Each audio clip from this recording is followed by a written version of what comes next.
of ordinary clay. Chapter 1. 1512. Her skin was rather sallow, Anne thought, as she studied herself in the silver mirror, and she had too many moles, but at least her face was a fashionable oval. At 11 she had no womanly figure to speak of, but that hopefully would change in the next year or so. Mary, after all, was already buxom at 13. She drew back, considering herself. People had often said, within her hearing, that Mary was the more beautiful of the two Boleyn sisters, yet they were both brunettes, with long glossy hair, high cheekbones and pointed chins, and both slender and graceful, for the deportment fit for royal courts had been drummed into them. So what was it that made a girl beautiful? What made the arrangement of Mary's features better than hers?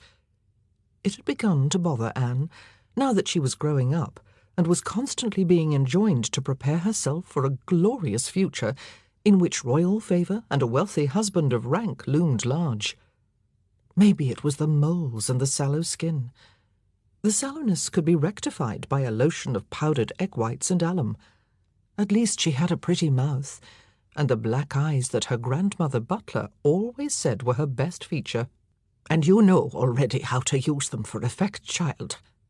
Anne had not quite understood what that meant, but then grandmother was Irish, and a little fey, and often said some startling things. Everyone tolerated it, because she had been a great heiress, and one of the chief sources of the family fortunes. Anne propped up the mirror on a chest and twirled in front of it. She did look good in the green gown, which made her waist seem so slender. The dark colour became her too. The only thing that was wrong was the cut of the sleeves, which were tight to the wrist and did not cover the deformity of which she was always so painfully aware. She was forever curling it into her palm, the little finger of her right hand, so that none should see the tiny extra nail. If only she could have a gown with hanging sleeves that would cover it. But mother said it was foolish to worry about such a little thing. It was not a little thing to Anne, and it had loomed larger than ever since the day when Mary, bested in one of their interminable arguments, had called it a witch's mark. Anne pushed the hateful memory aside. She would not dwell on it on this beautiful late summer day. She had a free hour before her lesson with the chaplain, and was determined to waste not a minute of it. In a trice she had summoned her maid, changed into her everyday worsted, descended the stairs and crossed the stone drawbridge across the castle moat. Then she picked up her skirts and ran through the gardens into the meadows by the river Eden, where she loved to wander. From here she had a grand view of moated Hever Castle, her family's seat, and the lush wooded Kentish countryside that cradled it. But of greater interest was the sight of her beloved brother George, lying sprawled in the grass, twanging his lute, his dark brown hair tousled, his clothes crumpled. "They are looking for you indoors," she told him, kneeling down. "You should be at your books. You'll be beaten if you don't go back." George grinned up at her. "I had an idea for a song. Listen." He played well for a boy of 9, and his composition had the sophistication one would have expected from someone far older. He was gifted, this brother of hers. He could make his mark as a musician, if he did not carve out a career at court, as their father expected. They had always been close, Anne and George. They looked alike and thought alike. I know. I can't spend my days making music and writing poetry," he sighed, mimicking father's voice. "Much good it would do you, and in the end you would not be satisfied. It would never be enough for you. So stop playing truant. Father Davy is livid." For all her mock reproof, she felt sorry for George. She knew how deeply it gnawed at him, being the youngest of 3 sons. It was 16-year-old Thomas who would inherit Hever and all their father's lands and wealth, and it was Thomas who, to George's envy, had been sent to the household of the mighty Duke of Buckingham at nearby Penshurst to learn courtly manners and the martial arts, which would befit him for the glorious future that awaited him. And then there was clever Henry, 12 years old and destined for the university at Oxford, since father had decided to dedicate him to the church and save himself the burden of having to provide for him. There had been other sons too, but they slept in St. Peter's Church, to their mother's great grief. Anne had never gotten used to the appalling sight of her tiny dead siblings lying in their cradles, all decked out in macabre finery, to receive the final prayers and farewells of their family. Lady Boleyn doted on George, her youngest, more than she did on Thomas and Henry, but in George's breast there burned a fierce resentment against his older brothers. Unlike them, he must make his own way in the world. Father reminded him of it often. Given her rivalry with Mary, and George's envy of their older brothers, Anne felt that it was a case of her and George, the two youngest Boleyns, against the world. Because she did not have looks, and he was not the heir, they had pulled together since they were very little. Some took them for twins. "Come on," she commanded, pulling him up, and together they raced back to the castle. Father Davy was waiting for them as they sped across the courtyard and tumbled into father's new entrance hall. Their tutor was a rotund little man, with a merry face and cheeks rosy as apples. "Ah, you've deigned to grace us with your presence," he said to George, "and mightily timely too, for we've just had word that your father is expected home this evening, and we wouldn't want to greet him with the news that you're in disgrace, would we?" "No, Father Davy." George was trying to look contrite. "Mistress Anne, you may join us," Father Davy said. "You can set an example to this young knave." "Where's Mary?" George asked, rolling his eyes. "Reading," said Father Davy. "I have given her a book on kings and queens. It will improve her mind." It was no secret that he had almost given up on Mary. Anne followed them into the private parlour used by the family in the evenings, and sat down at the oak table.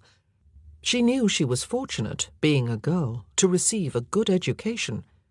Father had very advanced ideas, but then he was always concerned that his children should do well in life, which, of course, would reflect favourably on him.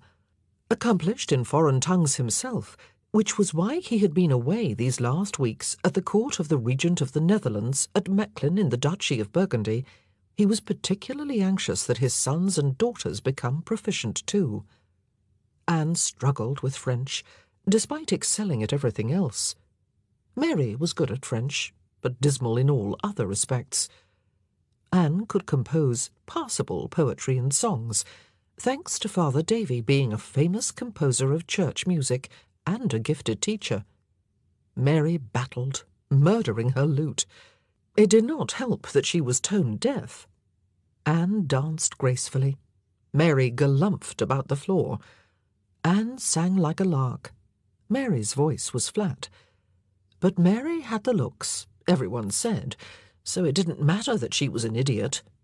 Most men would not see beyond her beauty and the dowry father could give her. Thus it did not matter that, when the time for lessons arrived, she was rarely to be found. Most of the daughters of the local gentry in the Boleyn circle could barely wield a pen, Anne reflected, as her quill traced her graceful Italianate hand across the paper. Today's exercise was composing a letter in French, which was a challenge, but she was determined to persevere. She enjoyed learning for its own sake, and revelled in the praise Father Davy lavished on her. From the kitchens nearby, they could hear a great clatter and commotion. The household was preparing for the return of its master, and Mother would be giving orders and inspecting the cooking pots, much to the cook's ill-concealed annoyance. There would be a feast tonight, Anne thought happily. Dressed in the new green gown, Anne stole a peep at the great hall, where the tables had been beautifully laid with snowy white linen. The best silver was set out on the high table above the great gilt salt, with polished pewter on the lower trestles set at right angles to it. Banks of greenery trailed along the centre of the boards, interspersed with candles and ewers of wine. Hever was a small castle, and the hall not large compared to some she had seen, but it was sufficiently grand for an up-and-coming diplomat and favourite of the king, with its great stone fireplace and imposing carved screen. The early evening sunshine cast a golden glow through the tall windows set high in the thick walls, reflecting its jewel-like glints on the impressive display of family plate on the buffet and the expensive wall hangings. Father liked to impress his neighbours with his wealth.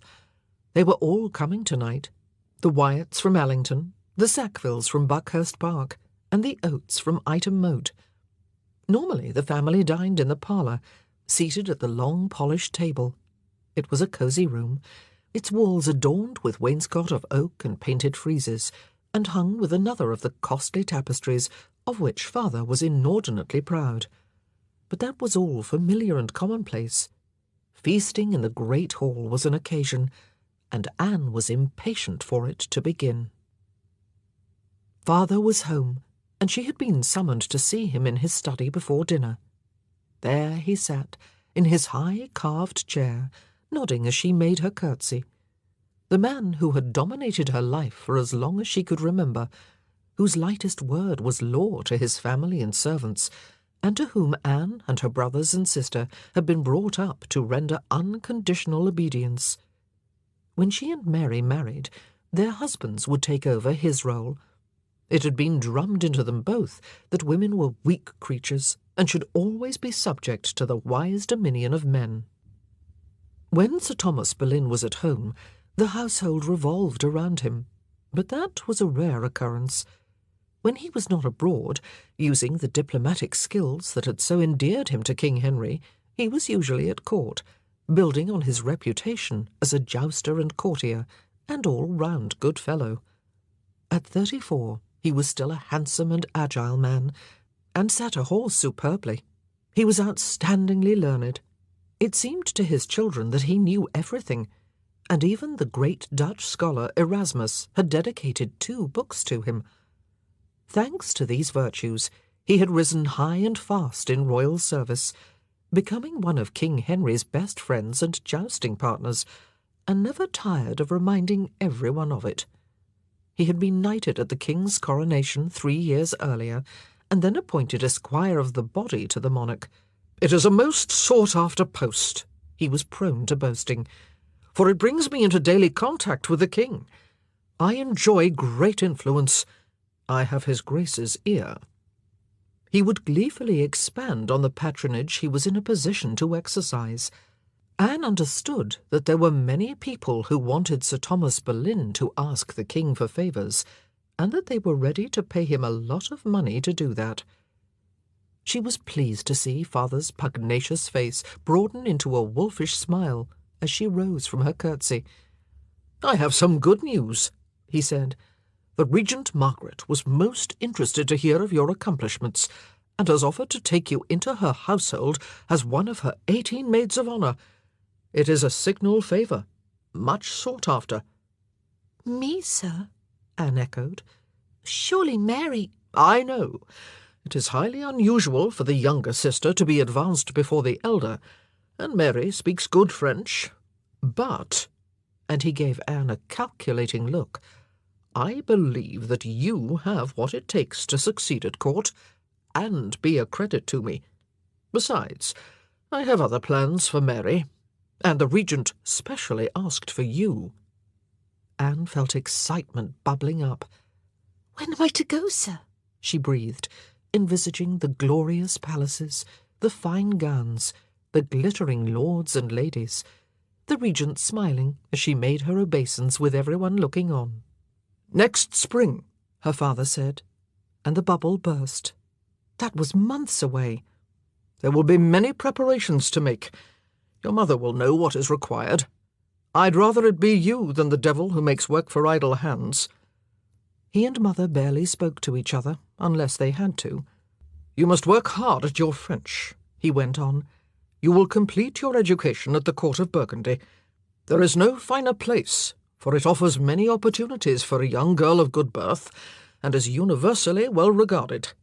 You will be well placed to attract a marriage that will advance the interests of our family. I hope you appreciate your good fortune." "Oh, yes, sir," Anne exclaimed. It was almost too much to take in. "I would remind you that the competition for places in the regent's household is fierce, and there are many who are ready to offer substantial financial inducements to secure the honour of an appointment for their daughters. Each one of her filles d'honneur must know how to dress fashionably, be accomplished at dancing and singing, and be able to entertain her mistress and important visitors with witty conversation, and she must understand how to conduct herself when in attendance on the regent in public and on state occasions." Father leaned forward in his chair, his rugged face intent. "It was for such an opportunity as this that I provided you and Mary with a good education, although much Mary has profited from it. But you, Anne, you will shine, and I have no doubt that the considerable outlay required of me to provide you with suitable court attire will be well spent." "Yes, Father. Thank you, Father." "You may go. It's nearly time for dinner." Anne sped upstairs, still buzzing with excitement, to the chamber she shared with Mary, whom she found fastening around her neck the gold pendant in the shape of a bull that she always wore on important occasions. The girls had been given one each by their father. The bull was his family's heraldic emblem, and a pun on its name. Mary leaned into the mirror. Her black eyes, with their alluring slant, were watching Anne's reflection. Anne was savouring her news, wondering how to break it to Mary with maximum impact. She could no longer contain herself. "I'm going to court," she announced. Mary swung round, shock and fury in her face. "You?" she shrilled. But I am the elder." "Father knows that, but the regent asked for me." "The regent?" "I am summoned to the court of the Netherlands to serve her. It is a great honour to be asked. Father said so." "But what of me?" Mary's lovely face was flushed with outrage. "Am I not to go too?" "No. Father said he has other plans for you."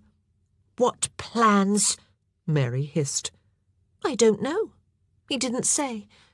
"Why don't you ask him?" "I will. He cannot pass me over like this." But he had. Anne hugged that delicious knowledge to herself. For the first time in her life, it felt good to be the younger and less beautiful sister. Elizabeth Howard, Lady Boleyn, unravelled the bolt of tawny velvet and held it up against Anne. "It suits you," she said. The mercer, standing respectfully at her side, beamed.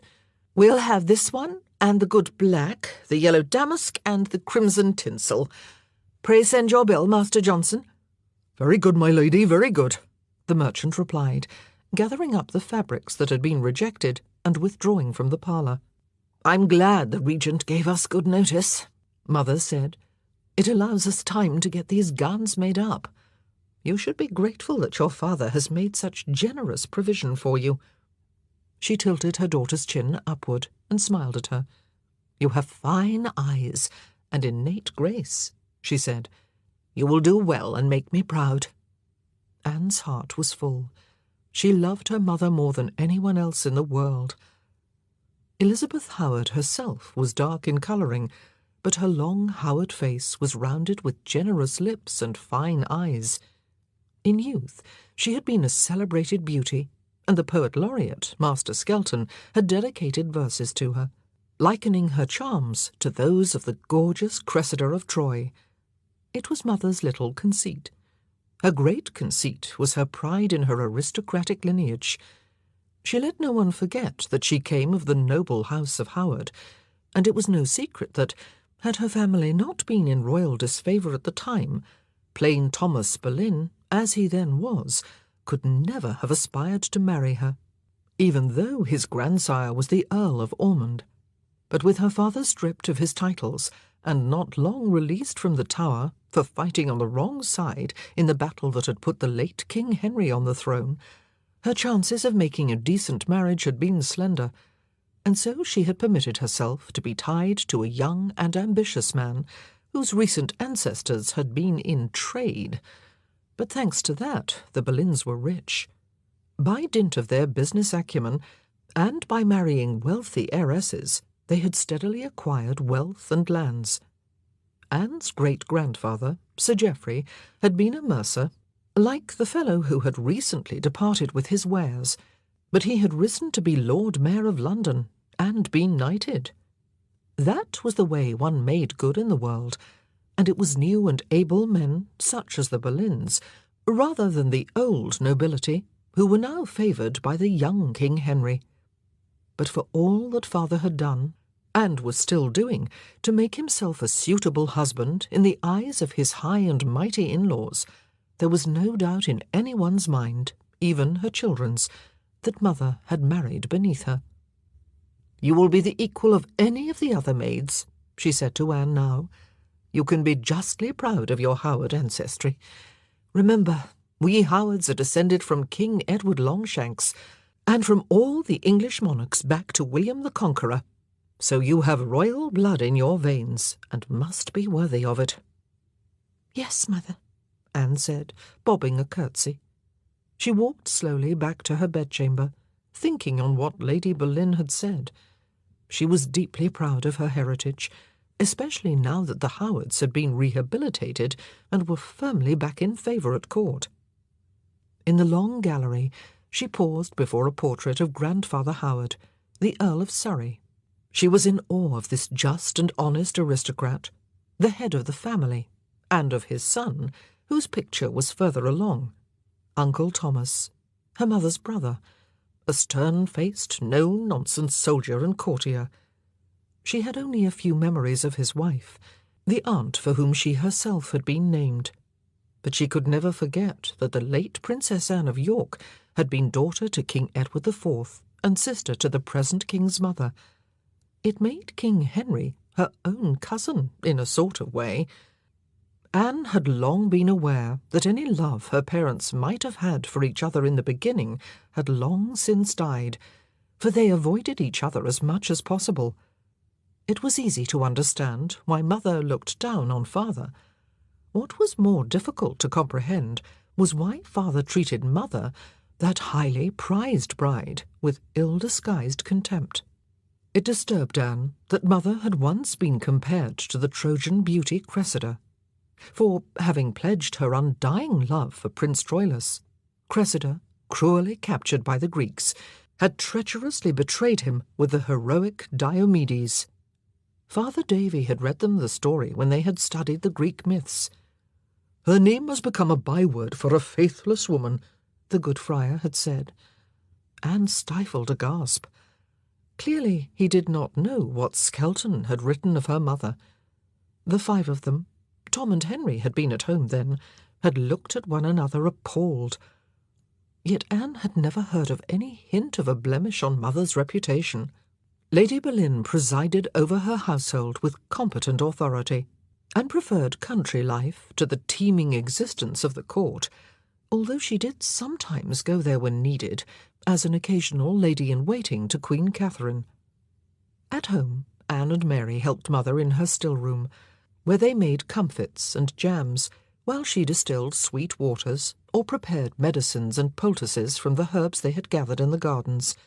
"It is essential that you both learn the skills that will enable you to run a great house," she was always reminding them. "A lady should keep her servants busy not only by precept but by example." But if Anne might happen to glance up from what she was doing, she would occasionally surprise mother with her hands idle, a faraway look on her face, and a tune playing on her smiling lips, as if she had withdrawn into a secret life. And again, she would wonder if her mother had a lover. The months that she had envisaged dragging sped by. Expensive tutors were engaged to give her and Mary advanced instruction in singing and dancing, skills that Anne acquired easily and enjoyed. "Bravo!" cried the tutor, as she twirled and leapt and skipped in Branwells, farandoles, and Bass dances.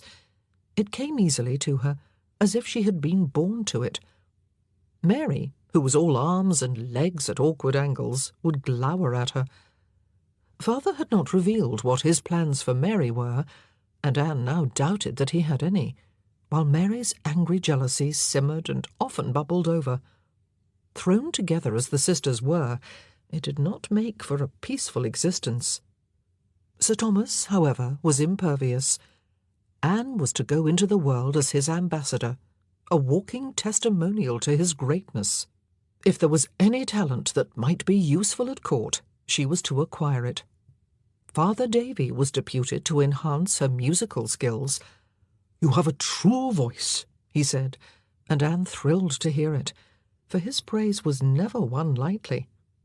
He also encouraged Anne and George's love of poetry. The two of them would sit together for hours, composing and transcribing verses and binding them into books. Father Davy told Anne she had a rare talent for it, especially for a woman. He refrained from remarking on how Mary thought that cow rhymed with low. In these months, in which her wardrobe was being prepared, Anne became an expert embroiderer. She made billements to edge necklines and hoods, quilted sleeves and pouches, and decorated her lawn night rails in bright scarlets and greens. She discovered the pleasure of enhancing her clothes with novel details, a border here, a contrasting colour there, and, always, long hanging sleeves to hide her extra nail. Her nurse, Mrs. Orchard, a plump, motherly soul who had been with her since birth and was to accompany her as chaperone on her journey, did all the plain sewing, stitching, and hemming under smocks and petticoats. As the weeks went by, the pile of finished garments stowed in Anne's new travelling chest grew and grew. In the autumn, Father returned to the court of the Netherlands, leaving Mother in charge of the preparations for Anne's departure.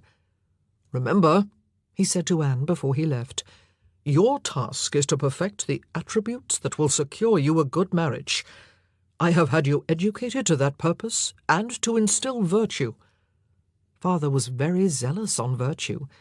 He was always warning his daughters of the dire consequences, mostly for him, if they fell from it. They were his assets, his jewels, as he liked to put it, and their success was essential to him. In these last months at Hever, Anne found herself resenting the dull routine. She longed for her escape into the glamorous world of courts.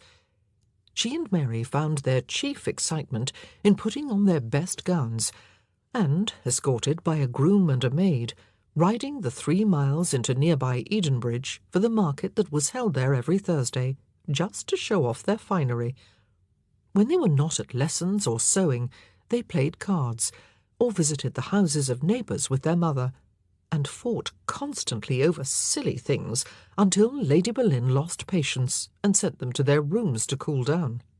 Their existence was dominated by the unchanging round of the seasons. That autumn of 1512 was heralded as usual by Michaelmas, soon followed by harvest-tide, when St. Peter's Church by the castle was filled with ears of wheat and hymns of thanksgiving. That was the grease season, when all the local gentry went hunting. Father had ensured that Anne and Mary were both competent horsewomen, and they were allowed to participate in the chase or go hawking in the company of their neighbours. In the evenings, they savoured the rich game from their bag, served on thick bread trenchers saturated with meat juices. On wet days, they took their exercise in the long gallery above the great hall, a new-fangled improvement to the castle that Father had decided he must have. Up and down his daughters walked, past the pictures and hangings that adorned the walls, bickering and gossiping, and occasionally slapping and pinching each other. As autumn fell, fires and braziers were lit, and the castle was filled with the sweet aroma of beeswax candles. The 3 young Boleyns played cards, dice, and chess in the flickering light, or teased each other with riddles, before tumbling into their feather beds. On many nights, Anne lay awake, with the damask bed-curtains pulled back, and the moonlight glinting on the diamond-paned windows, imagining the glittering life to come in the magnificent court that lay miles across the sea in another land. Hard on the heels of All Souls, when the nights were dark and ghosts were said to walk in the woodland that faced the castle, came the season of Advent, followed by the Christmas and Twelfth Night celebrations. Before Anne knew it, it was Candlemas, then Lady Day, and soon it would be May Day, when she and Mary always observed the ancient custom of rising early to bring in the May blossoms. With May came father, back from the Netherlands. It was time at last for her to depart. Chapter 2, 1513 to 1514. Anne found the sea voyage exhilarating. She stood on the deck, bracing herself against the brisk spring breeze and the choppiness of the waves, and watched the chalk cliffs of Dover receding into the distance. She kept thinking of father's last proud embrace, mother's tearful kiss, Mary not bothering to hide her jealousy, and George, bless him, struggling not to cry. She had almost cried herself, knowing that she would miss them all, especially mother and George. She allowed herself a brief moment of sadness, then turned resolutely to Sir John Broughton, a knight of Westmoreland, with whom her father had become acquainted at court. Sir John was travelling to Bruges on business, and had offered to extend his journey so that he could escort her to Mechlin.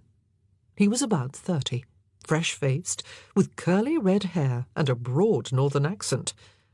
"I am honoured to have charge of such a charming young lady," he had said, bowing. Then he'd helped Anne and Mrs. Orchard to mount their horses, given instructions to the grooms responsible for the waggon bearing their luggage, and led them over the drawbridge and away to the south. Throughout the journey to the coast, he had been the epitome of courtesy and good company, selecting the best inns at which to lodge overnight, demanding the choicest food, and entertaining the two ladies with witty stories. The weather had been fine, and they had made excellent progress. At Dover, Sir John had commandeered good cabins for Anne and Mrs. Orchard in the ship that was to take them across the English Channel, and he had accompanied them whenever they took the air on deck. From her father and Sir John, Anne had learned a great deal about the lady she was soon to serve. Margaret of Austria was the only daughter of the Holy Roman Emperor Maximilian, a wily old fox if ever there was one, her father had said, by his late wife Mary, the Duchess of Burgundy. It was through their marriage that the Burgundian Netherlands had come to the House of Habsburg. Margaret had once had a brother, the Archduke Philip, a young man of such beauty that he had been known as Philip the Handsome. He married the Queen of Castile, but he died young, and Queen Juana, who had loved him fiercely, went mad with grief and was deemed unfit to rule, Sir John explained, as they sat at dinner at the captain's table in his oak-panelled dining-room in the Stern Castle. Her father, King Ferdinand of Aragon, took over the government of Castile in her name, and the Emperor appointed the Archduchess Margaret, Duchess of Savoy, as his regent in Burgundy in the Netherlands, in Philip's place, and entrusted her with the upbringing of Juana's children, including her heir, the Infante Charles of Spain, although in Burgundy they call him the Archduke. You will meet them soon, I'm sure. What happened to Queen Juana? Anne asked, her curiosity piqued by this sad tale. Sir John frowned. There are many tales about her. It is said that she refused to give up her husband's body for burial, dragging it around Spain with her for months, and ordering her servants to open the coffin so that she could gaze on the corpse and kiss and embrace it. In the end, they forced her to relinquish it so that it could be interred, and she was sent to a convent to be cared for by the nuns. Anne shuddered. You would have to be mad to do such horrible things. They were the stuff of nightmares. I feel sorry for her children, she said, sipping her wine. Do you think she will ever get better? Sir John frowned again. There are reports that she is not even ill, but was shunted aside so that her father could seize power in Castile. With Juana shut away, and her son only 13, there is no one else to rule that kingdom. But that's dreadful, Anne cried. If she is not mad, then she should be restored to her throne. Surely her own father would not treat her so terribly. When kingdoms are at stake, Mistress Anne, human feelings count for nothing, Sir John observed. But Queen Juana might well be mad, as most people think. God send that she is, Anne said. It is better for her not to be aware that she has lost her husband, her children, and her crown. She is still queen. When he is of age, her son will become joint monarch with her. How I pity her. Anne laid down her knife and rose to her feet. She did not want to hear any more about tragic Queen Juana or the ruthlessness of kings. Thanks to the frisky wind, the crossing passed quickly, and soon they were sailing along the Zwin Channel to Bruges.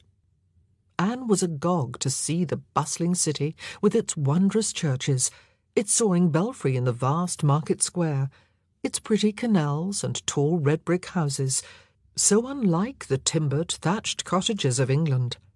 In the busy streets, well-dressed merchants jostled with foreigners of all nations, and there was a general air of prosperity. She was surprised when Sir John told her that Bruges was a dying port. The Zwin Channel is silting up. Soon this prosperity will dwindle. She stared at him. What will happen to these people? They are resourceful. They will find a way to preserve their valuable trading links, especially with England. And Bruges is famous for its art. There are many great painters working here. Did you know that William Caxton published the first printed book in this city? Did he? There were several books from Caxton's London press at Hever. She had read them all. Not so long ago, Father Davy had told her, all books had been written by hand. It was a marvellous age she lived in, she thought. Anne would have loved to linger in Bruges, but Sir John quickly completed his business and said they must press on to Ghent. They travelled on horseback across flat country that seemed strange after the sweeping hills of the Weald of Kent, and was crisscrossed by canals and dykes and avenues of tall trees. After Ghent they turned eastward, and before long they could see a tall tower in the distance. "That's Mechlin," Sir John said, "the capital of Burgundy. And that tower belongs to St. Rumbold's Cathedral. You can see it for miles." Anne felt a thrill of anticipation. As they drew nearer to the city, myriad spires came into view around the great church, and clusters of red roofs. They were nearly there. In a matter of hours, please God, she would be making her debut at the court of Burgundy and being presented to the regent. "I'll be glad of a rest," Mrs. Orchard sighed. "We have been in the saddle for days, it seems, and now you and I have to go all the way back, Sir John. I hope we find a decent inn tonight, and that Anne gets a fine lodging." Anne eyed her impatiently. Who wanted to rest when one could be plunging into the pleasures of court life? But then Mrs. Orchard was old. She must be at least 30, and there was grey in her brown hair. "The regent is famous for keeping a good house," Sir John told them. "You will be well accommodated, Mistress Anne, and you will quickly master French here. It is the language of this court." When they had skirted the walls and ridden through the massive gateway of the Vinketpoort, Anne saw that Mechlin was much like the other Netherlandish cities she had passed through, with its wide market square, tall houses, and magnificent churches. Presently, they were clattering along the Korte Magdenstraat and drawing to a halt before an imposing archway. "This is the Hof van Savoye, the palace of the regent," Sir John said, as the guards waved them through. Anne gasped. They were in a vast rectangular courtyard, surrounded by splendid facades on all sides, mostly built in the ubiquitous red brick of the Netherlands. There were graceful open arcades at ground level, tall mullioned windows, and a steep pitched roof with dormer rooms. "The regent is a great builder." Sir John pointed to a wing covered in scaffolding and crawling with workmen. "It will be years before this place is finished." "I love it," Anne breathed. "I have never seen anything like it." "You certainly wouldn't in England," Sir John agreed, as they dismounted. An officer wearing black and yellow livery was approaching. Sir John made the introductions, and Anne was invited to follow the man who would take her to her lodgings. It was time to bid farewell to Sir John and Mrs. Orchard. Anne was sorry that the moment of parting had come, for she had grown used to Sir John's merry company and come to appreciate his care for her and his wide knowledge of the world. And while she found her nurses fussing irritating, she was fond of her. Sir John bowed and kissed her hand. "May God keep you, Mistress Anne, and send you joy." Mrs. Orchard hugged her. There were tears in her eyes. "Take care, my little mistress," she enjoined. Then they both mounted their horses. Sir John doffed his hat, and they disappeared through the gatehouse. "Come," the man in livery said, in his heavily accented English. He led Anne into the palace, taking her through chambers of breathtaking magnificence. She gaped. Besides such splendour, Hever was a barn. She understood now why her father was so often away at court. She had never imagined great staircases like these, or galleries filled with such paintings, so lifelike and colourful. Gifted artists had brought Madonnas, saints, and angels to life so skilfully that it seemed they might step out of their frames and breathe. The filles d'honneur were accommodated in a dorter on the second floor, within the steep dormer roof. Save for Gerda, a little Dutch maid who had been assigned to attend her, it was empty when Anne arrived, and she thankfully threw off her travelling cloak, sinking down on the bed with red woolen hangings that had been assigned her, one of 18 that lined the long room end to end, like a series of wooden boxes. She had been told that she might rest a while and unpack her clothes before someone came to present her to the regent, but she was too excited to rest. As soon as her baggage had been delivered, she opened her chest and pulled out the yellow gown bordered with black silk, which had been made in the regent's colours as a compliment. She had been longing for this moment. She bade Gerda unlace her travelling gown and help her strip down to her smock. Then she held up her arms so that the square-necked gown could be lifted over her head and laced up at the back. The feel of the silk was sensuous, and she loved the hanging sleeves and the long court train that from now on would be obligatory. Her hair she left loose, falling to her hips. Now she was ready. She sat there fidgeting, waiting for the summons to her new mistress. The Archduchess Margaret of Austria, Dowager Duchess of Savoy and Regent of the Netherlands, was entirely unlike the beautiful princess gowned in cloth of gold and laden with jewels Anne had envisaged. As she rose from her curtsy, she was astonished to see that the chair of estate beneath the rich velvet canopy was occupied by a little woman in black, swathed in a white widow's wimple and chin-barb, and that this daughter of the mighty Emperor Maximilian had a face that could only be called homely, with unusually full lips and a heavy, pointed jaw. Those lips were smiling, however, and the next thing that struck Anne was the warmth the regent exuded. "Welcome to my court, Mademoiselle Boleyn," she said, speaking in French, and Anne did her best to reply in the same language, tripping over her tongue as she answered polite questions about her journey and whether she was comfortable in her lodging. "Admirable," twinkled the regent, "and I am honoured by the colours of your pretty gown. But I think that Monsieur Simonet will have his work cut out. It is he who will be teaching you how to speak French properly." Anne blushed, as Margaret indicated a middle-aged, bearded gentleman in scholar's robes, who bowed when he heard his name. "Consider my court your home, child," the regent went on, still smiling. "I hope I will treat you in such a way that you shall be quite satisfied with me. Now you may join your fellow filles d'honneur." Touched and reassured by the warm welcome, Anne went to sit on the floor with the 17 other fortunate young ladies, many from the greatest families in the land, who had been singled out for the high honour of serving at the court of Burgundy. They were all in their early teens, and all expensively dressed. Some smiled at her. Some stared at her gown. A few, she felt, looked haughtily down their noses. In the Daughter that night, they clustered around, gabbling excitedly, and indicating that she open her chest and pull out her clothes for their inspection. Some, she was gratified to see, were impressed. Others, to her dismay, dismissive. C'est provincial, sneered a tall girl, fingering the crimson tissue, which had been cut in the English fashion. Non, Marie, c'est joli, a blonde maiden with rosy cheeks retorted, smiling at Anne. Marie shrugged. Soon they lost interest and began chattering in rapid French of things about which Anne knew nothing. She realized that, as the only English girl among them, she would always be a little set apart. Not that it bothered her too greatly, even in her first few days at Mechlin.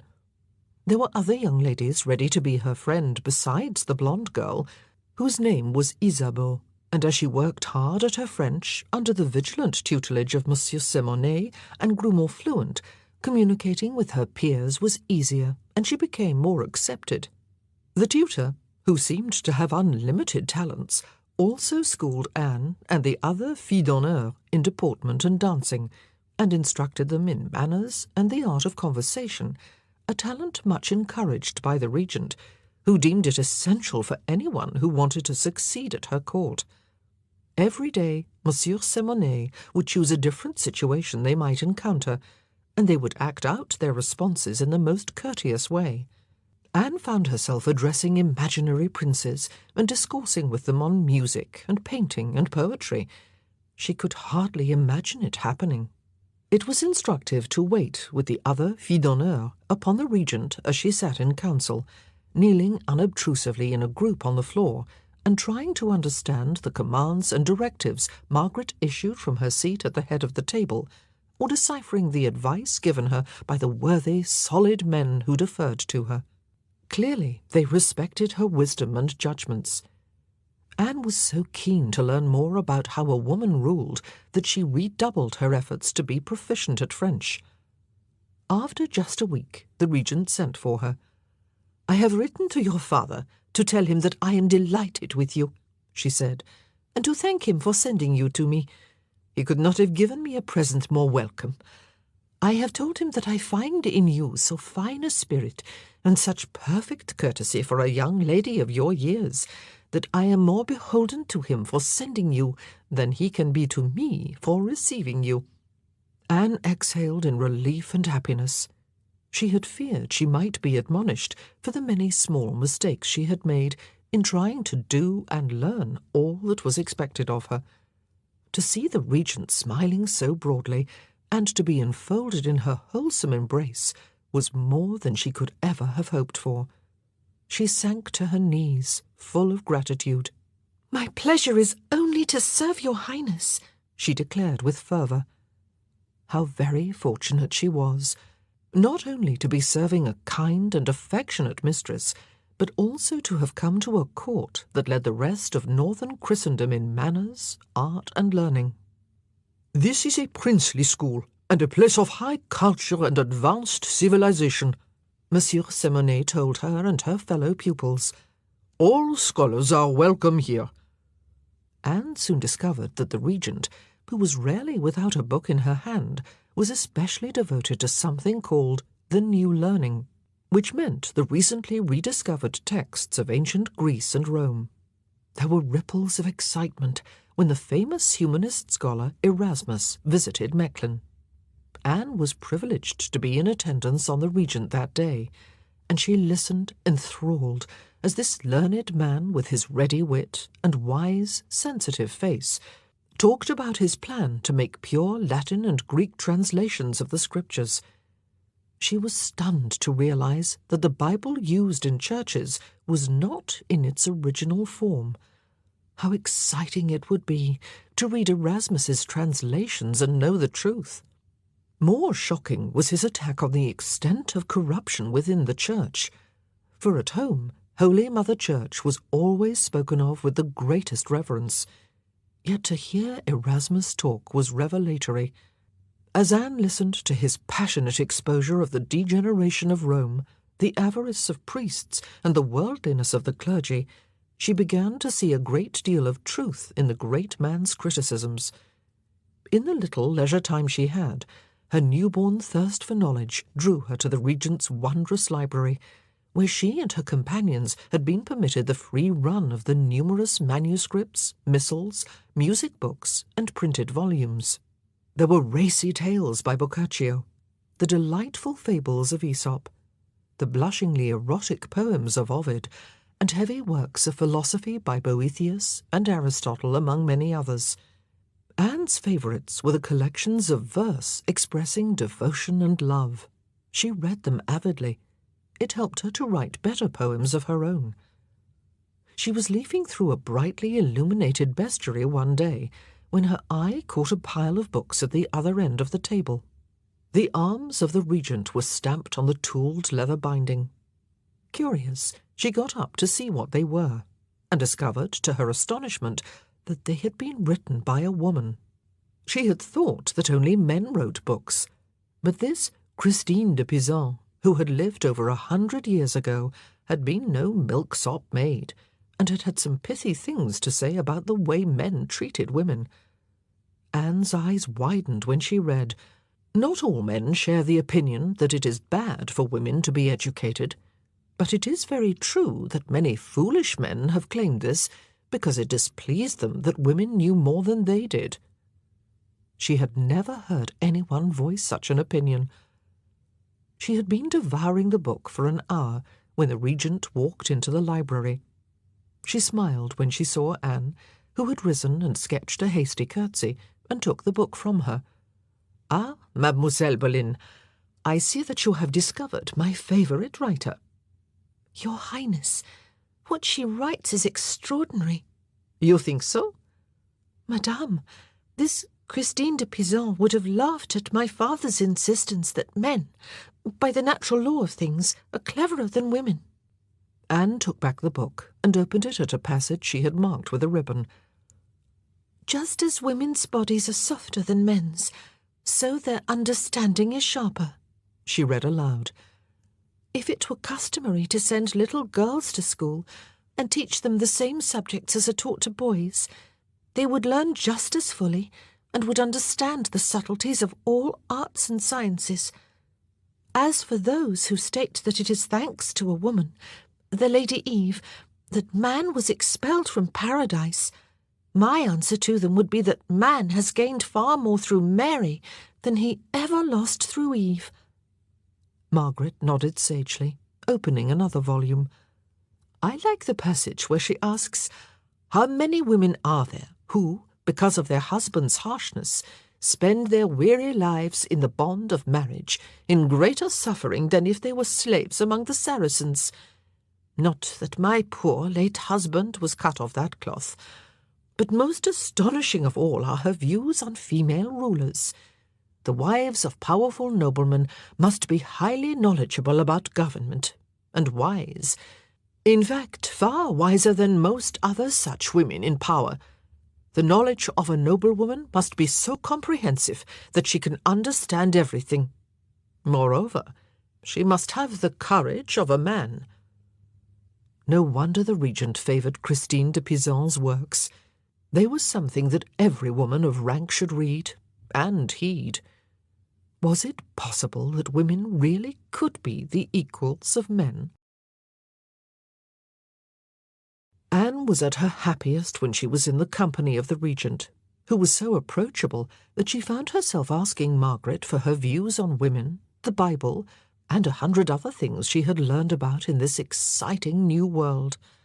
Margaret always answered her with humour and wisdom. "Ah, la petite Boleyn, you are right to ask if women should be the equals of men, but it is not often given to women to shape their destiny, or to rule as I do. My late mother-in-law, Queen Isabella of Castile, was a queen in her own right, but hers too was a rare example. It is up to us women to show men that we are just as capable as they are." "We could not lead armies into battle, madame," Isabeau piped up, and the others giggled, but the Regent silenced them by raising her hand. "Isabella did," she said. She did not fight, of course, but she was an inspiration. And that, ladies, is what we must all aspire to be. We want men to admire us for our courage, our characters, and our intellect, not just our beauty. It thrilled Anne to hear her say this. She soon discovered why the regent always wore black. Many call her the Dame de Deuil, Gerda said one morning as she was brushing Anne's hair. the Lady of Mourning. How sad. But why? It is in perpetual memory of her husband, the Duke of Savoy. He died 9 years ago. Anne had seen a portrait of him hanging in the palace. A romantic young man, with the face of an angel framed with long, fair hair. It must have been terrible to lose so beautiful a husband so early. The regent was only 33. In the weeks after her arrival, Anne had been surprised to hear Margaret of Austria speak freely to her women of her past. "Do you know, I was given in marriage 3 times," she said to Anne, just 2 days after the conversation with Gerda. They were sewing in her tapestry-hung chamber. The other filles d'honneur ranged about, heads bent over their needles. "I was married in childhood to the Dauphin, and was brought up at the court of France. But when I was 11, they found a better match for him, and so I was annulled and sent home. I was more angry than sad." She smiled at the memory. "Then I was married to Juan, Prince of Asturias, the heir to King Ferdinand and Queen Isabella of Spain. He was young and handsome, and I was happy. But he died just months after we were wed, leaving me with child." A shadow clouded her normally cheerful countenance. "My little girl died at birth. I had to leave her in Spain when I returned to the Netherlands." "I am sorry, madame," Anne commiserated. "She is with God," the regent said, her voice suddenly brisk. "He has her safe in his keeping, and I found love again with my Philibert. He adored me. I helped him rule his Duchy of Savoy. I made myself respected throughout Christendom. Alas, we had but 2 years together. Such a short time to be happy. And then he went hunting boar in the sweltering sunshine, got overheated and drank cup after cup of iced water. He died in agony." She laid down her needlework and gazed into the distance, as if seeing the man who had been lost to her. "And that, la petite Boleyn, is why I have vowed never to remarry. Wherever one loves, one risks loss. Never forget it." Erasmus was just one of many guests who enjoyed the regent's famed hospitality. Often she was joined at table by the artists, men of letters, philosophers, and musicians whom she patronized. The evenings were enlivened by concerts of the polyphonic music she loved, or her guests would be treated to a personal tour of her prized collection of paintings by the great master Jan van Eyck, paintings of exceptional richness, colour, and beauty. Anne was often present on these occasions, captivated by the sparkling conversation, the exchanges of ideas, the soaring harmonies, and the glorious works of art. It was a world she could never have conjured up in her wildest dreams, and it was entrancing to be a part of it. She did not miss her home and family at all, apart, of course, from Mother and George, who wrote to her frequently, lamenting her absence. Her life was not all ceremony and study. The regent threw feasts and banquets. She hosted soirees and dances. She loved hunting. She presided over tournaments, and she positively encouraged the play of what she called courtly love. "It is an essential aspect of chivalry," she told her filles d'honneur. "You are all of an age to start finding men attractive. One of the reasons your parents placed you at my court is that they hope I will find you good husbands." Anne could sense a frisson rippling through her companions, and her own excitement building. At 12 years old enough now to be wed, she was becoming aware of her budding figure and the admiring glances of the young men of the regent's court. Already she was learning how to flash her dark eyes, swish her skirt, or sway her hips to effect, and beginning to understand the infinite possibilities of dalliance. She listened avidly as the Regent explained about courtly love. It is quite permissible for gentlemen, even married ones, to pay their addresses to you, she said. They may express their devotion and even their passion. It is for you to have mastery over them, and in that sense the title of mistress is an honourable one.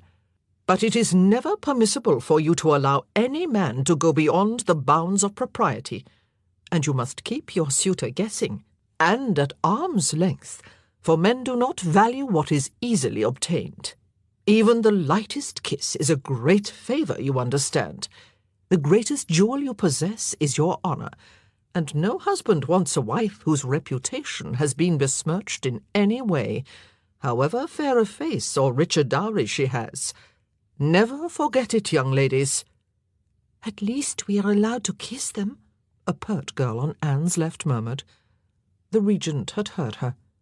No, Etiennette de la Baume, it is up to you when, or if, you allow them to kiss you.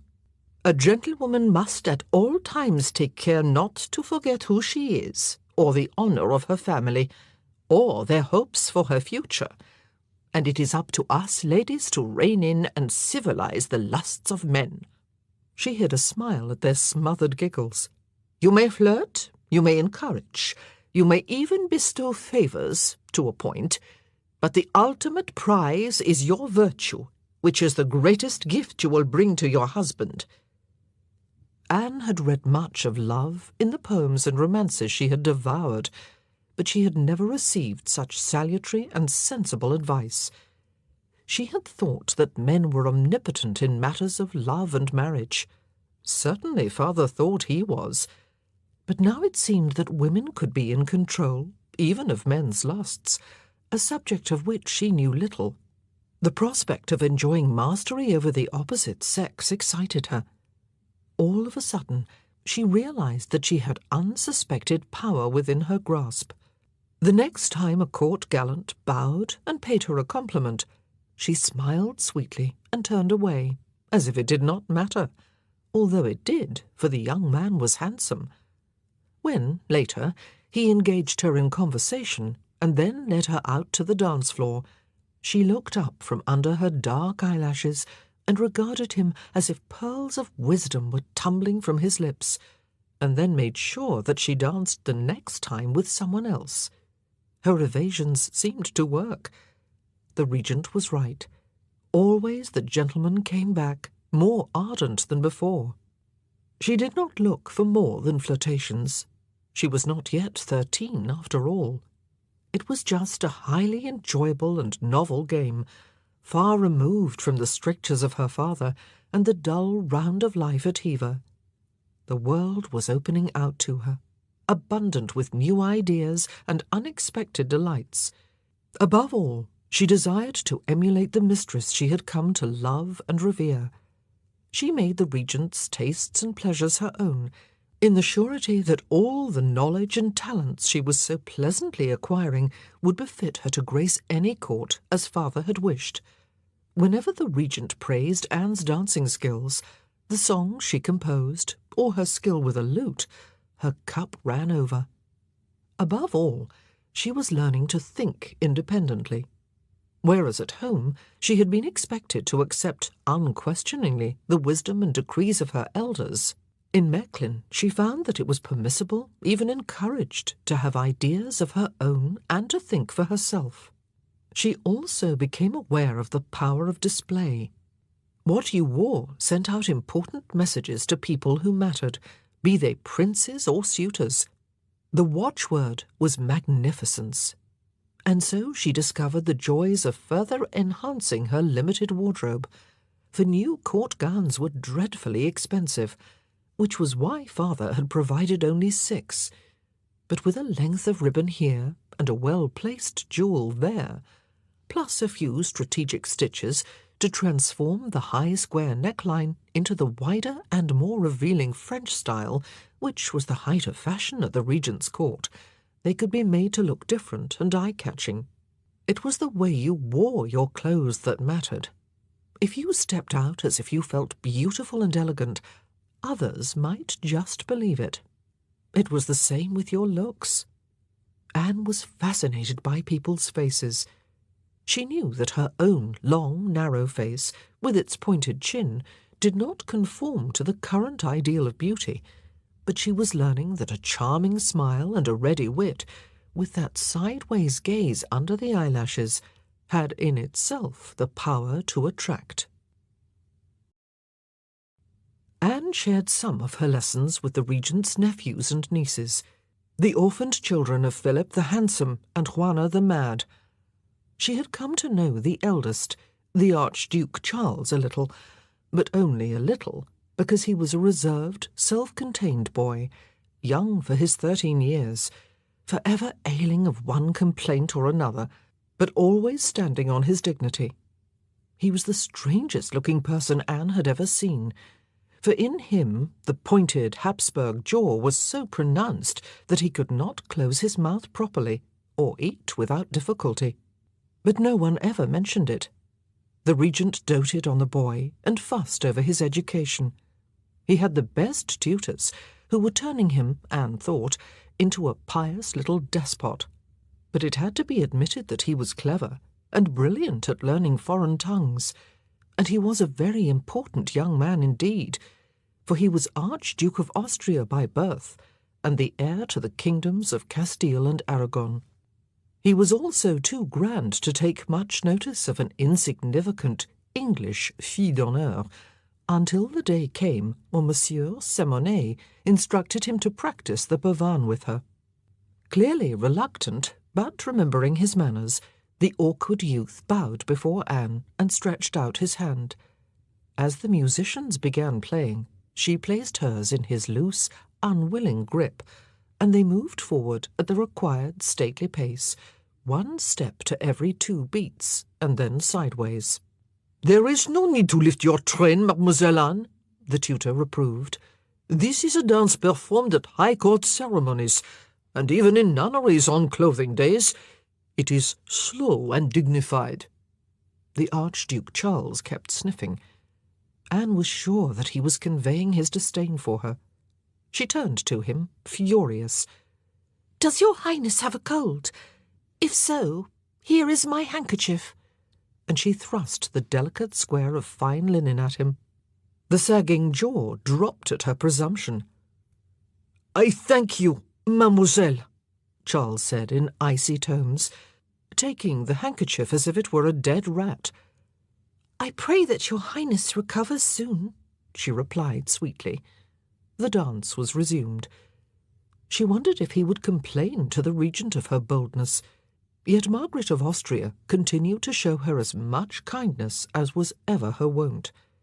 But the Archduke Charles made it clear that he now held Anne in high disfavour, and she saw no point for her part in trying to win his friendship, ugly, priggish boy that he was.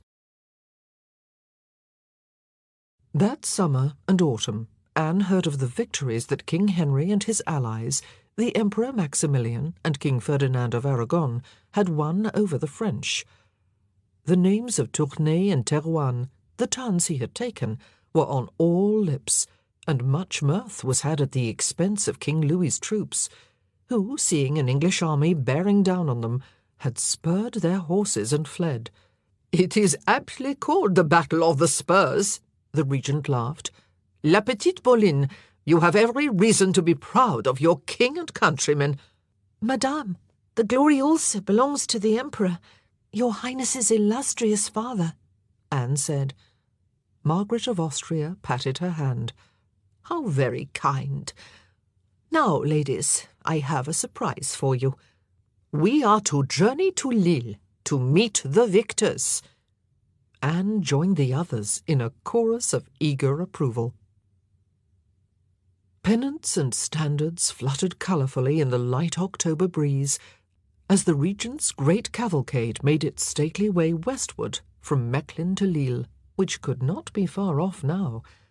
Word had been passed back through the ranks that the Emperor Maximilian and the King of England were waiting to greet Margaret of Austria at Tournai, and would then accompany her to Lille. The filles d'honneur were seated in 2 gilded chariots, chattering gaily as they rode in the wake of their mistress and the Archduke Charles. Anne was as excited as the rest at the prospect of setting eyes on King Henry, who by all accounts was an extraordinarily handsome and valiant young man. In the opinion of all the young ladies, he was a hero too for trouncing the hated French. The campaigning season was over now, but everyone was sure that next year would see King Louis finally beaten. The regent had generously given all her filles d'honneur bolts of rich fabrics to make gowns for the occasion. Anne's was a wine-red damask with a raised black velvet pile. She had never owned such a sumptuous gown.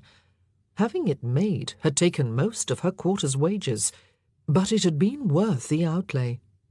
The gates of Tournai were in sight, and Anne craned her neck to see a great concourse of people and soldiers awaiting them. As they drew nearer, 2 imposing figures in front caught the eye.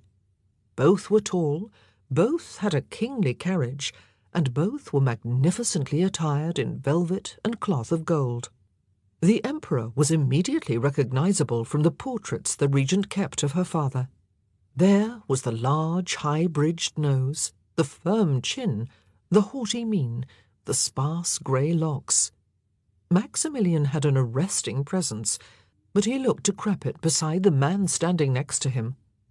If an artist had wanted to paint a picture of youth and age, he could not have found better subjects.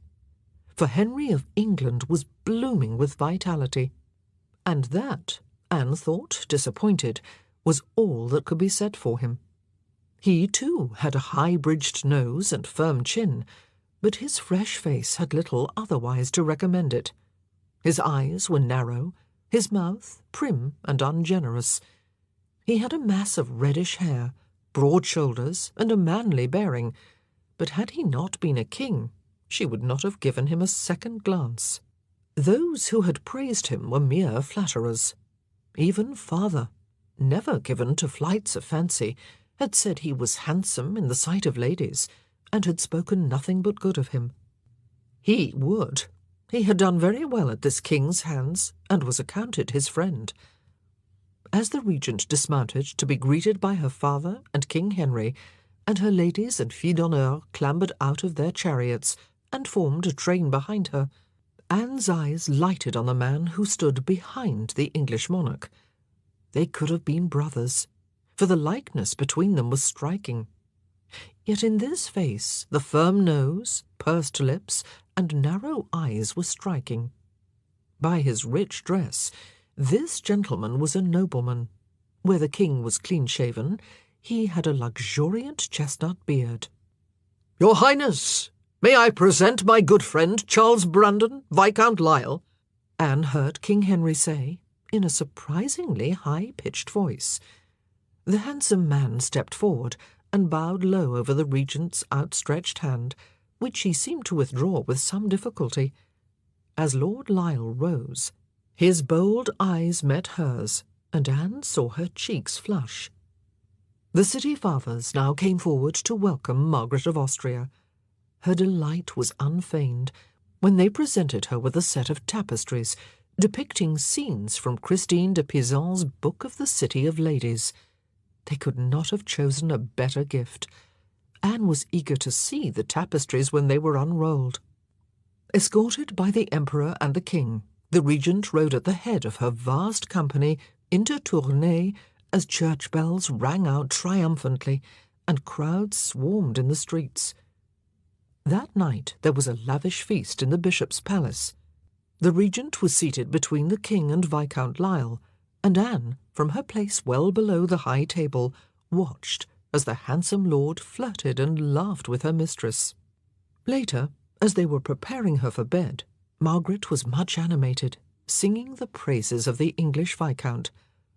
"Never since my dear Duke died have I ever met a man to whom I felt attracted," she confided, as her hair was being brushed.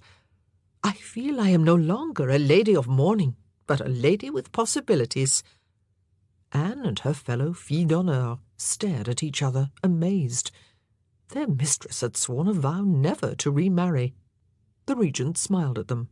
"I know what you are thinking, but am I not allowed a little pleasure? Think you I do not know the rules of this game of love?" There was more to it than that, Anne learned. Within 2 days, gossip was rife that Lord Lisle had proposed marriage. The regent said nothing. She just kept on smiling her secret smile and making out that the whole business was an elaborate play. It was what happened in courts, she said. But seeing her together with Lord Lisle, you would have thought they were lovers in every sense. When he jousted against the king, both of them resplendent in purple velvet trappings, Margaret of Austria gave him her scarf as a favour, rising from her seat on the high stand to bind it to his lance. Then she watched, hand to her mouth, her breathing tense, as the courses were run and the spears broken. In the end, a tie was declared. The king and his companions rode around the tilt-yard in triumph, doing great reverence to the ladies. That night, Anne was present at the sumptuous banquet hosted by King Henry in honour of the regent and the Archduke Charles, who, miserable boy, looked as if he would rather be anywhere else. After his aunt frowned at him, he made an effort to be sociable, but it was obvious that King Henry was having to work hard with him. Course after course was served. There must have been 100 dishes, Anne reckoned, and the food was wonderful. After the banquet, at a sign from their mistress, Anne and the other young ladies rose with her and danced for the company, stepping out to the sound of vielles, shawms, and sackbuts in a stately bass dance, and then proceeding to a lively allemand, which got the audience tapping their feet and clapping. It was obvious that the regent was showing off her skills for the benefit of Lord Lisle, but suddenly King Henry was casting off his doublet and shoes and whirling her around in his stockinged feet, leaping like a stag, much to the amusement of his friend and the whole company. After that, he and Viscount Lisle and several other lords and gentlemen disappeared for a time, and when they returned, wearing gowns and bonnets of cloth of gold, they performed a masquerade, in which they danced and sang. Afterward, they cast off their outer costumes and distributed them among the ladies. It was King Henry himself who handed his cap to a giggling Anne, who had drunk rather too much of the good Rhenish wine. "And who are you, fair maiden?" the king asked. He was drunk too. She could smell it on his breath. Close up, he looked younger than his 22 years, and his fair skin was rosy and sheened with sweat. His blue eyes glittered in the candlelight. Still, she could not perceive what it was that women saw in him. "Your Grace, I am Anne Boleyn," she said, executing the elegant curtsy she had now perfected. "My father, Sir Thomas, serves you as ambassador." She placed the golden bonnet at a jaunty angle on her head, above her pearl-netted caul. "It becomes you," the king complimented her. "Will you do me the pleasure of dancing with me, Mistress Anne?" Anne curtsied again, and he led her in a lively brannel, both of them leaping and kicking as the courtiers formed a circle around them and clapped. "Bravo!" cried the regent, who was standing close to Viscount Lisle. "Bravo, Harry!" echoed the Viscount.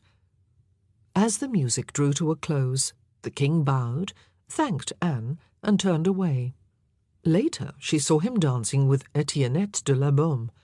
She watched as his eyes held Etiennette's, and saw him bend and kiss her on the lips. Anne frowned. Surely this was forbidden.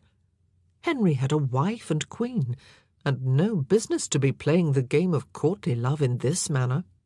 She thought no more of it, for she herself was swept away into another dance by one of the young officers of the regent's court, and then by many other gallants, until it was near dawn, when spiced wine and wafers were served to the company. The king bade farewell to his guests, and Anne went unwillingly to bed. The next morning, after the regent had risen late and was breakfasting on beef and manchet bread, she fell to discussing with her ladies the events of the previous evening. Lord Lisle featured prominently in her praise of the festivities, and well he might, Anne thought, for she had never left his side. The bells of St. Rumbold's might soon be pealing in celebration of a wedding. "You partnered the king well, Mademoiselle Anne," the regent said. "Thank you, madame." The regent turned to Etiennette. "You, young lady, overstepped the bounds of propriety. King Henry is a married man." Etiennette's pretty face was flaming. "Some hold that love has nothing to do with marriage," Margaret of Austria said. "Since marriages are often arranged, people do look elsewhere for love. It is proper for a married lady to accept the addresses of a knight or suitor, even someone far below her in rank, and some allow that it is permissible for a married man to acknowledge a lady as his mistress. But neither should go further than compliments, dancing, conversation, and perhaps holding hands. I trust that is understood," she said, looking at Etiennette. "Yes, madame," the girl whispered. Later, when they were alone in the dorter, she exhaled in relief. "I could have lost my position," she told Anne. "You should have thought of that before," Anne said. "Letting the king kiss you in public was madness. It's your reputation that's at stake, not his." "Who do you think you are, Mistress High and Mighty?" Etiennette hissed. "I love him, and he loves me, and what we do is none of your business. He loves you. Tomorrow he will be gone from here, back to England, and you will never see him again." "I know," Etiennette crumpled, her eyes brimming with tears. "He told me last night that he would always care for me, and that when I marry I should let him know, and he will send me 10,000 crowns for my dowry." "How will you explain that to your husband?" Anne retorted. Etiennette ignored the question. "I don't care. I love him." There was no reasoning with her. She was a silly, deluded girl. That night, unable to sleep after another day packed with entertainments and a magnificent farewell dinner, Anne became aware of a figure moving stealthily in the gloom of the dorter. Heavens! It looked like a young lad wearing the English king's livery of green and white, although the room was so dark that it was hard to tell what colour it was. Anne concluded that the youth had been smuggled in by one of the filles d'honneur, but then the door clicked open, admitting a shaft of moonlight, and in its beam she could see plainly the face of Etiennette de la Baume, dressed up as a page and determinedly sneaking away, no doubt to meet her royal lover. Thank God the king would soon be gone. He was to blame. He had no business trying to seduce a young lady of good family. It was unforgivable, especially in one who enjoyed showing himself to the world as a chivalrous knight. How could anyone esteem such a dishonourable man so highly? "Lord Lisle took a ring from me," the regent said, as she preceded her attendants into her bedchamber after yet another banquet. "He would not give it back. I told him he was a thief." They stared at her. "It really does seem that the handsome lord means to marry me," she went on, her tone unusually flat. "And King Henry is pressing for the match. He has not ceased to remind me of its advantages." "But your Highness is not sure?" one of the older women asked. "No, Jacoba." Margaret sat down on the bench at the end of her bed. "In truth, I am in turmoil, not knowing what to do.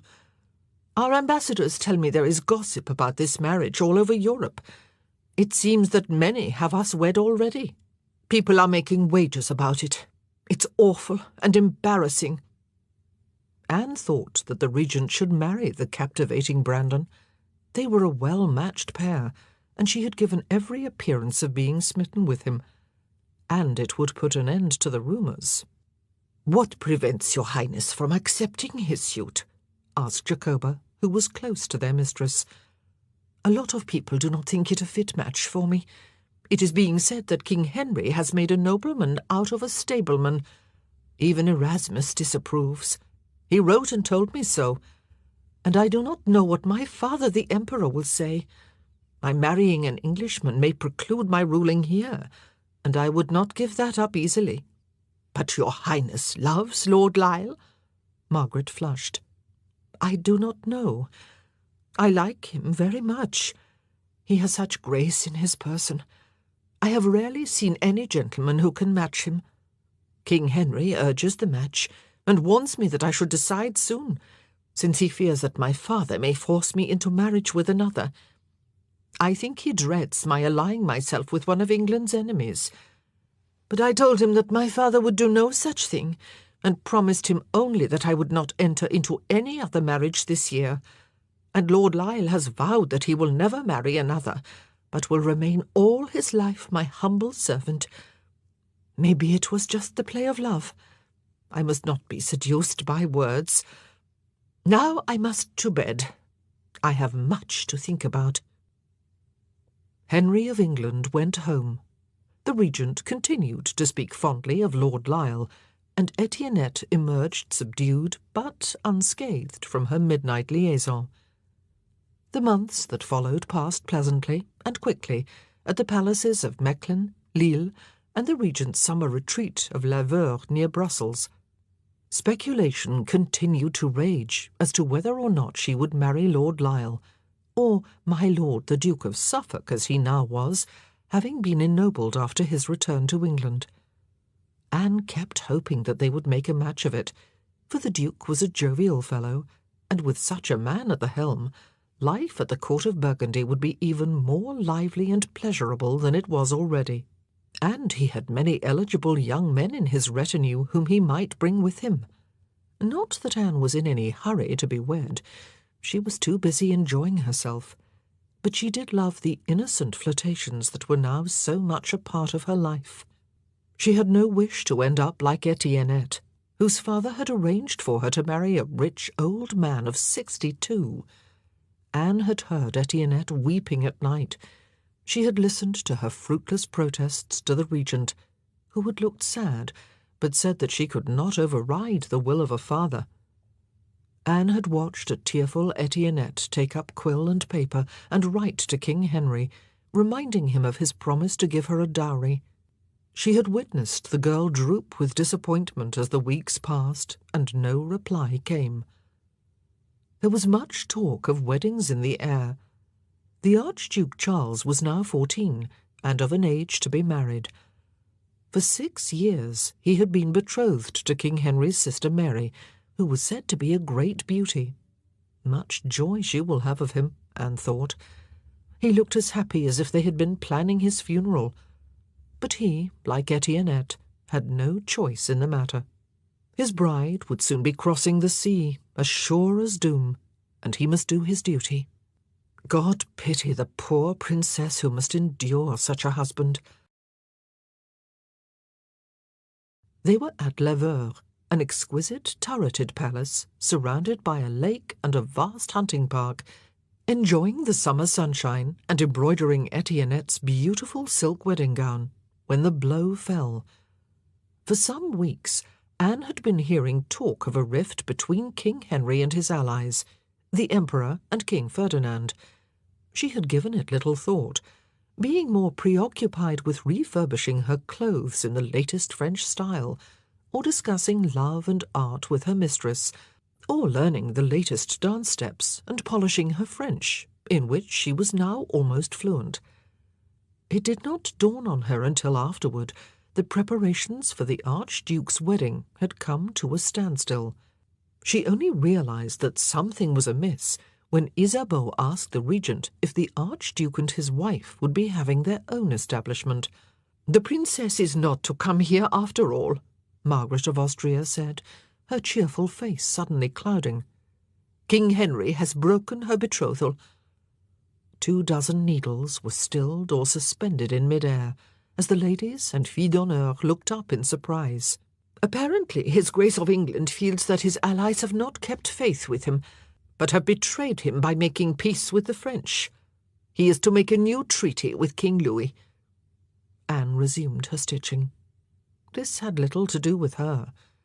She hoped the regent would not think badly of her for being the subject of a king who had suddenly become unfriendly to the emperor her father. Thankfully, Margaret continued to treat her with the same affection and kindness she had always shown her. Despite the difference in their ranks and ages, they had become friends. It was a friendship that Anne prized above almost everything else. But then came the day when the regent sent for Anne to attend her in the little gallery overlooking the lake. She had a letter in her hand. "Mademoiselle Anne, I have heard from your father. He has sent 2 gentlemen to escort you home to England." Home to England? It could not be true. "No, madame," Anne cried, horrified. Surely the regent could make father understand that her place was here, at her court. But Margaret was raising a hand to silence her. "Let me finish," she reproved gently. "Your father has found a new place for you. The Princess Mary is to marry King Louis. Yes, I see you are as shocked as I am. Another young girl being tied to an old husband. Ah, but it is the way of the world, la petite Boleyn. And for compensation, the delightful Mary will be Queen of France. You and your sister are to serve her. She has asked for you both, and naturally your father could not refuse. As for me, I will be deeply sad to lose you. But I think you have benefited from your time here, and been happy. Your French is now excellent, and you have a certain polish about you. Your father will be pleased, I know. It is what he sent you to me for. Now all he desires is that you conduct yourself worthily when you go to the French court, and I have no doubt that you will do that very well."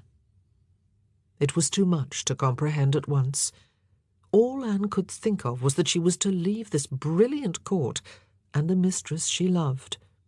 She knew nothing of the Princess Mary, and had no desire to go to France.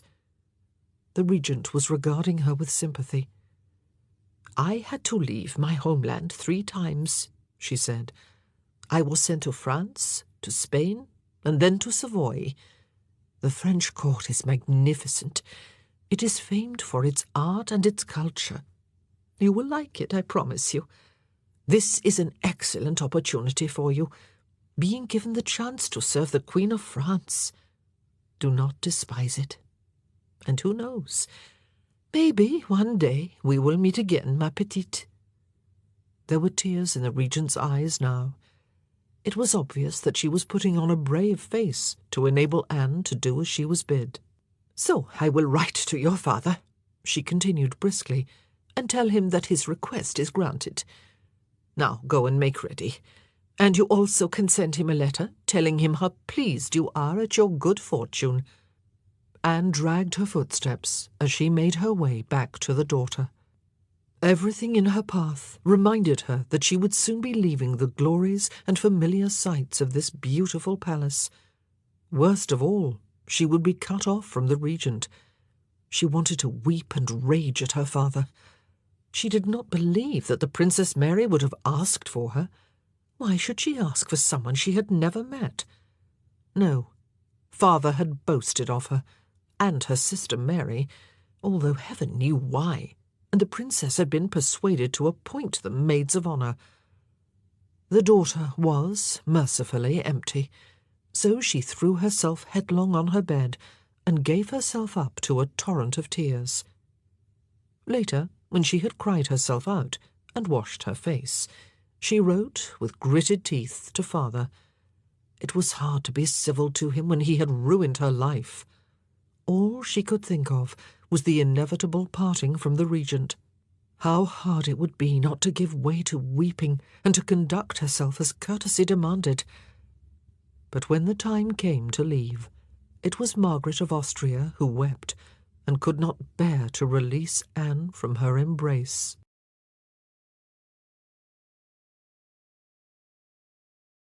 Chapter 3, 1515. Anne finally arrived in Paris on a cold day at the beginning of January, weeks later than planned. The delay had been frustrating. She had arrived back at Hever after an arduous journey to find, to her chagrin, that Mary had long departed for the court. But it had been necessary, for Anne's budding figure was beginning to outgrow her fine court gowns, and Mother had decided that some should be altered and some replaced, summoning the tailor and setting Mrs. Orchard to work to ensure that her daughter was fittingly attired to serve the Queen of France. The preparation of her new wardrobe had delayed Anne for a month, and then the bad weather had set in, with storms rendering the English Channel impassable, so she was forced to remain at Hever for Christmas, missing Burgundy, and angry and resentful because her sister was enjoying herself at the French court, having been dispatched from home in time to attend the new Queen Mary's proxy marriage ceremony at Greenwich, her wedding to King Louis at Abbeville, and her triumphant entry into Paris. She missed George. She hadn't seen him or father, for Sir Thomas had taken George to court for the festivities, in the hope that the king would make the boy one of his pages. And though her older brothers came home for the festive season, back from Penshurst and Oxford, they inhabited worlds too far removed from hers to offer any comfort. It had been with huge relief that she drew back her curtains on St. Stephen's Day and saw that the winds had died down. After that, there had been all to do packing her gear and making ready for her journey. Her brother Hal had been appointed her escort, with 2 of the Hever grooms to look after the baggage cart. And now, at last, she was in Paris, a beautiful city that seemed to be abundant with opportunities. As she and Hal rode along the left bank of the River Seine, in company with the guide they had paid to escort them, they could see ahead of them the Ile de la Cité, with its turreted palace, the soaring Sainte-Chapelle, and the mighty towers of the Cathedral of Notre-Dame, their stonework painted in bright colours. The great bells were tolling, their clamour echoed by other city churches. "Someone important has died," Hal said, his dark features creasing in a frown.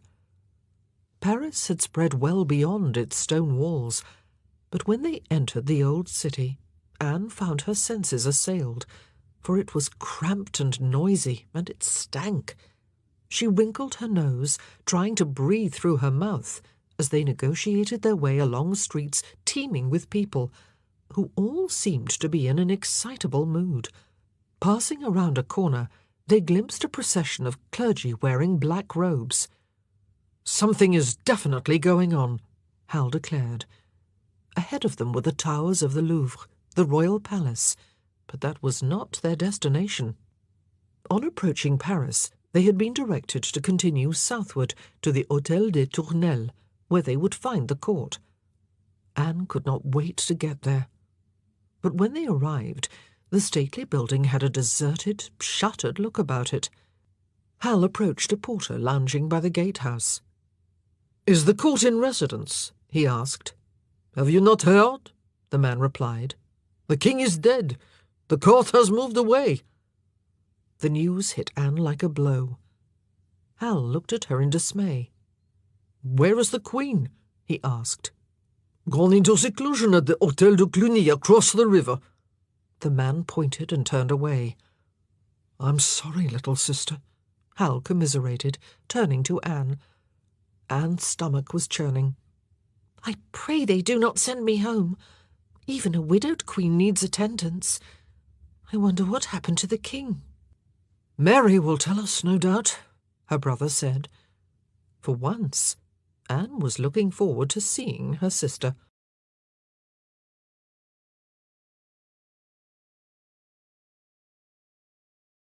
The Hôtel de Cluny was a small medieval palace with fashionable classical embellishments. They were shown into a parlour, as if they had arrived at a religious house, and indeed an atmosphere of piety and silence did seem to cast a pall over everything. It was so quiet. The bustle of the streets seemed a world away. A young woman entered. It took Anne a moment or so to recognise Mary, whose beauty had flowered in the 19 months of their separation. Her face was a perfect oval, her eyes doe-like, her mouth a rosebud. The black damask gown and halo-shaped hood became her delicate colouring and dark hair. Mary held out her hands. "Thank God you are here," she said, as Hal embraced her. She turned to Anne and kissed her on both cheeks in the French manner. "Sister, you have grown so. You have become a lady. Oh, I cannot tell you how relieved I am to see you both. But, Hal, you cannot stay long. This is a house of women now. No man may go near Her Highness." She made a face. "She has to remain in seclusion for 40 days, until it is known that she is not enceinte with the king's child. A pretty storm that would stir up, I assure you." "Tell us what happened," Hal said. "The king died on New Year's Day. They are saying that Her Highness wore him out by making him perform marvels in the marriage bed.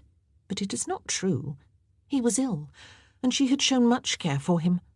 The truth is, he defied his doctors and ate foods that were bad for his gout. That brought on the fit of vomiting that killed him. When they told Queen Mary, she fainted. We had all to do to revive her and offer some comfort. She was distraught." "Is she enceinte?" Hal wanted to know. He had inherited father's interest in dynastic breeding. "It is too early to tell, but I think not." "Then Louis's cousin, the Dauphin Francois, will be king." "He acts as if he is king already," Mary said. "I can see why an announcement that Queen Mary is pregnant would cause trouble," Anne observed. Mary sank down on a stool. "It's more complicated than that. The Dauphin's nose was much put out of joint when King Louis married our princess, seeing his chance of a crown flying out of the window. He even had them spied on in their marriage bed, to see if Louis could sire children. But then, this, you understand, is a man whose brain is in his codpiece, Francois began to take a blatant interest in Queen Mary, not caring what King Louis might do. She did nothing to encourage it. She does not trust him or even like him. But you should have heard the gossip. The word was that Francois's mother, Madame Louise, gave him a piece of her mind. She's as ambitious as he is, and minds to see herself ruling France at one remove as the king's mother." "He sounds a devil," Anne cried. "He is, and if he hears that you have been here, Hal, he'll make something of it. You must go. We dare not compromise the Queen." Hal stood up. "Then I will take my leave, dear sisters. I have to be home for the Hilary term, though I had hoped to spend some time with you both first." They said their farewells. Then, when Hal had gone to find his horse, Mary took Anne to see Queen Mary. "I warn you, it's very gloomy in there," Mary said. "But I would not leave her service. The poor unhappy lady. Thank goodness she has been allowed to keep her English attendants, or rather those of us who weren't sent home after she arrived in France." Anne's spirit sank. How she wished herself back at the court of the regent. Leaving it for the French court had been bad enough. Finding herself in a house of mourning was 50 times worse. "My gown," she said suddenly, looking down at her skirts. She had worn the wine-red damask for her presentation to the Queen. "It is not suitable." "You can change it later," Mary said. "I trust you have a black one." She led Anne through an antechamber, opened a door, and pulled aside a heavy curtain. The room beyond was in darkness, even though it was full daylight outside. The only illumination came from a few flickering candles. As Anne's eyes accustomed themselves to the dimness, she could see that the windows were shrouded in heavy curtains, blocking all the light, and that the walls and the great mourning bed that dominated the room were hung with black. It felt like being in a tomb. A ghostly pale figure lay on the bed, swathed in voluminous robes and a nun-like mourning veil and cap, all in white. Around her sat several black-clad maids of honour, and an older lady, very finely attired, who must surely be the dame d'honneur in charge of them. She watched as Anne sank into a deep curtsy. Queen Mary propped herself up on one elbow, regarding her new maid of honour. She had exquisite features, with green eyes, pouting lips, and fair skin, like her brother King Henry. A tendril of flaming red hair had escaped from her cap. She looked younger than her 18 years, with her slender child's hand extended to be kissed. "You must be Mistress Anne Boleyn," she said in English. "I can see the family likeness." She smiled. "Welcome. I am sorry to have to receive you in such sad circumstances." "I am sorry for your Highness's tragic loss," Anne said. The Queen smiled at her. "Thank you. It was bad enough losing my kind husband, without having to suffer this incarceration for 40 days. How do you like my doyer blanc? It is traditional for French queens to wear white mourning. God's blood, I look like a nun. I feel like a nun." The Dame d'Honneur was looking on benignly. Obviously she did not understand English. "Could your Highness not wear something else in private?" Anne asked. Mary giggled. "I like your daring, Mistress Anne, but I dare not with Madame Louise bearing down on me unannounced at all hours, and it would look disrespectful to my late husband." For a moment she looked as if she was going to cry. "King Louis was very good to me. I miss him." Her face brightened again. "You will be glad to be with your sister." Anne nodded. It was true, although she knew it would not be long before jealousy reared its malevolent head between her and Mary. It had ever been so. She could feel her sister's eyes on her. "We are fortunate to be serving your Highness together," she said. "But not fortunate to be doing it in this place." Queen Mary sighed. "Oh, the time does drag. I am willing the weeks to pass." Anne was already willing it too. Yet she had no choice but to take her place alongside her fellow maids of honour and ladies-in-waiting and tend to her new mistress. She soon found that some of the maids were about her own age and high-spirited, which made life more tolerable. They were kept in check by the Dame d'Honneur, whose name was Madame d'Aumont. Anne soon learned that she was impeccably connected, having once served the saintly Queen Jeanne, King Louis's repudiated first wife, and married one of his most trusted seigneurs.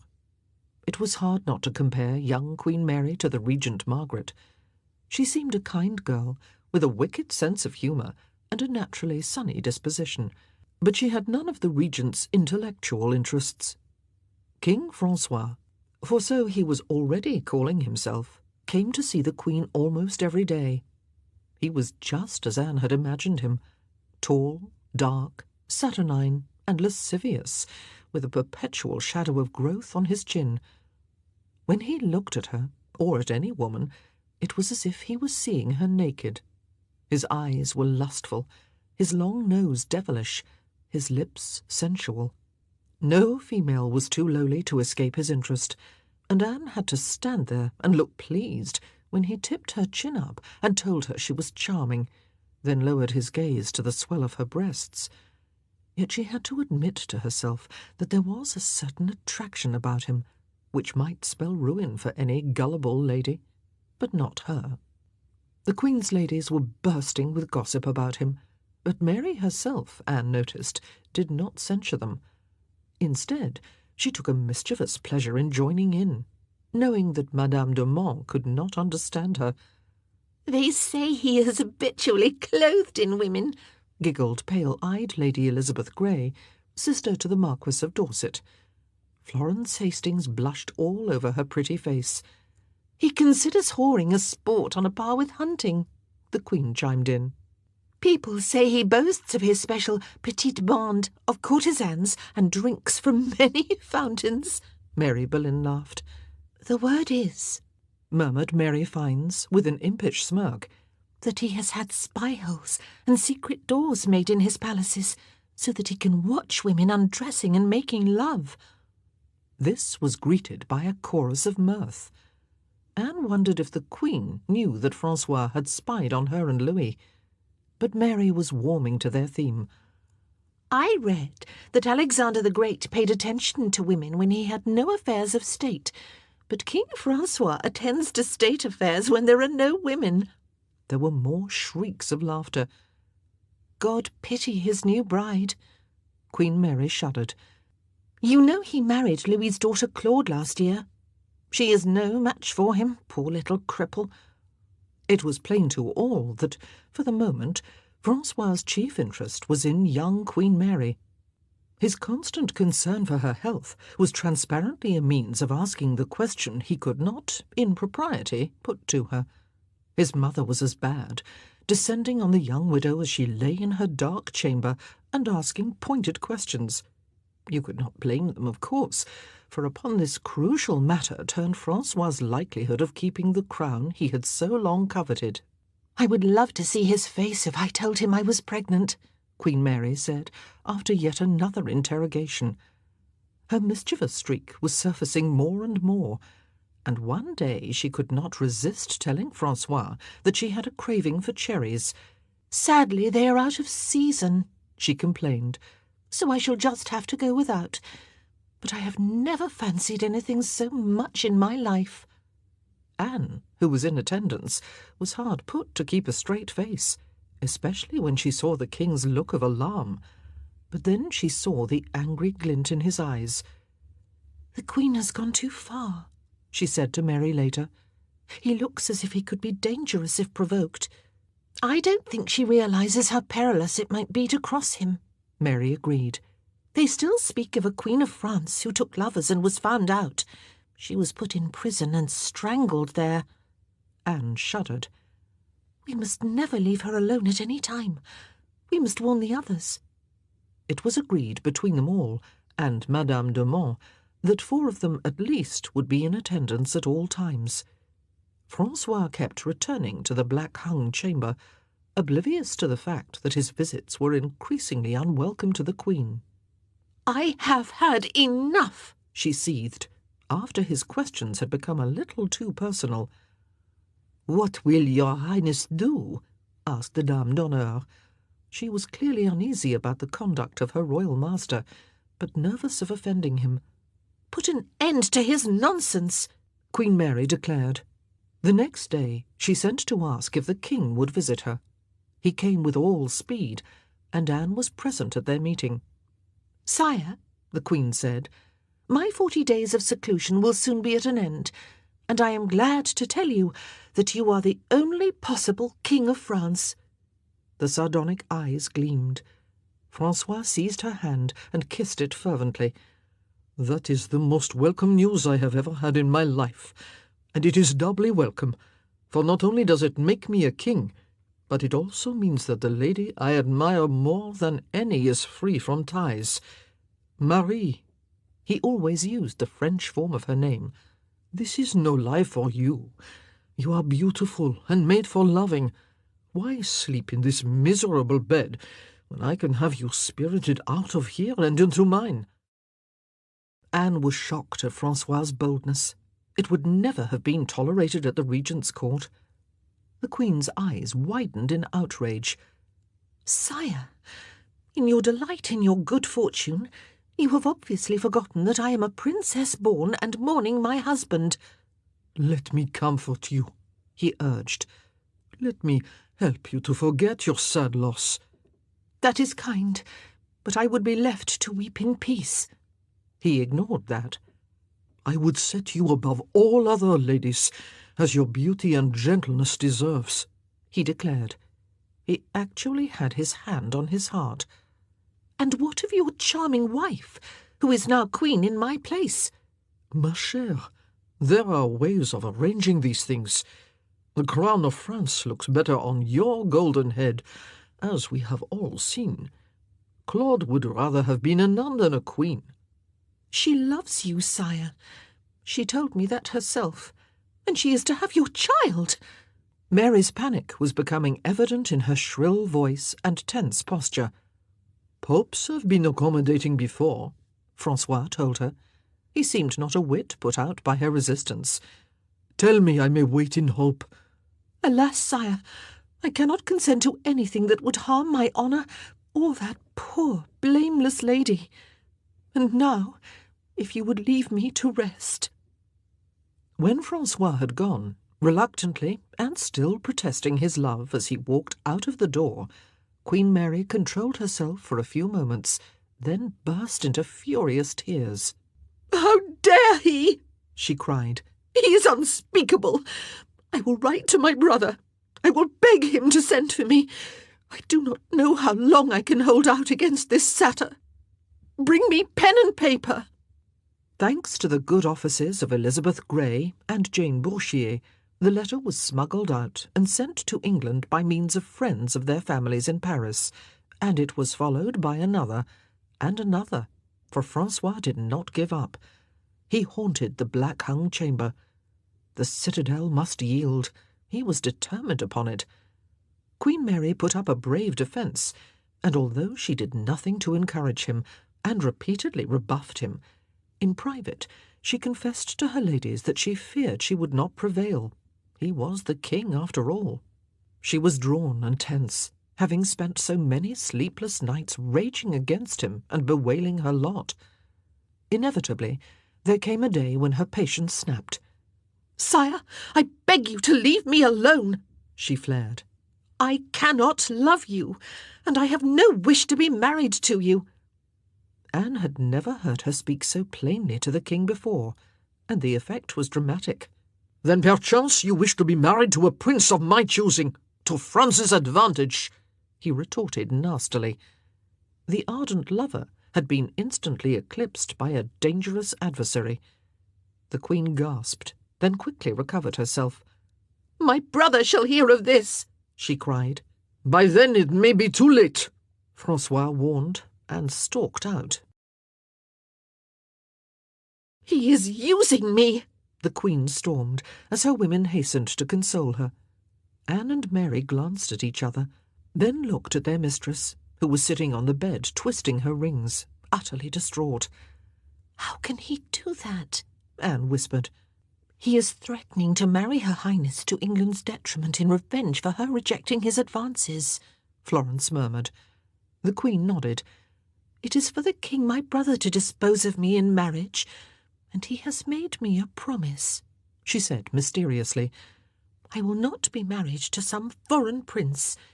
If Francois did that, King Henry would declare war on him. I am certain of it." Anne hated to think of women being forced into marriages they did not welcome.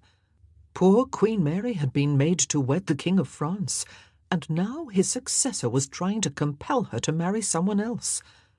Even the regent had feared being forced by her father into marriage. It was wrong, surely, that men had the right to make women take husbands against their will. She would never let anyone force her into marriage. Fortunately, King Henry had taken his sister's complaint seriously. Word came that he was sending an embassy to Paris to bring her home. Hard on the heels of that welcome news came a furious King Francois. "Madame, I will not allow the king your brother to marry you to anyone hostile to France." Mary glared at him. "Sire, I have no intention of marrying anyone." "You dissemble," he growled. "And these English ladies abet you in your scheming. No doubt they smuggle out your letters to England. Well, I will have them replaced by French ladies." Anne was torn. Her life in France was tedious, but going home to Hever held little appeal. Unless, of course, father could find her another place at court. Any court.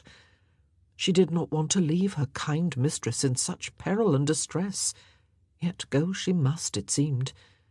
On the king's orders, she and the rest were escorted to a set of chambers in another wing of the Hôtel de Cluny, and left to wait there, comfortably accommodated but under guard, until arrangements could be made for their journey to England. Most were indignant. "My brother shall hear of this," sniffed Elizabeth Grey. "And I shall write to King Henry, who is my cousin. He would not wish me to be treated in this way." Mary Fiennes and Jane Bourchier said that they would write to their relatives too. Florence Hastings was all for packing her things and going home at once.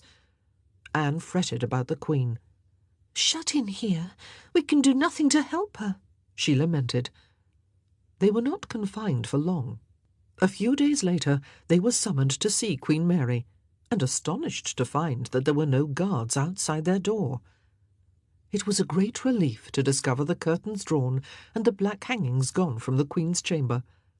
The walls were now hung with beautiful floral tapestries in rich shades of blue and red, and the room looked so much more cheerful with the hazy February sunlight streaming in. Where the morning bed had stood, there was a chair, upholstered in velvet, beneath a cloth of estate bearing the royal arms of France and England, the lilies and the leopards quartered. Here the young Queen was seated, still wearing her white weeds and veil, and in a defiant mood.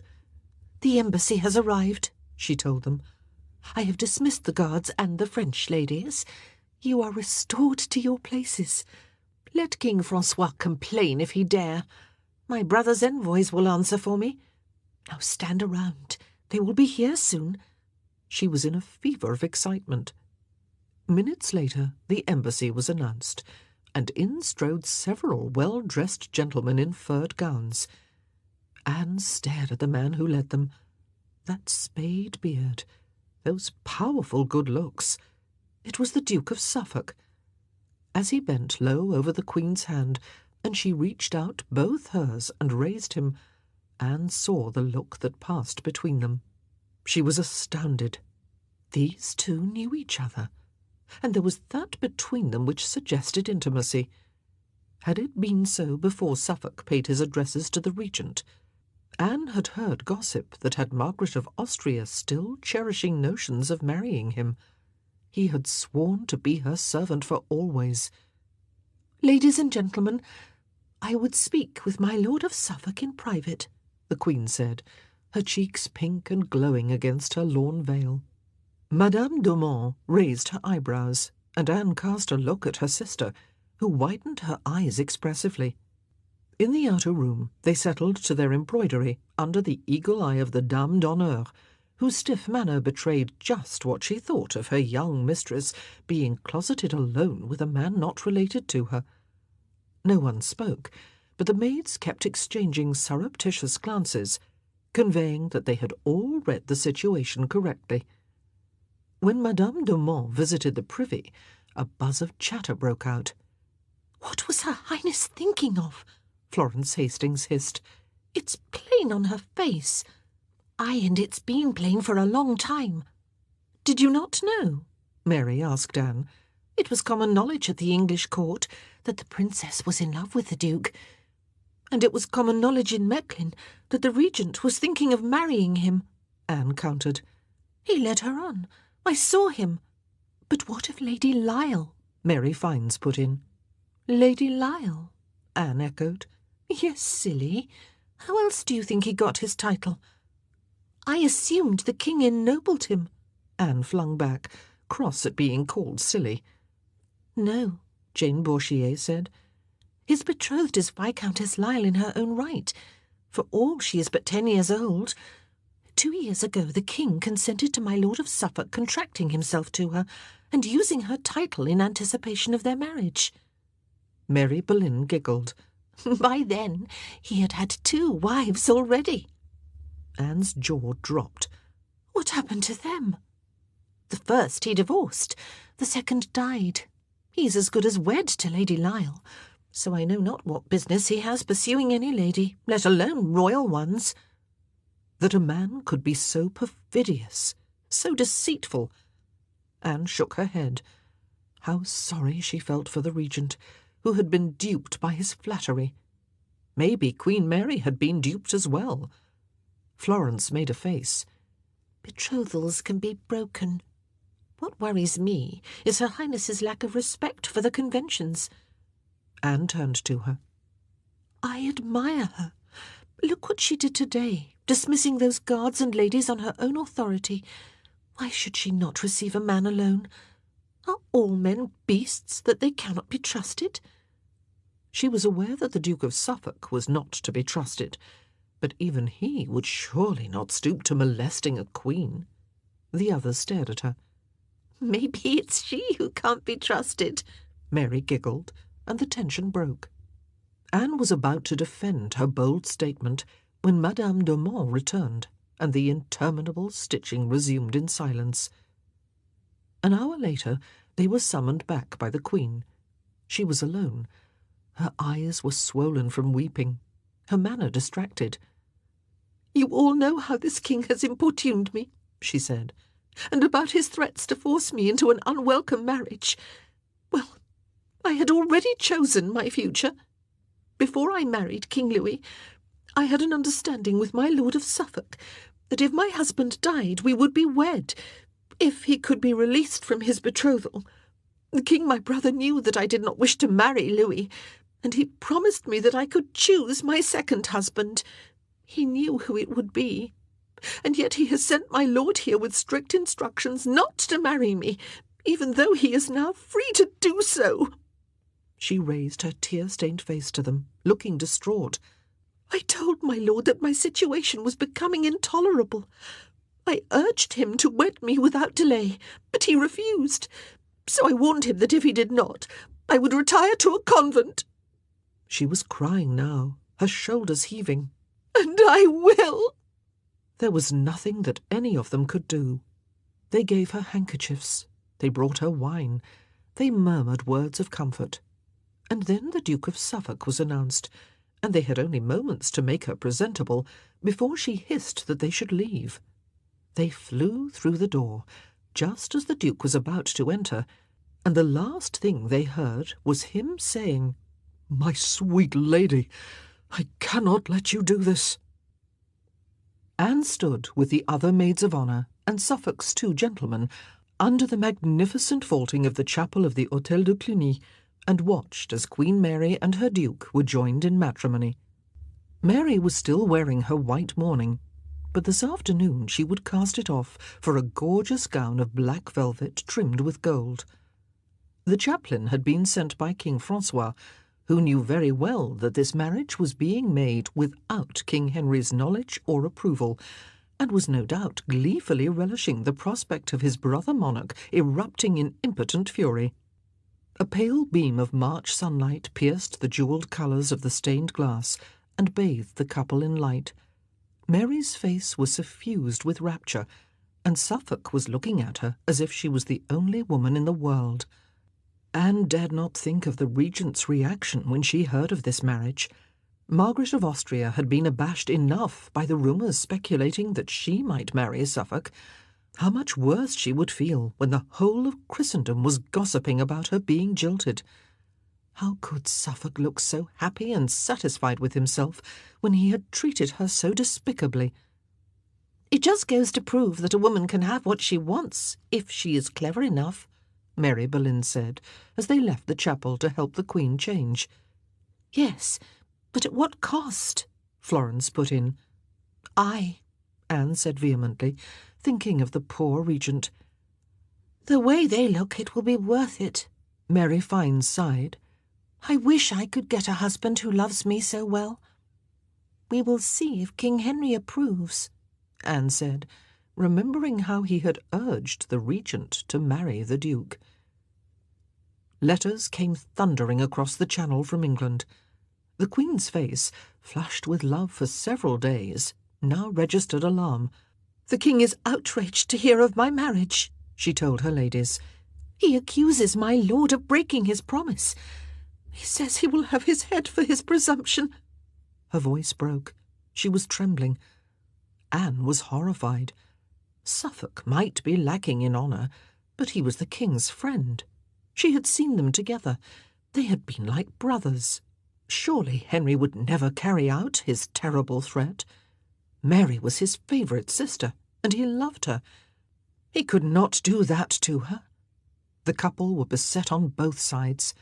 King Francois, the hypocrite, for he had abetted the secret marriage, expressed disapproval at the Queen remarrying so indecently soon after King Louis's death. The French court was apparently reeling from the scandal. All across Europe the gossips were regaling each other. Then Cardinal Wolsey, King Henry's chief minister and friend, and by all reports the most powerful man in England after him, used his considerable powers of diplomacy to still the troubled waters. King Henry graciously allowed himself to be mollified. He would forgive the errant pair in return for a punishing fine, paid in instalments over several years. The Queen gaped when she saw the sum mentioned. "We will be in penury for life," she cried. Anne watched as the Duke took her hand and kissed it. "It will be money well spent," he said gallantly, "and it means I get to keep my head." But he sounded as if he had just eaten something bitter. He should have married the regent and avoided all this, Anne thought. "We should be thankful," he added. "His Grace promises us a second wedding, with proper celebrations at Greenwich. And we are going home, my love." The maids of honour were wondering what was to happen to them, for it was clear that Queen Mary could not now afford to retain them all. Over the next few days, some were summoned home by their families. Anne did not want to be rusticated in England with the Queen, for Mary had said that she and Suffolk would have to live quietly in the country, nor did she and her sister want to go home to Hever. So Anne wrote to father, explaining their dilemma and asking for his help. He was quick to act. Not 2 weeks had passed before Queen Mary informed them that Queen Claude had honoured them by offering them places in her household. Anne clapped her hands, enjoying the undisguised envy of her fellow maids of honour. Although still pining for the court of Burgundy, she was fired up with excitement. The French court! At last! After weeks of living in the secluded gloom of the Hôtel de Cluny, she could not wait to be back in the world. Joyfully, she and Mary packed their chests, as Mary recalled the glories of the Hôtel des Tournelles, with its 20 chapels, 12 galleries, and beautiful gardens, and the wondrous chateau of Saint-Germain-en-Laye just outside Paris. And there were other sumptuous palaces too, further south on the river Loire, of which Mary had only heard: Blois, Amboise, and Langeais. They would be able to wear their new gowns, which had been laid away while they wore mourning, and dance and meet noble gentlemen. King Francois, for all his faults, was a young man with a great zest for living, and life at his court would be one long round of pleasure. King Francois remembered the courtesy expected of a monarch, and hosted a farewell dinner for Queen Mary at the Hôtel de Cluny. He was at his most charming, and it was as if he had never behaved otherwise toward her. Afterward there was dancing, and Anne watched as Francois, dazzling in cloth of silver, led out his royal guest. Queen Claude was not present, being with child, so the Duke of Suffolk danced with the king's sister, Marguerite, Duchesse d'Alençon, a lively, witty lady with the long Valois nose and a wealth of frizzy dark hair. When Anne saw her own sister in the throng, it was always with a different man. They smiled at each other as they whirled past, skirts billowing. It was strange how well they had got on these past weeks, instead of eternally squabbling in an exhausting game of rivalry. Perhaps the long months of absence had something to do with it, or being thrown together in a difficult situation. Anne was in such a happy mood this evening that she was ready to love even her normally infuriating sister. Around midnight, she saw Mary dancing with King Francois. It disconcerted her. Not that she was jealous. He was the last man she wanted to dance with. But she had heard about his lascivious life and his womanizing, and witnessed his assault on Queen Mary's virtue. Her sister, she hoped, would be mindful of that. Anne herself was asked for dance after dance. The young gallants flocked around her, and the evening passed in a whirl of music and laughter. It was not until later that she looked around for Mary and realized there was no sign of her or the king. Most people were drunk, engrossed in their partners, or deep in conversation. The air was rank with the scent of sweat, leftover food, and spilled wine. She did not care, for the musicians were striking up again, and yet another young man was bowing before her. It was not until 2 o'clock in the morning that she saw King Francois, urbane as ever, and very drunk. He was sitting on his great chair, toying with a buxom woman on his lap. It was not Mary. Anne looked for her sister in vain, beginning to feel anxiety creeping up on her. It was not like Mary to go to bed and miss an occasion like this. Damn Mary, giving unnecessary cause for concern when she herself was enjoying this wonderful night. She supposed she ought to go and look for her, but probably she was worrying unnecessarily. Mary was older than she, and could surely look after herself. Toward dawn, she ascended the stairs to the daughter, tired but exhilarated, surrounded by the excited chatter of the other maids of honour. Many had gained admirers, it seemed. Her bubble of happiness burst when she saw Mary sitting on her bed in the moonlit darkness, weeping uncontrollably. Anne hastened to her, the others clustering around. Some lit candles, some offered handkerchiefs. "What is wrong?" Anne demanded, feeling guilty for not having sought out her sister earlier. Mary shook her head and went on sobbing. She looked utterly distraught. Anne shook her. "Tell me." He, she gasped. "Who?" Anne cried. "What did he do?" "The king!" Mary burst out in fresh floods of tears. There was a shocked silence. "He takes what he wishes," Florence said in a tone of disgust. "It is well known." Anne put her arm around Mary. She was trembling herself. "Is this true?" Mary nodded. "He forced me," she whispered through her sobs. "He was taking me to see a painting. He said it was a work of art such as no one had ever surpassed. But there was no painting. When we got into the gallery where it was supposed to be, he put his arms around me and started kissing me. I did not know what to do. He is the king. I dared not gainsay him." She gulped. "Then he said we'd be more private and comfortable elsewhere, and pulled me through a door. It was a bedchamber. I tried to protest, to say that I was a maid and was saving myself for my husband, but he just laughed and said that everyone says that, but it means nothing. And then he pushed me on the bed and... Don't ask me to say more." She hung her head. "He did things to me I had never heard of."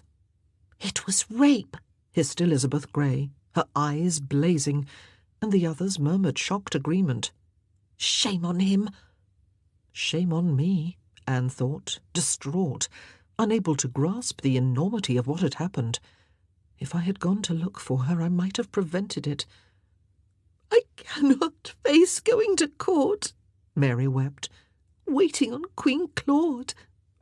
I will see him every day, and I could not bear the shame. She will guess." Her cries rose to a piteous wail. "She will dismiss me." Anne could imagine the scandal, and shrank from the prospect. She held Mary tightly, waiting until the storm had subsided. The others stood round, shaking their heads in concern. Eventually Mary straightened, her face red and blotched with tears, her hair tousled. She took a deep breath. "I will see Queen Mary in the morning and ask if I can go home with her." That seemed to Anne to be even more fraught with difficulties. "But what will father say?" she asked. "How will you explain it to him? He secures for you one of the most coveted posts to which a girl can aspire, and you turn your back on it." "Do you think I wanted this?" Mary flung back. "It was not my fault." Anne knew that if she had been Mary, she would have stamped on the king's foot, or screamed, or slapped his face, but she refrained from saying it. She would not upset Mary further. Outraged on her sister's behalf, she reflected bitterly that whatever anyone, even the enlightened Christine de Pezan, said, men were still stronger than women, and able to take what they wanted. With them it was either brute force or cruel deception. Look at how Suffolk had treated the regent, and kings did not have to answer to anybody. "I understand that you cannot face serving Queen Claude," Anne said, feeling like crying herself. "But you must think about what you are going to say to father." Mary gave a shuddering sob. "I don't know. I can't think just now. I'll think in the morning." "We have to be up early to ride to Saint Denis," Anne reminded her. "Queen Mary has a long journey ahead." "Just leave me alone," Mary wailed and lay down, still in her clothes. Looking at her, defiled and broken, Anne was again swamped with guilt. Why did she not feel sorrier for her? The truth was that Mary could be so exasperating and stupid. Why go off alone with the king in the first place? But she pulled herself up. That did not excuse his appalling behaviour. Mary's silliness was as nothing compared with what he had done. She bent down, contrite, and began unlacing her sister's gown, then fetched her night-rail and helped her into bed. "Perhaps, Mistress Anne, you understand now why a woman should not be by herself with a man," Florence said nastily. When they were roused at 6, Anne was feeling ragged. She had not slept for racking her brains over what to do about Mary. After the horrifying thought that Mary might be pregnant occurred to her, she'd lain awake torturing herself for being responsible and worrying about what would happen to her sister and how a pregnancy could be concealed. She did not dare think what their father would say. King Francois arrived promptly at 8 o'clock to escort Queen Mary to the great abbey of Saint-Denis, where they would say farewell, and she and Suffolk would begin their journey back to England. Anne could hardly look at Francois. She was so filled with loathing. She was seized with the urge to slap him. It was the least he deserved. But what good would that do? She felt so impotent. It had been arranged that Anne and Mary were to return to court in the king's train and be presented to their new mistress, Queen Claude. Elegant in black velvet and a jaunty cap that showed off her red hair to advantage, Queen Mary embraced them and bade them farewell. "I am most appreciative of your good service and your discretion," she told them. Flushed with her good fortune, she did not notice that both were subdued and red-eyed. But now Mary spoke up. "Your Highness, let me come home with you," she pleaded. Anne was appalled. This should be kept within the family. Already too many people knew of it. The Queen frowned. "What is this? You are going to court to serve Queen Claude." "Madame, I cannot," Mary said, beginning to weep again. "Why, for heaven's sake? Do you not realize how fortunate you are?" Mary swallowed and lowered her voice. "Madame, you know better than most how persistent a certain gentleman can be." Her voice faltered. "I dare not stay here at court. My reputation will be compromised." The Queen's eyes narrowed. Understanding dawned. "Has he seduced you?" "No," Anne said, but Mary hung her head. "Take me home, your Highness," she begged. "I cannot bear to see him again after last night. Please do not ask me to elaborate. Believe me, I had no choice in the matter." "What of father?" Anne asked. "He will be furious." "You may leave it to me to explain to him," the Queen said, her tone unusually strident. "I will vouch for you, Mary. If he is furious with anyone, it should be with that villain. My dear, I am so sorry and appalled. I can never forgive myself, for you were in my service and have been dishonoured. I should have been more aware." "Your Highness understandably has had weighty matters on your mind," Anne said. "It was my duty. But we cannot waste time on regrets. I am late already. Mary, have a servant load your baggage." "Oh, thank you, your Highness," Mary cried, before hastily embracing Anne and hurrying away. "I must go," the Queen said. "Mistress Anne, I wish you well at the French court. After what has happened, I don't need to warn you to guard your virtue. It is the most precious jewel you will ever possess." She smiled sadly, watching Mary's retreating back. I think you are wise and do not need my advice. You would not let any man take advantage of you." Anne curtsied. No, she would never let that happen. No man would have the chance. In fact, she was resolved never to have anything to do with the perfidious, dangerous, bestial creatures. There were so many other things in life to enjoy. She looked after the departing figure of her sister. Pray God the Queen spoke to father before he set eyes on Mary. As the royal retinues prepared to leave Saint-Denis, Anne bade Mary a hurried farewell. "If you want me to write to father in your defence, I will do so," she said, then lowered her voice. "Your secret is safe with me. I pray there will be no unpleasant consequences." "Oh, there could not be," Mary said, sounding happier now that she was leaving Paris. "Mary Fiennes told me that the woman has to experience pleasure to conceive, and most certainly I did not." Anne was not sure that was true, but she held her peace. "God keep you," she said, and kissed Mary. She watched as the great cavalcade rode away northward, before climbing into the horse-litter that was to take her to the Louvre. The world was opening up again, and she was aware of excitement welling up within her. But it was tempered by what had happened to her sister in the very court for which she was now bound. Chapter 4 1515 to 1516. Claude of Valois was little more than a child, a delicate-looking girl with a pleasing face and curly chestnut-brown hair. Her eyes squinted disconcertingly in different directions, and she had a pronounced limp, having been crippled from birth. But as the daughter of the late King Louis and heiress to the Duchy of Brittany, she had been a great prize in the royal marriage market, which was why the future King Francois had made her his bride, the poor girl. She arrived late for the audience, walking to her chair of estate in as stately fashion as her condition and her uneven gait permitted. The midnight blue velvet gown, embroidered with the lilies of France, its stomacher unlaced over her belly, seemed to weigh her down, but she was all smiles, and the first impression Anne gained was of an innate sweetness of character. "Welcome, mademoiselle," the Queen said, looking both at and past her as Anne sank into a deep curtsy. "You may rise. Is your sister not with you?" Anne was prepared. "Your Majesty, she is unwell and has had to return home to England."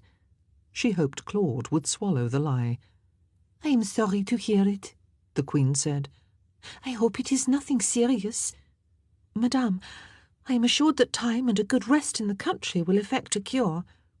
Claude smiled. "Well, Mademoiselle Anne, I rejoice to see you, for I have heard excellent reports of you. There is always a great clamour when a place becomes vacant in my household, but I liked what I heard of you, as did my mother-in-law, Madame Louise, who noticed you on her visits to Queen Mary. She told me how accomplished you are." "It is kind of your Highness to say so," Anne said. She was aware that the domineering Madame Louise ruled the court, overshadowing Claude, but she could detect no bitterness in the young Queen's demeanour. "There are 300 young ladies in my household," Claude told her. "You will be in good company. I hope your time here will be happy." Anne was thus dismissed. A lady-in-waiting came to take her to her new lodgings, yet another maiden's daughter high up in the eaves, where she would share space with 19 other girls. It was sweltering in the warm weather. She found herself missing Mary already.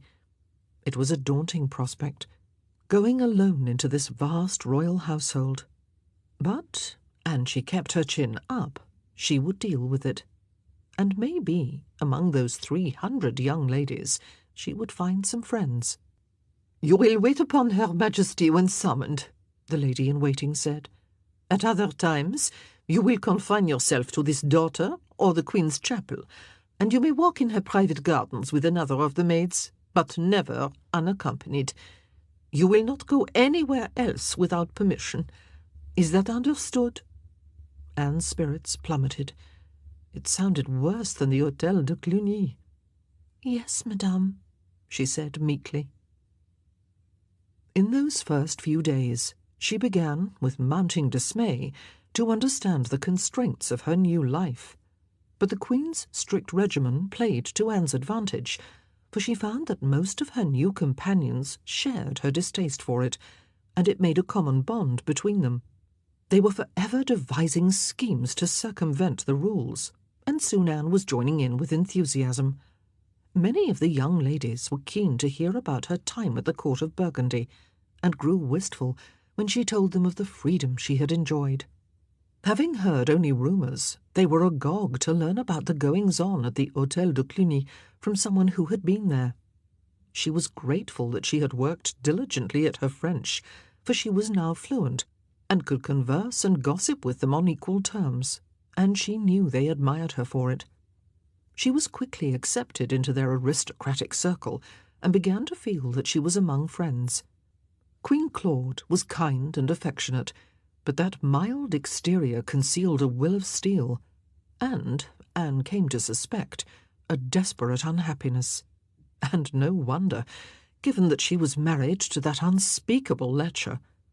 It was no secret that the king dallied with many mistresses. Indeed, it was one of the chief topics of conversation among the excitable young women in that teeming household. But Claude, she was a saint, ignored the gossip, or rather the conversations that were suddenly hushed when she appeared. When the king visited her, which was not often, she was sweetness itself to him. But when he had gone, usually all too soon, she could barely hide her sadness. That she was aware of his constant infidelities and the lax example he set to his courtiers was apparent in her imposition of a strict moral code upon her household. Her mission was to protect her maids from predatory men, but it was like living in a nunnery. Anne was told early on that she must follow the Queen's example and conduct herself with modesty and decorum. Her days were governed by a tedious round of prayers, good works, devotional reading, and endless sewing. Within a week, she thought she might go mad or die of frustration. There was no talk here of the game of love. The Queen kept nearly always to her apartments. Anne learned that she did not like the court and disapproved of what went on there. "She attends when she has to," one of the maids said. "but she would far rather be at Amboise or Blois." "Away from the court?" Anne asked, dismayed. "If the king agrees, yes, and usually he does. He has his reasons, of course." A sly smile accompanied that statement. You could not blame Claude, Anne reflected. After all, what queen would want the humiliation of seeing her husband parading his mistresses in public, or of other people's pity or derision? Look at her, poor little misshapen thing. No wonder he strays. It felt like being in prison, immured in the Queen's lavishly painted and gilded rooms, which offered every luxury a woman might require, but held no attractions for Anne. What good did it do to wear all her gorgeous court gowns, on which father had outlaid so much money, if no one saw them? In June, the king led an army into Italy, where he was to aid the state of Venice against an invading Spanish army.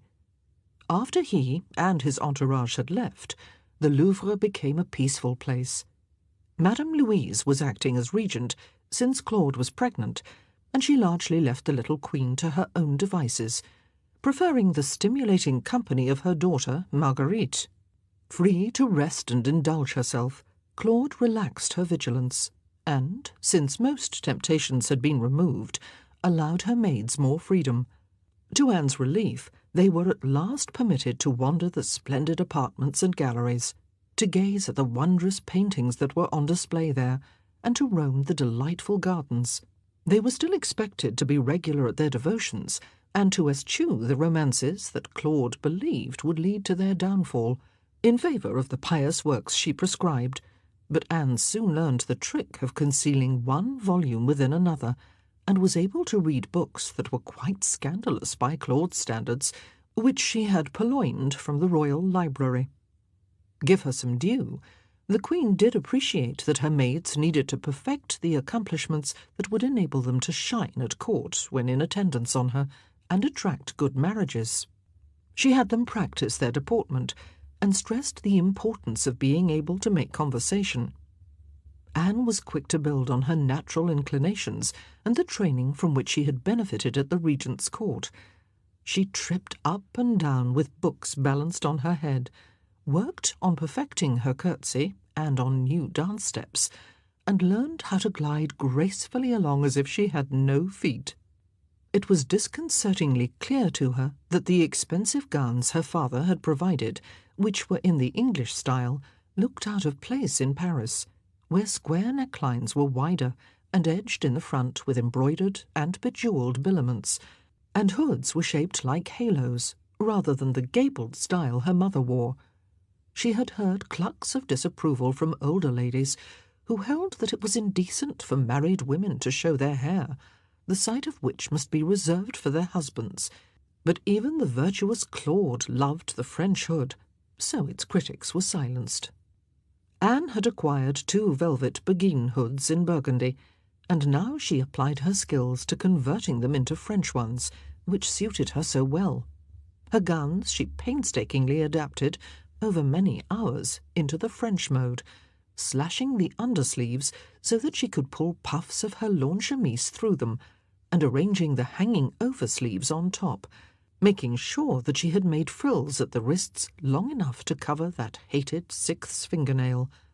Always she added her own innovative details, interlacing ribbons and paste gems on her bodice, or repeating the billement at the skirt hem, or wearing a bandeau of silver chain across her forehead beneath her hood. The effects were striking. Her slender figure was maturing into the lines of womanhood, and so perfectly proportioned that the gowns looked wonderful. Others thought so too, for within a short while her small innovations were being copied, and after a time she realized that women, many even of high rank, were watching her to see what new fashions she was wearing. It was a heady feeling, setting trends in a court that led the world in style, and almost every day she devised some novel detail. In the summer, as Paris grew hotter and more foul-smelling, Claude began to pine for her beloved chateau of Amboise, but she was nearing her time and dared not risk any form of travel. This was her first child, and she was praying daily that it would be a son, an heir to France, since the Salic law did not permit the succession of a female to the French throne.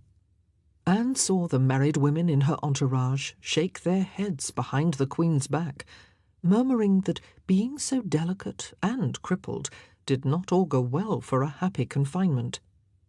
But the birth, which Anne, by virtue of her maiden status, was not permitted to attend, was by all accounts uneventful. It was disappointing that Claude had borne a daughter, but God doubtless had his reasons for that. The baby was a tiny thing, with the king's Valois features instantly recognizable.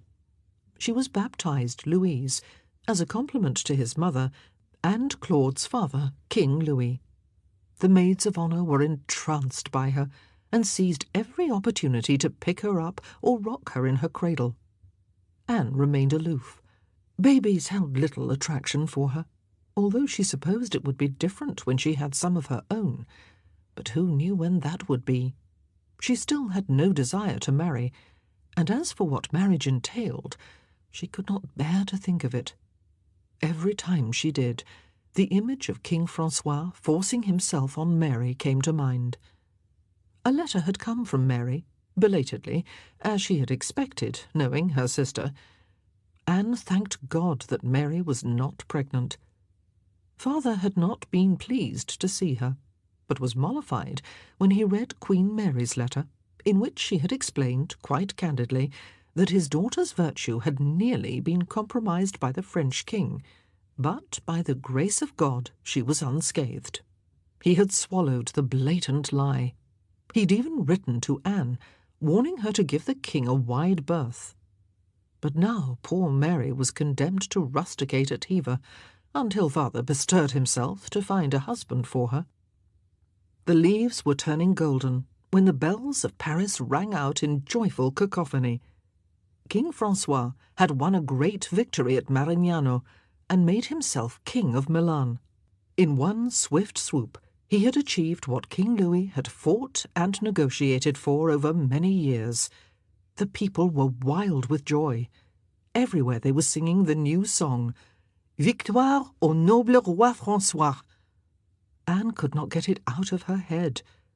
Claude was on her knees in ecstasy, thanking God for his manifold blessings and for keeping her husband safe. Madame Louise ordered public celebrations. "My son has vanquished those whom only Caesar vanquished," she declared grandly, bursting with pride. "It was foretold to me that he would gain this victory."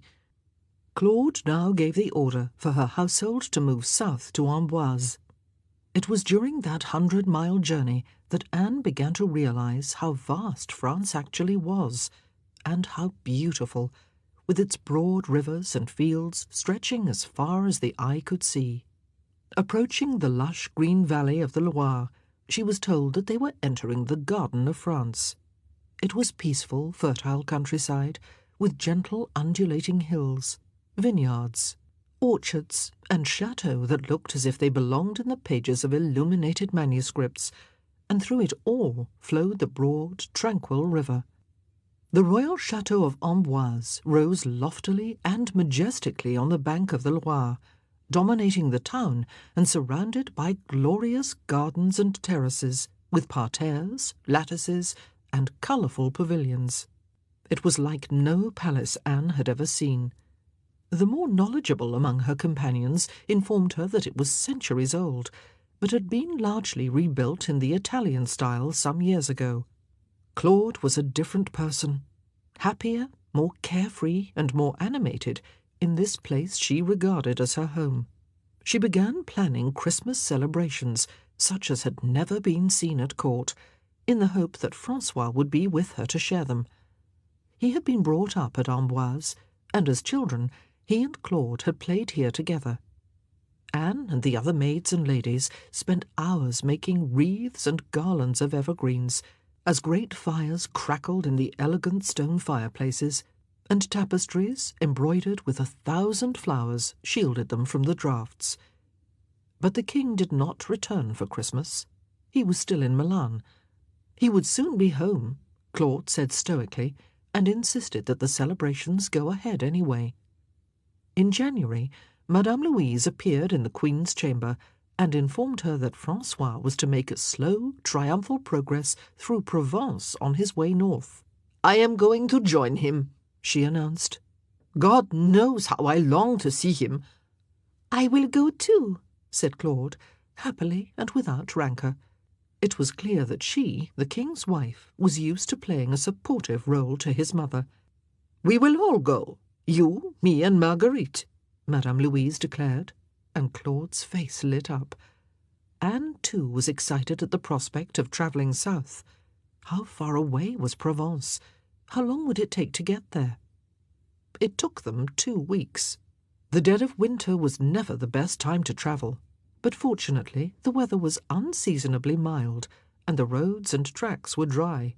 Their route took them from the rich lowlands of the Loire to Bourges, Clermont-Ferrand, Lyon, and Grenoble, skirting snow-capped mountains, traversing majestic country where frost-touched vineyards stretched to the far horizon, and finally reaching the verdant, scenic grandeur of Provence itself, with its towering, craggy hills and ancient olive groves. Anne had never dreamed that a land could show so many faces. These southern parts of France were enchanting, a world away from the familiar places she knew. As they passed between 2 high mountain ridges and drew nearer to Sisteron, where they were to meet up with the king and his host, her excitement mounted. She saw Claude's plain face transformed with joy when she caught sight of Francois, the triumphant victor, bearded now and bravely seated on his horse, looking more magnificent than ever, and mantled with a new assurance. Anne watched him dismount to embrace his wife, his mother, and his sister. Again she felt that overwhelming distaste. With the other ladies, she followed the king and queen up to the mighty citadel, which guarded the town from its rocky outcrop far above. An air of rejoicing pervaded the press of people in the procession, and Anne was longing for the feasting and dancing to begin. With itching fingers, she helped to unpack her mistress's gear and make her ready to grace the court. Then she flew to the daughter at the top of the great tower, where she hurriedly cast off her travelling clothes, washed herself with rose water, and donned a gown of plum damask trimmed with black velvet. Her hair she left floating loose down her back, interlaced with tiny, sparkling jewels. A glance in the mirror told her that she had never looked more alluring. King Francois noticed her. "La petite Boleyn, you are enchanting tonight," he said, as he passed her on his way to his seat on the dais, his gentlemen following, all of them as gaudy as peacocks. He had put on weight during the campaign. Anne flushed. He was the last man whose attentions she craved, but she lowered her eyes, dipped a curtsy, and murmured, "Thank you, sire," praying that he would leave her alone. "It pleases me to see all you young ladies here," he said, leering at her. "A court without ladies is like a year without springtime, or a spring without roses." He moved on, his courtiers following. Her relief was so great she could have sunk to the floor. In slow stages, the court made its cumbersome way north, the victor of Milan being fated all along the way. It was at Lyons, where Francois fell in love with the city and insisted on lingering for 3 months, that Anne attended the Queen on an expedition to the Roman Forum of Trajan, high on a hill, with all of Lyons and the broad confluence of the 2 great rivers, the Rhône and the Saône, spread out below. She stood by the parapet to admire the view. It was a breathtaking sight. Someone was watching her. An old man was sitting on a ruined wall, a sketchbook in his hand, busily drawing. You could have called him a lion of a man, with his mane of white hair, his strong features, and his powerful build. He smiled at her. She had seen him before, in company with the king, and wondered who he was. "Good day, sir," she said. The old man rose to his feet and bowed. "Madame, you like my picture?" His voice was heavily accented, and his French appalling. Anne had never seen such a realistic and beautiful sketch. She drew in her breath as she saw her own likeness in profile. There she was, in her grey figured gown with the black billament and her red and gold hood. The old man had captured her features perfectly. Her nose was a trifle long, but that did not detract from the overall impression. "You like it?" the old man asked. "You have a, how you say, interesting face." "It's wonderfully accomplished," Anne exclaimed. "I have seen many great works of art, in Burgundy and here in France, but this is exceptional. It's me to the life." "Then take it," he said, resuming his seat and beaming at her. Anne was staggered. "For me? Oh, you are kind, sir. I shall treasure it. Will you sign it?" The artist took a stick of charcoal and traced a cipher of 3 letters, one above the other, a large D with 2 downward strokes and a slanting L. D-V-L? she asked, puzzled. "Leonardo da Vinci, at your service, Madonna," the old man said.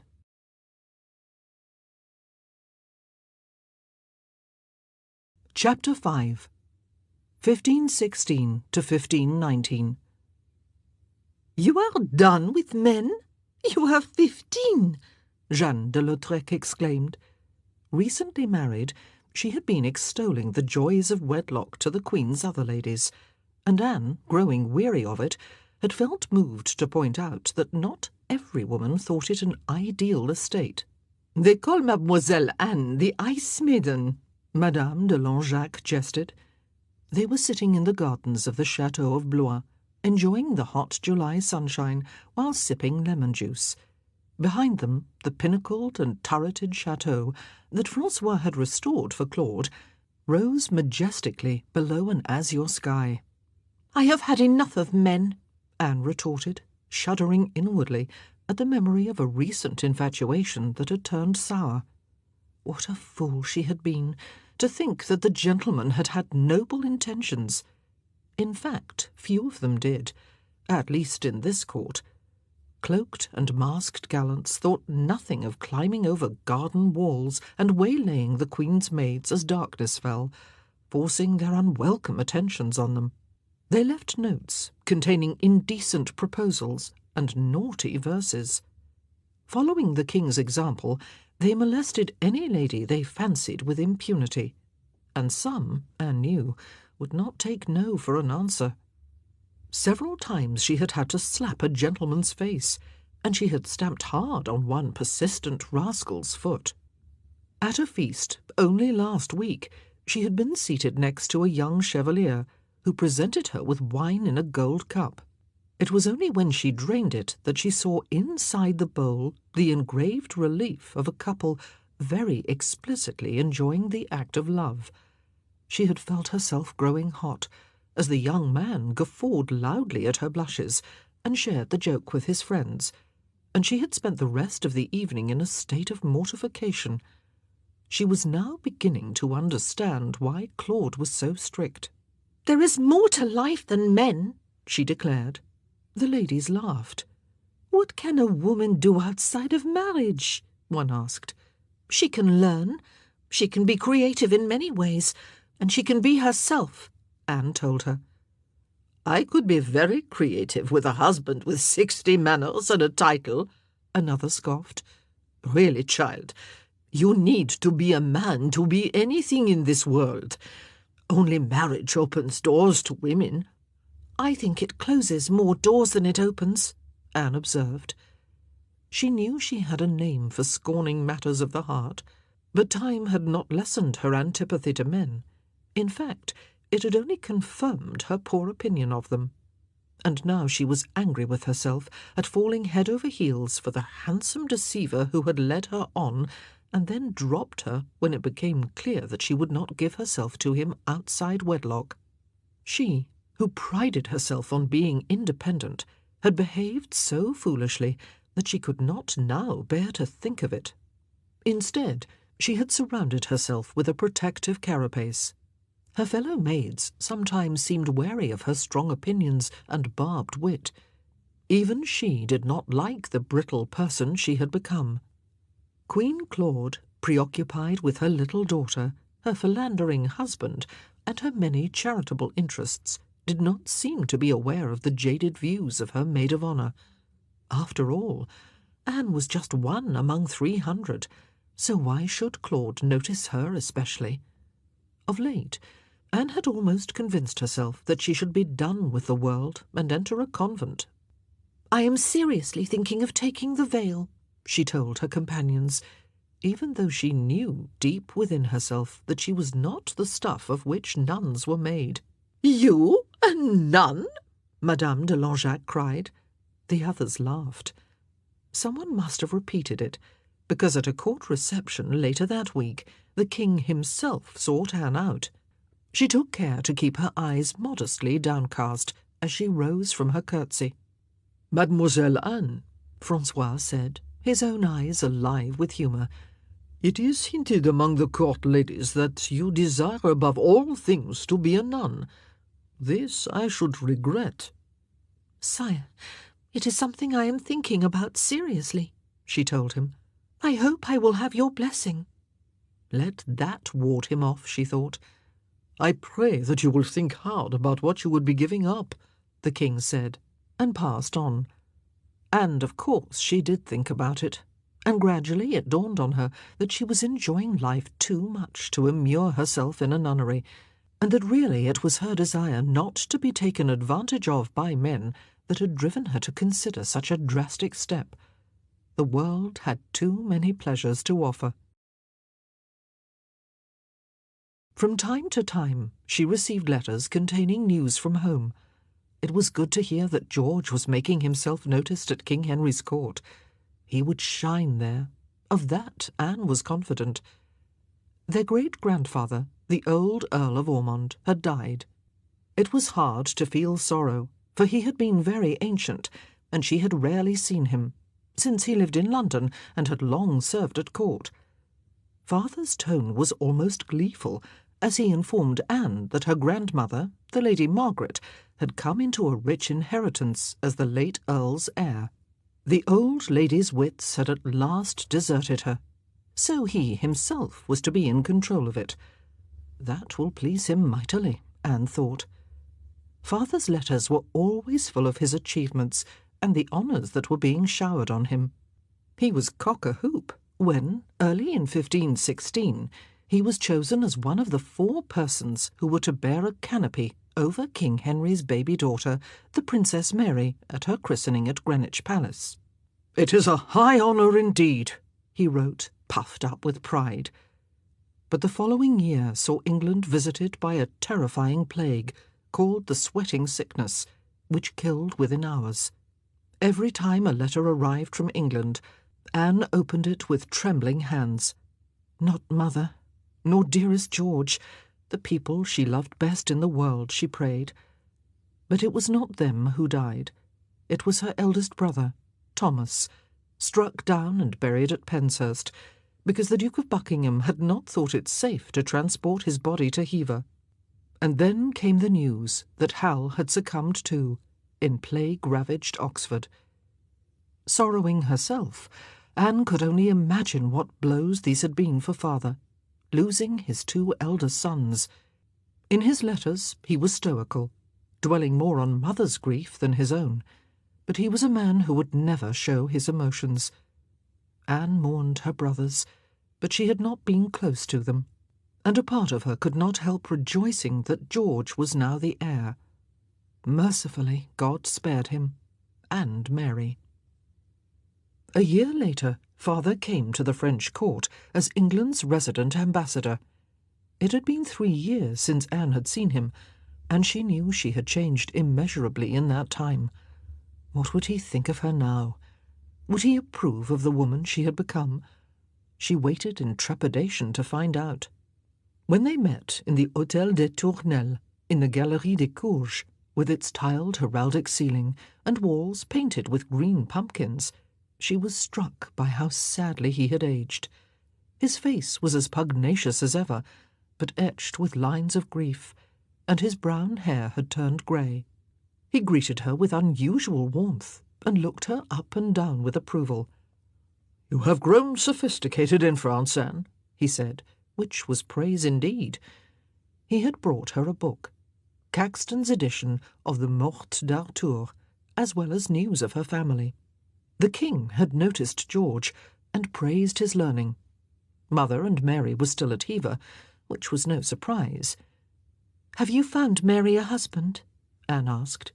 "Not yet," father said, as they strolled along the gallery. Fortunately, Mary, as the elder daughter, must be married first. She was relieved to know that she had some respite, having wondered what plans father might have for her once he had seen how she had become the accomplished, virtuous, and eminently marriageable daughter he had wanted her to be.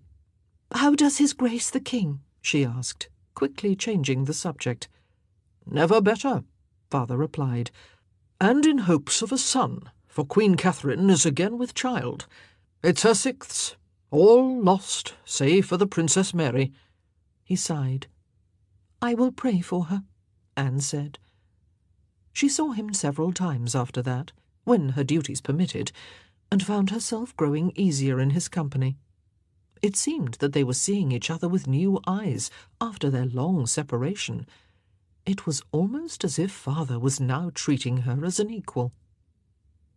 Sir Thomas had spoken truth when he said that Anne had grown sophisticated.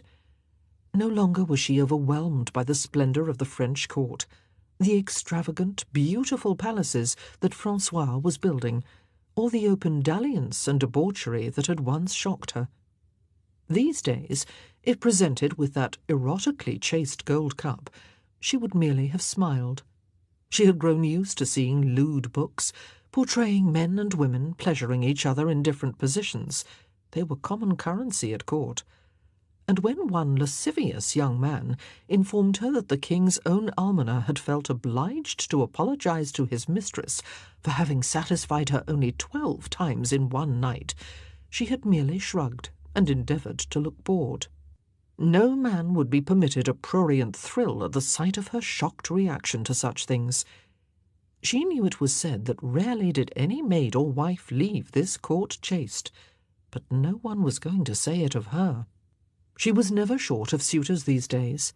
They all told her that she was the fairest and most bewitching of all the lovely women at court, or that she sang like a second Orpheus.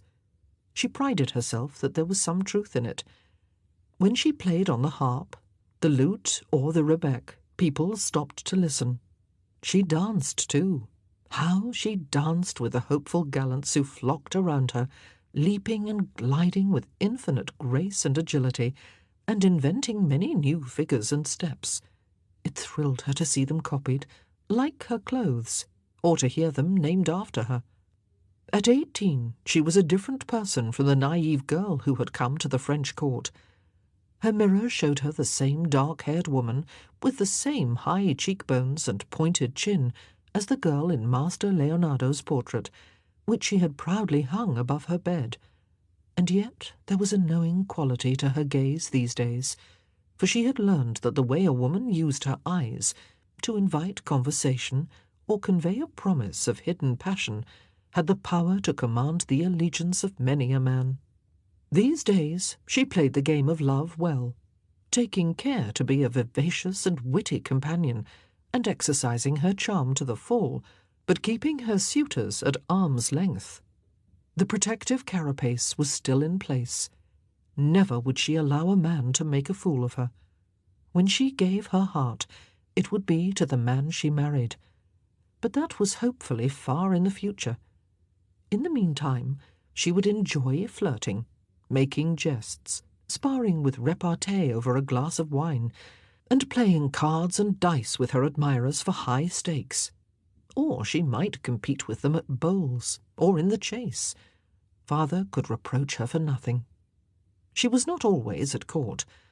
Claude still preferred the peace and tranquillity of Amboise and Blois, and retreated there whenever she could. She had a son now, the long-awaited Dauphin Francois, and a daughter, Charlotte, but her eldest, little Madame Louise, had died aged only 2, much mourned by all the ladies. Anne would have preferred to be at court more, but Amboise had its pleasures. The king had given his beloved Master Leonardo a house and workshop, Le Clos Lucé, near the chateau, and when the great man was in residence, which was increasingly often, for he was growing old and infirm, he welcomed visits from the Queen's entourage, and took delight in demonstrating his many curiosities to them. There was nothing that did not interest him. He was not just an artist, but a man of science, an anatomist and an engineer, and he was endlessly inventive. Anne was amazed to hear him describe a machine that could fly men through the air. "It is not possible!" she exclaimed. Leonardo smiled at her. There was an ageless wisdom in the blue eyes, under the beetled brows. "Time will prove you wrong, Madonna," he twinkled. He was painting a masterpiece for the king. It was of an Italian woman, with a mysterious sideways glance and a half-smile. He had been working on it for months, and was always retouching it or changing details. "She is beautiful," Anne told him. "What is her name?" Isabeau asked. "She is Monna Lisa Gherardini, a beautiful lady I knew in Italy," Leonardo said. "But she is not yet finished." On a warm May day in 1519, Anne and 3 other ladies walked from the chateau of Amboise to Le Clos Lucé, hoping that Leonardo would show them some more of his inventions. But at the door they were met by his servant, who looked at them mournfully. "Alas, mesdemoiselles, Master Leonardo died yesterday in the king's own arms," he told them, a tear trickling down his gnarled cheek. "No," Anne cried, stunned. She had known that the old man was failing, but had convinced herself that, with his genius, he would go on forever. She had grown fond of him, and, she thought, he of her. He had been someone apart from the usual run of mortals, and the world would not see his like again. At that realization, she wept.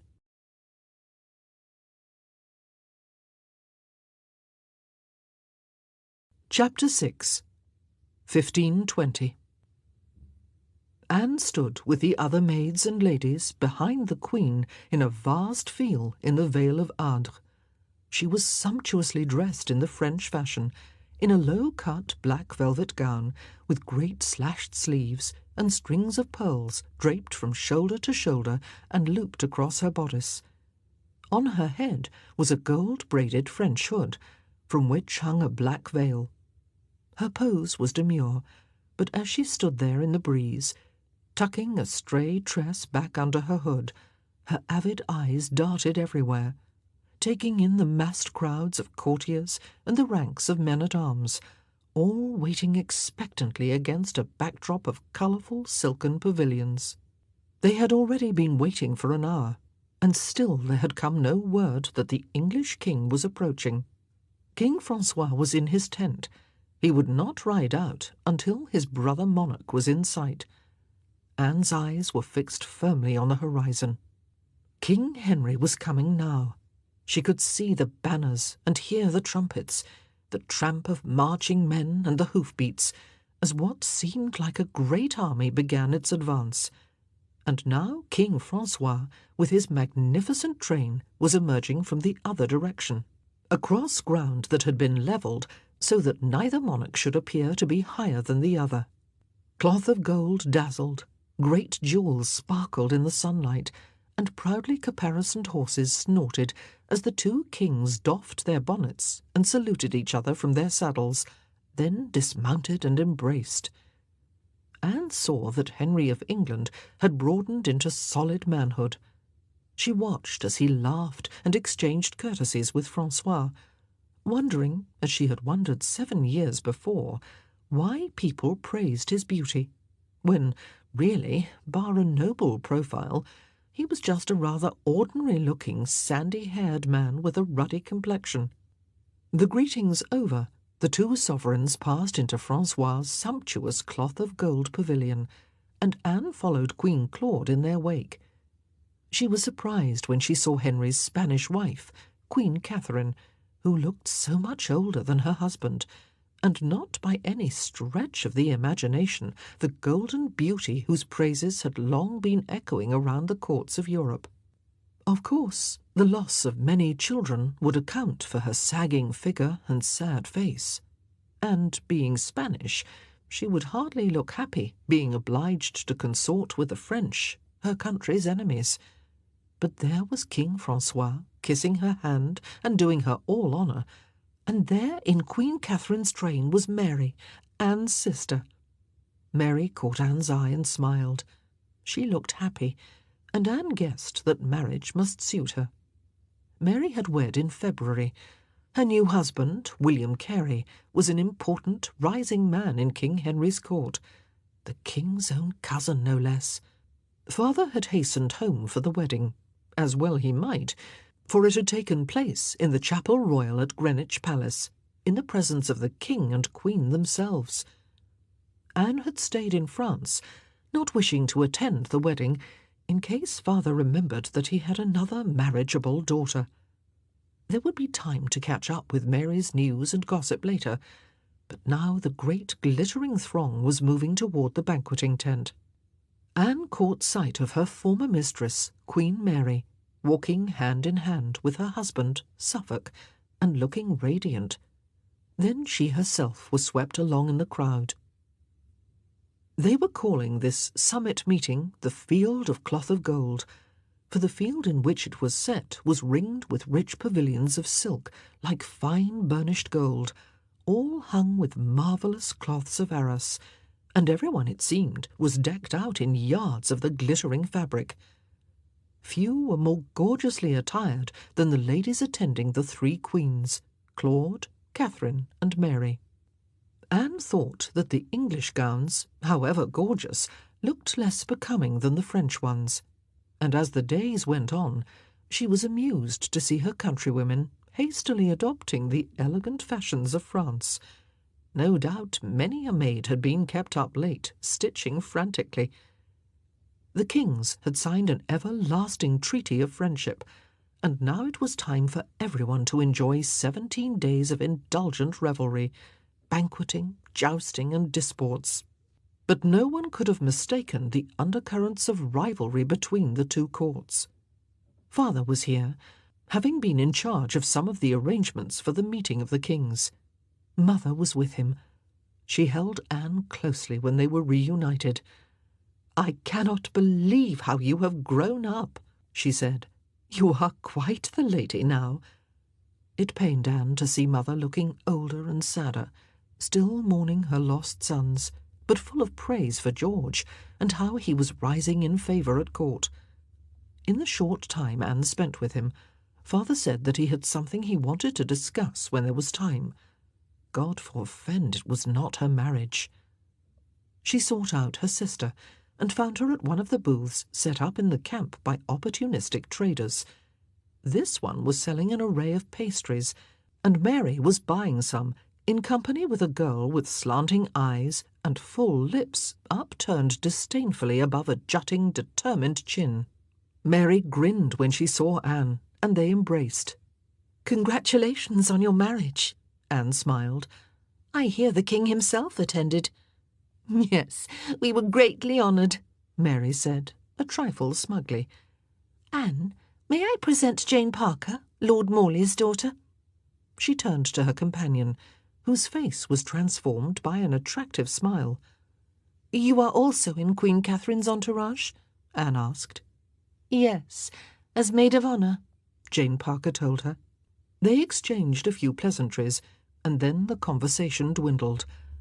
"You sisters must have much to talk about," Jane said. "I will see you later, Mary," and she took herself off. Anne and Mary sat in the sun, enjoying the pastries, and beakers of the free wine that ran from a great gilded fountain outside the English palace, which was a dazzling temporary affair of canvas, wood, and lashings of gold leaf. "How is married life suiting you?" Anne asked. They were to watch William Carey in the jousts later that afternoon. "I am content," Mary said. She had grown sleek and complacent, and it was clear from the way she smiled that her husband adored her. And yet there was a wary look about her today. "I did not look to find myself back in France," she said, "especially with Will." Of course, Mary feared to encounter her seducer, King Francois, or risk Will hearing gossip about them. Anne took her sister's hand in a rare gesture of affection. "You are hardly likely to come face to face with the king amidst all these thousands of people," she assured her. "And anyway, that matter is long forgotten. I have never heard anyone mention it at court." Mary smiled weakly. She was eager to change the subject. "We shall have to find you a husband too, Anne, now that I am wed." There it was again, that eternal rivalry. She had to remind Anne that she had first place as the elder sister. "I am in no hurry," Anne said lightly.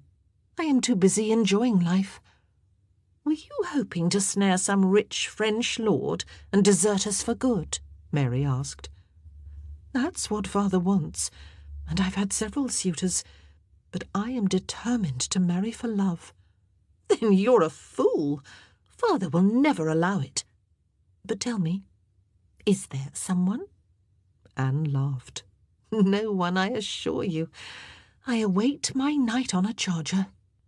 Mary was silent for a moment.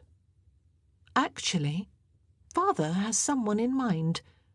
Anne swung round and looked sharply at her sister's face. She knew that gleeful, malicious expression of old. Mary knew something Anne did not. She was enjoying this. Our great-grandfather's earldom of Ormond has gone to our distant cousin Piers Butler, she told Anne. But grandmother, as great-grandfather's heiress, has contested that, or rather her lawyers have, and since he came home from France for my wedding, father, of course, has backed her claim vigorously. Then she is certain to succeed.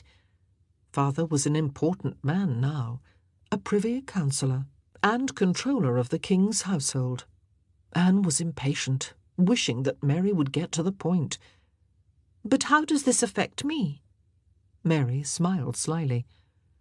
Father wants to settle the dispute by marrying you to Piers Butler's son, James. That way, you will become Countess of Ormond, and his blood will inherit the title. But the condition is that James gets the earldom, not Piers. You'll have to go and live in Ireland, she added cheerfully. No, never. She would refuse. Let them try to force her, and they would see they had a she-cat to contend with. Father should have consulted her, the person most concerned. "Have you met this James Butler?" she asked, consumed with anger. "I've seen him at court. He's one of the young nobles in the household of Cardinal Wolsey. He's quite attractive. He may even be here in the Cardinal's train. Father says the Cardinal thinks highly of him, and I have heard the King praise him. I see the King quite a lot now that I'm married to one of his gentlemen." "You can point him out to me," Anne said, interrupting Mary's boasting. "But I must see Father now." She flew off, half running through crowded pavilions hung with tapestries, a long Turkey carpet spread over the ground, until she saw Father and Grandfather Norfolk talking with a portly, fleshy-faced man in red silk robes and cap, with a huge pectoral cross of diamonds and rubies. The great Cardinal Wolsey himself. Father noticed her at once. "Come forward, Anne.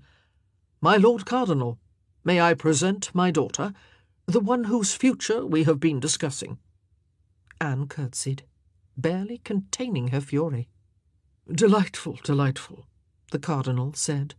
But it was clear that his mind was on their conversation. She was too lowly for his notice. "We were speaking of you, and here you are," Norfolk said. "Come and kiss your old grandsire, child." He had always been fond of her. "I gather that you were discussing my marriage with James Butler," Anne told him. "Mary informed me of it." She glared at Father. "You have cause to rejoice, Mistress Anne," Wolsey said. "If the King agrees, this will be a good match for you and for your family." "And will the King consent, my lord?" she asked. "I shall advise him on the matter. He is, shall we say, well disposed."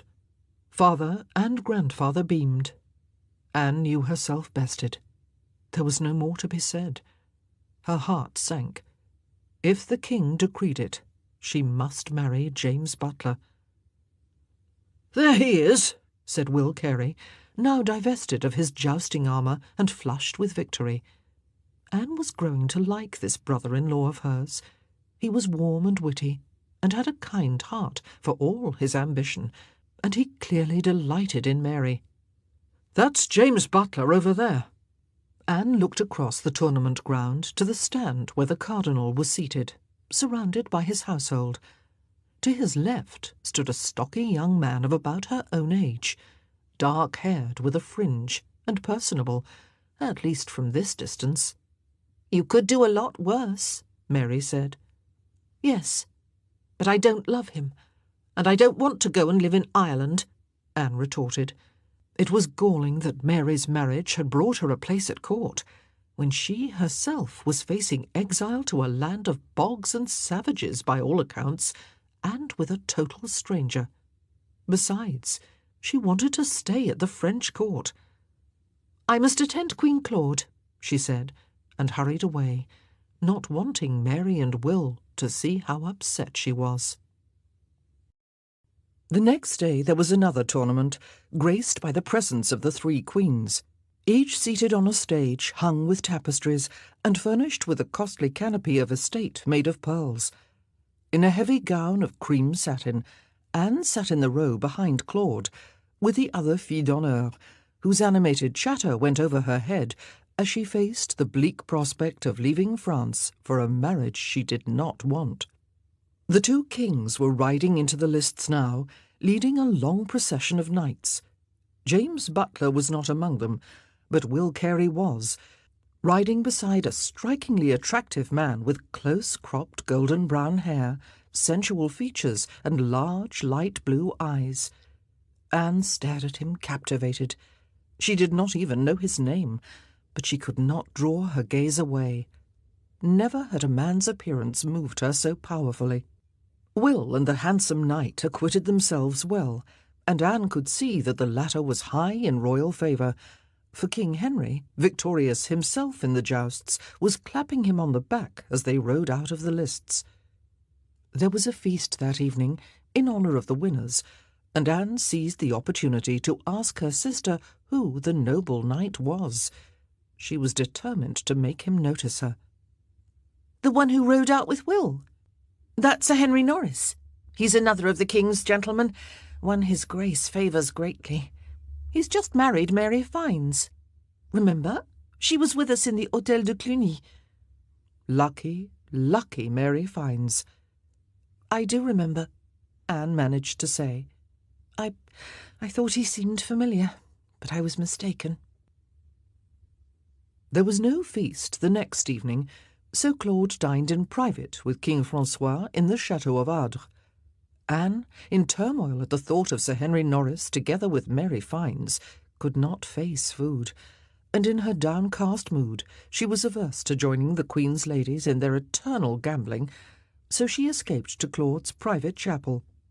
There, on her knees, she raged at God for dangling before her a future she could never enjoy, and for consigning her to an unwanted marriage and exile from all that she held dear.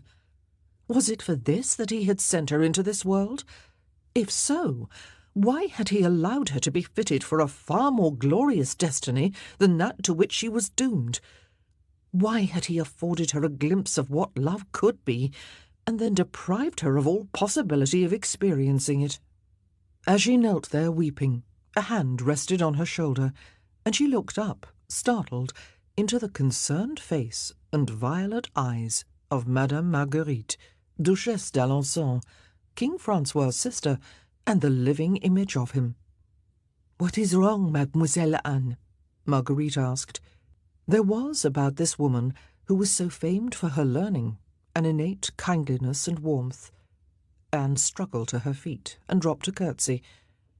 "Madame, I weep because my father is doing his best to marry me to a man I cannot love, who will carry me over to Ireland to keep company with the snakes." Marguerite regarded her with sympathy. "Alas, it is the fate of women to be disposed of in marriage where men choose.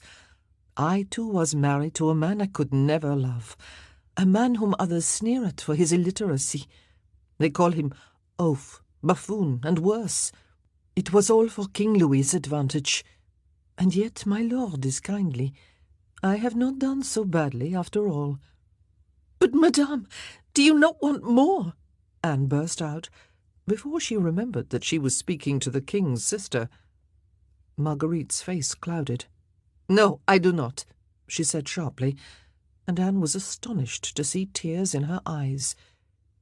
She remembered hearing talk that the Duchesse was unnaturally close to her brother the king, but had never believed it. Now she wondered. "Be true to yourself, mademoiselle," Marguerite said. "You can refuse this marriage."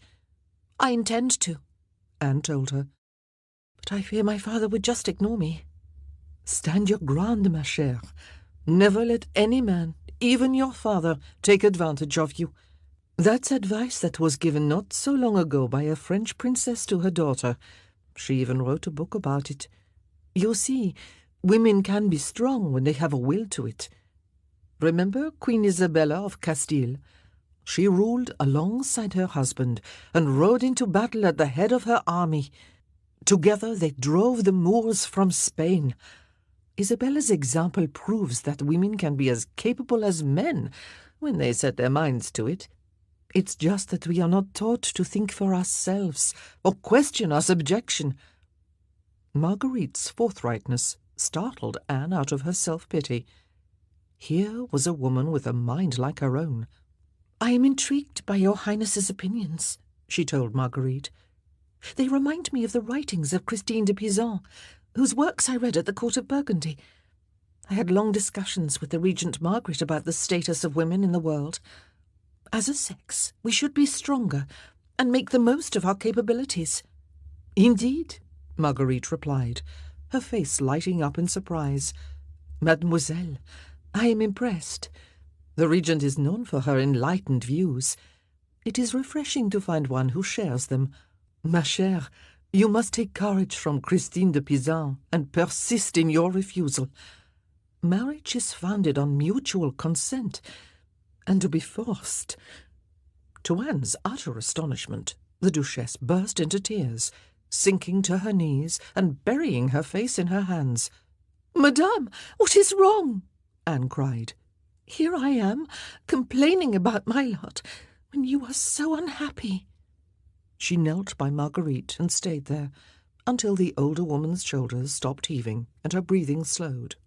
"Forgive me," the Duchess sniffed. "I should not be burdening you with my troubles, and you have enough of your own.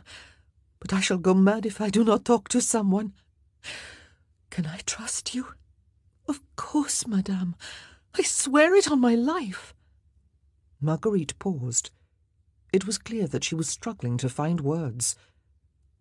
"A friend of the king, my brother, and a man I admired and trusted. No, I cannot say it." The tears were streaming again, and for a while she could not speak. "Madame," Anne whispered. Marguerite turned a ravaged face to her. "He has raped me," she cried out. Anne drew in her breath and shivered. The word rape touched her too nearly. Here was more proof, if she needed it, that men could be beasts. What kind of man would presume to take advantage of his sovereign's own sister, a woman of famed virtue? "Who is this man?" she asked, outraged. "I could never tell you, or anyone. I cannot risk being accused of slander." "But have you not complained to the king?" "I doubt he would believe me. He loves me truly, but he would never credit it. You see, when we were young, this man attempted to rape me before. I complained to my brother, but the man denied it vehemently. My brother believed him." She almost spat the words out. "He is a man, of course, and all men see women as the descendants of Eve, who led Adam into temptation.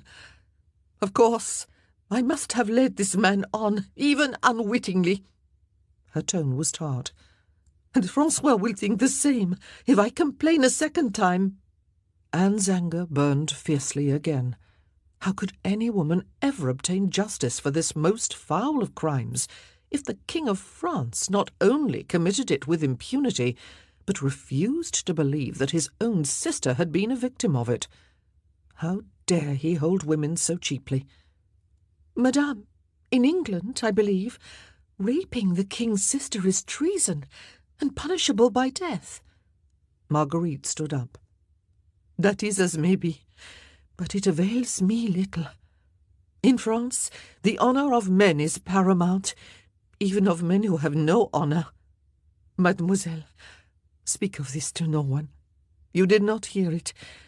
I am sorry to have cast my burden on you. And tell your father that you do not consent to the marriage he is planning. Be strong." And she was gone, leaving a faint smell of rosewater behind her.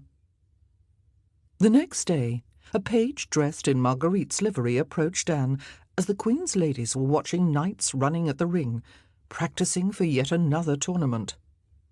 "Madame the Duchesse requests that you attend upon her, mademoiselle," the page said, and led Anne back to the chateau of Ardres, where Marguerite had her apartments. The Duchesse, wearing a low-necked gown of brown velvet with wide slashed sleeves, and her dark hair in a snood beneath a jaunty bonnet, was waiting for her in a room flooded with sunshine and crowded with ladies. At Anne's entrance she laid down her book. Mademoiselle Anne, she cried, stretching out her hands in greeting. Anne regarded her shrewdly, noticing how composed she was. There was no trace of yesterday's distress. Clearly the matter was to be forgotten.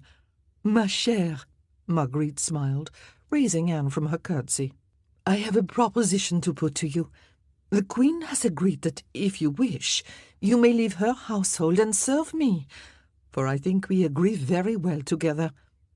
For a moment, unable to credit her good fortune, Anne could not reply. She was being offered a release from the stultifying routine and rules of Claude's household. It would afford her endless opportunities for intellectual stimulation, and a powerful champion should father try to force her into marriage with James Butler. And she could remain at court, where Marguerite was firmly established. The oath of a husband had evidently never asserted himself sufficiently to drag her away to his estates. She took a breath, controlling her delight and excitement.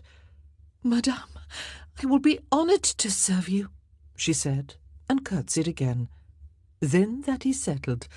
Have your maid prepare your things. It was almost like being back at the court of the regent. Anne revelled in the erudite atmosphere of Marguerite's household, which was accommodated in silken pavilions blazoned with the fleur-de-lis and red borders of Alençon on a vivid blue ground. She loved the long intellectual conversations in which the Duchesse liked to engage. It was wonderful to be encouraged once more to write poetry and debate on religion. Above all, it was stimulating to discuss the role of women in society.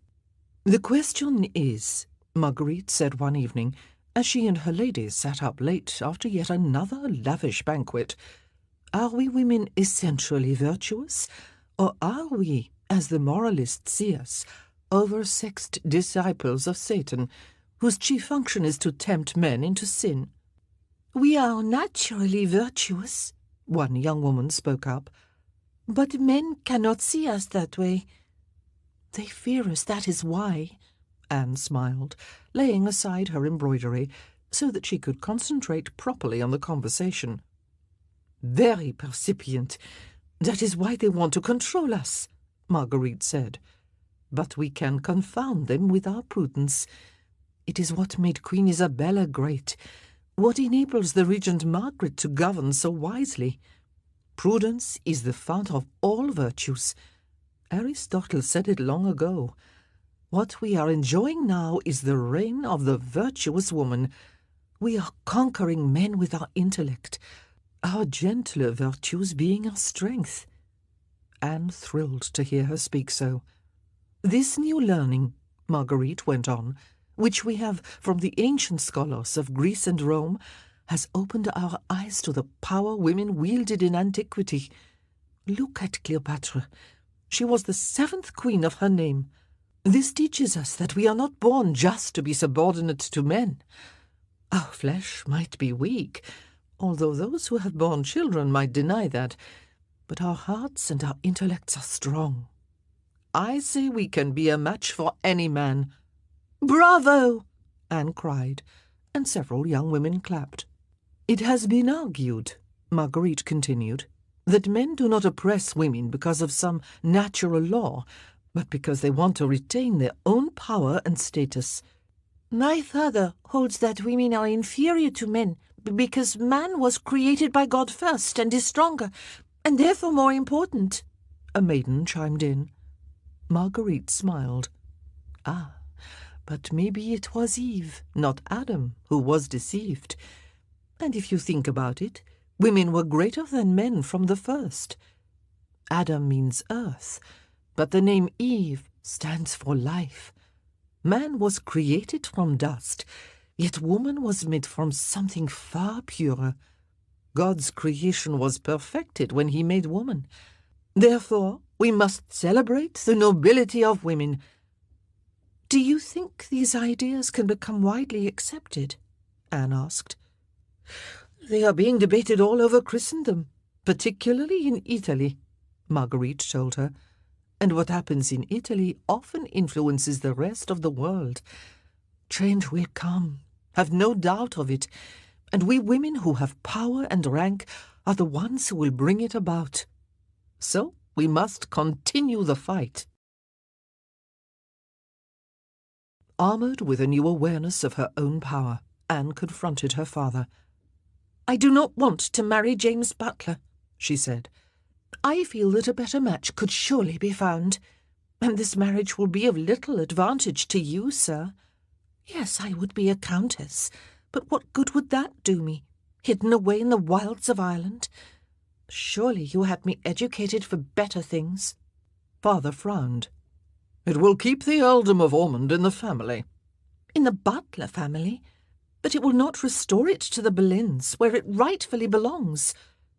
Father frowned, eyeing Anne as if she had suddenly turned into a dangerous beast that needed caging.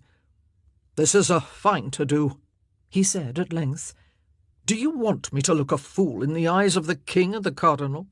Your grandsire and I have asked for his grace's consent to the match. Are we now to say we have changed our minds?" "Is that so very awful?" Anne asked him. "I imagine that King Henry changes his mind whenever policy requires him to do so. The cardinal likewise. You could say that you have thought more on the matter and decided that it is not the best solution. Say you want the earldom for yourself. That would make far better sense, sir." She thought her words might sound less hectoring if she added the "sir." To her surprise, Father was now regarding her with something that looked like respect. She realized that she had probably touched a sensitive spot. He did want the earldom for himself. "I will think on this," he said finally. "This meeting comes to an end tomorrow, thank God. It cost a king's ransom, and all it has proved is that these sovereigns cordially hate each other. If I get a chance to discuss the matter with your grandsire, I will do so. I doubt it will be easy to gain a moment with the cardinal. Now mark my words, Anne. If I decide that this marriage must go ahead, and the king agrees, then go ahead it will. But I hear what you say, and will do what is best." She left him, light of heart and step. Of course, the decision to withdraw from the negotiations must be his. On no account would he admit that she had swayed him. But she felt confident that the decision he made would be the right one. At last, the great pageant came to an end. After Cardinal Wolsey had celebrated High Mass in the open air before the two courts, and there had been a final farewell feast, there was a magnificent display of fireworks, and all was over. Whether the two kings would stay outward friends was anyone's guess, but they said their farewells warmly enough, and then the splendid sprawling camp broke up, as the royal retinues got down to packing and making their way homeward. Anne was going back to Paris with Marguerite's household. She had hoped that father would have some good news for her before she bade farewell, but when the time came for parting, he told her that Cardinal Wolsey had been too busy to see him, so the matter of her marriage would have to be deferred until he returned to England. "But you think it will be all right?" she asked. "It will all depend on what the king says," he replied. "But you will make a case for me?" "I am still considering," he said. He would never admit defeat. Chapter 7 1522 Serving Madame Marguerite was never dull. Apart from the sparkling conversations and engrossing debates that took place in her sumptuous suites within the king's palaces, there was so much else in which to immerse oneself most satisfyingly. Anne came to like her new mistress enormously. She could see the self-doubt beneath the forceful views, and glimpse the emotional woman behind the witty facade. She understood Marguerite's devotion to her brother, and why people misjudged it. It seemed inconceivable that the Duchess could feel such adoration for a man whom she admitted would not have lifted a finger to avenge her rape. But Anne knew that she herself would forgive George if she were in the same position, not that he would ever behave so callously. She still corresponded often with her brother. He was 19 and a man now, which was hard to imagine, and hoped for preferment soon. Through father's good offices and influence, he would surely get it. Anne missed him still. She wondered if he had changed greatly, but in his letters he sounded the same as ever. She hoped that one day he would visit her in Paris. She had leisure these days to pursue her love of poetry and literature. Marguerite took pleasure in sharing with her ladies the poems, plays, and racy short stories she wrote, and encouraged them to emulate her. Anne was impressed to learn that she patronized humanist scholars, and was a great admirer of Erasmus. "It is wonderful that he is translating the scriptures," the Duchess marvelled. "He sets a brave example. As I have said to you many times, ladies, the Church is greatly in need of reform." Anne was listening avidly. If wise and learned women like Marguerite and the Archduchess Margaret held these views, they should be respected. "The Church is corrupt," Marguerite declared. "There should be more study of the Bible and a return to the pure doctrines of the early Christians. What we need are evangelicals who will spread the word." Anne spoke up. "Madame, a church that encourages people to buy salvation through the sale of indulgences by greedy priests should be reformed. How can the princes of that church, I and the Pope himself, justify their wealth and magnificence when they are meant to be emulating our Lord, who was a humble carpenter?" Marguerite smiled at her approvingly. "You speak a great truth, mademoiselle. Together we ladies shall change the world." In her letters to George, Anne shared her views on reform, and found that he was of the same mind. Maybe more people than she realized were disillusioned with the Church. She wondered if she dared mention it to father.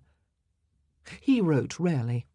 For over a year he kept Anne waiting for a decision on her marriage. Then, just as she thought she would go mad from not knowing, and was beginning desperately to cast her eye about the court for any young man who might be thought a more suitable match, she received the worst possible news. The cardinal had told father that the king was insisting on her marriage taking place. Crushing the letter and throwing it to the floor, Anne erupted in fury against King Henry. How could he justify ruining her future? How dare he treat her as a commodity to be disposed of at his whim? But England and France were on the brink of war again. Maybe James Butler would cross the Channel to fight and be killed. Perhaps King Henry would be killed, or be so absorbed in the war that he forgot about her marriage. Or maybe she should hurry up and take matters into her own hands and choose a husband herself. She did not lack for suitors. She was desperate. As always, she went to consult Marguerite.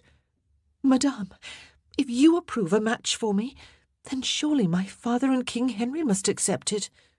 Marguerite shook her head. "Alas, I cannot. You are an English subject, Anne, for all that you are almost one of us. And I was about to speak to you anyway. Ma chère, I am sorry to tell you that you are to leave us. These regrettable hostilities are escalating. Your father has written most apologetically. Apparently, English subjects living in France have been advised to return home as soon as possible. Your parents do not think it fit for you to stay here any longer." This was the second time that England's politics had forced Anne to leave a place where she had been happy. It was cruel, cruel. "No, madame," she protested. "I cannot leave France. I love it here. Please write to my father and tell him you command me to stay. He will listen to you." Marguerite regarded her sadly. "I cannot, alas. Staying will place you in a difficult situation. You must leave. I wish it were otherwise, truly." There was no point in arguing further. Fighting off tears, Anne went to pack her belongings. She had acquired a lot of clothes during her years at the French court, and there was much to transport home. Father had arranged for her to be escorted back to England by a party of Kentish merchants who were leaving Paris, accompanied by their wives. "Be strong," Marguerite said when she bade her farewell, "and be true to yourself." Even King Francois came to bid her goodbye. "You have served my wife and my sister well," he told her. "I am grateful. It seems strange that you are going home, and that this war is dividing friends. I wish you well. Maybe you will return to France some day. You will always be welcome." She curtsied. He was the one thing in France she would not miss. After the great palaces of Paris and the Loire, Hever Castle looked very small and very provincial in the weak February sunlight. But there was George, racing across the drawbridge to greet her and swinging her down from her horse. "Anne!" "Oh, my dear George, how good it is to see you!" She could not take her eyes off this tall, bearded stranger. Her grown-up brother was an Adonis, beautiful in face, muscular and elegant. "You are become a Frenchwoman!" he exclaimed, twirling her round and admiring her attire, as Mother emerged through the gatehouse arch.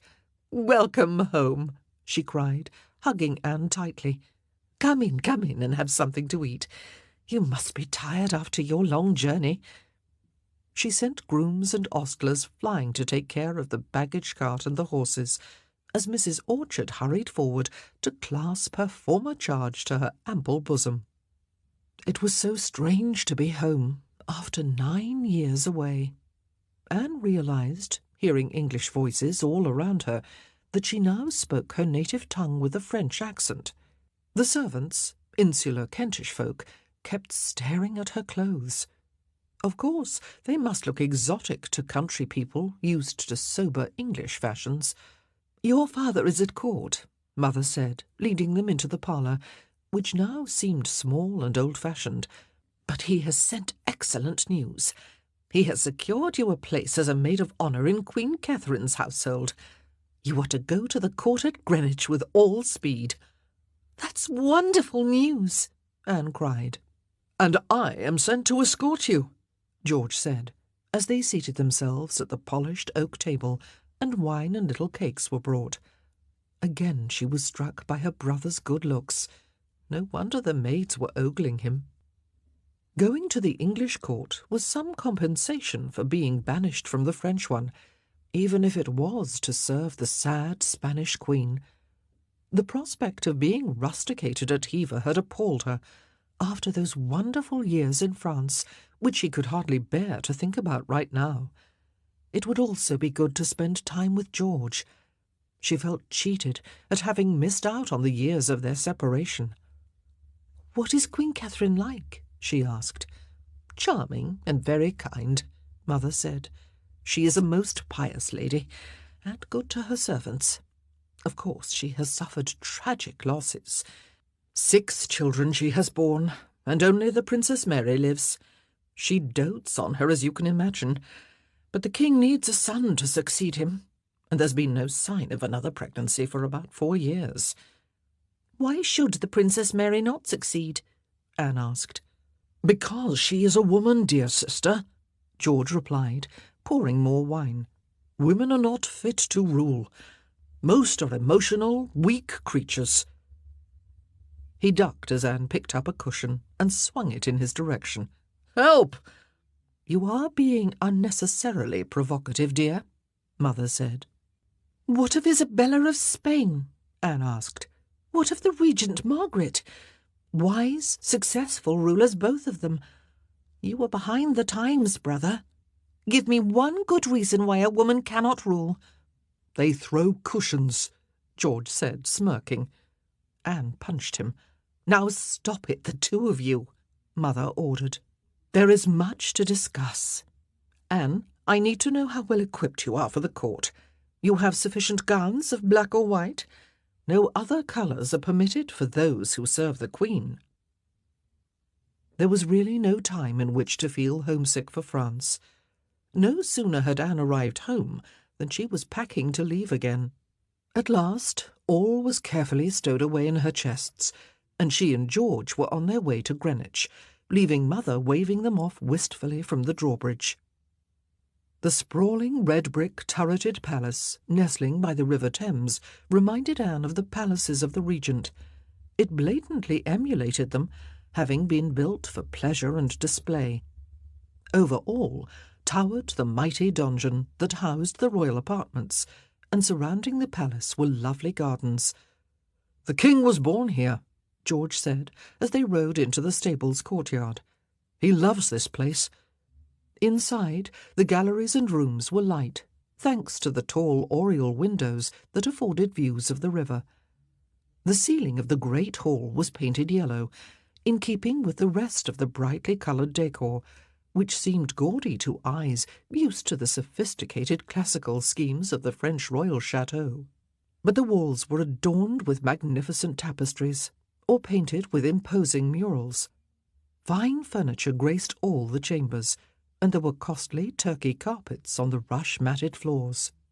George escorted Anne up the stairs of the donjon to the door of the Queen's apartments, where she gave her name to the usher and was announced. "Good luck," her brother whispered, backing away, and then she was on her own. Queen Catherine looked up from her sewing and smiled. "Welcome, Mistress Anne," she said, extending her hand to be kissed. She was dressed ornately in rich damask, and her velvet hood was in the traditional gabled English style, with long lappets. It framed a face that was pale, even pasty, and lined with care, but the Queen's expression was sweetness itself. As Anne rose from her curtsy, she saw that all the other ladies and maids were wearing English hoods covering their hair. She wondered if the Queen might object to the French hood she herself wore, but Catherine said nothing. She was interested only in courteously presenting Anne to the great ladies of her household, the chief of whom seemed to be the gaunt, aristocratic-looking Countess of Salisbury. Anne soon learned that the Countess and the Queen were great friends. She quickly settled into the routine of the Queen's household, but she found to her initial dismay that it was more like Queen Claude's than Marguerite's. The maids of honour were expected to be punctilious in their devotions and charitable deeds. They spent hours sewing altar frontals, copes, or garments for themselves and the poor. But the Queen also loved music and dancing. She was learned too, and Anne enjoyed the intellectual discussions in her chamber, although she was aware that her new mistress's views were strictly orthodox. There could be no mention of controversial subjects like religious reform or the March of Women. Yet Catherine's maids were allowed much more freedom than Claude's, and the young gentlemen of the King's household and Cardinal Wolsey's were even invited into her chamber to make merry with them, all under Catherine's benevolent eye. The Queen did not stint on praise.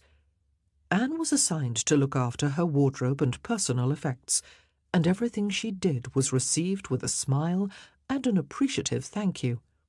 She found herself warming to Catherine, whom it was impossible not to admire, and the Princess Mary, who was often with her mother, was the most delightful child, graceful, well-spoken, and entrancing. Within that first week, Anne knew that she had much for which to be grateful in being appointed to the Queen's household. The English court was far more sober than the French, and one of the first things Anne noticed was the decorum that was observed. Promiscuity was frowned on, and everyone was expected to follow the virtuous examples of the King and Queen. That licence was taken, Anne had no doubt, but if so, discretion was the watchword. She soon realised that she was the focus of attention in the court at large, and supposed it was because she was so very French in every respect. Her mode of dress, her manners, her speech, her behaviour. Because of it, she stood out among her peers, and inevitably the men came circling, like moths attracted to a flame. But she would not allow her head to be turned. "They are calling you St. Agnes for your constant virginity," Mary giggled, as they sat chatting in the lodging in the palace's outer court, which had been assigned as a privilege to Will Carey, as one of the king's gentlemen. In these early days, when she knew hardly anyone, Anne often resorted there in her free time, and Mary would serve good wine and marchpane, and tell her all the court gossip. "They say no one would take you for an Englishwoman, but for a Frenchwoman born. Maybe it is not a good idea to appear thus when we are at war with France." "It seems to make no difference," Anne said. "I cannot help being what I am, and I doubt that father would buy me a new wardrobe in the English style. Anyway, I've noticed that some ladies have already copied my gowns." Mary shrugged. "Talking of gowns, we might need to get sewing. Will tells me that there are to be revels for the visit of the imperial ambassadors. They are coming to arrange the betrothal of the Princess Mary to the Emperor. But she is a child." Anne thought back to the court of Burgundy, and that cold, heavy-jawed, disdainful boy, the Archduke Charles. He was King of Spain and Holy Roman Emperor now, the most powerful man in the world, and he must be all of 22 years old. Her heart bled for the exquisite little princess, to be shackled to such a miserable man. He is old enough to be her father. She is only 6. Yet she understood only too well why the king, who so obviously adored his daughter, could give her in marriage to a man nearly 4 times her age. Luckless little maid. Father would have done the same, had an advantageous opportunity arisen. "She will be empress. It is a glorious marriage for her," Mary was saying. "And I imagine that the Queen is delighted.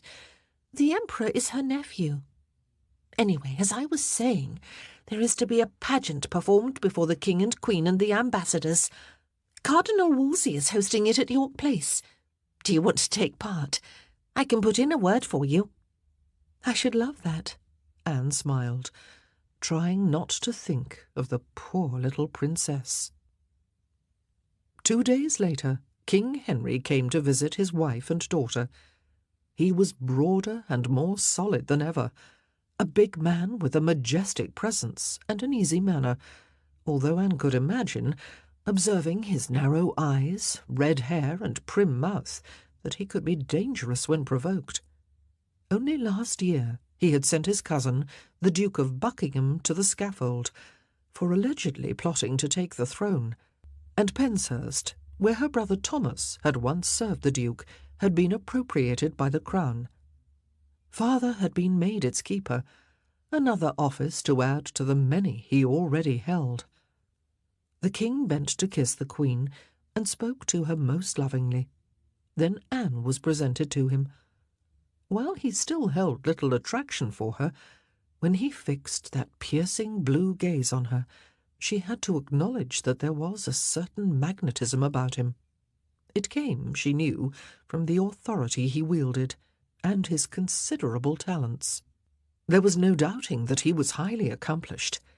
When he tested the princess on her Latin and French, addressing her in those tongues, he was fluent, and when, later, he played the lute for the Queen and her ladies, and sang one of his own songs, he had everyone rapt. It was clear that he loved his wife. Anne had not forgotten the incident with Etiennette de la Baume, and no doubt there had been others. Kings would be kings, and she had long had the example of the promiscuous, rapacious Francois before her. But this was a good marriage. Anyone could see that. Even so, there were some ladies present who could not take their eyes off the king, and even some who went out of their way to attract his attention. Anne was certain that this man had only to beckon with his little finger, and 6 of them would fall willingly into his arms, and, no doubt, his bed. But he took no notice of them. He was deep in conversation with his womenfolk. In the ornate stand at the side of the tilt-yard, Anne watched the Queen's face, as the king, in gleaming armour, on a lavishly trapped white steed, led the contestants into the tournament ground. Catherine was gazing at him as if adoring a saint, and when he wheeled his mount, bowed in the saddle before her, and dipped his lance for her favour, she leaned forward eagerly and tied on a scarf bearing the colours of Spain. The imperial ambassadors, seated between her and Cardinal Wolsey, beamed approvingly. Then, as the king turned away, Anne saw Catherine's expression change. She was staring at the horse's silver trappings, on which the legend, "She has wounded my heart," had been embroidered. It was probably no more than a device of the game of love that Anne knew so well how to play. But the Queen looked stricken. Then she seemed to recover herself, as the other knights approached the stand, and the ladies jostled to bestow their own favours. A gentleman was saluting Anne. She recognised James Butler, smiling at her beneath his visor. "My chosen lady!" he called. She did not want his attention, did not want publicly to acknowledge herself his future wife, but she knew it would be churlish to refuse. So, with as much grace as she could muster, she attached her handkerchief to his lance, and he rode off happily enough. The jousts began, and Henry Norris entered the lists. Anne's heart gave a jolt. He was even more beautiful than she remembered, but he was wearing the Fiennes colours as his favour. Her eyes were drawn further along to the stand where many ladies were sitting, and she saw Mary Fiennes among them, cheering her husband on. She had to look away. James Butler acquitted himself nobly and won a prize, at which he bowed in Anne's direction, showing the world that it was in her honour. But the king excelled all, and emerged victorious to thunderous applause. When she left the royal stand in the Queen's wake, Anne took care to stay close to Catherine, hoping that James Butler would not come seeking her out. Fortunately, she was able to avoid him in the throng of people crowding into the pavilion, where refreshments were being served. The king was there, enlarging expansively and loudly on his exploits, surrounded by the Queen and an admiring crowd of ladies and courtiers. Anne wondered who was supposed to have wounded his heart. He did not look at all wounded, and who would have dared refuse him? Whoever she was, Anne silently applauded her. That evening, while the king and queen were dining in private with the ambassadors, Anne was free, so she hastened to Mary's lodging to put the final touches to the costume she was to wear 2 days hence in the pageant. True to her word, Mary had secured for Anne one of the coveted parts, doubtless through Will Carey's influence. She was surprised to find Mary downcast and preoccupied. Her sister was making an obvious effort to be cheerful, but in vain. "I know something's the matter," Anne said, picking up the heavy white silk gown to finish embroidering it with gold thread. "I dare not tell you," Mary muttered. "Come now, you must," Anne insisted. "I will just worry otherwise." Mary's dark eyes brimmed with tears.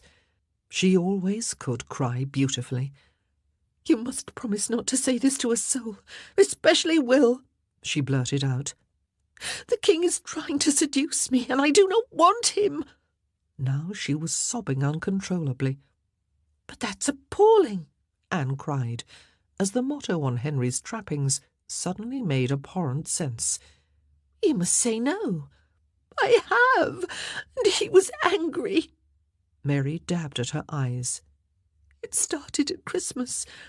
He paid me compliments, gave me gifts, and I thought he was just flattering me. But then he started to drop hints that he was prepared to be very generous indeed. And last month he gave Will a grant of land.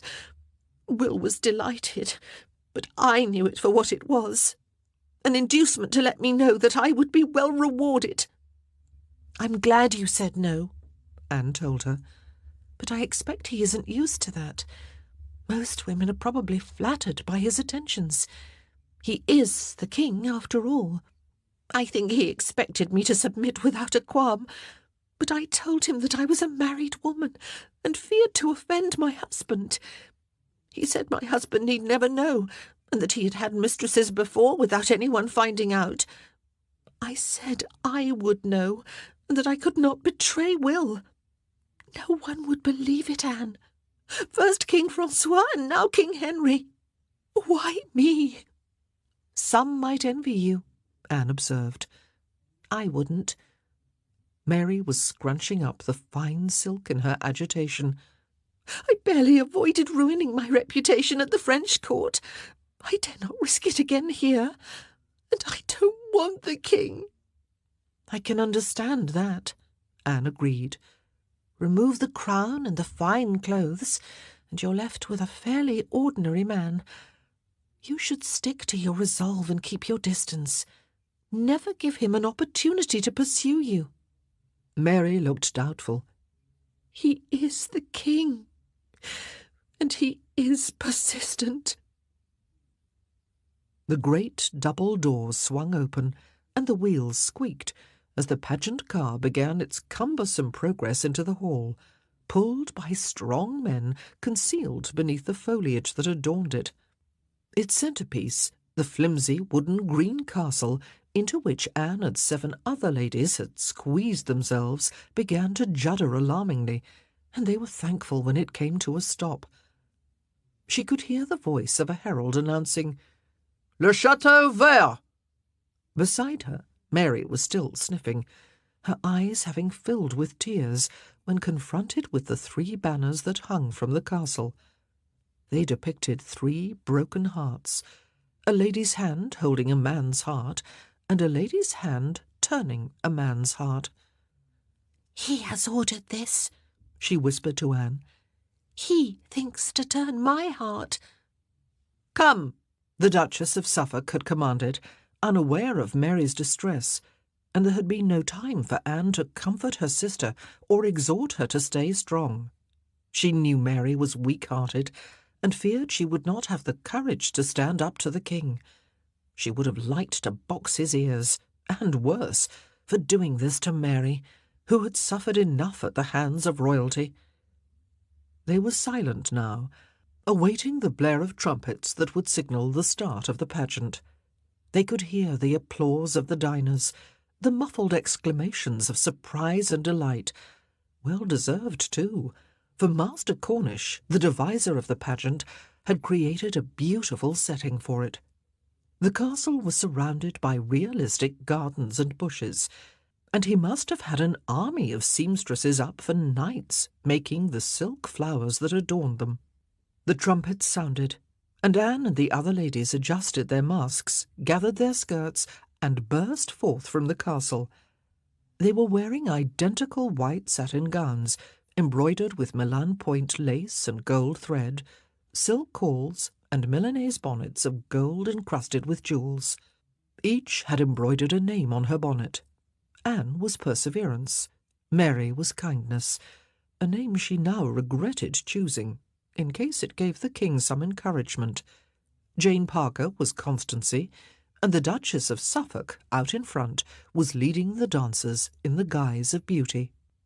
At the high table before them, the Queen sat with the ambassadors, watching the pageant with evident enjoyment. When the ladies had danced, 8 masked lords appeared, clad in cloth of gold hats and cloaks of blue satin. They too had names: love, nobleness, youth, devotion, loyalty, pleasure, gentleness, and liberty. The man who led them wore crimson satin sewn with burning flames of gold, on which the name Ardent Desire was emblazoned. It was Master Cornish, not the king, but Anne knew that Henry was among the 8 masked dancers in the guise of love. The names, the whole theme of the pageant, seemed to symbolize the king's pursuit of her sister. At the appearance of the lords, the ladies retreated hurriedly into the castle, whereupon the gallant gentlemen rushed the fortress to an explosion of gunfire, which had some of the audience shrieking. Anne and her fellows defended their stronghold with gusto, throwing comfits at the besiegers, or sprinkling them with rosewater. They, in turn, were assaulted with dates, oranges, and other fruits, and of course the outcome was inevitable. The men had to win and force the defenders to surrender. Triumphantly they took the ladies by the hand, escorted them down to the floor as prisoners, and led them in a lively circle dance. Anne saw that the king was partnering Mary. She could sense Mary's fear, dancing with her would-be seducer in front of the queen and the whole court, with people perhaps drawing conclusions as they watched them together. But when the dance came to an end, and everyone unmasked themselves, to much merriment and applause, Mary was nowhere to be seen. For a moment Anne saw the king standing alone, frowning, but he was quickly in command of himself, and headed off to host a banquet for his guests in the queen's apartments. Anne was one of those who had been excused attendance. Still in her costume, she hurried off to search for Mary, but could not find her. Concerned, she returned to the hall and sought out George to ask if he had seen her. She found him lounging on a bench, and nearly turned back when she saw that he was with Henry Norris and another man. They were all guffawing at some jest, plainly flushed with wine. "I've lost Mary," Anne said, trying not to look at Henry Norris. "She left before the pageant ended. I hope she's all right." "Mary can take care of herself," George said. "No need to worry." Norris was smiling at her. Her eyes met his, which were warm and admiring, and she looked down. "No matter," she said, and walked away, her heart pounding. She fretted about Mary all that night, unable to sleep. In the morning, before the cold cuts, bread and ale were brought to the Queen's dining-room for breakfast, she skipped prayers in the chapel and ran to Mary's lodging. There she bumped into Will Carey, who was leaving for the King's apartments. "I can't stop, Anne, I'm late," he cried, and sped off. Anne raced up the stairs. "Mary!" she called. "Mary, are you all right?" The door opened, and Mary stood there, looking tragic. "Thank God you've come," she said. "I thought Will would never go." Then she dissolved into great gulping tears. "What is it?" Anne cried. "Is it the king?" Mary was retching now, bending double and bringing up clear bile, which dripped to the floor. Anne suppressed the urge to recoil. "Tell me," she urged. "He forced me," Mary moaned. "While we were dancing in the pageant, he commanded me to wait for him in the little banqueting house by the tennis courts. He said he had to speak to me. I did not want to go, but I was frightened to offend him. I waited ages, and I was frozen when he did come, and then... Oh, Anne, it was awful. And now I have betrayed Will, even though I didn't want to." It beggared belief that 2 kings had raped Mary. No one, finding out, would ever believe that she had been unwilling. So no one must ever find out. "Did he hurt you?" Anne asked, putting her arms around her sister. "No, but he would not take no for an answer, and I dared not fend him off. I felt dirty, soiled. I could not look Will in the face when I got back, but he too wanted his pleasure of me. So I said I was feeling sick, which was true, for I was terrified that he would guess. Oh, Anne, what shall I do? The king wants to see me again tonight." "Don't go," Anne warned her.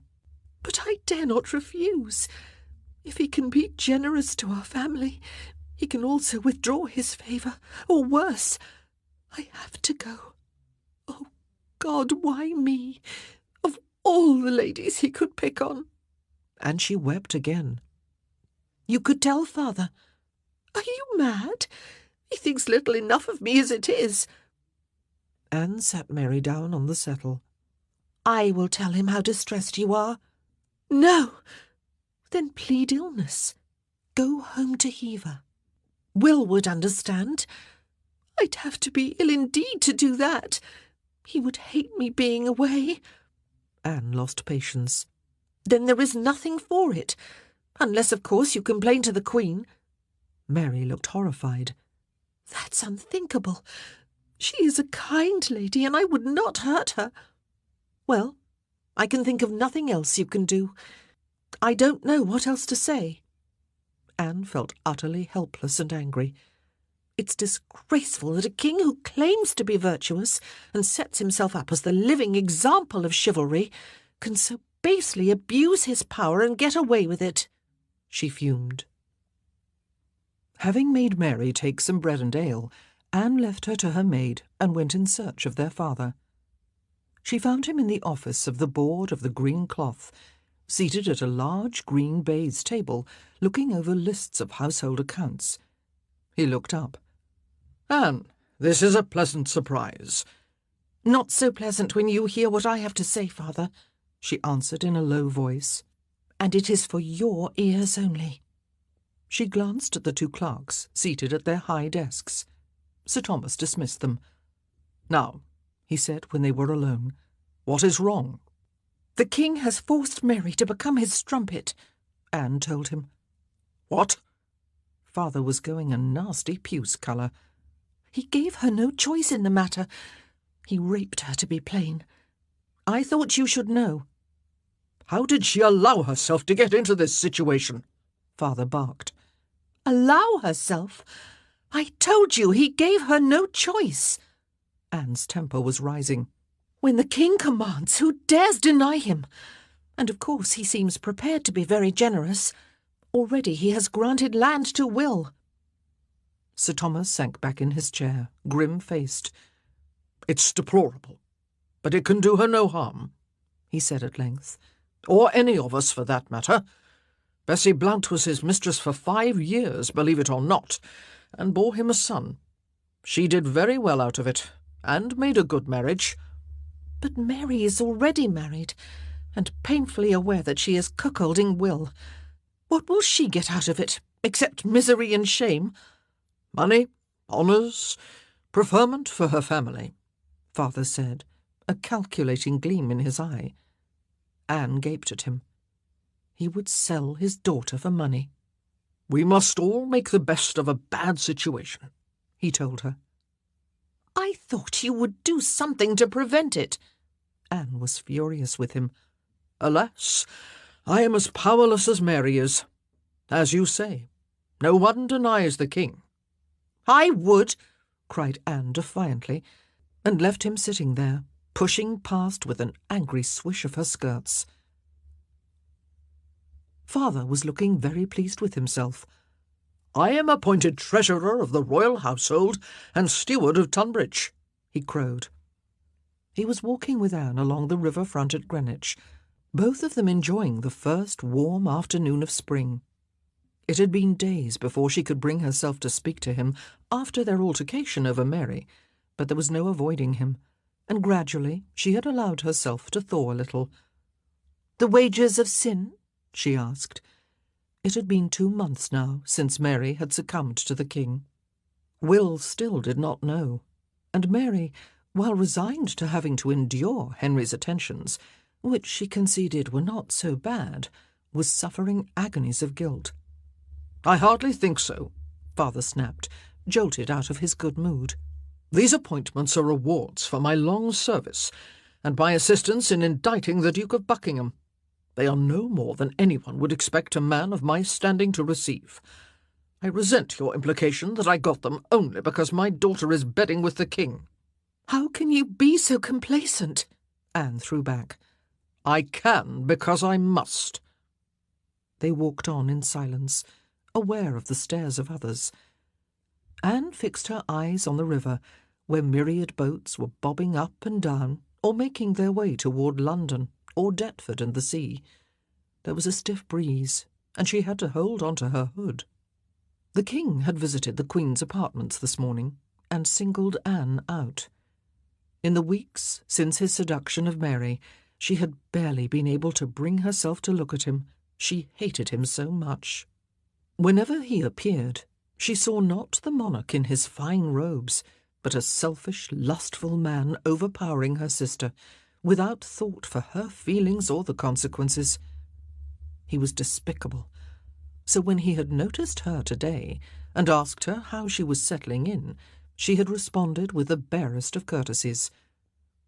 "Well, Your Grace." She'd kept her eyes downcast. If she had looked at him, he would have seen the loathing in them. It was exactly how she had felt 7 years before about King Francois. There had been a pause. "I am pleased to hear it," King Henry had said, and moved away. But later Anne noticed that he kept looking at her. Was it speculation that she read in his eyes? Shame? Good. She hoped he realized that someone knew him for what he was. She had not, of course, told father of her coolness to the king. In his eyes, the sun rose and set with Henry Tudor. "I should tell you that the cardinal is dragging out the negotiations for your marriage," father said now, breaking the silence. "I don't know what game he's playing, but it's proving impossible to reach any agreement on the terms of the contract. If it's not finalized by the autumn, I'm pulling out." Thank God, Anne thought fervently. As I have said before, sir, you would do better to demand the earldom of Ormond for yourself. "But you are 21 and still unwed. Does that not worry you?" "Not at all," she told him. "I have yet to meet the man I want to marry." "You mean, minx, the man I want you to marry," father growled. "Let us hope that they are one and the same," she said. She did so enjoy provoking him.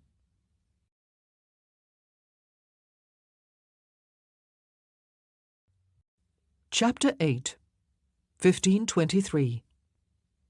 Anne had noticed that of all the young gentlemen who frequented the Queen's chamber, none came more often than Harry Percy. Catherine always made each one of the eager gallants welcome, and looked on indulgently as they talked and flirted with her maids. "You may entertain your visitors," she had told Anne. "Pour wine for them, play for them, dance with them, but behave with propriety. Your parents are doubtless hoping that I will help to secure a good marriage for you." Anne had smiled. The negotiations for her proposed marriage to James Butler had finally been abandoned, and she was enjoying a new sense of freedom and hope for the future. It was on Harry's 3rd visit that Anne realized he was taking a special interest in her. She had noticed him watching her before, and had not paid much attention, but now, as one of the maids struck up a tune on her lute, he was suddenly standing in front of her.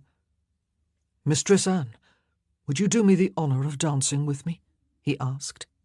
She looked up into his green eyes, seeing a tall, lanky but personable young man with curly chestnut hair, strong features, and a beak of a nose. Not handsome in the conventional sense, but honest-faced and deferential in his manner. "I should be happy to," she said, accepting his hand and allowing him to lead her into a bass dance.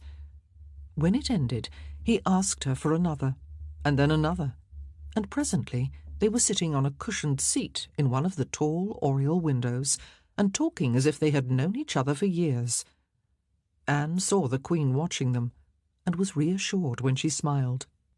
Harry told her that he was 21, and eldest son to the Earl of Northumberland.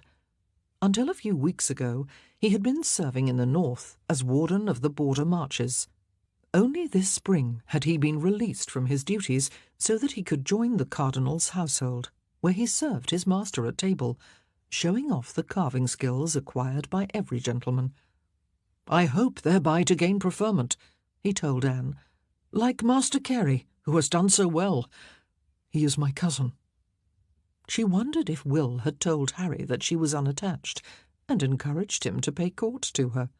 "I heard that your father was recently honoured with the Order of the Garter." Harry beamed. "It is a great accolade, and I am sure it was richly deserved." "We are very proud of him," Anne said, omitting to add, "and he is very proud of himself." All the time they were talking, she was becoming aware of how much she liked Harry Percy. While she did not see him ever arousing her passion, she knew without doubt that she could be friends with him, and sensed that he would never let her down. He was too sincere, too genuine, and plainly smitten with her. At the end of the afternoon, he assured her that when the cardinal was next at court, he would seek her out again. Then he bowed and departed, leaving her feeling at once excited and sad to see him go. She had a good feeling about Harry Percy.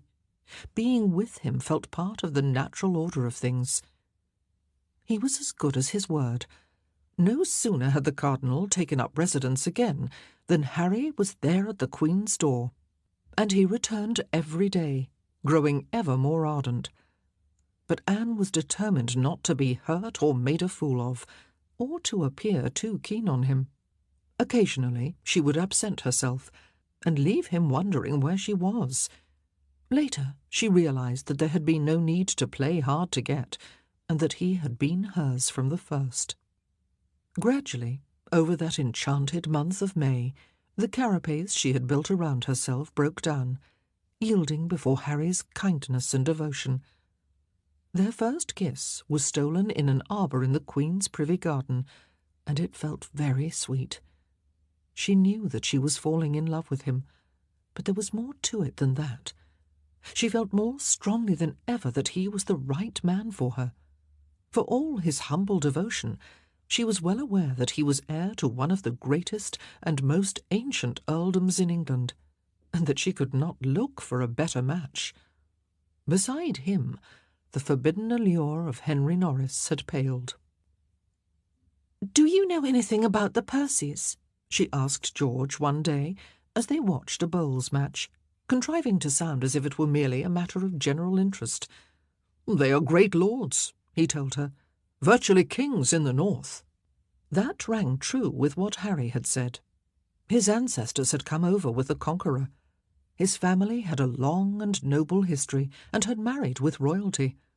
She could be my lady the Countess of Northumberland, far outranking her sister. But her motives were not just mercenary. She wanted Harry himself.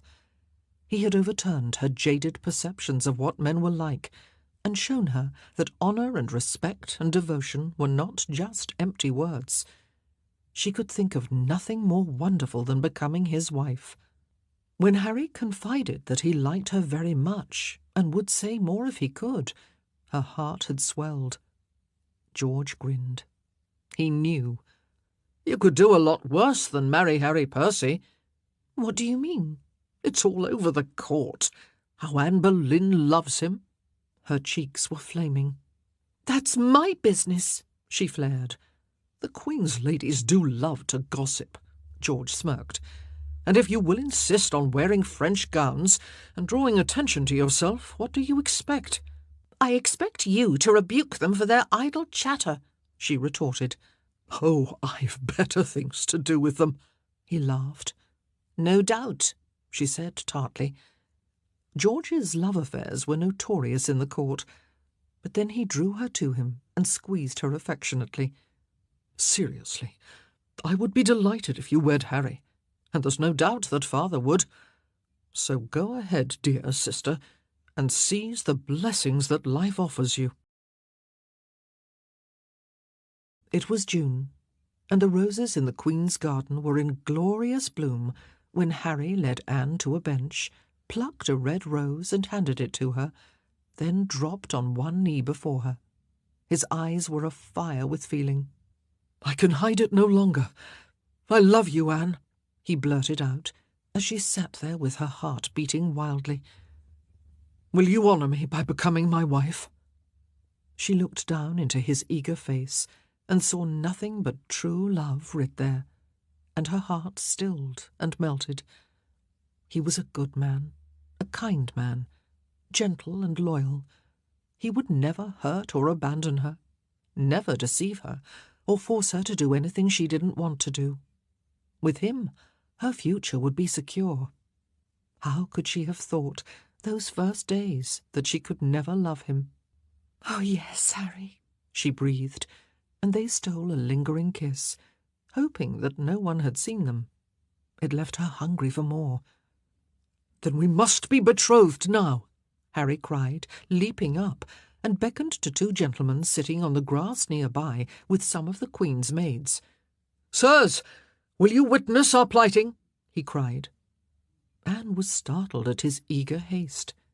She should speak to the Queen first, and to father, or rather Harry should, but she was swept along by his enthusiasm, and smiled as the two gallants bowed before her. The Queen could not object, surely, and she knew that father certainly would not. So she had no doubt that she was doing the right thing when she willingly repeated, after Harry, the promise that would bind her to him for life. "I, Anne Boleyn, plight thee my troth, Henry Percy, to be your wedded wife."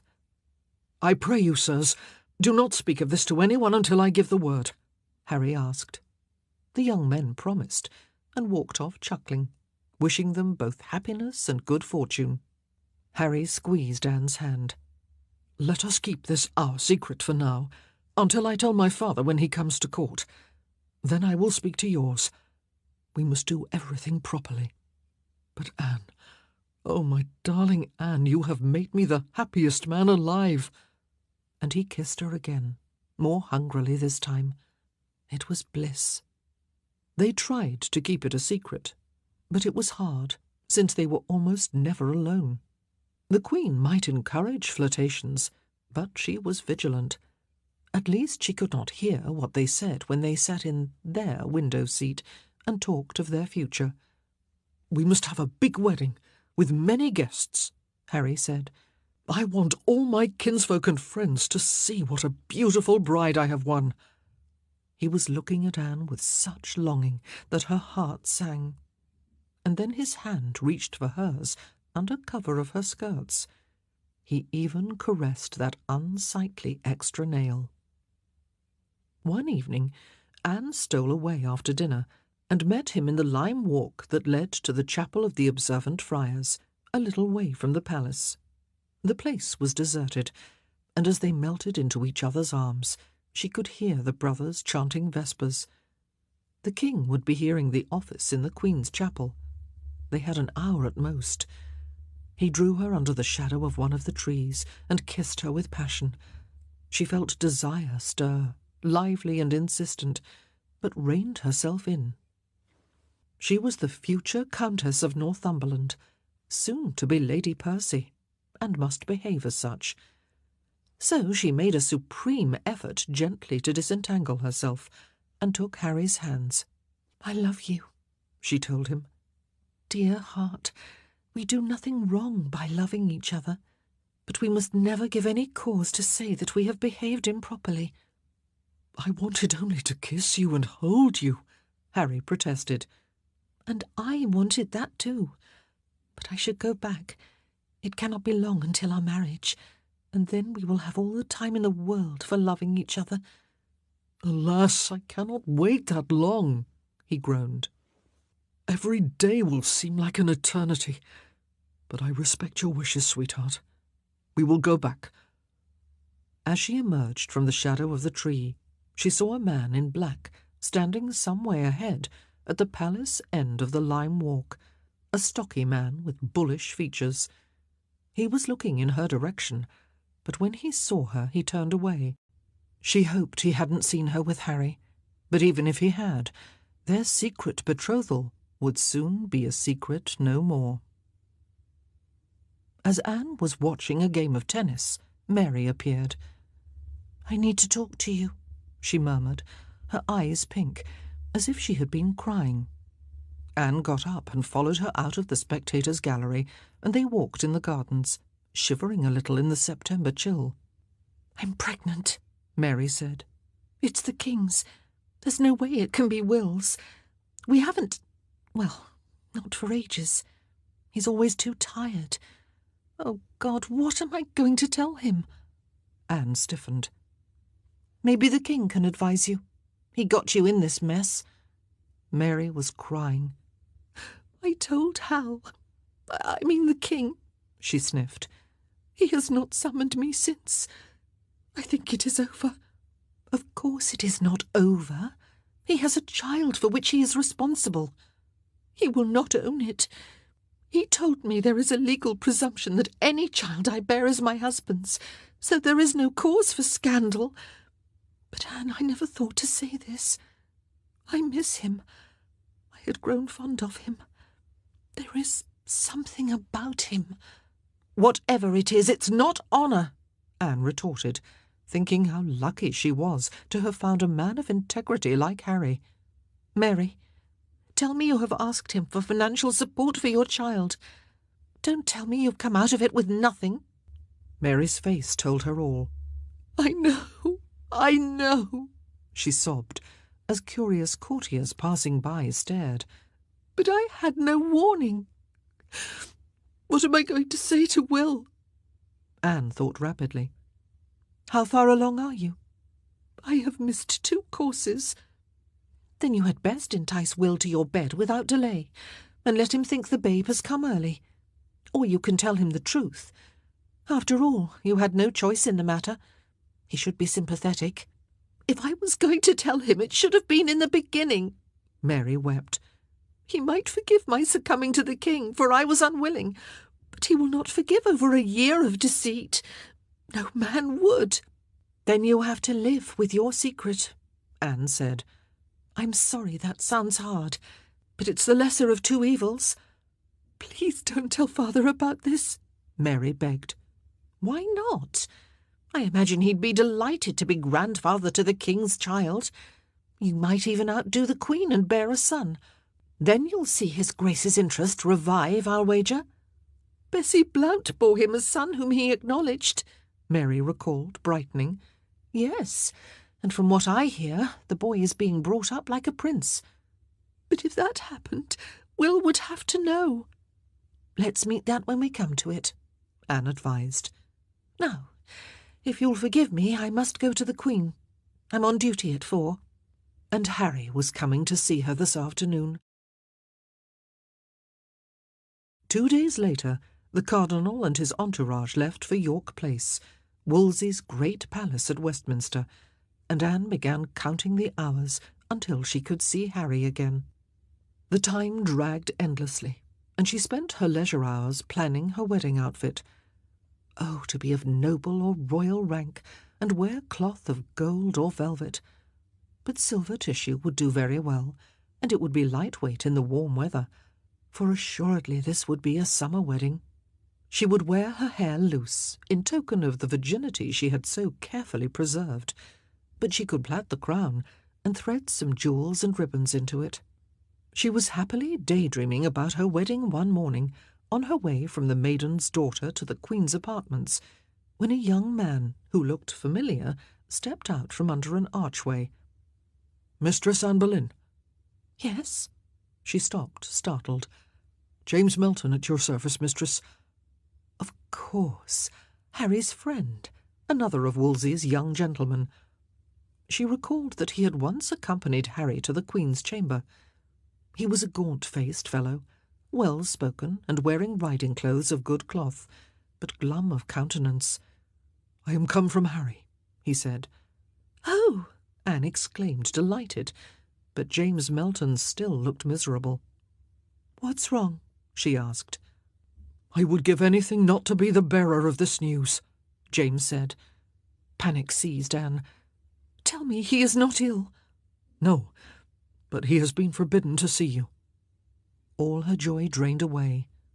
"Why?" she faltered, already marshalling indignant protests in her mind.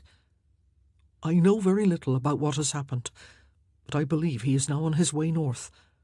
He wrote to me shortly before he left, bidding me tell you that everything has changed between you two." "He has forsaken me," she whimpered. "On the contrary, Mistress Anne, he is frantic with worry about you, for he has no means of knowing what you have heard, and would not have you think ill of him. He sounded desperate. He begged me not to suffer you in his absence to be married to any other man." "Someone has tried to part us," Anne said, feeling angry tears well up. "Was it Cardinal Wolsey?" James nodded. "I suspect so." "Did Harry not stand up for us? I would have done." "I know not what happened," James said, "but Harry said he was going to see the Bishop of London. He said he feared to do so behind the Cardinal's back, for fear of losing his head, but that the Bishop might be able to help him. But if Wolsey had threatened him like that, the King must surely be involved." Anne trembled. "Not necessarily," she said, trying to reassure herself. "Everybody knows it was Wolsey who brought Buckingham down. Wolsey is all-powerful. But why did Harry ask to see the bishop?" Had it been about their betrothal? He didn't say, only that it did him no good, because the bishop told him he had offended grievously. That's another reason why I think the king is involved. You can read Harry's letter for yourself. He reached into his doublet, brought out a creased sheet of paper and handed it to her. She took it, her hands shaking, feeling cold to her core, and read. There was no more information, but at the end Harry had written, "Commend me to Mistress Anne. Bid her remember her promise, which none can loose but God only." "What can I do?" Her cry was anguished. "If the king is behind the matter, we are lost." And she was consumed with white-hot rage against the man who had such power that he could ruin not only her sister's life, but also her own. James Melton spread his hands helplessly. "In truth, I do not know. You might ask the Cardinal's gentleman usher, Master Cavendish, what he knows. There's little that escapes him, for he is often in attendance on his Eminence." "Take me to York Place," Anne begged him. "I am not needed until this evening. I must find out what has happened." "I dare not," James said. "I should not be seen with you. I only risked coming because Harry is my friend." It was then that Anne understood the seriousness of her situation. It was not only Harry who had given offence. "I see," she said. "Very well. I will go alone." "That is madness," James warned her. "I don't care," she cried. "I don't give a fig for the Cardinal or the King. I want answers. I am going to make them understand that no one trifles with Anne Boleyn." She was beside herself. James looked distraught himself. "All right, Mistress Anne, I will escort you. But do not expect anything good to come out of this foolhardiness." They sat silently in the barge as London rolled past them. Anne had brought her maid, for propriety's sake, as the Cardinal naturally presided over a household of men, although Anne had heard it rumoured that he kept his old mistress hidden away in his private chambers, aye, and had children by her. At Westminster Stairs they alighted, and gave their names at the gatehouse of York Place. James was evidently known and liked, and they were waved through. "I will take you to Master Cavendish," he said, "but then I must leave you. My father would kill me if he knew I was doing this." "So would mine," Anne said, tight-lipped, "but it matters not." York Place was massive, a disparate collection of buildings, ancient and new, sprawling around gardens and courtyards, and negotiating it was like finding your way through a labyrinth. But James knew it well, and soon he was leading Anne up a privy stair, which led to apartments of such sumptuous splendour that, for all her misery, she gasped. Every available inch of wall and ceiling had been painted or gilded. No wonder so many people envied Wolsey. They threaded their way through the throng of gentlemen, officials, petitioners, and servants who were waiting to see the Cardinal. "Master Cavendish should be in his office," James said, knocking at a fine panelled door. But when it opened, it was Wolsey himself who stood framed in the arched doorway. James hurriedly knelt to kiss his ring, which was extended absent-mindedly, for Wolsey was staring at Anne. "Master Milton," he said, "you are a gentleman of great prescience, for you have brought me the young lady I was about to summon. I wonder how that could be." James stood up, visibly trembling. Before he could answer, Anne spoke. "My Lord Cardinal, I insisted on coming to see you, and this gentleman reluctantly agreed to escort me." Everyone was staring at her, but the Cardinal seemed unaware of them. "Indeed. How very fortunate that he was at hand. James, I will speak with you later." James flushed and bowed himself away. Anne felt awful. He had done her a kindness, and she had got him into trouble. But she would get him out of it. "Your Eminence," she said, "I do hope you will not think amiss of Master Melton for his goodness to me. He but brought me a letter from Lord Percy. He was puzzled as to what it was about. It was I who, having read the letter, insisted on coming here." Wolsey regarded her wearily. She was repelled by his fleshy jowls and red-veined cheeks. She wished that he would take her somewhere they could discuss this matter in private. It was embarrassing having all these people avidly looking on.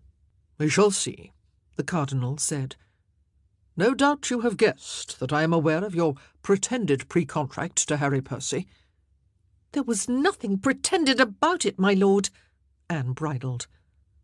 "Then you are clearly unaware that Lord Percy was betrothed 7 years ago to Lady Mary Talbot, the Earl of Shrewsbury's daughter." He was watching, like a great bird of prey, to see her reaction. "I do not believe it," she said, striving not to betray how shocked she was. "Then I am sorry for you. The King and I approved the betrothal at the time. It was a most satisfactory arrangement, the parties being of equal rank." This was insupportable. How dare this butcher's son imply, in others' hearing, that she, the granddaughter of a duke, if you please, was not fit to mate with the heir to an earldom? "In the circumstances," the Cardinal went on, "it was rash of Lord Percy to promise himself to you. He must have known that his father would not approve." "Harry is an honest man," Anne cried. "I do not believe he would have gone so far if he was betrothed to another." But she was remembering his haste to plight his troth to her. Had he naively thought that it could cancel out his earlier pre-contract? "You should know, Mistress Anne, that I have discussed the matter with the King, and he is very angry at your presumption. It is his prerogative to consent to the marriages of his nobility." Anne said nothing. What could she say? If the King had spoken against them, then all was lost. Her world was falling apart around her, and all that was left was a bleak future in which Harry had no part. "I spoke to Lord Percy," the Cardinal said. "I conveyed the King's displeasure." She could imagine it. She only hoped that Harry had given a good account of himself. Wolsey shifted heavily on his feet and fixed his bleary gaze on her. "It is coming to something, Mistress Anne, when the heir to a great earldom thinks he can, with impunity, betroth himself to some foolish girl yonder in the court, and so I told the young half-wit." Anne seethed to hear herself described as foolish, and in public. How dare he? But Wolsey remained oblivious to her anger. "I told him I marvelled at his folly in so offending his grace, and I sent for his father, the Earl, who naturally was scandalized and warned the wilful boy that if he did not break this unadvised contract, he would disinherit him forever." That might explain why Harry had gone to see the Bishop of London, or, given that he had not wanted Wolsey to find out, possibly Harry had hoped that the bishop would find their betrothal good and valid. But of course he had not. He had not. "Are you listening to me, girl?" Wolsey barked. "I said that the King's Majesty will complain to your father of you, and require him to ensure that you behave yourself in future." That would be rich, she thought, coming from a man who had committed rape. "How have I misbehaved myself?" she asked. "I have conducted myself with propriety.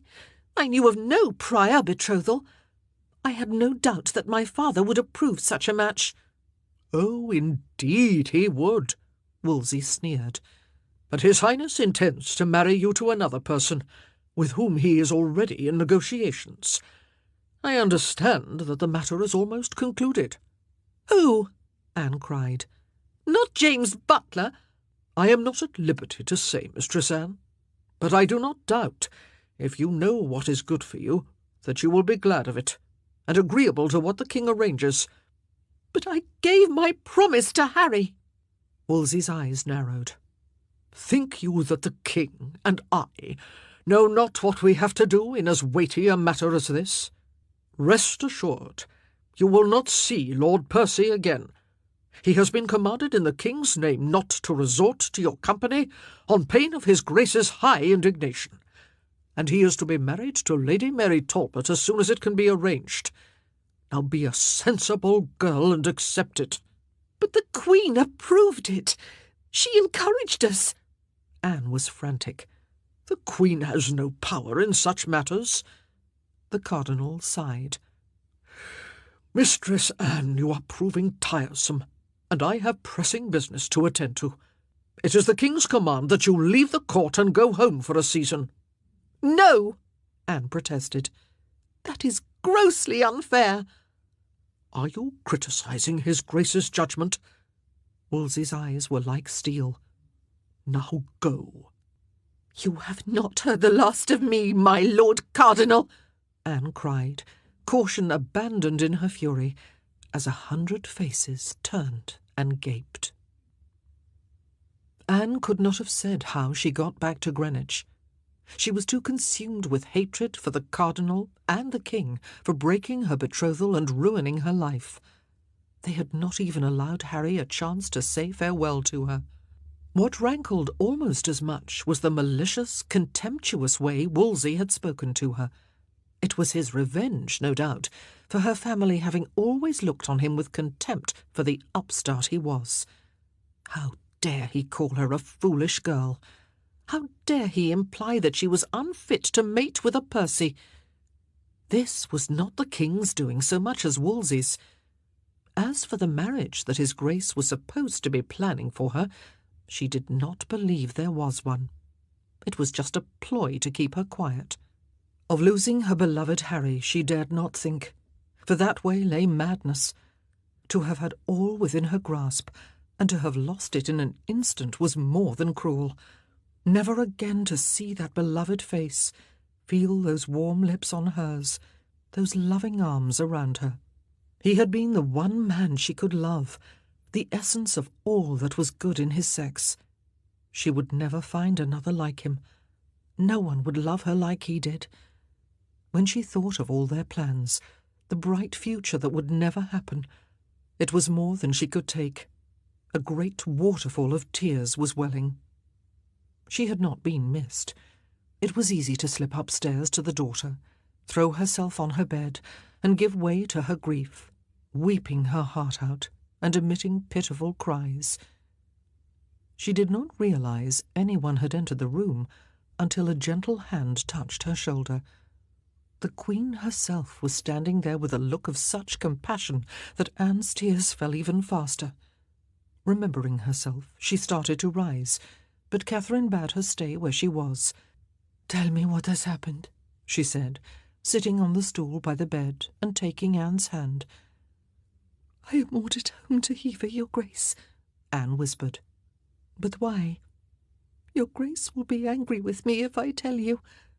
Anne sniffed, choking back tears. "Your welfare is my concern. You are my maid, and I am responsible for you. If aught goes amiss with you, it reflects on me too." Anne knew she must tell the Queen the truth, however hard it was. She sat up, composed herself, and said, "Well then, madam, I see I have been very foolish. I entered into a pre-contract with Harry Percy." Catherine looked startled. "Did your parents know?" "No, madam. We are in love. We did not think they would disapprove." The Queen frowned. "That was indeed foolish, Mistress Anne. You should know that a pre-contract is as binding as a marriage, and that you should both have had your parents' permission, and the King's." I know all that." Anne could not hold back another sob. "Madam, we did not mean to offend the King, and maybe they would all have been happy with the match. But the Cardinal said no. He called me a foolish girl. And then it turns out that Harry has been betrothed for years to the Earl of Shrewsbury's daughter. They have packed him off up north to marry her. And I am commanded to leave court." She wrung the Queen's hand. "Your Grace, I cannot lose Harry. I love him more than life itself, and I do not want to leave your service. Oh, what am I to do?" She buried her head in her hands, her shoulders heaving. "I will speak to the king," Catherine said, "but I cannot promise that it will do any good." In a fever of hope and suspense, Anne sought out George and told him what had happened. Seeing her tears, he drew her into his arms. He was shaking with anger. "How dare he?" he raged against Wolsey. "Wait till father hears." His support was a comfort to Anne, but there was no comfort to be had of the Queen. Catherine did not tell her what the king had said, only that she must go home to Hever. "When the time is ripe, Mistress Anne, you may be assured of being welcomed back into my household," she told her. Anne was barely holding herself together. "I thank your grace. You have been very kind. But, madam, I have been treated most unjustly, and I have been insulted. Wolsey would pay for that. If ever it lies in my power, I will work the cardinal as much displeasure as he has done me." The Queen stared at her and swallowed. "I hope that in time you will find it in your heart to forgive him," she said. "Now God speed you." "I will never forgive him," Anne resolved. Head held high, she went on her way. The carapace was firmly back in place.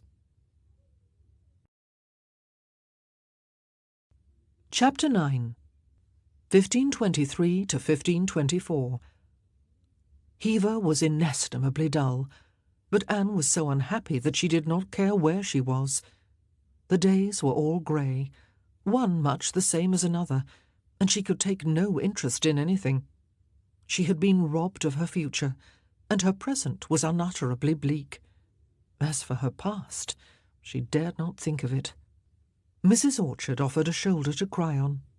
Mother encouraged, then begged Anne to have a care for herself, growing increasingly concerned. "You must pull yourself together," she urged. "There's plenty more eels in the pond." Father, of course, was at court. She had not seen him since her disgrace, but she knew he was as furious as he had been when Mary confessed that the king had gotten her with child and abandoned her. He was not angry with Anne, but with that butcher's whelp who had scuppered the brilliant marriage she had planned, and which would have brought father so much glory. He was on her side, although he could not openly say so at court. The last thing he would do was offend the king. There had been no more word of the marriage that was supposedly being planned for her. All lies, she seethed. She kept going over and over that interview with Wolsey, whose name she could not now bear to utter. She wished, how she wished, that she had given a better account of herself, put the cardinal in his place, exposed him for what he was. But her moment would come. She did not know when or how, but she and her family would see him brought down. She had vowed it. He would suffer as he had made her suffer. It was a sad summer, made sadder still by news of the death of Queen Claude from a malady caught in childbed. "Or from her husband," Mother observed tartly.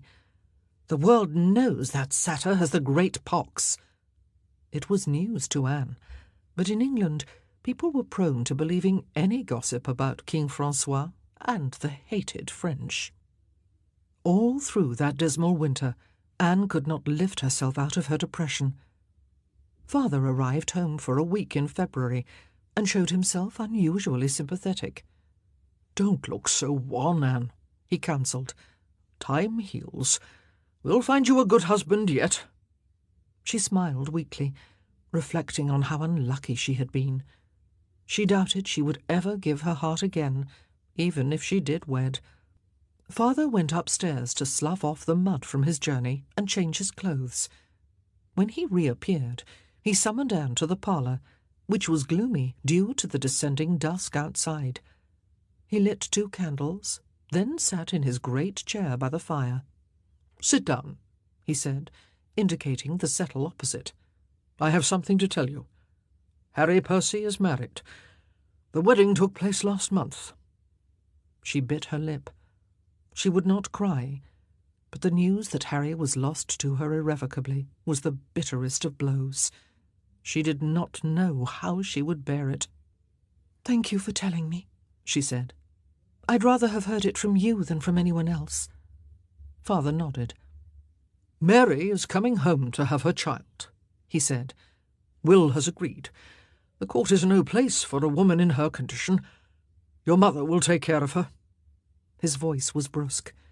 They had all colluded in keeping the truth from Will, who was plainly looking forward to the arrival of his child. Anne wondered what he would say if he discovered it was not his, for he loved his wife. Poor Mary! Her deception was a terrible burden to bear. Anne knew that the king had taken no interest in Mary since learning of her pregnancy, and for a few weeks, when Will was not around, Mary had been tearful and resentful. But as her pregnancy advanced, she had grown absorbed in the coming child, and Anne began to hope that the king had become a distant memory, and that he would not trouble Mary again. Let the world think this child was Will Carey's, and why should it not? Anne was sent out of the room. It was not fit for an unmarried woman to witness a birth, Mother said, unwittingly twisting the knife by reminding her that she was not married, and probably never would be. She was 23 now, and soon she might be too old to snare a husband. Not that it mattered to her any more. She went downstairs and sat in her mother's office, reading a book, but the words danced before her eyes. She could not concentrate, not when the great miracle of birth was taking place somewhere above her. She stood up and went to the window. It was a fine April morning, with blossom on the trees and fluffy clouds in the sky. The gardens looked glorious. It was desperately sad not to be sharing their beauty with the man she loved. She realized to her horror that Harry's image was fading, and that she could not quite remember what he looked like, or the sound of his voice. It was 8 months since she had seen him, and the worst storm of her grief was over. What was left was this pall of sadness, and soon, no doubt, that would pass too, and she would begin to live again, rather than just exist. A cry echoed through the castle, the unmistakable wail of a newborn. Picking up her skirts, Anne raced upstairs. "Is all well?" she called through the door. Her mother opened it, a tiny infant swathed in a blanket nestling in the crook of her arm. "A girl, safely delivered," she said, "and Mary had an easy time, thanks be to God. But Anne, look." She pulled aside the edge of the blanket, and the little face was revealed, the very image of the king. The eyes of mother and daughter met. "There's no point in making a fuss," Mother said briskly. "We must all act as if the babe is Will's. Let us pray he does not notice anything amiss." A messenger was sent to summon Will from court, and he arrived at Hever within a few hours. Anne and her mother were present when he came into Mary's bedchamber to find his wife propped up on her pillows, the swaddled infant in her arms. "My darling," he cried, "I am so proud of you."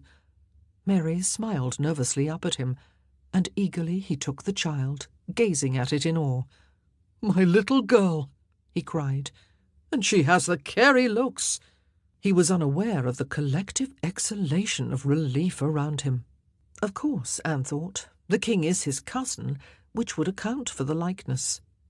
Mercifully, no one had commented on how large for a 7-month child the baby was.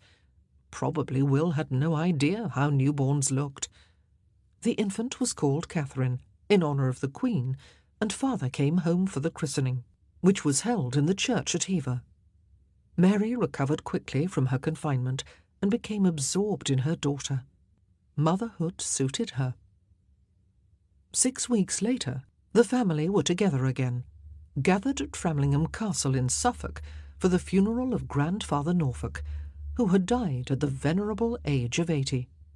Neither Anne nor any of the Howard womenfolk attended the lavish obsequies in Thetford Priory, but they were present at the great reception held in the castle afterward.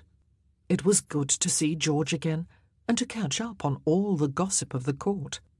"I do wish I could be there," Anne said wistfully, as they exchanged news over goblets of wine. "I miss it dreadfully.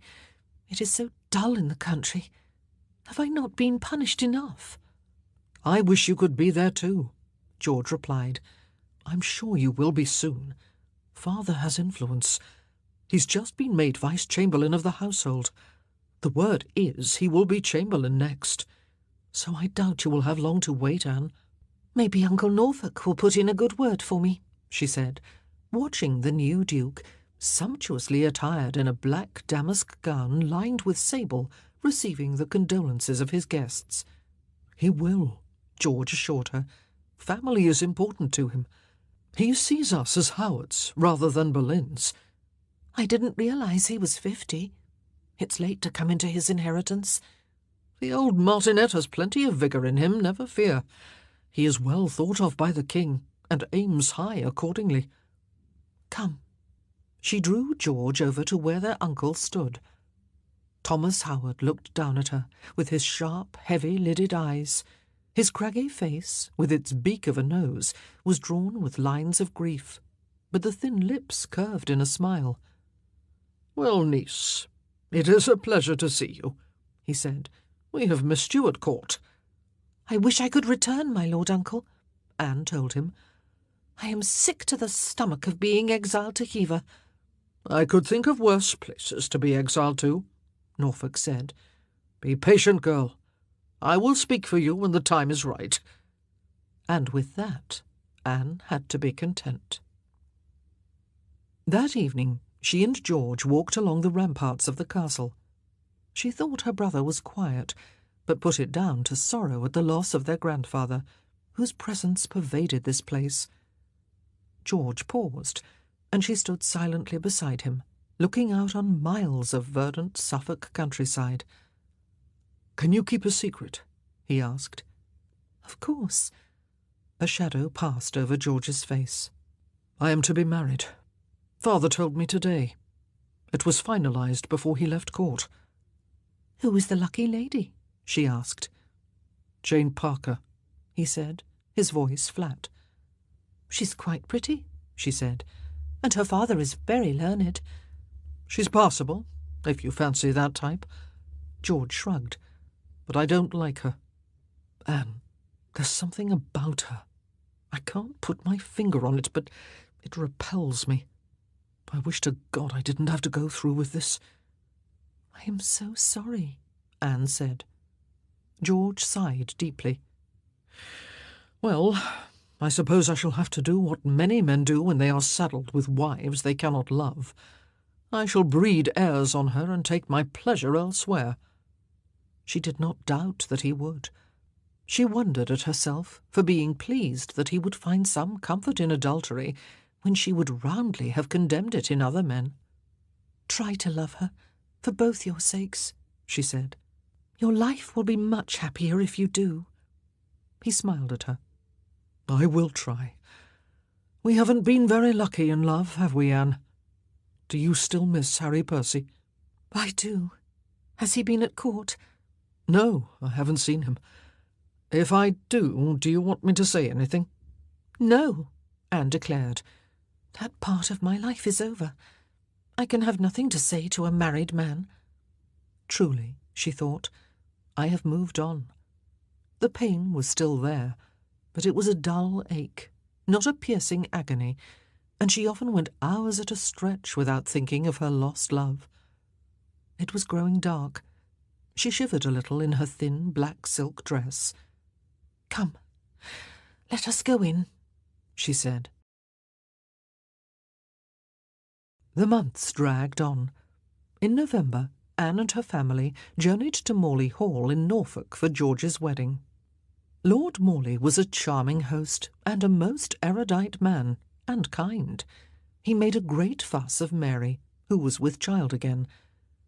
Jane Parker made a pretty bride in her crimson velvet gown, her long dark hair flowing loose to her waist. The newly wedded pair were a handsome couple, But Anne could tell that George wasn't happy.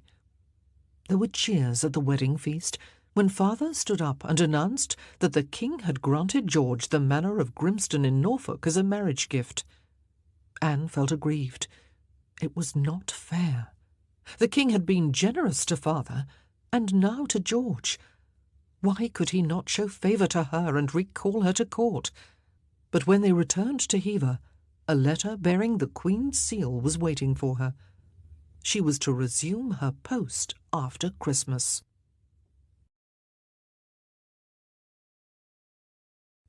Part 2. A Spirit Worthy of a Crown. Chapter 10, 1525. Anne sat quietly at the far end of the long oak table in the great hall at Eltham Palace, pretending to ignore the group of courtiers nearby. One, a tall, bearded young man with golden eyes and striking good looks, laid down his lute. "I've written a poem," he announced. "Another one?" asked Sir Francis Bryan, who, for his rakishness, was known as the Vicar of Hell. The men ranged around them at the table laughed. "There's a surprise," said George. "Come on, Tom, let's hear it." The young man smiled at them diffidently. "This one is special." He looked across at where Anne sat, sipping the last of her wine. It was for her, no doubt. She had known Thomas Wyatt since childhood, for their families were neighbours in Kent, and the young Wyatts, Tom and his sister Margaret, had been regular guests at Hever. In other circumstances, she might have loved him. Some ladies would not have thought twice about accepting his suit and becoming his acknowledged mistress. They would enjoy having mastery over so handsome a man, and might even be tempted to become his mistress in the carnal sense. But he was married, and, for Anne, forbidden territory. She had rejected all his overtures, yet that had not stopped him from paying court, playing the game in the accepted way. But why should she waste her chances on a man who had nothing to offer her? She did like him, if only she had not told him that at the outset. Yet, knowing him to have the sensitive soul of a poet, she had been loath to hurt him, because it was plain as day that he loved her. He haunted the palace galleries she frequented. He waylaid her on her way from chapel or the Queen's apartments. He sang beautiful ballads in the Queen's chamber, gazing at her with longing eyes. He passed her notes. "I love you," he wrote. "Be kind to your unworthy but suffering suitor." And then, of course, there were the endless poems composed for her alone, and all she had spurned. Now he was making another bid for her favour, as he recited his new verses in that deep, musical voice.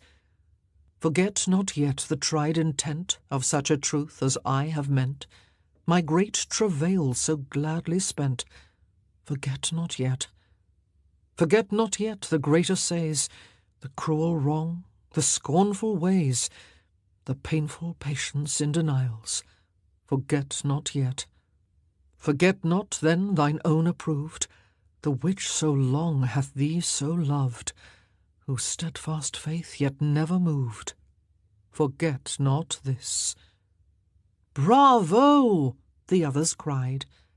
Anne knew that Tom was looking at her, willing her to praise his work, but she merely smiled. "I must get back to the Queen," she said, rising. "Will you be at the revels tonight, Mistress Anne?" he asked, as eager as a lapdog for a crumb of encouragement. "Of course she will," Francis Bryan told him. "How could one of the brightest young stars of the court not be there?" "I may come," Anne said, not looking at Tom. Since returning from Hever, she had thrown herself enthusiastically into the life of the court and become the focus of much admiration. Young people seemed drawn to her, and she was now at the heart of a circle of privileged courtiers whose aim was to enjoy themselves to the full while chasing preferment and success. The Queen had warmly welcomed Anne back into favour. "I am pleased to see you wearing English fashions," she told her. "My French gowns were becoming a little worn," Anne replied. I refurbished some and made some new ones. Fortunately, once father had learned that she was going back to court, he had proved generous with money for material. The king had noticed the gowns too. "I see you are become an Englishwoman again, Mistress Anne," he'd said, encountering her in a gallery and bowing. "In truth, since we are at war with France, I was wondering which side you were really on." And he laughed at his own joke, his gentleman guffawing with him. She kept her eyes downcast and murmured her thanks, thinking that she had little cause to thank him for anything. Several times since then she had again noticed him watching her, but always she had avoided his singling her out. She wanted nothing to do with this man who had brought down her sister and allowed the cardinal to wreck her own life. In March, Anne was relieved to hear that Mary had been safely delivered of a son, Henry, who, mother wrote, was unmistakably Will Carey's child. Mary had put her affair with the king firmly behind her, and was now a happy wife and mother. Things had worked out rather well, Anne thought, as she made her way to the Queen's lodging. Relations between her and Mary were warmer these days, now that Mary was fulfilled in the ways that mattered to her.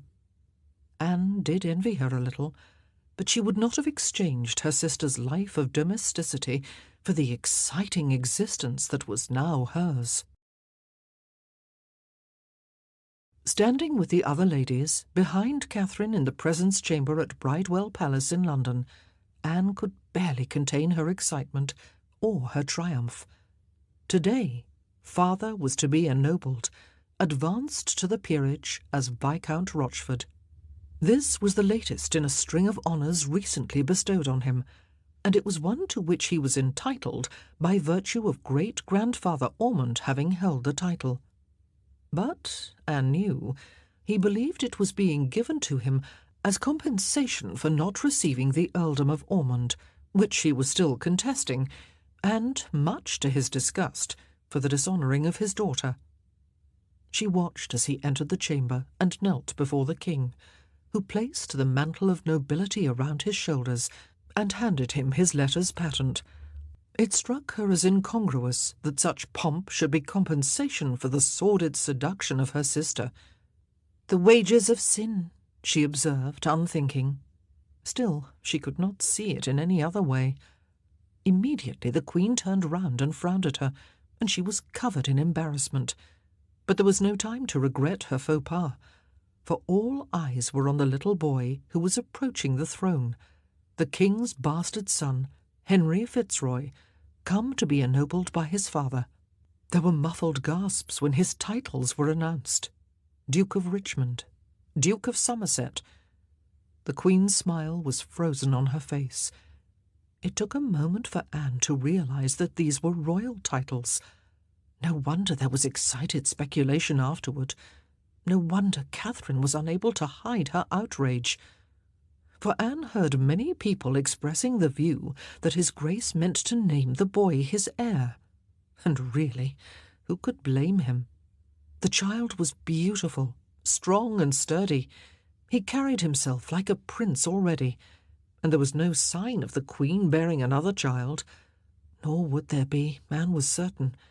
The chamberers of Catherine's household had not had a bloody clout to wash for over a year now. It was common knowledge among her servants. It was a pity, Anne thought, that the King's bastard daughter could not enjoy his favour. Maybe, one day, he would arrange a good marriage for her. It was the least he could do. "Well done!" Anne cried, clapping her hands, as George raised his racket aloft and whooped in triumph. Beside her, in the tennis court, Jane, her sister-in-law, was silent, her face as sour as it had been these past months. Anne wondered what was the matter with her. George was morose in her company, and only became his usual lively self when she was not there.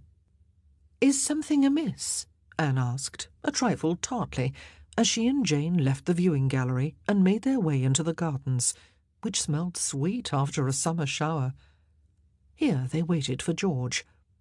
She was aware of Tom Wyatt shadowing her, a few paces behind in the press of people. Jane turned on her a face full of misery. "You would not believe me if I told you," she said. "George can do no wrong in your eyes." Anne was startled at the resentment in her voice. "You have not tried me," she retorted. "If my brother is making you unhappy, I may be able to help." She guessed that George's philandering was the cause of Jane's unhappiness. He was always flirting openly with other women, and there was talk that he had a bastard son. She had taxed him with it, but he had denied it. "Well, I'm sure he'd pay more heed to you than to me," Jane muttered. "If only you knew what he's really like." "What is he really like?" Anne demanded to know, irritation rising. "I cannot tell you for shame," Jane whispered. Anne wondered what she meant. It must be something very personal and private, and she was not sure she wanted to know. There was no time, anyway, for George, a towel around his neck and his doublet slung over his shoulder, was emerging from the tennis play and waving. And suddenly Jane was no longer there. She had melted into the crowd. George joined Anne, and Tom was suddenly at her side, asking if she had enjoyed the game. The three of them sat on the grass and shared out sugar comfits and wine, Anne having brought a stoppered flagon with her, which she passed around. She noticed Tom drinking from the place where her lips had been. George was well aware of Tom's feelings for her and how she felt about the situation. He deftly diverted Tom with talk of poetry, a subject that interested them both. "Recite your latest offering, George," Tom encouraged. "Not in your presence," George told him. "I cannot compete with a master. Besides, the stuff I've written lately is rather mournful, and I would not darken this sunny day." "Jane was rather mournful after the tennis," Anne said. "She as good as said that all is not well between you." George shrugged. "She's right. Who would be happy with a shrew?"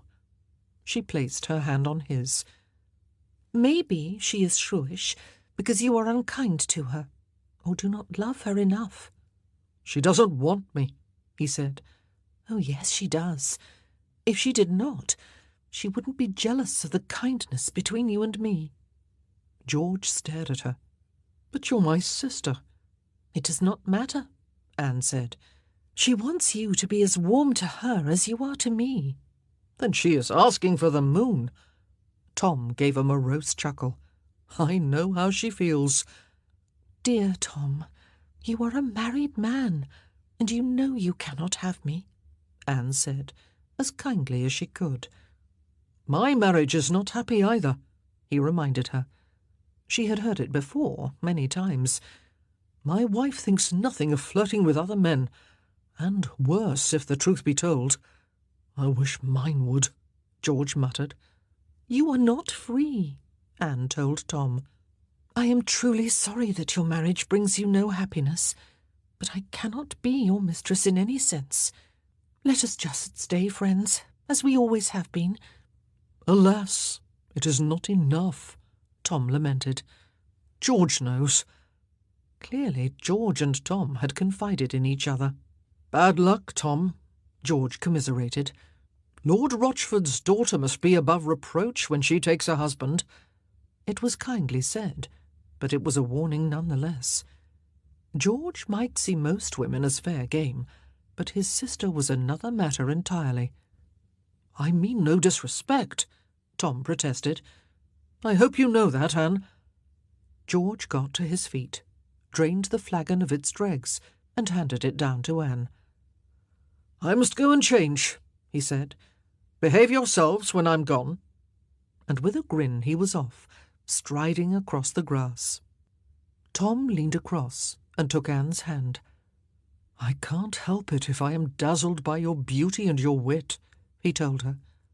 "I would be tied to you forever in love. I am yours, Anne, whether you want me or not." She sighed. "Tom, it grieves me to have to reject all your talk of love. I am too fond of you to scorn you. But this must stop."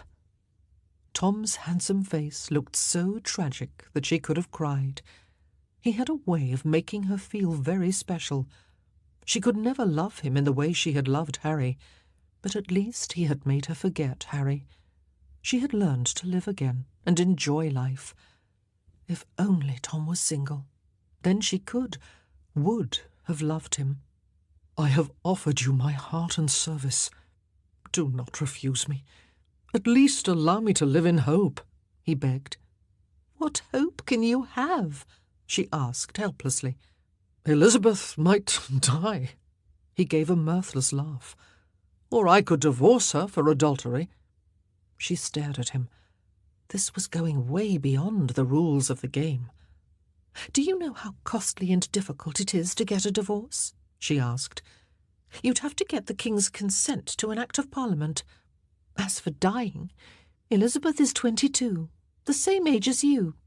"I have told her that I want a separation," Tom revealed. "I am ready to ask the King about a divorce." He was in a bullish mood now. "If he agrees, would you accept me then, Anne?" She was staggered and touched that he would go so far. He seemed so determined, but there was little hope of his succeeding. She could not see his father, Sir Henry Wyatt, approving of his son being divorced or paying for it. And Tom, she knew, had little money beyond his salary as sewer extraordinary to the King. "Ask me when you are divorced," she said lightly, smiling. "Then I will live in hope," Tom cried, taking her hand and kissing it fervently. "Give me a token, I pray you." "You're still married, Tom," Anne reproved him, but before she could stop him, he reached across and snatched a black lace that was hanging out of her pocket. Attached to it was a small jewel that she wore as a pendant. "My token," he cried. "A token of the love I know you bear me." "No, give it back!" Too late, they both became aware that a hush had fallen, and saw the King, at the centre of his entourage of courtiers, staring at them, his expression inscrutable. They scrambled to their feet and made obeisance as he nodded and walked on. Tom thrust his trophy into his doublet. "Give it to me," Anne insisted. "No," he said. "It is little enough to have of you. I will cherish it." She knew herself defeated. "Very well, keep it. It is of little worth." "It is worth all the world to me," Tom said. The following evening, when the tables had been cleared and removed, there was dancing in the presence chamber. A consort of musicians in the corner began playing, and the King rose, bowed to the Queen, and led her out. The courtiers watched admiringly as the royal pair performed a stately pavane, and then, at the King's signal, they took to the floor themselves. George was among the throng, partnering a blonde girl. Heaven knew where Jane was, and Henry Norris was with his wife, Mary. Anne was asked to dance by Sir Nicholas Carew, master of the horse and a friend of the King. "I think we are related," he told her. "About 3 or 4 generations back, through Lord Who." "I think everyone at court must be related in some way or other," Anne replied, as they trod the stately measure. "Sometimes the court seems like one big family. It's just a matter of degree." "I can't say I see it like that," Sir Nicholas laughed. "When you hear all the backbiting and see the cut and thrust of the intrigues, it's a cesspit. Actually, that's just like my family." She giggled, and then the dance was over, and Tom was before her, craving the pleasure. She let him lead her into an almain. "You are wearing my jewel," she reproved him, spying it around his neck through the open collar of his shirt. "I'm proud to do so," he answered defiantly. "It keeps me in remembrance of you, as if I needed any prompting. Besides, no one knows who gave it to me." "Only the King and all his gentlemen. They saw you take it." Tom grinned. "I love you when you're angry, Anne. You are looking divine tonight. That gown is superb." She twirled her green skirts, pleased with the compliment, unable to feel cross with him for long. "I cannot stay," she said. "After this dance I must attend the Queen. Already she is sitting down. She is unhappy because the Princess Mary is being sent away to Ludlow. Bid me go, then, and straight away I will do so at your commandment, as long as I can look at you from afar, and feast these poor eyes on your beauty." She smiled at him, and let him lead her to the Queen, whereupon he bowed to Catherine and withdrew. A row of ladies and maids waited behind the Queen's chair, and Anne joined the end of it, a step down from the dais.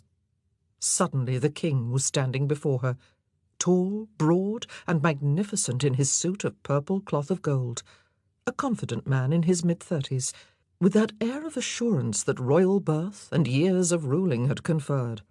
He bowed in an elegant, courtly fashion that detracted not at all from his majestic dignity, and she sank into a curtsy. "Will you do me the honour of dancing with me, Mistress Anne?" he asked, looking down at her intensely from his great height. His eyes were blue and piercing. He smelled of fresh herbs. She remembered that from when she had danced with him before, at Lille, in another life. One did not refuse the King, much as she wanted to. She gave him her hand, bowing her head so that he should not see the hatred and contempt in her eyes. One dance, and that would be it. "You are very quiet tonight, Mistress Anne," the King observed, as they set the pace in a bass dance. "Usually, I have noticed, you have a lot to say for yourself." "I am a little tired, Your Grace," she said, her manner cool. He gripped her hand. "Why won't you ever speak to me?" he growled. She feigned astonishment. "I? Sir, it was never my intention to offend you." "Every time I speak to you, you do your best to ignore me," he muttered with startling fervour. "At other times you avoid me. Why? Am I not pleasing to you?" Anne glided around on his arm, startled. She had never dreamed that he had thought of her in any way beyond the ordinary. "Sir, the King's condescension is pleasing to everyone, including me. I fear you have misunderstood my awe at being in your presence for rudeness, and I am heartily sorry for it." The words were courteous, yet still she would not bend to him. "I am relieved to hear that," he said, looking at her with that inscrutable gaze. "Yet it is I who am in awe of you. I have been watching you and admiring you for some time, fearing to approach you because of your coldness. If you could find it in your heart to be just a little kind, it would be a great happiness to me." "Kind to you, sir?" What did he mean? "How could I not be kind to my sovereign?"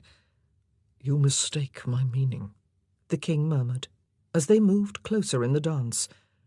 "I am struck with a dart, Mistress Anne, and I do not know how to tear it out." Now there was no mistaking his meaning. Her eyes met his, but she looked away quickly, frantically casting about in her mind for some way to deflect him. "Sir," she said, "since you are married to the Queen, my good mistress, I know not how to answer you." "You know well enough how to answer Master Wyatt," Henry flared. "He is not the King of England," she faltered, fearing the consequences of provoking this man. "And he is married too, but I am not afraid of reproving him for his pursuit of me. You see, sir, I am jealous of my good name, and I love and fear God. I cannot risk tangling with one who is forbidden to me, however well I think of him." The King's eyes narrowed. "But you are not above dancing with Wyatt." "I have known him since childhood. As a friend, sire. I danced with him as a friend." His face softened. "Will you dance with your king as a friend too?" "Sir, how could I do otherwise, when your Grace has been so generous to my father?" "I have been glad to show favour to your family, and he has served me well," Henry said. "I am prepared to be more generous still." His meaning was blatant. Anne stiffened. Mercifully, the dance was coming to an end. "As you were to my sister?" she asked in a low voice, unable to stifle her animosity. He stared at her. "I was fond of your sister," he muttered, "but these things end. It ran its course." She gave him a look. "From what I heard, there was less fondness than force." Anne, the king said, his eyes blazing with something other than anger, do not let Mary poison your mind against me. She came to me willingly enough. She told me that your grace gave her no choice. Oh, God, father would kill her for this, if the king didn't do so first. Henry's face, rosy from exertion and turmoil, flushed deeper. Is that really what she told you? Well, as a gentleman and a knight, I will not gainsay her. But I pray you will not think ill of me for taking only what I believed was offered freely. Anne could not allow that to pass. Offered so freely that she was distraught and in tears afterward. I know. I was there. The music had stopped. Hastily, Anne dropped a curtsy as the king bowed. She had gone too far, she knew. Her family would be ruined, and she herself irrevocably disgraced. What had she done? But Henry was regarding her with that intent gaze. I pray you, dance with me once more, he invited. I would make things right between us. Sir, forgive my boldness, but there can be no us, and there is no need to make anything right. Then I will escort you back to your place, he said in a steely voice, and when they got there, he bowed again and left her. She waited for the blow to fall. Any moment, the order might come for her banishment from court, or even her arrest. Men had been imprisoned, and worse, for lesser offences. Or father might descend on her like a vengeful angel, demanding to know why he had been dismissed from his offices. Again and again she regretted her renegade tongue. But nothing of the kind happened, and the next time the king paid the queen a visit, he smiled at Anne and asked her to play her lute for them. You play very well, he told her when she had finished. Not as well as your grace, she said, seeking safety in the correct, the expected response. And all the while Catherine was smiling at them both. Poor deceived woman. And then it was Christmas, with the usual revelry, a time when good order was turned on its head, and all ceremony was forgotten. The king roared with laughter when the Lord of Misrule tapped him with his wand of office and demanded his fee of £5. "Right now, sire." There was a game of hoodman blind, when the master of the revels, blindfolded, chased the shrieking courtiers through the royal apartments, Anne running with Tom, hand in hand and hiding behind an arras, with Tom trying to snatch a kiss, and her neatly ducking away. And then there were the disguisings. Anne was astonished one evening when a man wearing an elaborate mask, clad entirely in green, caught her under the kissing bough suspended from a roof beam above the doorway, twisted her round to face him, and kissed her heartily on the lips. She knew, by his large presence and the smell of herbs, that it was the king, but pretended ignorance, breaking away and running off down the deserted galleries until the sounds of merriment had been left far behind and there was not a soul to be seen. She was just about to retrace her steps, for it was cold here, and she wanted to be back in the warm, enjoying the revelry, when she heard a footfall, and another, growing closer, and there he was, still masked, framed in the archway at the farther end of the gallery. She realized that they were entirely alone. Her heart beat furiously as he approached with an air of determination. She did not want this, did not want him as she feared he wanted her. She remembered how King Francois had raped her sister in a room off a deserted gallery such as this. "Anne," Henry said, in that high, imperious voice, "do not fear me.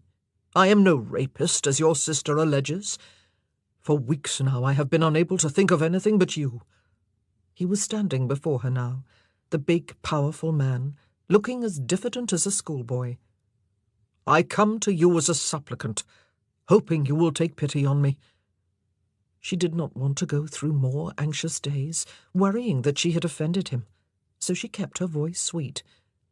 "Sir, I am flattered to receive the attention of so great a king, but in truth I do not know how I can help you."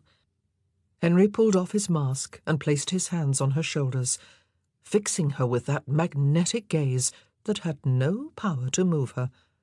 She could never love him. The essential alchemy that should be between male and female was decidedly absent. Anne, he sounded quite emotional, you have cast an enchantment on me. I do not know how to explain it. It seems presumptuous to use the word love, but I know what I feel. I do not sleep at night. I see only your face before me. I am in torment. Sir, she cried, shocked that he might think she dabbled in witchcraft. I have cast no enchantment. I am your good subject, nothing more. For answer, his hand slid down to her waist, and he drew her to him. His hold was strong, and in that moment she understood how it must have been for Mary, and how vulnerable she herself was. I want you, Anne, he murmured in her hair. I want to be your servant, and I want you for my mistress. The passion in his voice alarmed her. Venus, that insatiable goddess, has brought me to this pass, but I pray that you, sweetheart, will be kind to me. Sir.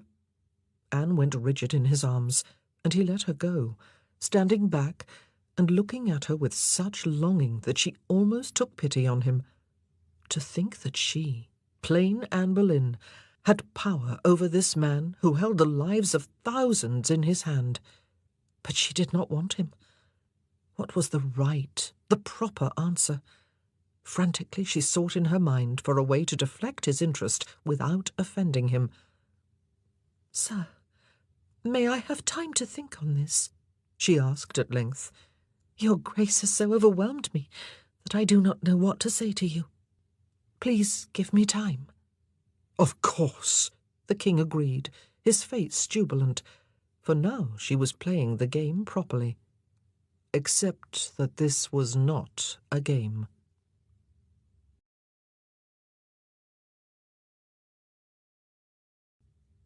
Chapter 11, 1526. Declare I dare not, indeed. What was the king about? She had told him several times now that she could not love him or be his mistress, as he was married. She had said it in sorrow, in regret, in indignation, and in anger, and still he would not take no for an answer. Instead, he had bargained that, in return for his promise never to compromise her virtue, she would permit him to acknowledge her publicly as his mistress, and himself as her devoted servant. Thus no one would be offended, he pointed out, with that naive streak that she was learning was as much a part of his character as his imperiousness, his sentimentality, and his courtesy. Still she had said no, and now he had gone too far, wearing that enigmatic motto, with the device of a man's heart in flames emblazoned on his trappings of cloth of gold and silver as he thundered into the lists, for all the world to see. Even the Queen was looking at it, her adoring eyes narrowing in a slight frown. Henry had become so importunate lately that some must have noticed his singling Anne out, and it didn't take much perception for someone, not Catherine, God forfend, to put 2 and 2 together and make 5. How she held her patience during the jousts she did not know, shivering in her furs in the freezing February weather. She was beginning to feel cornered, and coming to the realization that decisive action was called for. She was torn between running away, her preferred instinctive option, or reprimanding her sovereign, which, if she were his mistress, as he wanted, she was entitled to do. But why, she asked herself angrily, should I have to leave court because he can't contain himself? No, she would stay. He would not drive her away, yet she would not make it easy for him. There was a commotion in the lists.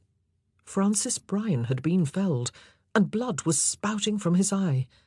People, even the king, came running to help. Anne could not bear to look. Poor Bryan. Pleading a headache, she asked the Queen if she might go and lie down, so that she would be nowhere to be seen when the king came with his guests to have supper with his wife. But she could not lie down forever. Morning came, as relentless as fate, and there were duties to be attended to. And there he was, looking like a naughty schoolboy, lying in wait for her in the antechamber to the Queen's rooms. As she paused, startled, to curtsy, he closed the door behind her, leaving them alone. No ushers, no grooms, no maids. He must have dismissed them. She was uncomfortably aware that only yards from the inner door the Queen was having her breakfast. "I trust you are recovered, Mistress Anne," Henry said, taking her hand and kissing it, even the place where that ugly sixth nail grew. She drew it away. "I am recovered from my headache, thank you, sir. I have yet to recover from seeing you publicly proclaiming your feelings at the tournament. Truly that was unfair of you. I felt like running away." He looked stricken. "Never do that to me, Anne," he begged. "I cannot live without you. I have never been this powerfully attracted to any other woman. Help me, please. Give me some crumb of affection." "Alas, sir, you are not free, so it would not be proper. How is Francis?" Henry grimaced. "His eye cannot be saved, but he will otherwise recover." "I am so relieved to hear it. Forgive me, sir, Her Grace is waiting, and I shall get into trouble if I am late. Fare you well." She pushed open the inner door and almost fled from him. Mary came up to court in March, leaving her little ones at Hever to be spoiled by their doting grandmother. Anne visited her in Will's lodging. He was waiting on the king, so they could talk freely. This was the first time that Anne had seen Mary since Henry had started paying court, and she suddenly found herself wanting to confide in her. Mary was the one person who would understand her dilemma. But how would she take the news that her former lover was pursuing her sister? Mary was waxing lyrical about her children, and Anne listened restlessly for a while, then stood up and walked to the fire, stretching out her hands to warm them. "What is it?" Mary asked. "You seem agitated." "I need to tell you something, Mary," Anne said. "The king is trying the same tactics with me as he did with you." Mary gaped at her. "He is becoming very persistent, and I know not how to deter him. He wants me to become his mistress." "You mean he wants to bed with you?" "Of course. I am not so foolish as to think he has a purer motive. For all his fine words, this is all about lust. Believe me, I understand now how it was for you, although he insists you consented." "That's not true," Mary cried out. "He made me. You saw me afterward." "I told him so. I taxed him with it," Anne said, sitting down again and taking Mary's hands in hers. "He still said he believed you were willing, and of course I don't accept that for one moment. But I am not willing, and mercifully he has not tried to force me." "You are lucky," Mary said, drawing her hands away and reaching for the tiny smock she was sewing. "He is the last man you should tangle with."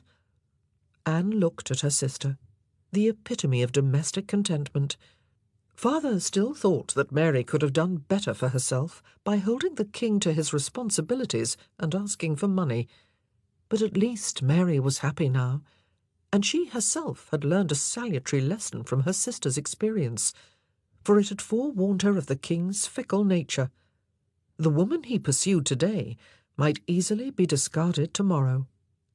Anne Boleyn was not going to end up as another abandoned royal mistress.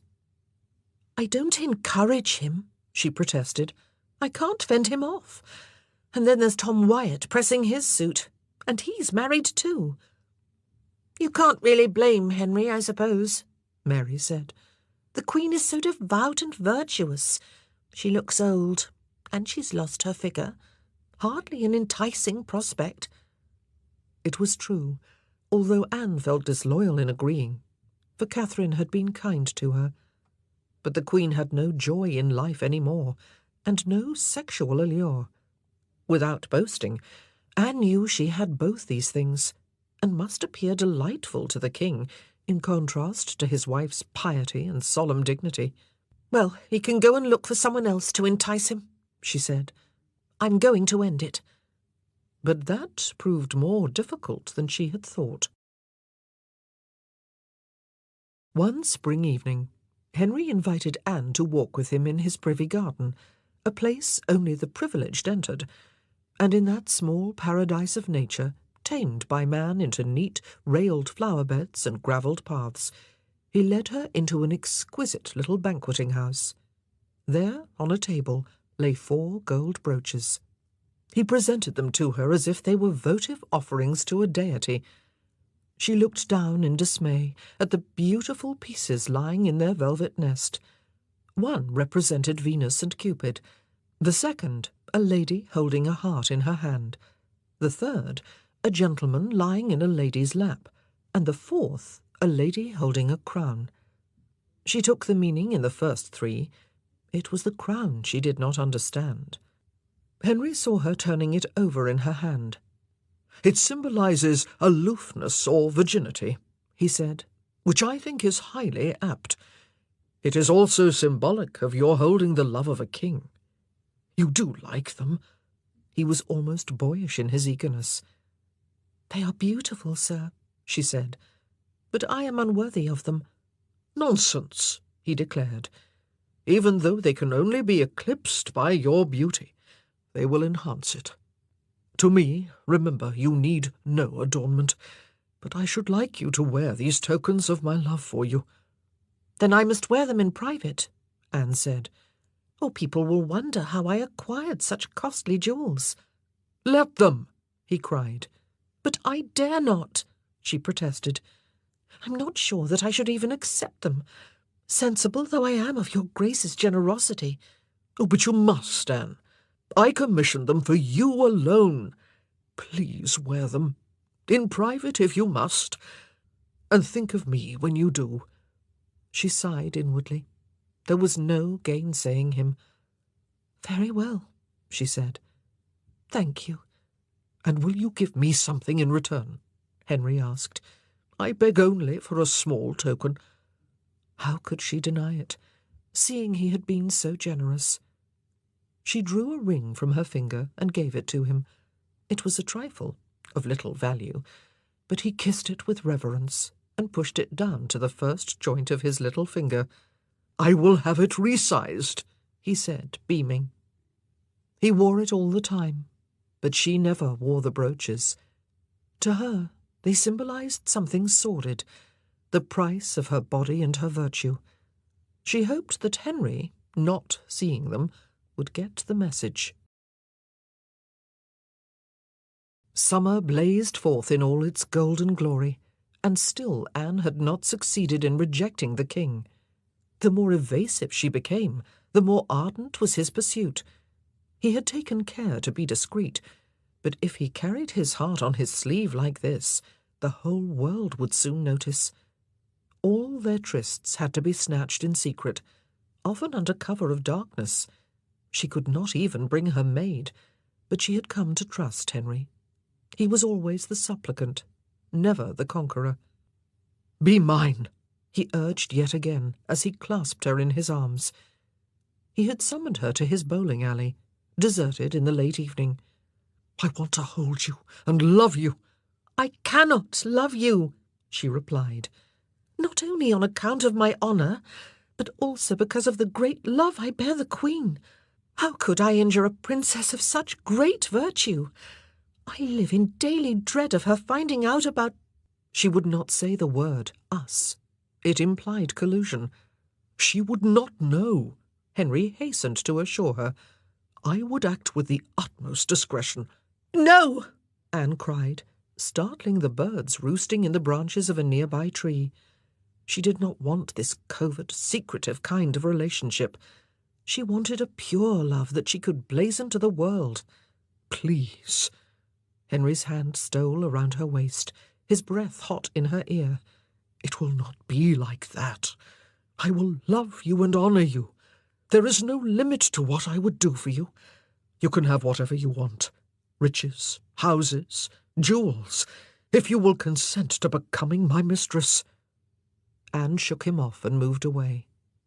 "Is that your idea of discretion? Surely your Majesty is jesting, or trying to test me. And to ease you of the trouble of asking me the question again, I beseech your Highness most earnestly to desist and take my refusal in good part. I fear for my soul. I would rather lose my life than my honesty, which will be the greatest and best part of the dowry I shall bring my husband." Henry looked as if she had slapped him. "Well, Mistress Anne," he said, "I shall live in hope." She rounded on him. "I understand not, most mighty king, how you should retain such hope. Your wife I cannot be, both in respect of my unworthiness, and also because you have a queen already. Your mistress I will not be. And now, sir, I beg leave to return to my duties." "Anne," groaned Henry, "don't do this to me. I am in torment." He was like a man possessed. No, he was a man possessed. Anne's refusal to sleep with him seemed only to make her infinitely more desirable. "Why these constant excuses?" he asked plaintively, as they stood by the river at Greenwich one night, in the shadow of the chapel. "I would not make you do anything against your will, sweetheart, much as I desire you. But if you will consent to be my mistress, and let me be your chosen servant, forsaking all other, then I will respect your virtue and humbly do your will." Once, Anne could not have imagined Henry Tudor doing anything humbly, but he had surprised her. He was like a puppy, craving a scrap of attention. And then it came to her. Why not? She knew she was growing warmer toward Henry, simply by dint of getting to know him and being adored by him. She knew there was much to like about him, and there were many interests they shared: music, art, poetry, sport, and stimulating conversation. All of that made her feel kinder toward him. But it was not love, and she could not feel the passion, or anything even approaching it, that he craved of her. And yet, being his acknowledged mistress might have its advantages. For the first time since Henry had noticed her, she felt ambition stirring within her. She would have influence, patronage, riches, all the things Mary had failed to obtain. And she would not have to give anything in return. She kept him in suspense for a time, as she considered. Then she smiled. "Sir, I will be your mistress, but on 2 conditions. One is that you do nothing to compromise my honour. The other is that this remains a secret between us, as is proper for a mistress and a servant. I do not want the world thinking I am your whore." Anything, darling," Henry agreed, tears shining in his eyes. "You have made me the happiest of men. Let us seal our love with a kiss." And he bent his lips to hers and kissed her properly for the first time, as if he would devour her. She disengaged herself as soon as she could. The problem was, Henry would not play the game by the rules. He assumed that Anne was now as ardent as he was, and that she would not mind his constantly trying to kiss or caress her, or even his hand straying to her breast. It was plain to her that the terms on which she had insisted could never satisfy him. She avoided his company as often as she could, but he would not allow it. Always he sought her out. In the end, pleading illness and praying that the Queen would believe her, she asked if she might have leave to go home to Hever. Mother was surprised to see her. "You look well enough to me," she said, releasing Anne from a welcoming embrace. "In truth I am," Anne admitted, and gave a sketchy account of being pursued by a persistent married suitor. "I dare not name him, for he is a great lord, and could make trouble for me, and for us all," she said, in response to her mother's probing. "Then you did the right thing in absenting yourself," Elizabeth Howard said, looking at her speculatively. But Anne was not to be left in peace for long.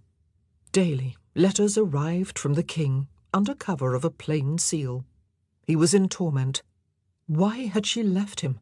How had he offended her? What was he to do without her? When could he look to see her? It was clear that her absence had only inflamed his ardour the more fiercely. Hoping to stem the torrent of pleading, she wrote to him, courteous non-committal letters, worded only to cool his passion. He responded vehemently. Reading them, he said, had caused him great distress, for he did not know whether to interpret them to his advantage or otherwise. He prayed that she would let him know her mind concerning the love between them. Between us, she thought, it was all on his side. Of necessity he must have an answer, he insisted, having for more than a whole year been struck with the dart of love. She had to smile at his courtly way of putting it. Thanks to this new coolness on her part, he continued, he had not known of late whether he was entitled to call her his mistress, for the very name denoted a special love, far removed from common affection. But if it pleased her to be his true, loyal mistress and friend, and give herself up, heart, body, and soul to him, who, he reminded her, had been and would be her very loyal servant, he promised her that not only would he then call her his mistress again, but that also he would take her for his only mistress, rejecting from his thoughts and affections all others save her. And she had thought he had dedicated himself to her alone. It sounded very much as if he had been dallying with other ladies as well. Did he think he was doing her an honour? He had ended by beseeching her to give a definitive answer to what he aptly called his ill-mannered letter, and tell him how far he might trust in her love. He had ended it, written with the hand of him who would willingly remain your H.R.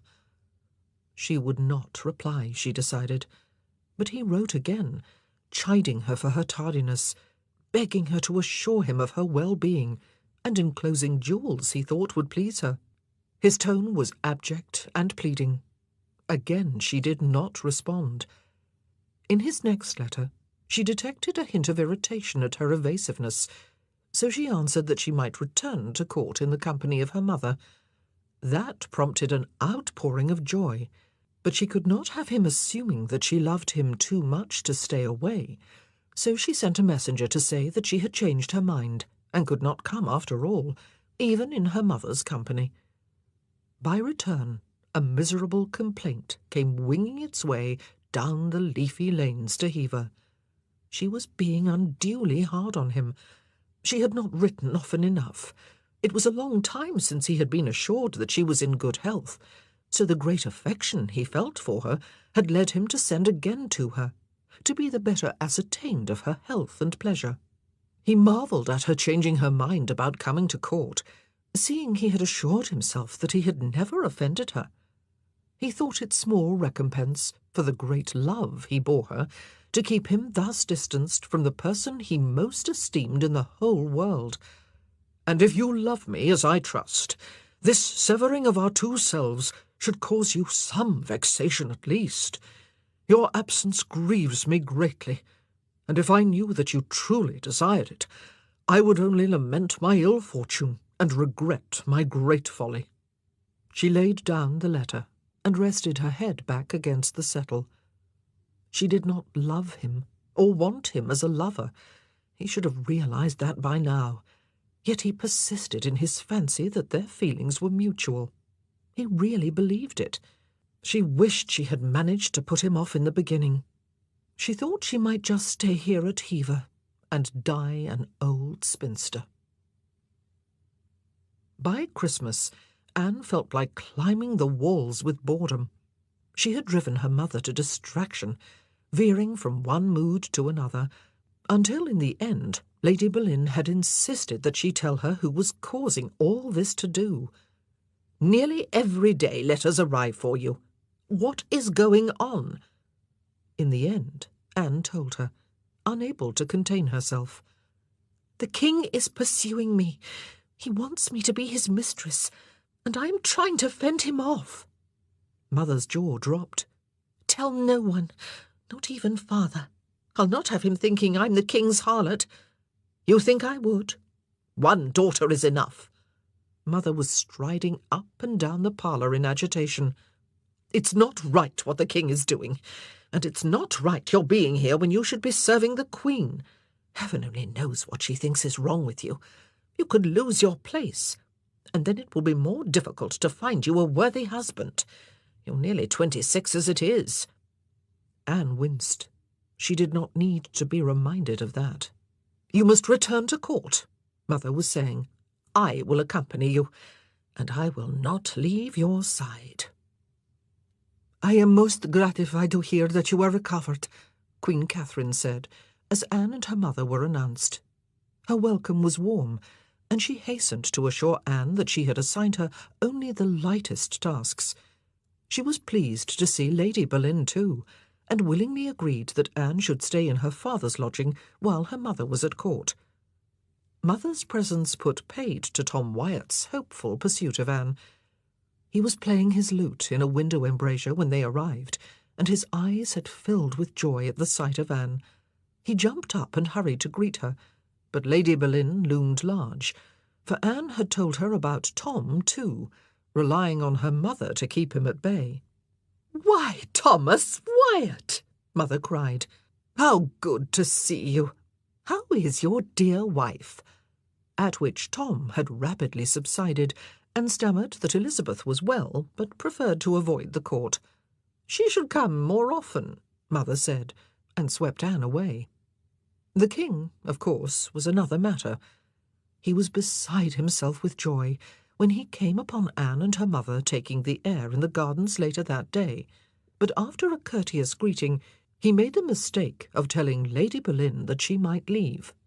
"Your Grace," Mother replied, "Anne has told me that you have honoured her with your attentions, and she has also assured me that you are concerned to protect her reputation, so I make no doubt that you will allow me to stay." She smiled sweetly. Henry's eyes bored into hers. "Madam, are you questioning the honour and chivalry of your king?" he asked, in a tone that boded no good. "Sir, my lady means no offence, but I should like her to stay," Anne intervened. "As you have graciously said, you would do anything for me. I am sure your Grace would not wish to see the virtue of one whom you have been pleased to serve as your only mistress compromised by her being alone with a gentleman, even the most chivalrous one." His eyes narrowed. "I will see you later, Anne." He did not say the word alone, but she was sure he meant it. "I think not," she said to herself, and that evening sent word that she had suddenly developed a raging stomachache. She had not been back at court 2 days when an angry Henry caught up with her as she was enjoying a brisk walk along the lime avenue at Greenwich, accompanied by her maid. It was a fine December day, the sun shining, the air crisp. "Why is Master Wyatt flaunting your jewel?" he demanded to know. "He took it from me last year," she said, startled. "He would not give it back." Henry was not mollified. "I was playing bowls with him just now. The winning cast was mine, but he disputed it. He measured the distance with the lace on your jewel. He almost waved it in my face." "Sir, I assure you I have no feelings for Tom Wyatt beyond friendship. As I told you, he is married. It would be out of the question." She looked at him pointedly. Henry gripped her arm. "You assure me there has been nothing between you? He seems to think otherwise." "Let go, sir. You are hurting me. Of course there has been nothing. I have never encouraged him. You yourself saw him steal that jewel." Henry let her go. "Ah, so that was how it was. Forgive me, sweetheart. I did not mean to doubt you. It's just that you are so precious to me that the thought of your loving another is unbearable." "Then all is well," she said, wishing she dared say that she loved no one. When she judged it safe, which was as soon as Henry had gone to meet with his council, she went looking for Tom, and found him near the mews. "You fool! You stupid fool! Flaunting my jewel before the king!" she berated him. "Then it's true," he said. "You love him." It was an accusation. "He loves me, but you must never speak of it. I can't believe you set yourself up as a rival to him." "He provoked me," Wyatt protested. "He insisted he had won at bowls. When he pointed to the ball, I recognised your ring on his finger, and I was staring at it, and he said, 'I tell you, it is mine.' He wasn't referring to the winning ball. I wanted to make it clear to him that you were mine first." "I was never yours," Anne declared, furious. "You have made it impossible for our friendship to continue." "Not so," Tom argued. "Hear me out. I said that if he would give me leave to measure it, I hoped it would be mine, and I took your jewel from my bosom and measured the distance with the lace. I know he recognised it, for he got very angry and said I might be right, but he had been deceived, and then he stalked off." "You both acted like two cocks fighting over a hen," Anne reproved him. "And now this farce must end. I pray you give me my jewel back." "No," Tom protested. "I love you, Anne. I cannot bear to lose you." "You never won me," she said sadly.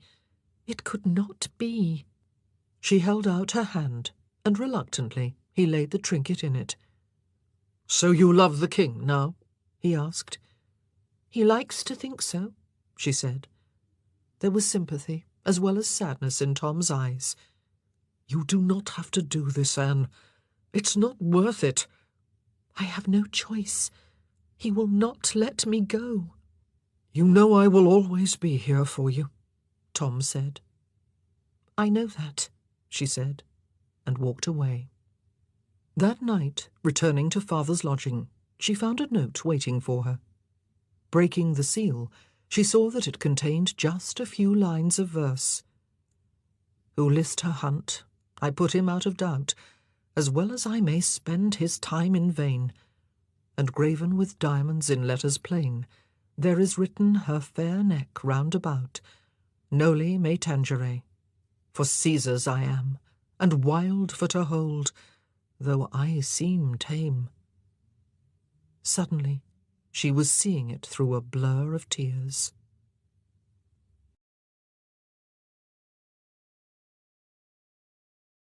Chapter 12, 1527.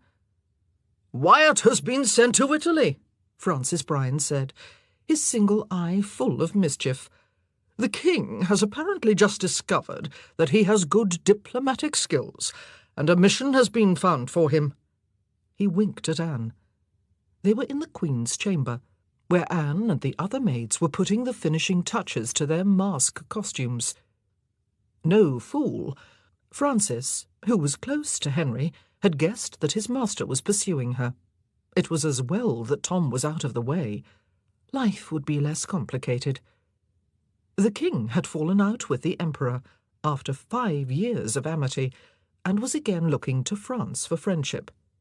Anne was delighted, for most of her happiest memories were of her years at the French court, and she was hoping that this new alliance might afford her an opportunity to visit there again. Of course, life had moved on. Poor Claude was dead these 3 years, and Marguerite had married the King of Navarre. But it would be good to be back, if only for a short while. Lavish preparations had been made in honour of the French ambassadors, who had come to negotiate the marriage of the Princess Mary to the French king's son, which was to seal the new entente. Anne was present, in attendance on the Queen, at all the feasts and jousts that were laid on in honour of the visitors. She watched as the king showed off his 11-year-old daughter, the pretty red-haired child, but small for her age and skinny, and heard the ambassadors praising her lavishly. Anne knew that the Queen was bitterly unhappy at the prospect of her daughter marrying a French prince, for France and Spain were old enemies, and her prejudice was deeply ingrained. But she presented a smiling face to the embassy and played her part faultlessly.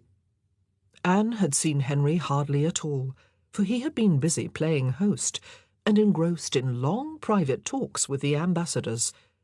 But after a few days she received a note, delivered by an usher in the royal green and white livery. "Come to the chapel at midnight.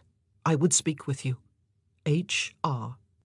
Intrigued, She made her way there after the evening's entertainments ended, thankful that she was not on duty tonight. The challenge would be getting into the maiden's daughter without waking anyone or being quizzed on why she was so late. The chapel was in darkness, save for the single lamp in the chancel symbolizing the presence of God.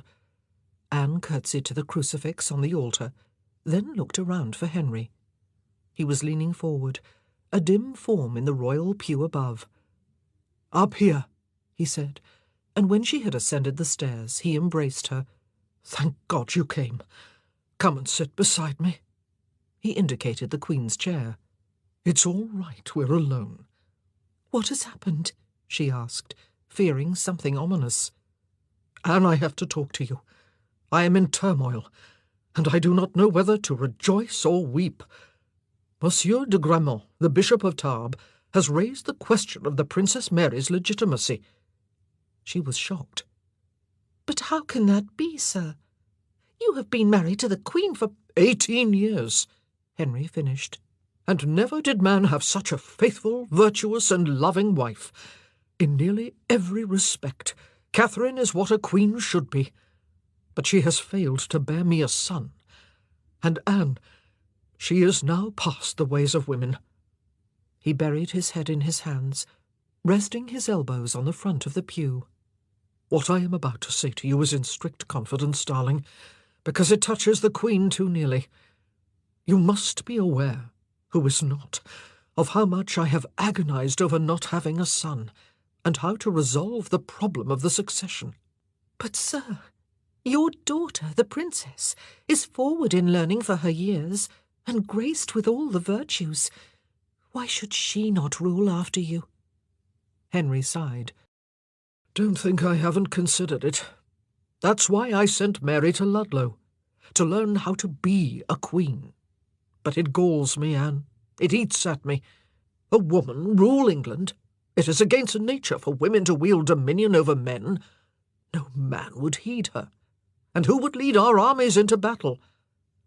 "The Queen's own mother, Isabella, did in Spain," Anne pointed out, wondering how the Regent Margaret and Marguerite of Valois would have answered him. "So Catherine keeps telling me," he huffed, his hawk-like profile set in stern lines against the flickering torchlight. "But Anne, this is England, not Spain, and our people would never tolerate it. There was a queen called Matilda, centuries ago, who attempted to rule and became a byword for infamy. Memories are long. I have a bastard son, as you know, but I'm not sure that my subjects would tolerate his succeeding me either, although I had come to see it as the only option. But it has just been put to me that my sole legitimate child may well be a bastard too, and if she marries into France, then I might well be the last king of England, for the French will rule here in her name after I am gone. So," he ended, turning a perplexed face to her, "you can see why I am in turmoil." "I understand very well," Anne said, feeling, for the first time, some sympathy for him, even if he was wrong about the ability of a woman to rule. "But why did the bishop question the princess's legitimacy?" Henry sighed. "On the grounds that, all those years ago, the Pope had no business issuing a dispensation allowing me to marry my brother's widow. The Queen was married to Prince Arthur before, as you know." She nodded. "There were those who expressed doubts at the time, but my council overruled them, and I was determined to have Catherine for my wife. It was a brilliant marriage alliance, and I loved her. Besides, I was assured by her and by her father that she was still a virgin. Arthur was ill when he married her. He died 6 months later. But, Anne, the good bishop has directed me to the book of Leviticus in the Bible, and I have been reading it over and over again, for it warns of the penalty for those who incur God's displeasure by taking their brother's widow to wife. They shall be childless, and having only a daughter, I am as good as childless. All my sons with Catherine died." There were tears in Henry's eyes. He was a bereaved father, as well as a sovereign without an heir. If the bishop has these doubts about my marriage, others may too," he went on. "God knows I've studied the matter this past week. I've read books till my head ached. I've talked to my confessor. He says I may well be in error and living in sin, and that to avoid God's displeasure I should ask for the advice of the Archbishop of Canterbury and my council." He paused, his face that of a tortured soul. "And so, Anne, I mind to do so, with a view to having my union with the Queen declared incestuous and invalid." Anne stifled a gasp. "Your Grace would go so far? You would divorce such a devout and beloved Queen?" "I must think of my kingdom, Anne, and what will surely ensue if I die leaving no son. There would be civil war, make no bones about it. God knows I have enough relations of the old Plantagenet royal blood ready to stake their claim, and some of them may not do me the courtesy of waiting till I die." There was genuine fear in his voice, and anger too. "I must have a son, Anne, and to do that I need to take another wife." Anne was still digesting it all. "But the Queen, what of her? She will be devastated. She loves you so much." "She will understand that these doubts must be resolved, and that I need an heir. But God help me, I don't know how I am going to face breaking this to her. And for now, Anne, you must say nothing of it to anyone. Catherine has known for some time that all is not well. I have refrained from her bed, not just on account of this new scruple of conscience, although I have been advised by my confessor that I must do so until the matter is settled. She has a disease. Well, I will not go into it." Suddenly, Henry's need for her, his passion, was making more sense to Anne. He had been looking to her for what his wife could no longer give him. He put his arm around her shoulders and drew her to him. She realized that he was weeping silently. "Anne, I did not ask you here just to talk about my marriage," he said at length, and surprised her by sliding down on one knee before her. "You have said that you will not give yourself to me, and I respect that. But when I am free, will you marry me?" This was the last thing she had expected, and it threw her utterly. When Henry had spoken of remarrying, she had assumed that he meant some foreign princess who could bring him political advantages and a large dowry. Kings did not marry the likes of her, who had neither. He was looking up at her yearningly, tears in his eyes. "Maybe I should not have spoken at this time, since I am not yet free. But, Anne, I love you truly. I am mad for you, and I can think of no woman I would rather marry." He seized her hands and kissed them. "Tell me I may hope." "I am not worthy," she said, unable to grasp the enormity of what they were discussing. "I am a commoner."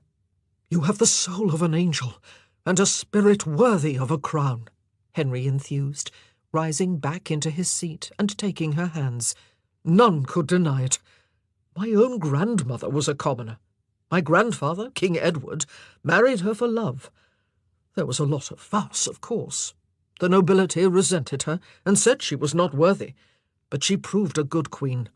As you will, my darling. I have no doubt of it. You are not of ordinary clay." Anne's heart was pounding furiously as the realization dawned that Henry really did want to make her queen, and that it was not such an outrageous proposition as she imagined. "Besides," he said, grinning, "it seems that the only way I can win you is by marrying you." A thought struck her. "Sir, these doubts you have, they are not on account of me, I trust?" "No, Anne. I have asked myself that. But had I never met or loved you, I would still have them, and still be wanting an annulment. I have to provide for the succession. It is my duty as king." She still could not think clearly. Was she dreaming this? But no. Here was Henry, big and ardent, his hands warm on hers. They were becoming clearer now. The implications of marrying the king.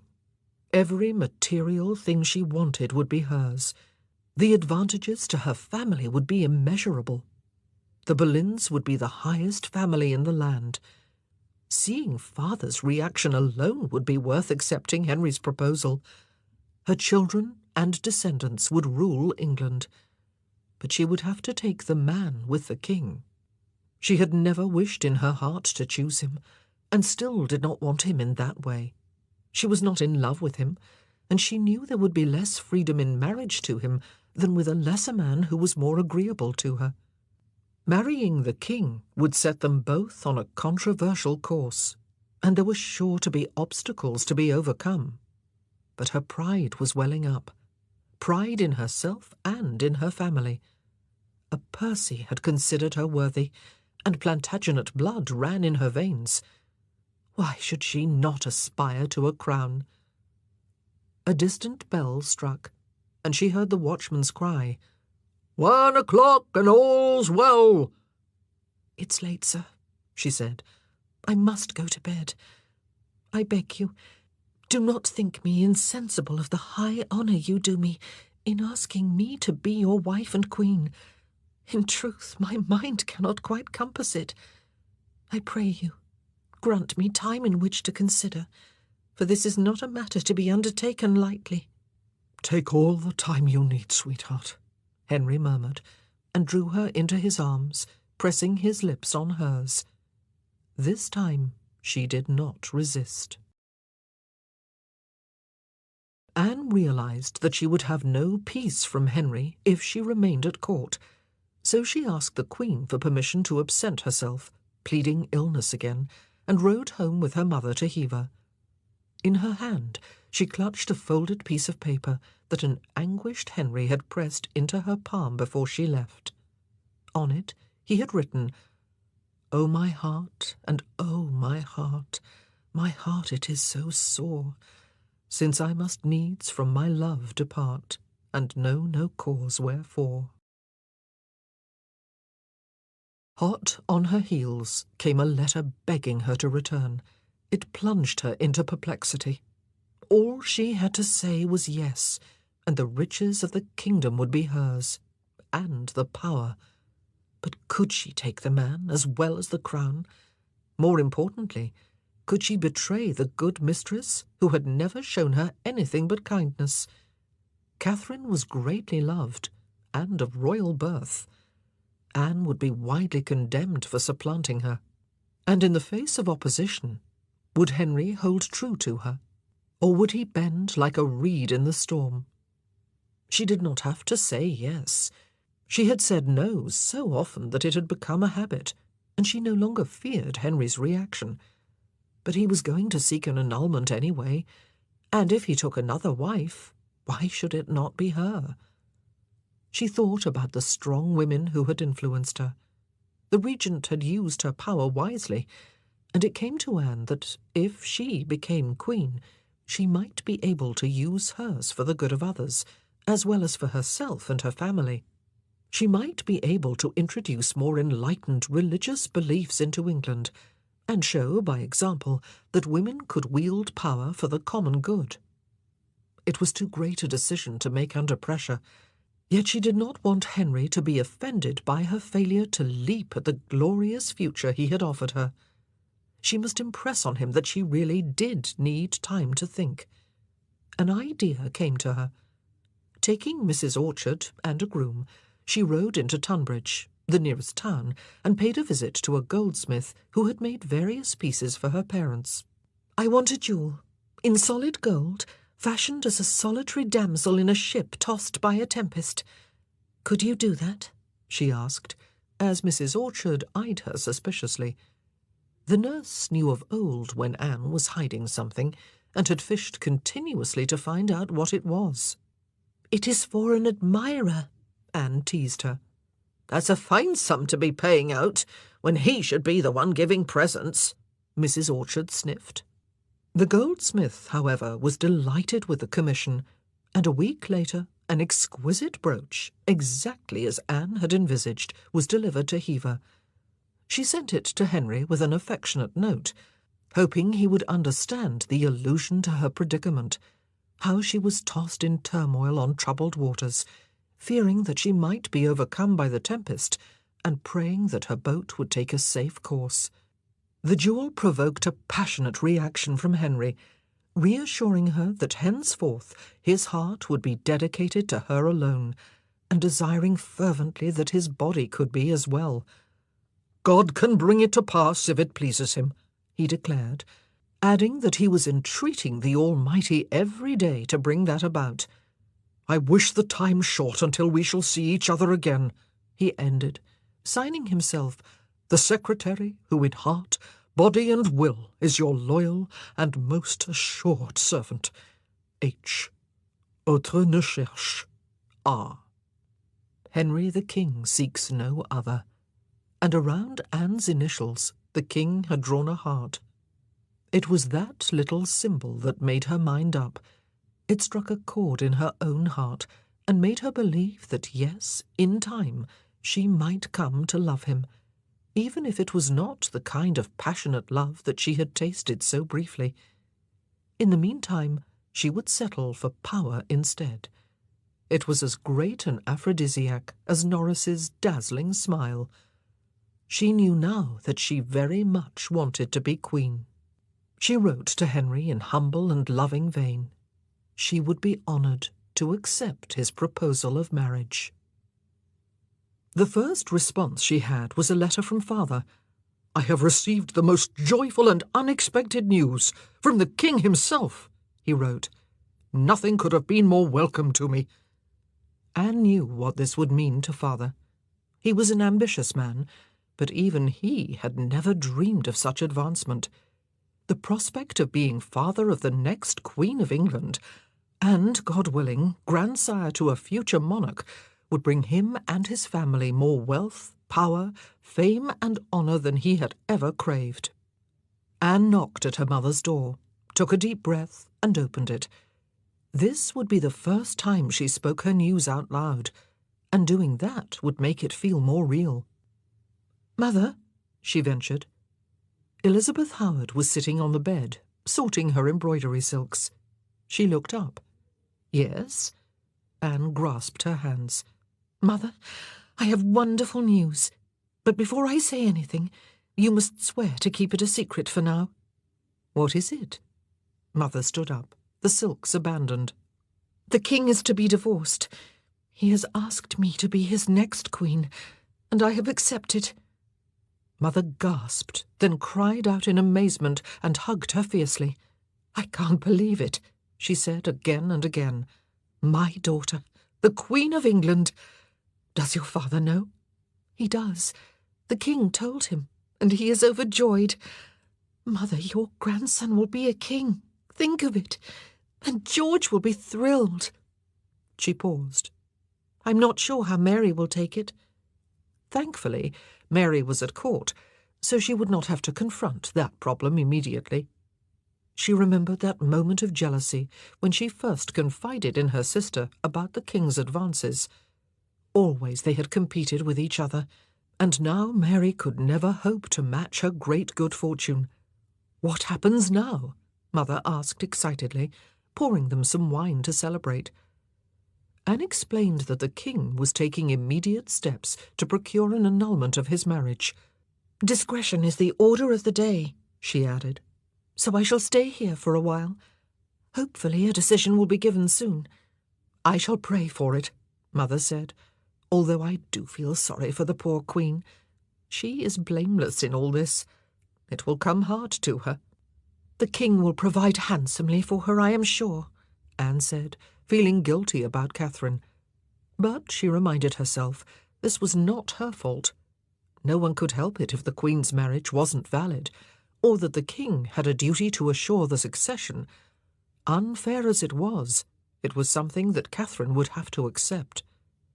Suddenly, there was a frantic knock on the parlour door, and the steward burst in without waiting for a response. "My lady, the king is here. He's just riding down the hill." As her mother leapt up, screaming at the man to go and welcome him, and to bring more wine, and order the cook to bestir himself to make a good dinner, and not to forget the best silver, Anne jumped to her feet, aware that she was wearing only an old green gown, and had not even bound up her hair. Quickly, her heart pounding, she smoothed her skirts, dragged a comb through her long locks, and sped through the entrance hall into the courtyard. Through the gatehouse arch she could see the king, garbed in his riding clothes and boots, already clattering across the drawbridge, with just 4 mounted gentlemen and 4 yeomen of the guard in attendance. The steward was bowing low, and Mother was curtsying behind him. The king dismounted and raised her. "Greetings, Lady Boleyn.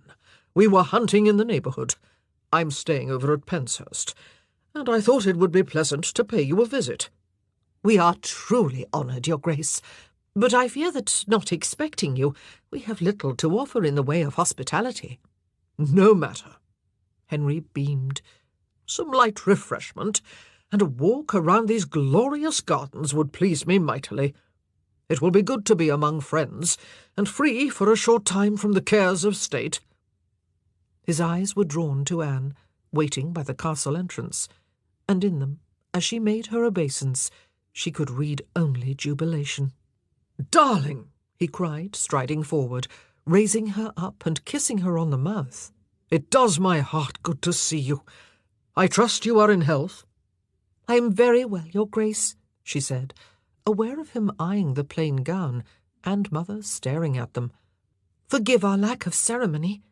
"You look charming," he murmured, as they entered the castle, and Anne led Henry and his companions to the parlour, where a fresh ewer of wine was already waiting.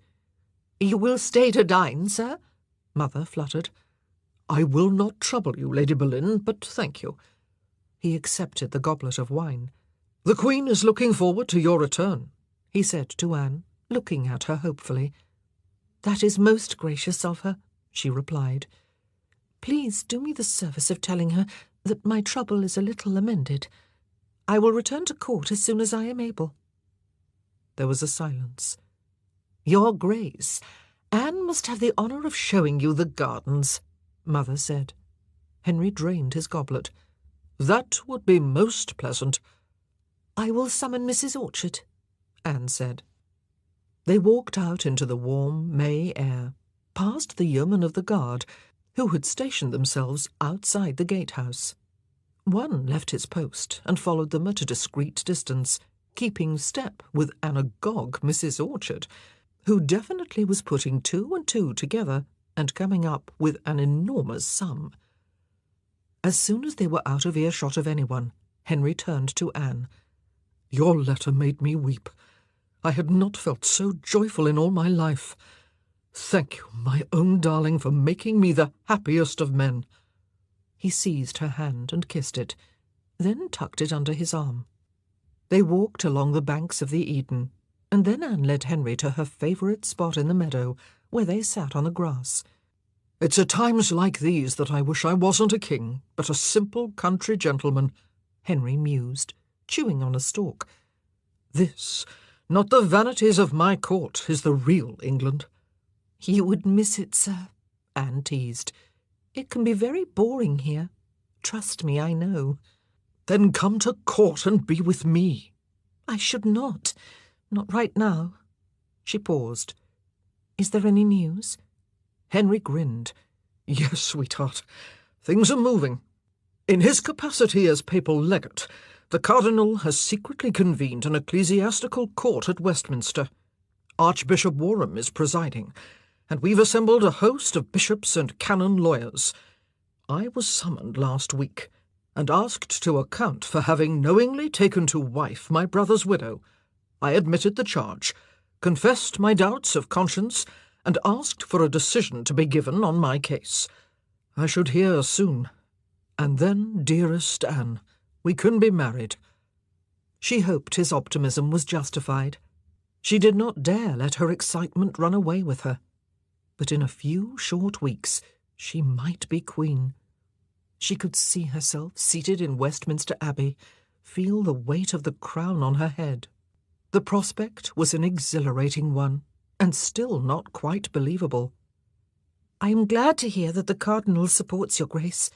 "He does now." "What do you mean, sir?" Henry's eyes narrowed. "When I first told him that I wanted an annulment, and asked for his wise opinion in the matter, he fell to his knees and tried every persuasion to the contrary." Anne drew in her breath. Wolsey again, trying to ruin her future as he had ruined it before. "But I talked to him," Henry assured her. "He is of a different opinion now." She fervently hoped so. She would not let that butcher's dog stand in the way of her advancement. But if he secured a divorce for Henry, she would forgive him all. "Has your Grace spoken to the Queen?" "Not yet," Henry replied. "I am awaiting the outcome of this hearing." She sensed he was reluctant to broach the matter with Catherine. "I will pray for a good outcome," she said. "You have no idea how hard I have been praying," Henry told her. "I long for the time when we can be together, really together." He leaned forward, cupped her chin in his hands, and kissed her long and lovingly. "We should go back," she said, breaking away and getting to her feet, then remembering to whom she was speaking. "That is, if your Grace pleases." "It does not please me, Anne. Having to leave you is sheer torment. But you are right. Let us return to your mother. She will be wondering what has happened to us." "I think she might have guessed," Anne laughed. Henry's letters all spoke of his pain at being parted from her, and they were beautiful and moving, the kind of letters a woman would cherish, were she in love with the sender. Anne read them dispassionately, pleased that she could inspire such devotion in a man so powerful, but they only made her wonder how she would find ways to keep his passion alive. A man might stand only so much elusiveness before he stopped coming back for more. But then there arrived a letter that reassured her. "My mistress and my friend," Henry had written, "I and my heart commit ourselves into your hands, beseeching you to hold us in your good favour, and that your affection may not be by absence diminished. The longer the days are, the farther off is the sun, and the hotter. So it is with our love, for we are far apart, yet it nevertheless keeps its fervency, at least on my part, hoping that it does on yours. Your absence would be intolerable to me, were it not for the firm hope that I have of your ever-enduring affection." And to put her in mind of him, he had enclosed his picture set in a bracelet. "I am wishing myself in their place, when it should please you," he ended, and signed himself her loyal servant and friend. The siege had been raised.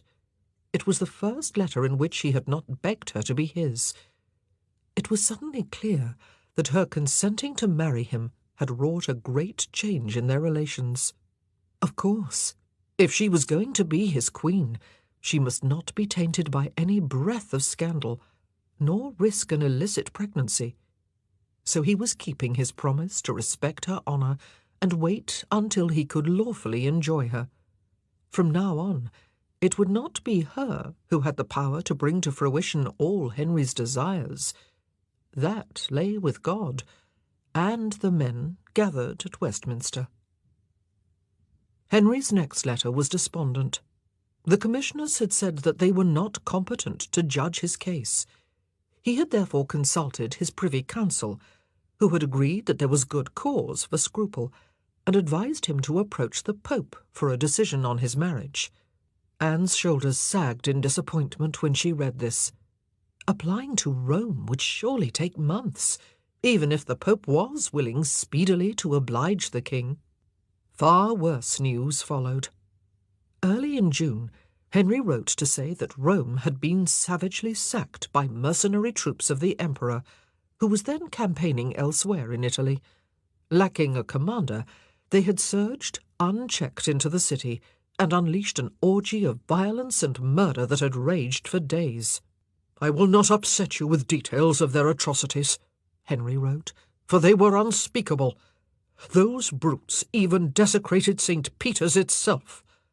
The Pope had been forced to take refuge in the Castel Sant'Angelo and was now a virtual prisoner of the Emperor Charles, Queen Catherine's nephew, who was willing to exploit a situation that had delivered the Holy Father into his protection.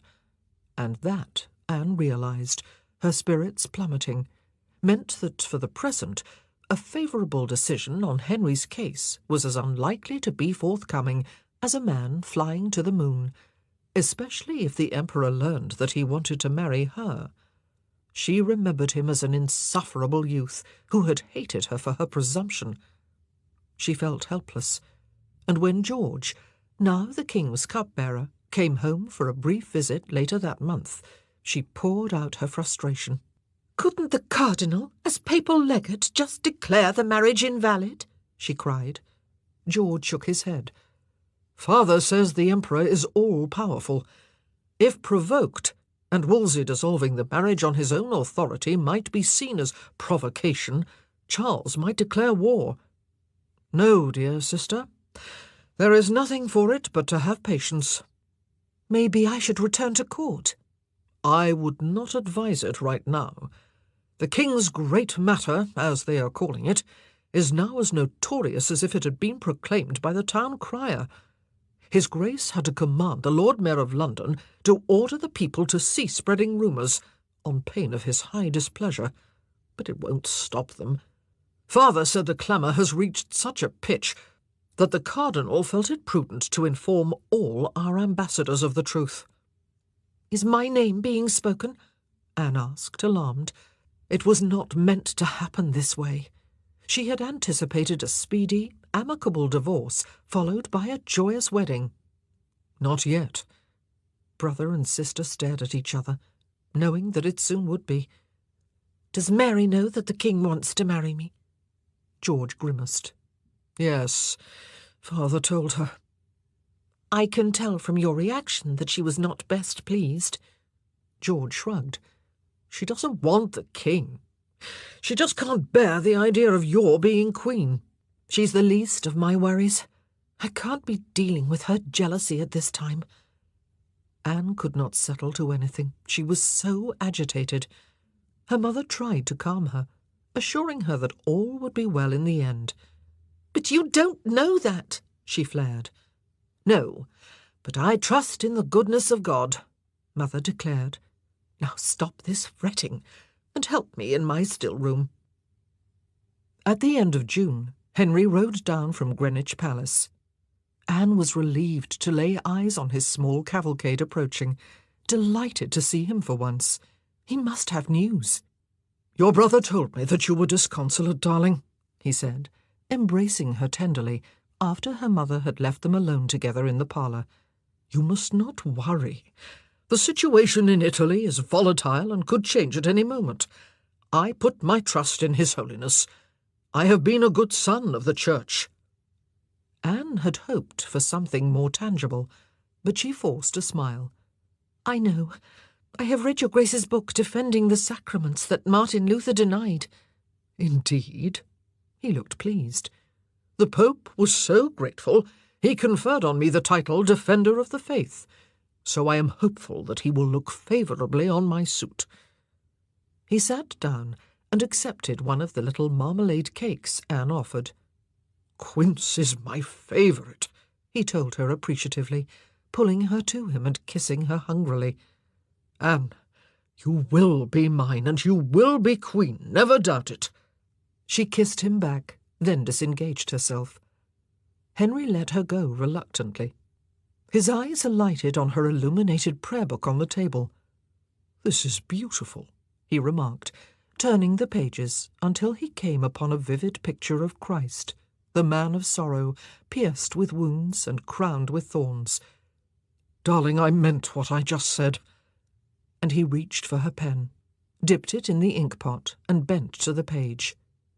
"If your remembrance be according to my affection, I shall not be forgotten in your daily prayers, for I am yours, Henry R. for ever," he wrote. She could do no less. Taking the pen from him, She added her own inscription at the bottom of the opposite leaf.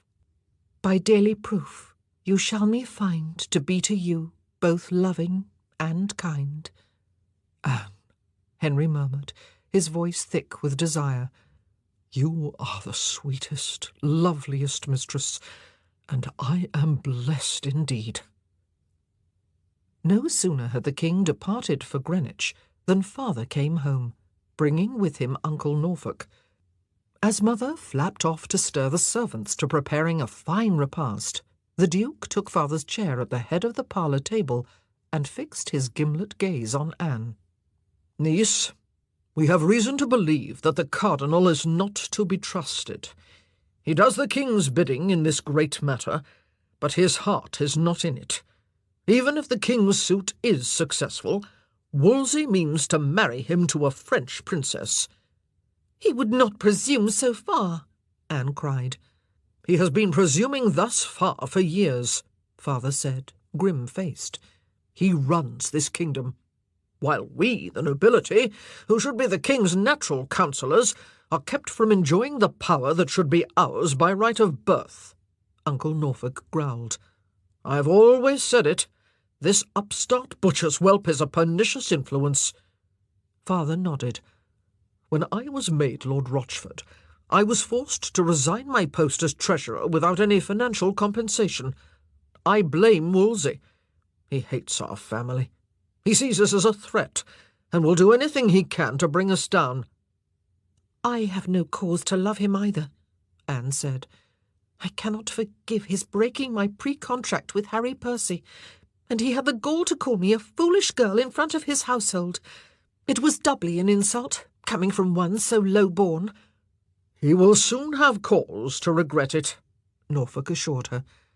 We have long been searching for a means to deprive him of the king's favour, and we are here today to ask for your help. He leaned forward, steepling his hands on the table. Seeing the great affection that the king bears you, and the influence you enjoy, you would be the perfect instrument to help us topple the cardinal. What say you? Anne did not hesitate. I am ready, she declared. The king would be far better off ruling this realm and securing a divorce without the interference of Wolsey. That long-ago insult still rankled. Revenge would be sweet. Later, over supper, which mother caused to be served with much ceremony in the great hall, father revealed that he and Uncle Norfolk, with many nobles and lords of the council, had been urging the king to send the cardinal to France to enlist the support of King Francois.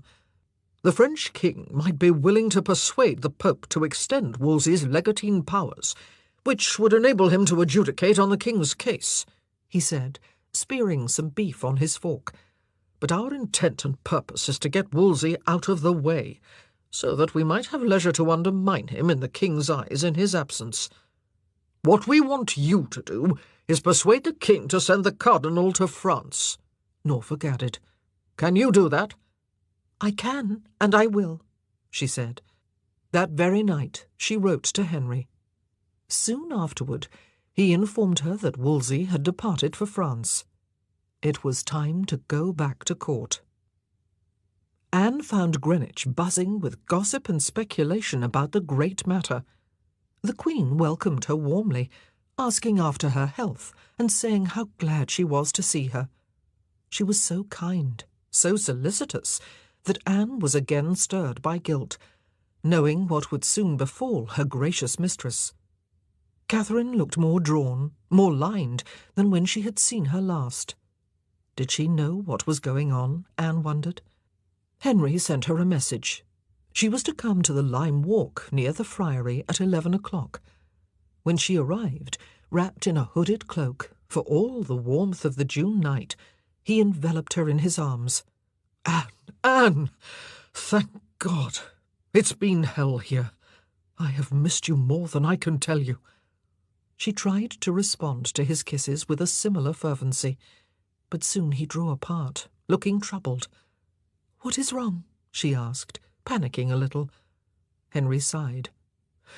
Tomorrow I am going to speak to the Queen. I have to. or she'll hear about our matter from someone else." "Tomorrow? Sir, I'm waiting on her in the morning. I don't think I should be there." She couldn't face seeing what this would do to Catherine. "Don't worry, darling. I won't mention you. This is between the Queen and me."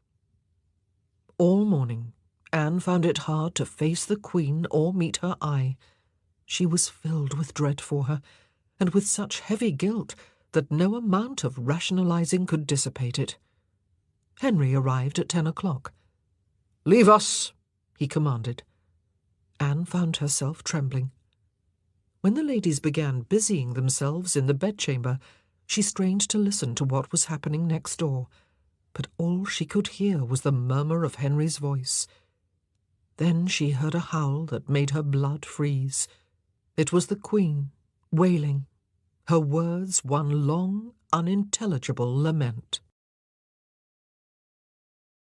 When they heard the outer door slam, Anne hung back as the other ladies ran to their mistress, urging her to have a care to herself and steadying her with a cup of wine. Catherine gulped it down. She was shaking uncontrollably. "His conscience is troubling him," she whispered. "He wants to end our marriage. He fears that it is an offence to God." There was a chorus of disbelief. Surely not.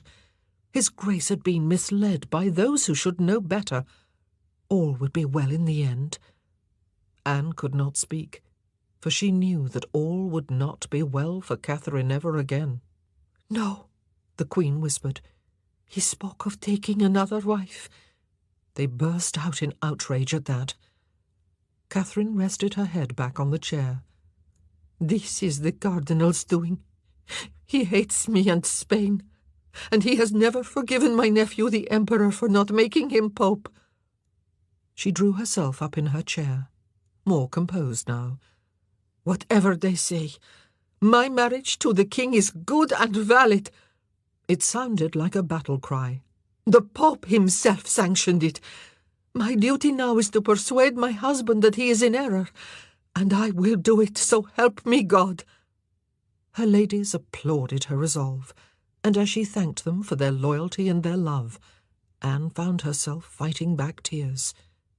Catherine smiled at her. "I am all right now, Mistress Anne," she said, taking her hand and squeezing it. Anne understood, in that moment, how Judas Iscariot had felt. Later, Anne looked for Henry, and found him in his garden, unusually morose and feeling very sorry for himself. "The Queen was very distressed after you had gone," she told him. He grimaced. "She was in great grief, as I had feared. I told her I wanted only to resolve the doubts raised by the Bishop of Tarbes, and that everything should be done for the best. But it did not help. All she kept saying was that she was my true wife." "Give her time," Anne soothed him. "She must come to accept it." Henry swallowed. "I am not so sure. When I saw her this afternoon, she told me she had no doubts at all that our marriage was lawful, and that I was wrong to question it." "If the Pope rules against her, she will have to accept it." Henry shook his head. "Anne, she means to fight me." "You have a strong case." "Yes, which is why I am confident that I will win it. By the saints, I hate this unpleasantness. It's not my fault that the Pope was in error." His tone was plaintive. "Did you mention me to her?" "God, no. I want to keep you out of it until the Pope has spoken. I have not mentioned you even to Wolsey. No, Anne, until this matter is resolved, I mean to show that all is well between me and the Queen. I want to be judged in a favourable light, for I fear that Catherine might incite the Emperor to war, if she feels she is being treated unjustly. Bear with me in this. I know how to handle her." "You're afraid of her," Anne realized. "Be of good cheer," Henry urged, squeezing her hand. "Most people at court support me. Archbishop Warham is lukewarm. He's old and he hates change. But he told Wolsey that, however the Queen might take it, The Pope's judgment must be followed. Anne, I am absolutely convinced that I am right to pursue this annulment, and I am absolutely determined to marry you, whoever opposes me." His eyes were dark with passion. "I am mad for you. But right now you must go home."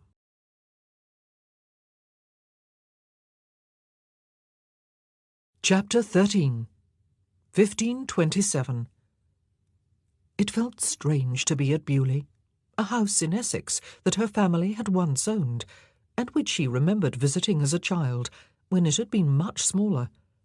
But father had sold it to the king while she was in France, and now it was a great palace, faced with fashionable red bricks, with a fountain playing in the courtyard, and glorious jewelled glass in the windows. Henry seemed to have abandoned all discretion in summoning her here. She had only been gone from court for 5 weeks, and little could have changed in that time. She was astonished when, as soon as she arrived, she was escorted to the king's privy chamber, and he embraced her in front of all his gentlemen. Seeing her expression, he was bullish. "I have done with subterfuge, Anne. My love for you is an honourable thing, and I would show the world how greatly I hold you in esteem. No harm shall come to your reputation. The world shall see that you are virtuous, beyond reproach, and—" He lowered his voice. "Fit to be my queen." He pressed into her hands a small silver casket, in which nestled an emerald ring and other costly jewels, and she smiled, murmuring her thanks. She was aware of the scrutiny of the men in attendance, whose attention was meant to be focused on their cards, dice, and music-making. The handsome Sir Henry Norris was among them. For a brief moment their eyes met, and Anne felt herself blush. She quickly looked away. Henry invited her to walk with him in his privy garden. As soon as they were outdoors, she told him how disconcerted she had been to find that the sole topic of conversation in the inn where she and her father had lodged on the way had been the great matter. "People were saying they could not believe that your Grace would ever carry so wicked a project into effect. The women in particular spoke out in the Queen's favour. They said that you sought to be rid of her purely for your own pleasure." Henry waved a dismissive hand. "They are ignorant fools, and impertinent to be questioning their king. Sweetheart, I did not bring you here to speak of a few disloyal subjects. I would be private with you for a space before I lose you to the Queen." He bent and kissed her mouth, drawing her to him, his golden beard rough against her cheek. She twined her arms around his neck, wishing she could feel something of what she had felt for Harry or Norris. For all that she wanted the crown, at times like these, which brought home to her the price of it, she felt as if she was being swept along in a current she could not dam. She hastened to visit Mary in the lodging she shared with Will. She wanted to warn her that the secret would soon be out. But Mary's reception was cold. "What business is it of mine?" she sniffed. "You're welcome to him." "There will be a scandal," Anne told her. "You made your bed, now lie on it." Jealousy blazed in Mary's eyes. "If you think I'm going to bow the knee to you as queen—" "I didn't come to argue," Anne said. "I don't want any bad feeling between us over this. I didn't take the king from you." "You came to queen it over me." Mary was implacable. Anne tried again. "At least let me see the children." "They're asleep. Good night." And Mary shut the door. Catherine was going about with a determined smile on her face, but the smile slipped a little when Anne kept absenting herself from her duties. The king would not take no for an answer. She must come hunting with him every day. She must join him in his gallery to make music. She must watch him play tennis. He said that if the Queen knew that it was his pleasure, she would not complain. Nor did she, for at first she clearly did not know that Anne meant anything to Henry, and even when her ladies must have informed her, she showed no displeasure, but accepted what was happening in good part, with, Anne thought, exceptional patience. She probably thinks I am merely another Bessie Blount and will be discarded in due course, Anne said to George over supper in his lodging one evening. It was cramped, but it had 2 rooms and a privy, and best of all, it was near the king's apartments. The closer to the king, the more privileged the courtier. "Already there is speculation that you are far more than that," he told her. "The world is full of rumours. Imaginations are running riot." "What are they saying about me?" George snorted and swigged back his wine. "Only that the king fancies you so much that good order and everything has flown out the window. Most think, predictably, that you are the cause of his doubts about his marriage." "He assures me that is not so." "No, but what does it look like?" Almost overnight, Anne found herself in a position of great influence. She was thrilled when a young clerk approached her with a request for a post at court and pressed a bag of gold coins into her hand. She had great satisfaction in persuading Henry to grant him a place in the Lord Steward's office. Not that it had been difficult, for he could refuse her nothing, and the man was so grateful. He was the first of many courtiers who fawned on her, seeking her patronage because they knew she had the king's ear. This, her first taste of real power, was a heady experience. It gave her a new confidence, for it was gratifying to be able to fulfill others' expectations and thus secure their loyalty, which would be invaluable when she was raised to queenship. The king showered her with gifts, jewels, bolts of rich velvets and damask silk, lapdogs, fine wines. Dressed in such finery, she looked like a queen. Within 2 weeks of her arrival at court, rumours were circulating that the king meant to marry her. That provoked an excited swell of gossip, not all of it approving. When she ran into her sister in a gallery, Mary swept a mocking curtsy. "My, aren't we fine?" she sneered. "You should hear what they're saying about you." "One day soon you'll sing a different song," Anne called after her departing back. The court was one thing. The king's pleasure was too respected there for resentment to spill over into open protest. But England at large was another. Anne was horrified when, riding out to the hunt with Henry, with the Queen there too, people spat at her and shouted out their outrage that she should dare presume to supplant good Queen Catherine. "Whore!" they shouted. "Witch! Adulteress!" The women were worse than the men. It was frightening, and Anne's cheeks burned with the unjustness of it. And for all his angry commands, bawled from the saddle, there was nothing the king could do to still the voices. There were always others ahead to shout more abuse, but when Catherine rode by, they cried, "Victory over your enemies!" Henry and Anne rode on stony-faced. Anne had never dreamed that this divorce would arouse such opposition. The Queen must have heard the speculation and the heckling, but when they got back to Beaulieu, she remained courteous to Anne, if a little distant. She only ever made one gentle thrust. Henry, somewhat naively, seemed to think it perfectly acceptable for his wife and his mistress to join him in a game of cards. Anne did not want to join in, but he insisted. When she won, drawing a king, which scored high, Catherine smiled at her and said, "My Lady Anne, you have the good luck to stop at a king, but you're like the others. You will have all or none." Henry glowered at her. Anne flushed, but she could say nothing. She sat there feeling intensely embarrassed, resentment and anger mounting. It was unfair of Catherine to taunt her publicly, especially as Anne had tried to fend off Henry's courtship. Now everyone within earshot was staring at her, or whispering, knowing looks in their eyes. Her pride revolted. What did they think she was? The king's whore? She felt her cheeks flushing. To her relief, the Queen rose, begged Henry's leave, and retired to bed. Anne glared after her.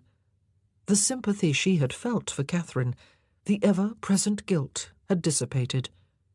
Catherine was her enemy, and would bring her down without a qualm if she could. She turned to Henry. "Did I deserve that?" she flared. "No, but let it be, Anne," he said. "The Queen is fighting a battle she cannot win. I have enough to trouble me as it is. This afternoon my sister shouted at me. She told me she supported the Queen and would leave the court if I insisted on having you here with me. I told her she could go, and she stormed out without even a curtsy." He looked injured at the memory. "She hates me, doesn't she?" Anne seethed. "She swept past me yesterday holding her nose, as if there was a bad smell."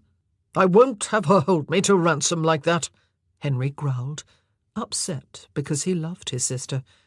"Thank God Suffolk supports us. He'll talk some sense into her."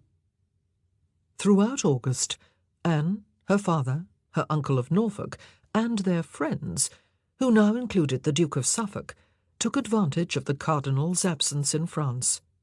Anne arranged for her father and the two dukes to sup with the king every night, and over the dinner table they dropped hint after subtle hint that, far from working to secure an annulment, Wolsey might actually be doing his best to prevent the Pope granting one.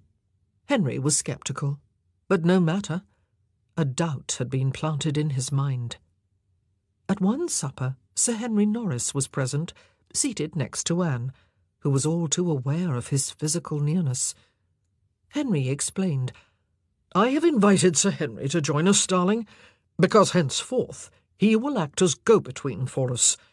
As groom of the stool and head of my privy chamber, he will guide you while you establish your position at court, and he is utterly trustworthy." "It is an honour, sir," Norris said warmly, smiling at Anne. And there it was again, that sense of recognition, and she found herself hardly able to look away.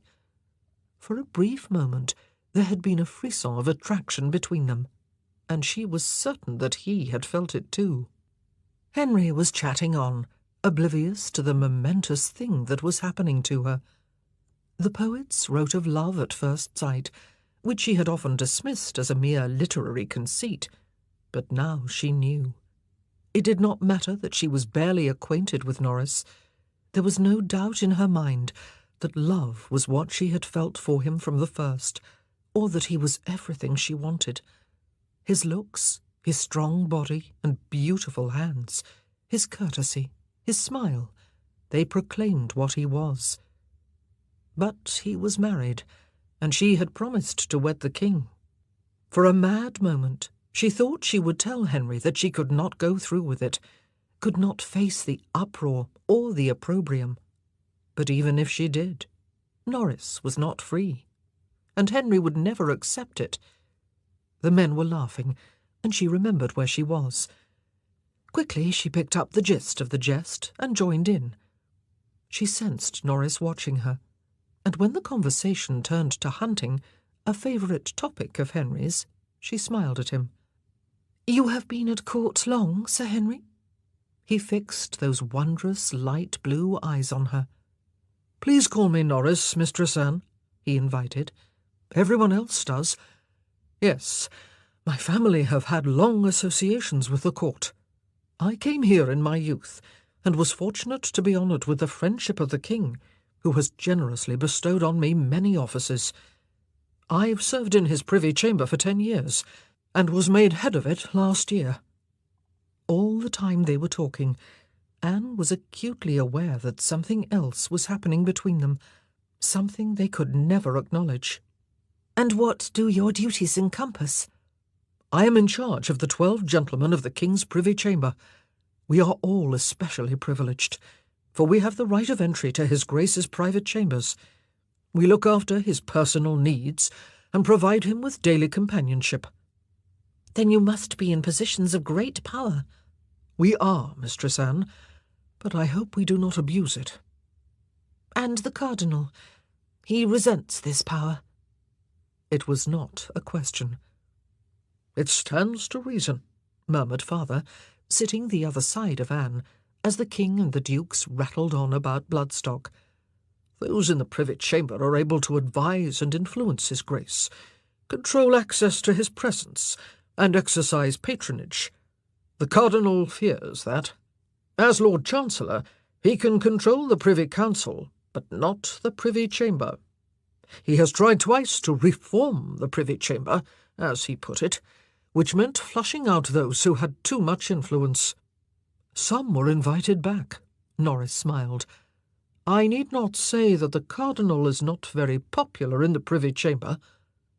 "And you are in charge," Anne said, avoiding his gaze. "Father must not suspect anything." "Norris is the most highly trusted man in the court," Father said. "He has the confidence of the king, and, if I may say it, could be accounted one of his closest friends." Norris bowed his head. "I have that honour," he said modestly. "And the king has given him a fine house at Greenwich." Anne had a fleeting vision of herself and Norris tucked away there, far from the court and their duties and obligations. What joy that would have been! Father was asking after Norris's children. He had 3. She could not bear to think about them. The living proof of his intimacy with his wife. "I know you will be a friend to my daughter," Father was saying. "I will do all in my power to support her, my lord," Norris promised. There was no doubting his sincerity, or the warmth with which he said it. The Queen was fighting back.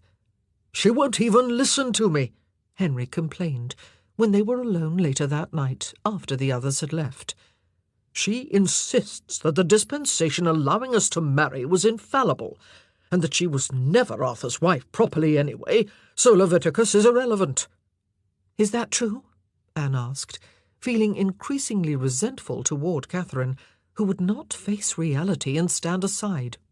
Henry stared gloomily into the empty fireplace. "My father was assured that her marriage to my brother was never consummated.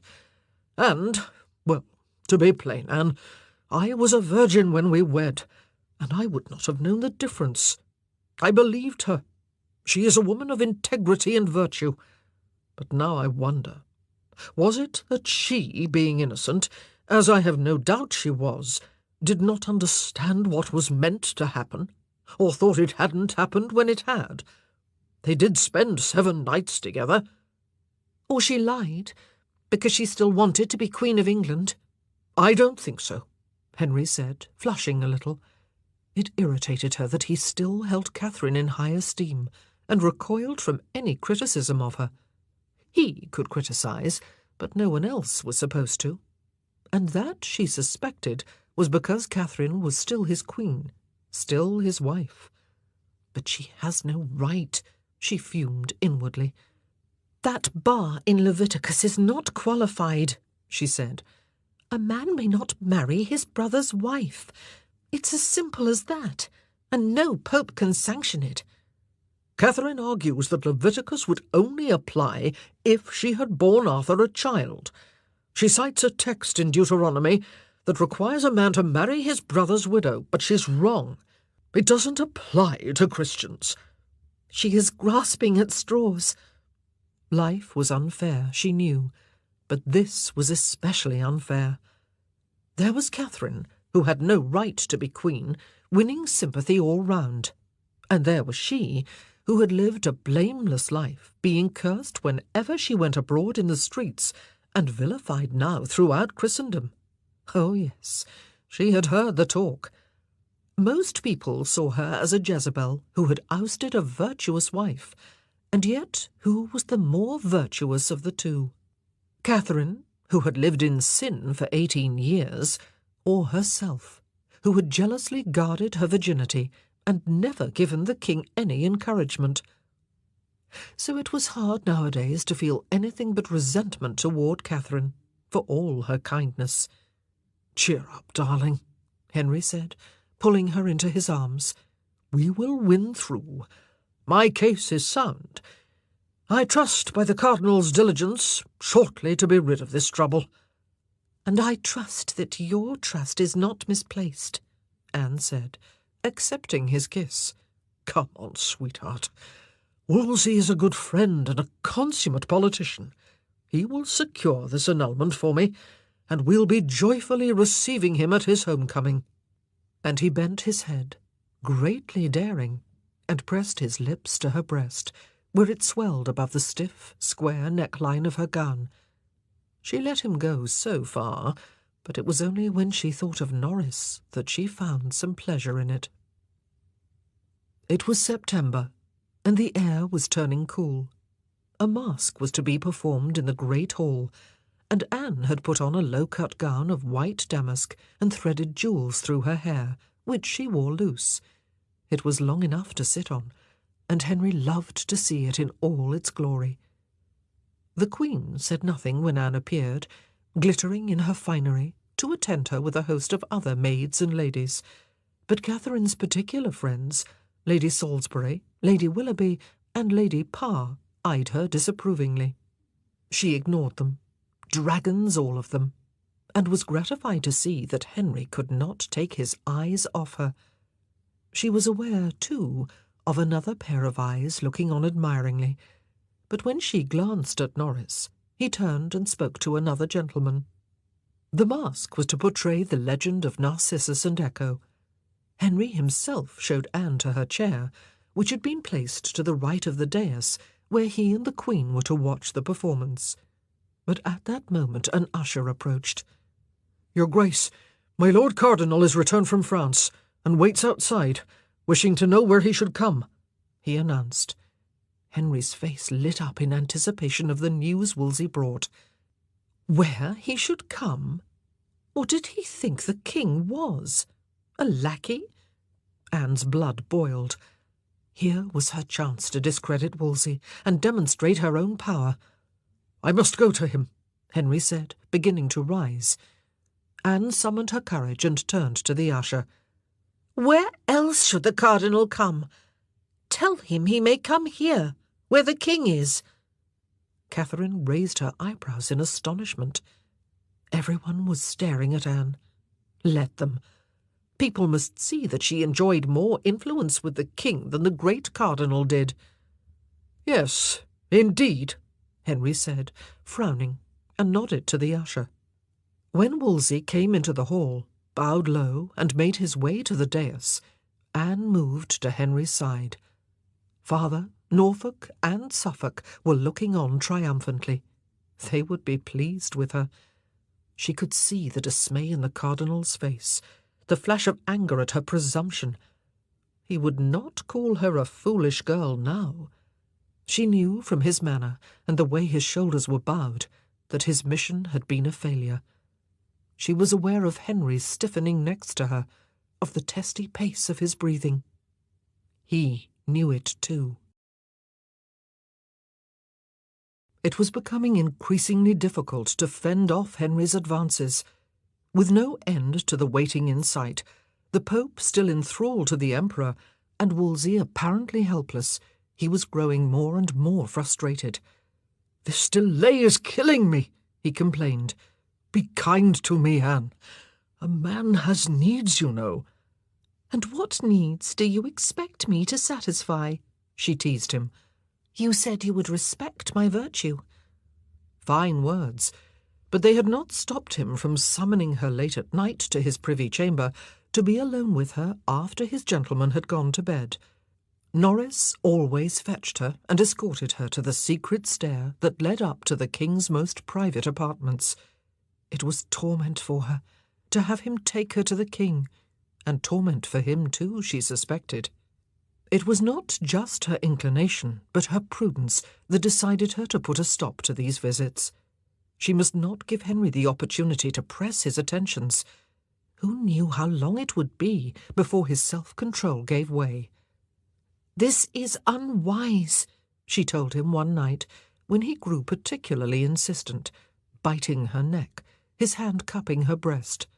"Why?" he gasped, face flushed, hair tousled. "I need you. I love you, Anne." She drew away. "Being alone with you is wrong." "Norris would never talk." But I feel it is wrong. Henry, for this she now called him in the privacy of his chamber, until your annulment is in sight, I do not feel it is right for me to be at court. I want to go home to Hever. No, he cried. Don't leave me. Think of what it is like for me, she pleaded. I am the butt of continual gossip. Some think I am your whore. My position here is anomalous, and until the future is clearer, it is better for me to stay away. And if I am at Hever, I won't have to see the man I love daily, and you will spur Wolsey more forcibly into getting you what you want. Henry groaned and clasped her to him. I don't think I can bear being without you. He was almost sobbing. You can visit me, as you did before, she said. It is not enough. It is never enough. Please grant me leave to go. It grieves me to leave you, but it is for the best. The gossip will die down and my reputation will be saved. Very well, Henry sighed. But this time you must write to me often. No tardiness like before. I will, I promise, Anne said, and kissed him. He responded almost violently, every sinew expressing his longing, and she had all to do to fend him off. Absence did indeed make a man grow fonder, if that were possible. Henry's letters betrayed a new depth of passion. When Anne perceived the increasing intensity of his feelings, she knew she had done the right thing in leaving court. He was desperate for her. He wrote often of his need for her. In her replies, she never referred to any intimacies, for fear of further inflaming his ardour. She tried instead to express the devotion she could not feel, and pretended a great desire to see an end to their separation. Henry wrote that he had sounded out his beloved friend, Sir Thomas More, on his great matter. More, Anne knew, was a lawyer of integrity and a renowned scholar, and his opinion would carry great weight throughout Christendom. But he had said he believed the king's marriage to be good and valid. I will not press him for the sake of our friendship, Henry wrote, but I wish he had felt he could support me in my just cause. Anne wondered how strong opposition to the great matter really was. When the time came, would people like More feel the need to speak out? And what damage might that do to the king's case? The worst thing about being at Hever was the frosty atmosphere. Mary was there with her children for a holiday in the country, and still she could not forgive Anne for snaring the king who had abandoned her. Henry's name hung between the sisters, not to be mentioned without rancour. It did not matter that he had finished with Mary long before he began pursuing Anne. Anne was made to feel as if she had stolen him. It was Mary who shot the worst barb. The king says he is troubled in his conscience because he took to wife his brother's widow, she said out of the blue one evening, after Mother had retired, and as she and Anne sat sewing in chilly silence in the parlour. Yes, that is the basis of his case, Anne said, forcing herself to patience, because surely Mary knew that. The whole world did. Mary appeared to be considering something, and it occurred to Anne that she was enjoying this. "What's your point?" she challenged. "I was wondering if he felt the same scruple about marrying his mistress's sister." Mary gave her a nasty little smile. Anne was about to utter a pithy retort, when, to her horror, it dawned on her that Mary was right. There must indeed be as absolute a barrier to her marriage to Henry as there was to Henry's union with Catherine. They were equally incestuous. It was as well that she had never given way to Henry's desires. This was truly terrible, for such a barrier might prove insurmountable. And if the truth about Henry's relations with Mary and the child she had borne him was revealed, he would stand exposed as a hypocrite, and no one would believe that his great matter had sprung from a scruple of conscience. They would say it had been driven by lust, Cat got your tongue? Mary provoked her. Anne was desperate to refute the argument, whatever the truth of the matter. I'm sure a bar applies only if the parties are married, she said. You were not married to the king. Mary shrugged. Don't worry. I won't say anything. It's more than my life's worth to have Will finding out about the king and me. Anne was near to tears. Aren't things difficult enough without you making them worse? It's better to know now than later. Maybe the king can get a dispensation that's sounder than the last one. Anne swallowed. Asking the Pope for another dispensation, aside from all the other complications, would be tantamount to conceding that the first one was tenable. Oh, God! Was there no end to the obstacles that were being placed in her way? You don't love him, do you? Mary challenged. You just want to be queen. My being queen will benefit us all, even you, Anne flared. Yes, but you want all the glory, Mary riposted. You want to see us all making obeisance to you. In your case, I shall look forward to it, Anne retorted. She wrote urgently to Henry, and was relieved to receive a speedy response. Yes, he agreed there was cause for concern, but a papal dispensation allowing their union would put matters to rights. He was sending his secretary, Dr. Knight, on a secret mission to Rome to ask for one that allowed him to wed the sister of a woman with whom he had bedded. Dr. Knight was also going to ask the Pope for a general commission that would give Wolsey, as papal legate, the authority to rule on the great matter. "I am absolutely resolved to satisfy my conscience," Henry wrote. Thank God that this new dispensation was to be kept a secret. Henry had immediately grasped the implications. He had even promised that, if Pope Clement granted him an annulment, he would declare war on the Emperor to secure the freedom of the Holy Father, and to make things easier for Clement, and bring the whole business to a speedy resolution. Wolsey had helpfully sent 2 draft dispensations, one annulling the first marriage, the other authorizing a second, to which the Pope need only affix his signature and seal. It all sounded hopeful.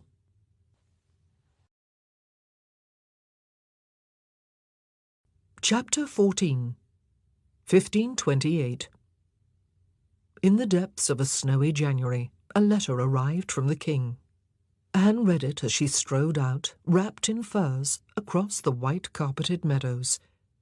He would have come himself, he wrote, but the bad weather precluded it.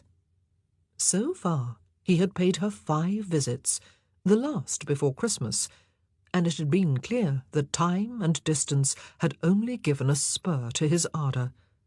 She had taken care that her mother was never out of earshot, much to Henry's frustration. He had sent her good news. England and France had together declared war on the Emperor. Better still, the Pope had escaped from Rome to Orvieto, and had issued a confidential dispensation enabling Henry to marry whichever woman he liked, even his mother, daughter, or sister, provided his first marriage was declared unlawful. Clement had also granted Wolsey a general commission to try the king's case, but not to pass judgment. "His Holiness is terrified of the Emperor," Henry wrote. "He has secretly urged me to take matters into my own hands, have Wolsey pronounce a divorce, and then marry again, and he assures me he will confirm the second marriage, and so judgment will be passed to the satisfaction of the whole world, as long as no one guesses that the idea came from him. But I have the future stability of the succession to consider. Our marriage must be indisputably valid." Anne agreed that this was a perilous course to take. She was beginning to distrust this pope. Why should God's vicar on earth fear a mortal prince? And how fit to pronounce on the king's case was a pontiff who advised such subterfuges and permitted such unpardonable excesses in the church? As soon as the snow cleared, Henry rode down to Hever. "Things are moving," he told Anne excitedly, before he had even swung himself down from his horse. "Wolsey has asked the Pope to send another legate, Cardinal Campeggio, to try my case with him." She could not contain her frustration. "He is stalling." "Darling," Henry protested, pulling her into a cold embrace. "Wolsey is the most able of my ministers. He's the only man capable of securing an annulment." "Is that what he tells you? Henry, he is stalling." "I'll not believe it." Henry looked injured.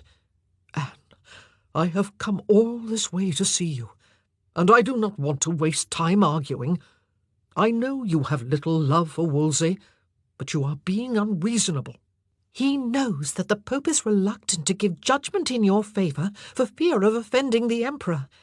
He must also know that any cardinal coming from Rome will do the Pope's bidding and delay a decision, and that will suit my Lord Cardinal very well, because the last thing he wants to see is me with a crown on my head."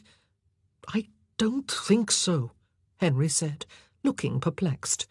"Wolsey bombards my envoys in Rome daily with instructions, promises, threats, and inducements.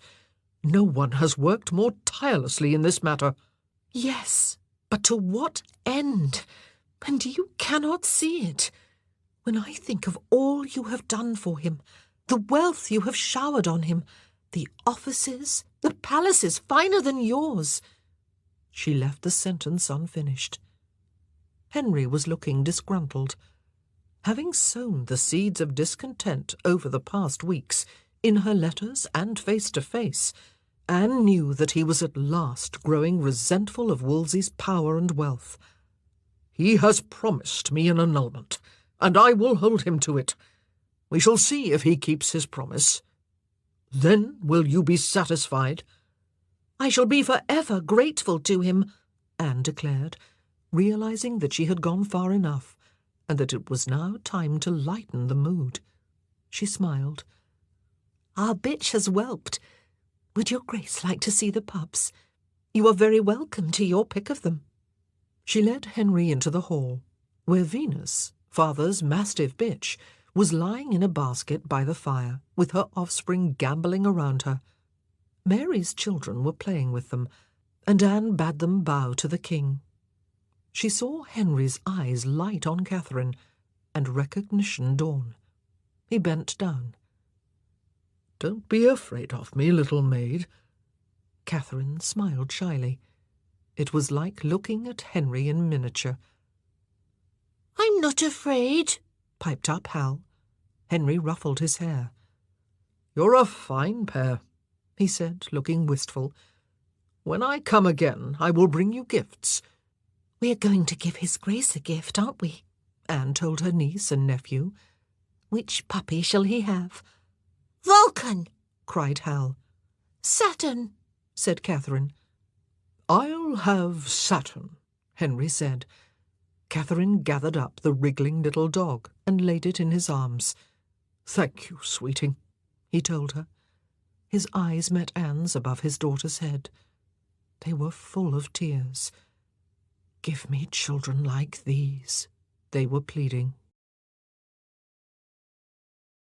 At the end of January, the King's chaplain, Edward Fox, and Stephen Gardiner, a doctor of civil and canon law, called on Anne at Hever. "Mistress Anne, we bring you news and a letter from the King," Fox explained when refreshments had been served. "We are on our way to Rome to persuade the Pope to send Cardinal Campeggio as legate. His Holiness refused, you know, but Cardinal Wolsey has asked us to add our arguments to his, and repeat without ceasing that His Majesty cannot do otherwise than separate from the Queen. If all else fails, we are to do our best to excite fear in the Pope." It was apparent, after Anne had conversed with Fox and the stern-faced Gardiner for only a short while, that both were formidable advocates. If anyone could succeed with this vacillating Pope, it was these two determined clerics. They did not stay long. They had to get to Dover to catch tomorrow's tide. "I wish you well," she told them. You have a long journey ahead of you. Godspeed, and bring me back good news." When they had gone, she opened Henry's letter. He, too, was optimistic. He trusted, by the diligence of Dr. Fox and Dr. Gardiner, that shortly he and she would have their desired end, which would be more to his heart's ease than any other thing in the world. It was signed, "With the hand of him which desires as much to be yours as you do to have him, H.R." As usual, in the face of his devotion, she felt guilty. She had tried not to think of Norris during these months at Hever, but he had kept invading her thoughts. If only she could feel the same powerful attraction for Henry. Soon afterward, Henry wrote to say that, by careful manoeuvring, the Cardinal was trying to resolve the feud between her father and Piers Butler over the earldom of Ormond, hoping to persuade Piers to resign it in favour of father. Even if Wolsey was seeking to placate the enmity of the Boleyns, it was good news, and father would be elated at the prospect of being a belted earl. Henry had suggested that a note of thanks to Wolsey would be appropriate, so Anne clenched her teeth and wrote one, thanking him for his wisdom and diligence in endeavouring to bring about the king's divorce. "To me, it will be the greatest wealth that can come to any creature. When I am queen, you shall see what I can imagine to do you pleasure, and you shall find me the gladdest woman in the world to do it. And next to the king's grace, you shall have my love unfeignedly through my life." It was all lies, and it went against her principles to send it, but she must not let Henry think she was vindictive. The time would come when he would see the truth. In March, Henry invited Anne and her mother to stay as his guests at Windsor Castle. They found him with only his riding household and a handful of attendants, but George was there, and Norris. Anne tried hard not to keep looking Norris's way, but there came a day when she entered the royal library in search of a book, and found him there alone. For a long moment they looked into each other's eyes. There could be no mistaking his feelings now. His gaze held hers, but when he opened his mouth to speak, she laid a finger to her lips. Some things were better left unsaid. It was enough to know that her feelings were reciprocated. Without a word, she smiled and made herself walk out of the door. The weather was fair, and every afternoon Henry took Anne hunting or hawking. They covered many miles, not returning until late in the evening, when a hearty supper would be served to them. In the mornings they went walking in Windsor Great Park, and Henry told her about a murdered forester called Herne the Hunter, whose antlered ghost was said to walk these woodlands. "If you venture out at midnight, you might see it," he teased her. "That's why I'm making sure I walk here in the mornings," she laughed. "Anne, I miss you dreadfully when you're not here," Henry said. "Come to Greenwich with me."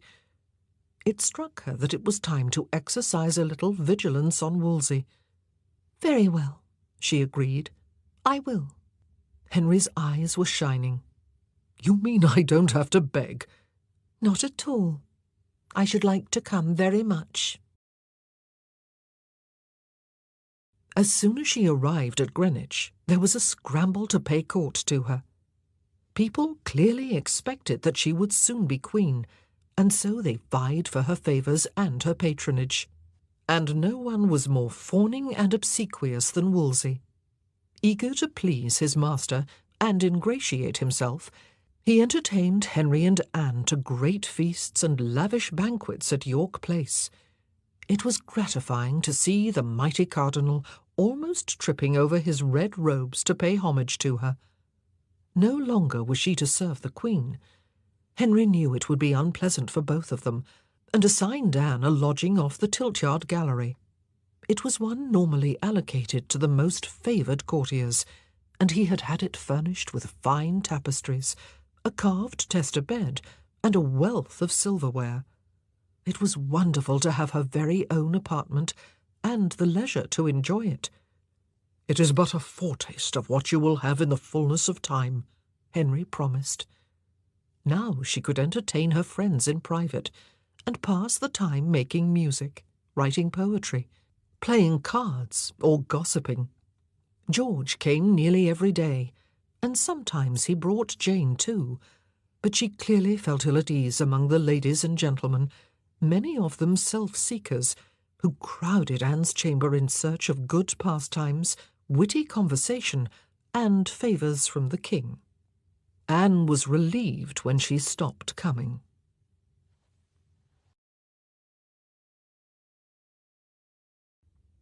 Early in May, Henry appeared at her door. "Dr. Fox is returned from Rome," and there the good doctor was, right behind him. "Welcome," Anne greeted him, trying not to let her hopes surge too high. "Have you brought us good news?" "Your Grace, Mistress Anne, it is not quite what we had hoped, but His Holiness has agreed to send Cardinal Campeggio to England to try the case with Cardinal Wolsey. Yet we could not persuade him to grant a commission, empowering Cardinal Wolsey to give judgment. Nevertheless, sir, we both feel optimistic, given the goodwill of His Holiness toward your Grace." "That's wonderful news," Anne cried. "Thank you, Dr. Fox, thank you." Henry grabbed Anne's hand and led them to the cardinal, eager to tell him the news. "Excellent, excellent," Wolsey said, eyeing Anne nervously. But then Fox spoke up. "There is one cause for concern, your Grace. His Holiness has heard rumours that Mistress Anne, forgive me, mistress, is with child, and he feels she may not be worthy to be queen." "That's a wicked lie," Anne protested. Henry's expression was thunderous. "By God, I won't have you slandered so! My Lord Cardinal, you will write to the Pope now and inform him that he has been labouring under a vile misapprehension. You will stress Mistress Anne's excellent virtue, her constant virginity, her chastity, her wisdom, her descent of noble and regal blood, her good manners, her youth, and her apparent aptness to bear children. You will tell him that these are the grounds on which my desire is founded, and the qualities for which Mistress Anne is held in esteem here." Wolsey nodded fervent agreement. "I will write immediately, sir," he promised. "The world shall know the truth about Mistress Anne." And he bowed in her direction. But the world, at least that portion of it in England, appeared instead to be paying heed to a mad nun in Kent, who was making wild prophecies and proclaiming that she had seen holy visions. "This tiresome woman rants against me in public," an irritated Henry told Anne. "She's a lunatic, but she draws large crowds wherever she goes. Now, the authorities inform me, she has predicted that if I put away my lawful wife, as she calls Catherine, I shall no longer be king of this realm and shall die a villain's death." He shrugged. "It beggars belief." Anne was alarmed. "Henry, if ignorant people are giving credence to her fantasies, you should take action against her." "Sweetheart, she is a harmless madwoman," he said. "Just ignore her." That summer, the dreaded sweating sickness once again broke out in London, infecting people with alarming speed. It was the disease that had carried off Anne's older brothers 11 years before. She had been in France then, and had not experienced the horrors of an epidemic such as this. She was gripped with fear that at any moment she might be struck down with the sweat, that she might wake in the morning feeling well, but be dead by dinner-time. Any little symptom, feeling overheated, which was natural in this sweltering May, or a little breathless, assumed a sinister significance. Some said that getting a physician to bleed you helped. Henry swore by a concoction of herbs in treacle, but Anne had no faith in either. When it came down to it, there was nothing you could do to protect yourself, save avoiding contact with those who were stricken. She was disturbed to hear that some were saying that this visitation was a judgment of God on the king for putting away his lawful queen, but Henry was having none of it.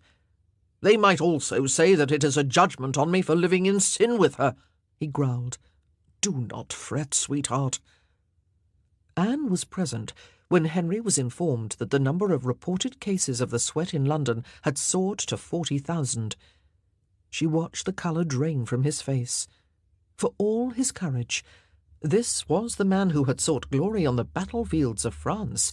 He had an inordinate fear of illness, and no wonder, given that he had no son to succeed him. "We must leave Greenwich," he said, his voice hoarse with fear. "The court must remove tomorrow." He was debating with himself where best to go, and which parts of the country were safest, when word came that the sweat had invaded the royal household itself. 2 servants had sickened, and Sir Henry Norris. Anne began trembling violently. No, Norris must not die. God could not be so cruel. She strove to calm herself. "Dear God, not Norris," Henry lamented. "The best of my gentlemen. God save him. I will pray for him." He crossed himself, and Anne fervently followed suit.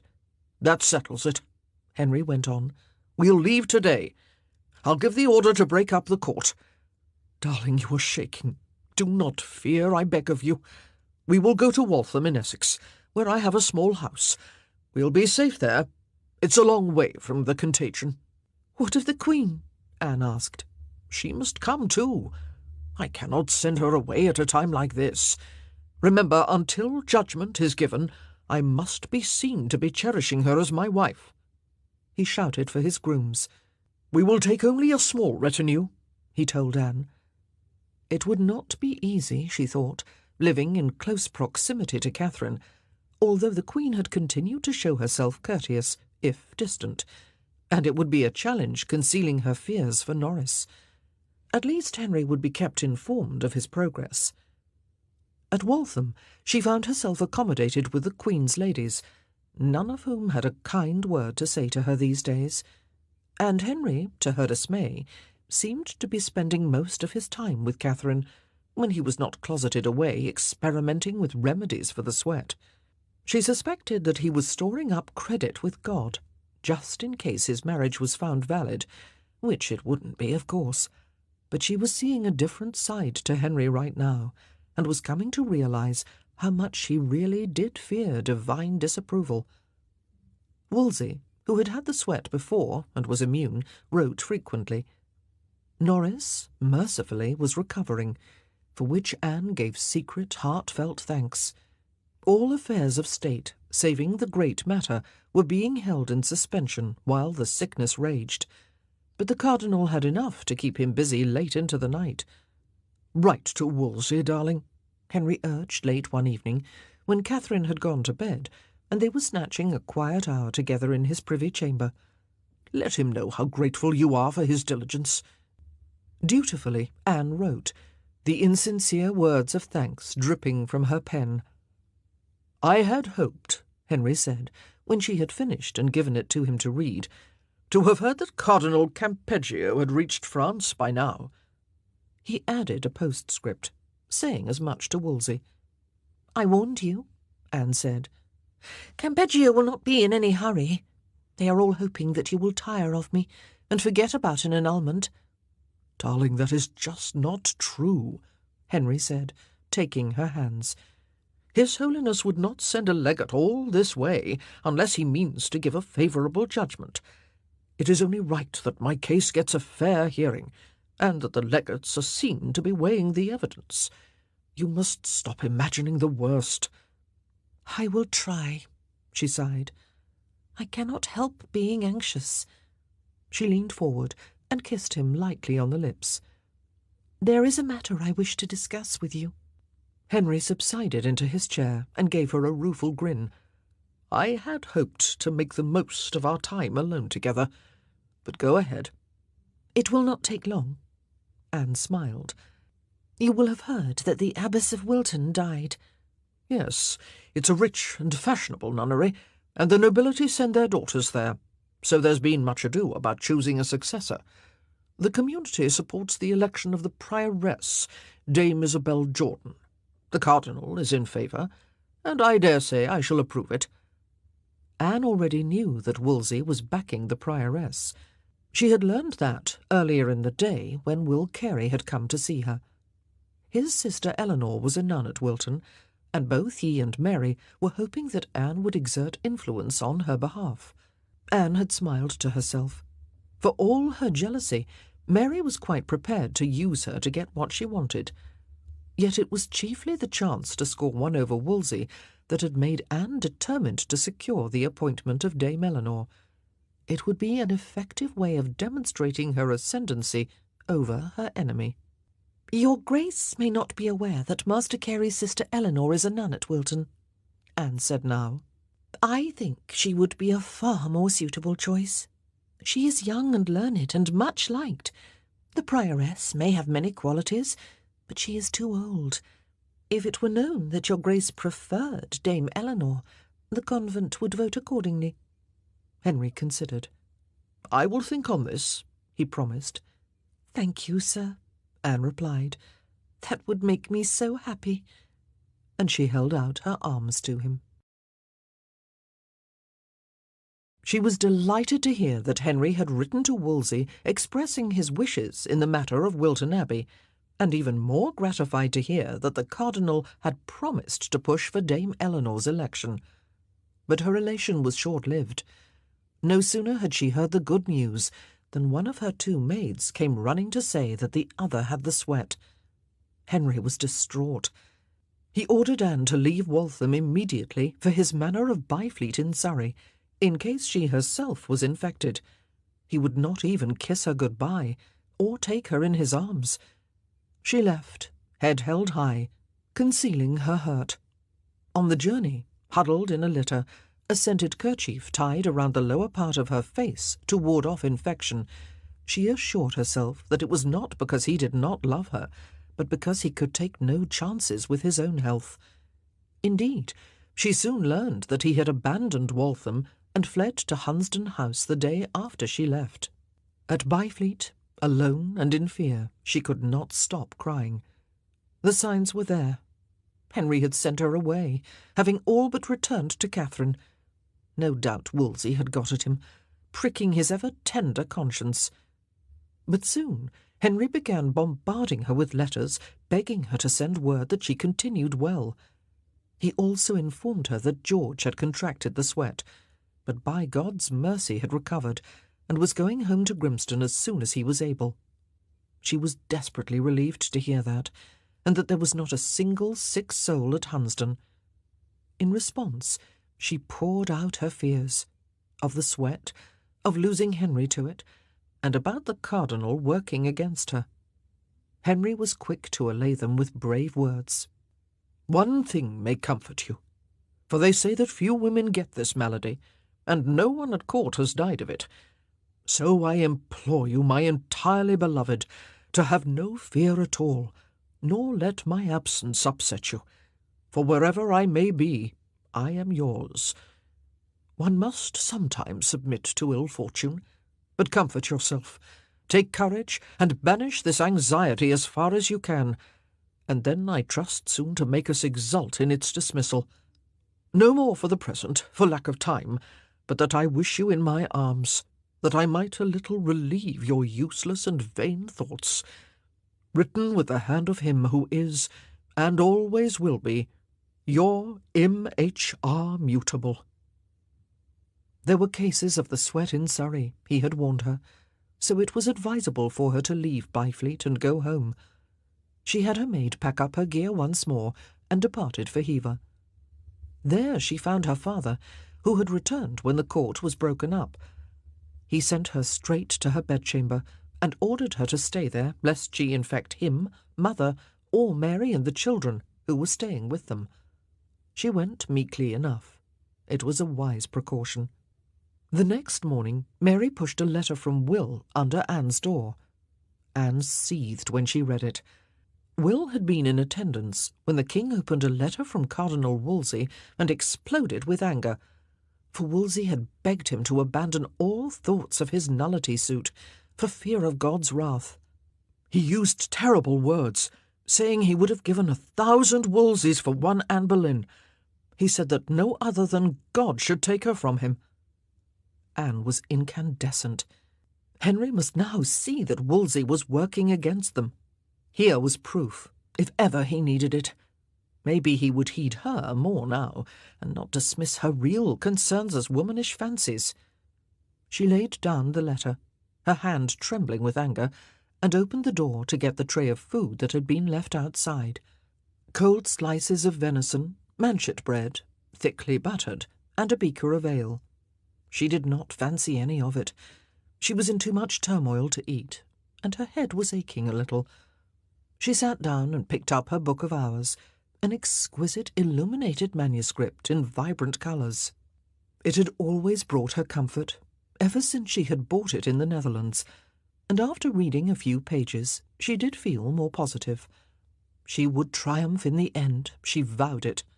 And in anticipation of that, she took her pen and wrote at the bottom of one page, "Le temps viendra." The time will come. Then she added her name, so that anyone finding the inscription in years to come would know who had written it. By then, she would either be famous or forgotten. The headache was becoming more oppressive, and there was a niggling pain near her heart. And then, suddenly, she was pouring with sweat, and knew what ailed her. She cried out again and again, and there was Mother, fearlessly wrapping her in blankets. "You have to sweat it out, Anne," she exhorted. Out in the gallery, Mary was wailing about her children, but all Anne could think of was that she was going to die very soon, and die a virgin, without ever knowing the joy of love's consummation. Half an hour later, she could not have cared. Through her delirium she heard voices. The king must be informed. Should we call the chaplain? Oh, my poor, poor child! They came to her through a feverish haze, in which she convulsed in violent sweats. Her whole body seemed to be in pain, and the worst of it was an intense feeling of agitation.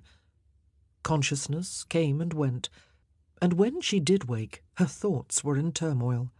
She was aware that she had the sweat, and could remember hearing someone say that a sufferer could be merry at dinner and dead at supper, and that only those who survived the first 24 hours could hope to live. Terrified, she tried to prepare for death. But God was not ready for her. In the night, her fever subsided, and the sweating eased. At dawn, she awoke to find Mother sitting beside her, telling her rosary beads. "Praise be to God, you are better!" she cried, as Anne stretched out a hand to her. Mother's cheeks were smeared with tears, and there were dark circles under her eyes. "I have been up all night watching," she told Anne. "Your father also has the sweat, but not so badly. He will recover." She sagged, exhausted in her chair. "That's a relief," Anne murmured, too weak to say much. "The king. We sent to inform him that you were ill. Before I go and lie down, I must send another letter to say you are restored to us." Elizabeth Howard caressed Anne's cheek. "I am so very thankful to see you looking yourself again. I was in terror, fearing we would lose you." Anne laid her hand over her mother's. "God, I think, has spared me for a reason." Having sent the maids scurrying to change Anne's sheets, sponge her down, and put on a clean night-rail, Mother was fast asleep when the king's own physician, Dr. Butts, arrived an hour later. It was Mary who sanctioned his admittance to the castle, the drawbridge having been raised to stop the sweat from spreading, and showed him up to Anne's room. "Mistress Anne, I rejoice to find you so much better," Butts greeted her. She had met him before, and admired his urbane, reassuring manner and his great learning. He asked her several questions about her illness, then smiled. "You need no medicine, Mistress Anne, but I have brought you a tonic." And he handed her a letter bearing the royal seal. "I will examine my lord your father," he said, and discreetly withdrew. Weakly, Anne tore open the letter. Henry had written in a frenzy. The sudden news had been the worst he could have received. It had shocked him to hear that the sweat had visited the person he esteemed more than all the world, whose health he desired as much as his own. He would willingly have borne half of her malady to have her healed. She had to smile at that. Half. It was typical of Henry to shy away, even figuratively, from illness. Frantic, he had wanted to send Dr. Chambers, his chief physician, but Chambers had been away, tending to the sick. Fortunately, Dr. Butts had been at hand. If he restored Anne to health, Henry would hold him even more closely in his affection. She must be governed by Butts' advice in all things, and then he could trust to see her again, which would be to him a more sovereign remedy than all the precious stones in the world. He had once more drawn a heart around her initials, writing them between his own at the end. Father and Anne were out of bed and resting in the parlour when the news came that Will Carey had died of the sweat. The end had come with deadly swiftness. He had ailed only 3 hours before. Mary was inconsolable. "He was only 32, she wailed. "What will I do now? Where will I go?" Anne suspected that Mary's grief was more for herself and the lost prospect of a brilliant future than for the man she had married. She wondered if her sister had truly loved Will. They had got on well. It was as much as could be said for many marriages. She felt deeply saddened herself, for she had liked her brother-in-law. A friend of Will's wrote to Mary. He had been with her husband at the end, and recounted how, at the last, Will had begged Cardinal Wolsey to look with favour on his sister, Dame Eleanor. Never mind Wolsey, Anne thought. I will see that his wish is honoured. The weeks of her convalescence passed, and soon she was her old self again. Yet still she lingered at Hever, for it was high summer. The sweat was still raging, and the king was always on the move, and no doubt Catherine was doing her best to make him forget about a divorce. But Anne knew from his loving letters that that would never happen. It was soon clear that Will's death had left Mary destitute and in debt. The lands granted to him by the king had passed to Will's son, Henry, a stolid, defiant 3-year-old, who was forever rampaging around the castle on his hobby horse, wielding a wooden sword, much to his grandfather's annoyance. William's offices, with their income, had reverted to the king. "I have nowhere to live," Mary wept. "Will's lodging at court has been assigned to someone else. Maybe," she looked hopefully at father, sniffing loudly, "I could remain here." "No," he said. "Your place is with your husband's family. I gave Will a handsome enough dowry." "But I have nothing left from my marriage settlement, and Will died intestate. You know that, father." But he was implacable, and all the more testy because of his recent illness. "My responsibility toward you, daughter, ended when I gave you to William Carey. You can't stay here. His parents should support you, and I suggest that you write to them without delay and make arrangements to travel down to, where is it? Wiltshire." Mary rocked in misery. "But I don't want to live in Wiltshire, and I hardly know them." Anne put an arm around her. "Father, you are being rather harsh," she reproved. "Don't you think so, Mother?" Mother looked up from her sewing. "Your father is right," she muttered. "Mary cannot stay here." Anne was surprised at her reaction. It seemed that she was as unsympathetic as father. "Do as you're told, Mary, and write that letter," father barked. Mary stumbled off, sobbing, to her chamber. It struck Anne that father's affection for his children lasted only as long as they were useful to him. Mary was poor, and nearing 30. She would find it hard to secure a worthy husband, and could end up being at father's charge for good. But however annoying and pathetic Mary could be, she was his daughter. And with that thought, Anne rose and hurried up to her chamber to write to Henry. 2 days later there arrived at Hever a royal messenger with a great haunch of venison, a gift from the king. There was a letter too. "The cause of my writing at this time, good sweetheart," Anne read, "is to ask after your good health and prosperity, praying God, if it be his pleasure, to bring us together soon, for I promise you I long for it, and seeing my darling is absent, I am sending you some flesh, representing my name, heart's flesh for Henry, anticipating that soon, God willing, you will enjoy some of mine, which I would were now." Anne shook her head, smiling at his boldness, and then she was filled with gratitude toward him, because he had instructed his secretary to write to father, informing him of his opinion of his treatment of Mary.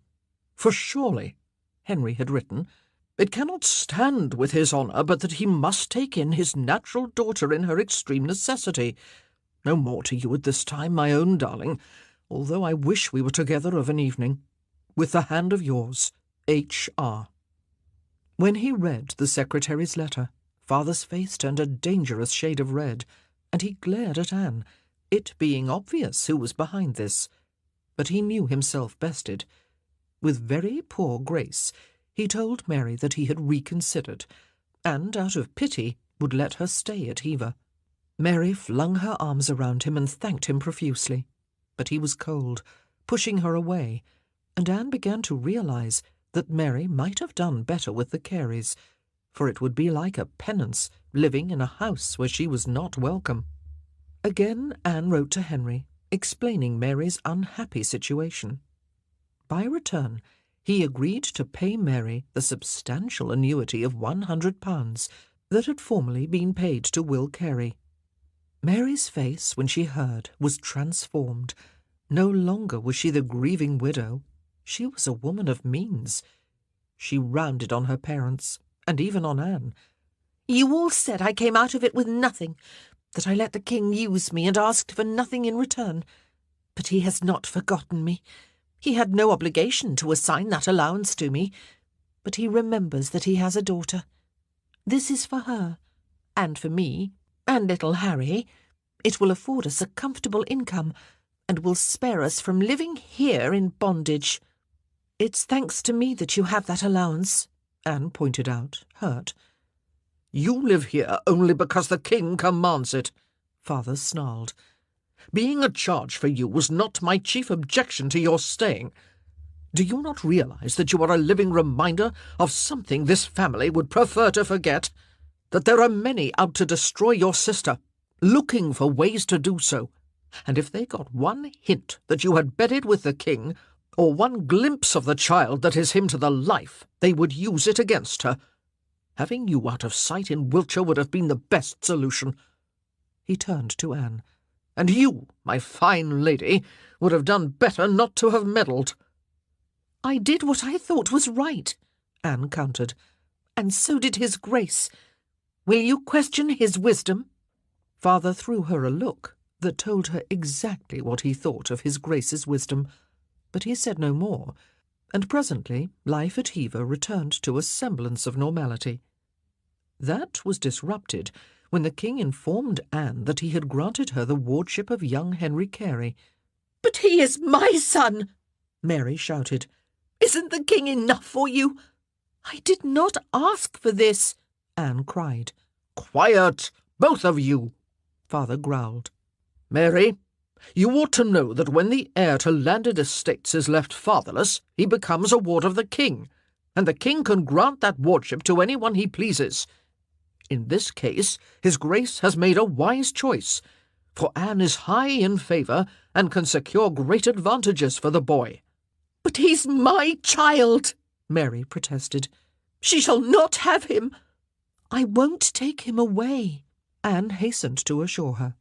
"He can stay with you, and all will be as it was before. When he is older, I will find him good tutors, so that he will be well educated. You cannot object to that.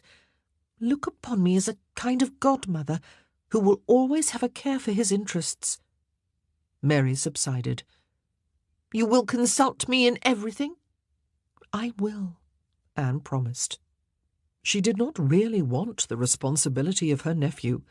She was more preoccupied with the election at Wilton Abbey, and ready to take up the cudgels on behalf of Eleanor Carey.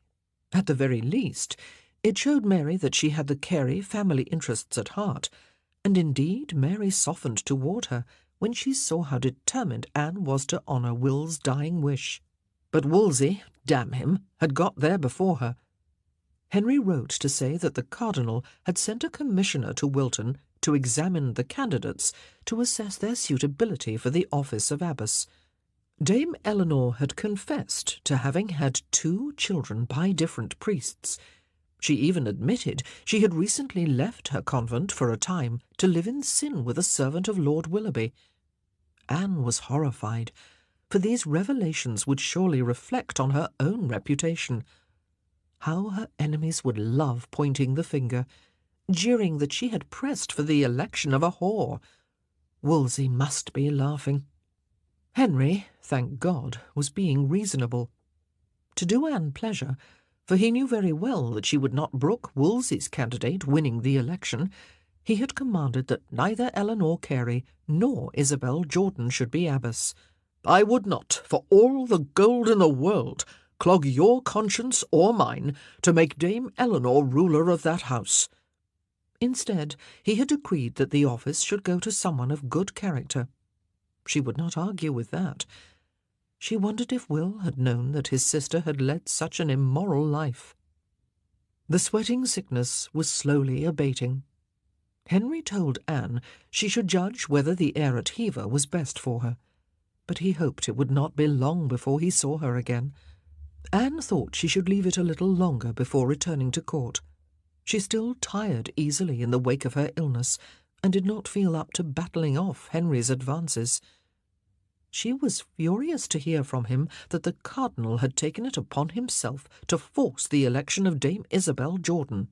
Henry had spoken severely to Wolsey about his presumption, and Anne could well imagine how scorching that reprimand had been.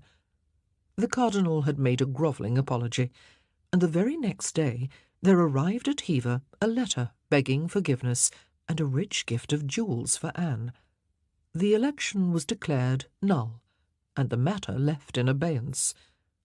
She had won.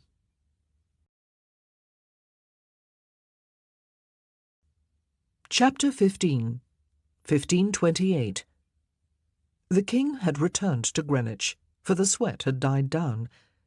George, now back at court, appeared at Hever bursting with news. "I am appointed a gentleman of the Privy Chamber," he announced.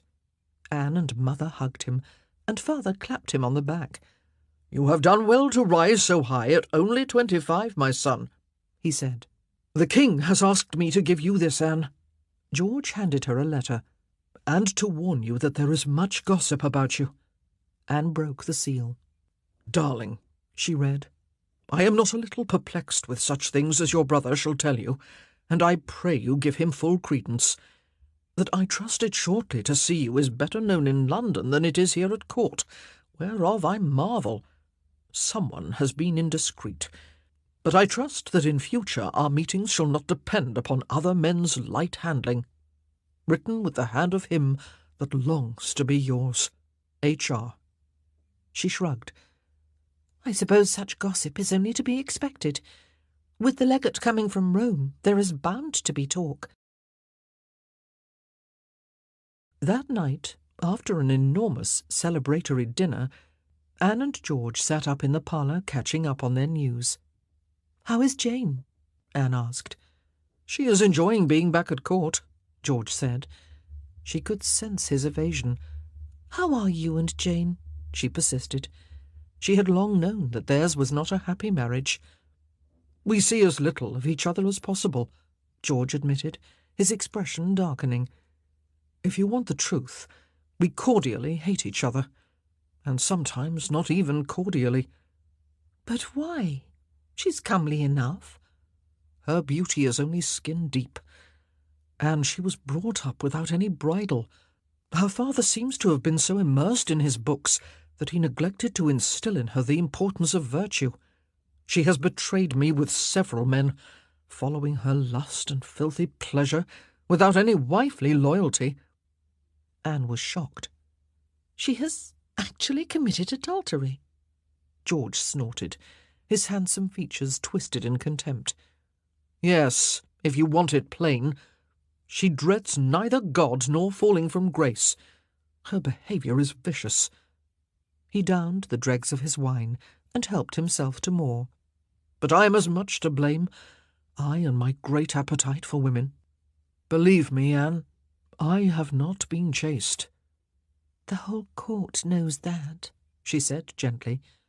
"They don't know it all," he muttered. "What are you trying to tell me?" George looked stricken.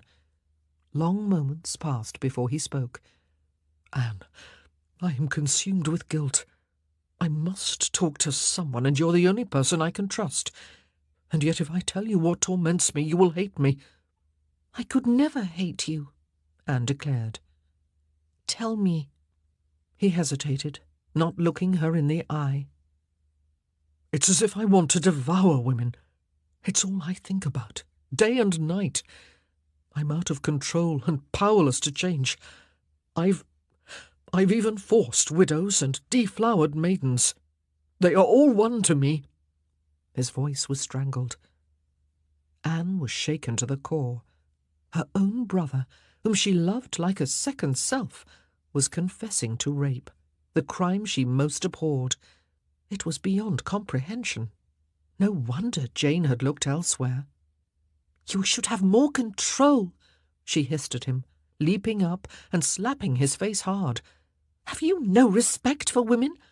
"I can't help it." George looked utterly wretched. His cheek was red from the slap. "It's my nature, and sometimes I hate myself for it. But I can't love Jane anyway. There's a rottenness in her. She wanted to watch me with one of my paramours." "By all the saints!" Anne cried. "What's the matter with you both? George, these excesses won't do you any good. Do you want to get the pox? You should look to your wife and put an end to her misconduct. Stop forcing yourself on other women. I can think of few worse things a man can do. Have you any idea of the hurt and damage it does? Look at Mary, our sister." George hung his head. "I will try, Anne. Honestly, I will." He held out his hand, but she would not take it. "I'm going to bed," she snapped, and left him. She did not sleep that night, but lay wakeful, trying to come to terms with the knowledge that her beloved brother was the kind of man she most despised. By the morning she knew that, even though she was bitterly, devastatingly disappointed in him, she could never stop loving him. They were too close for that.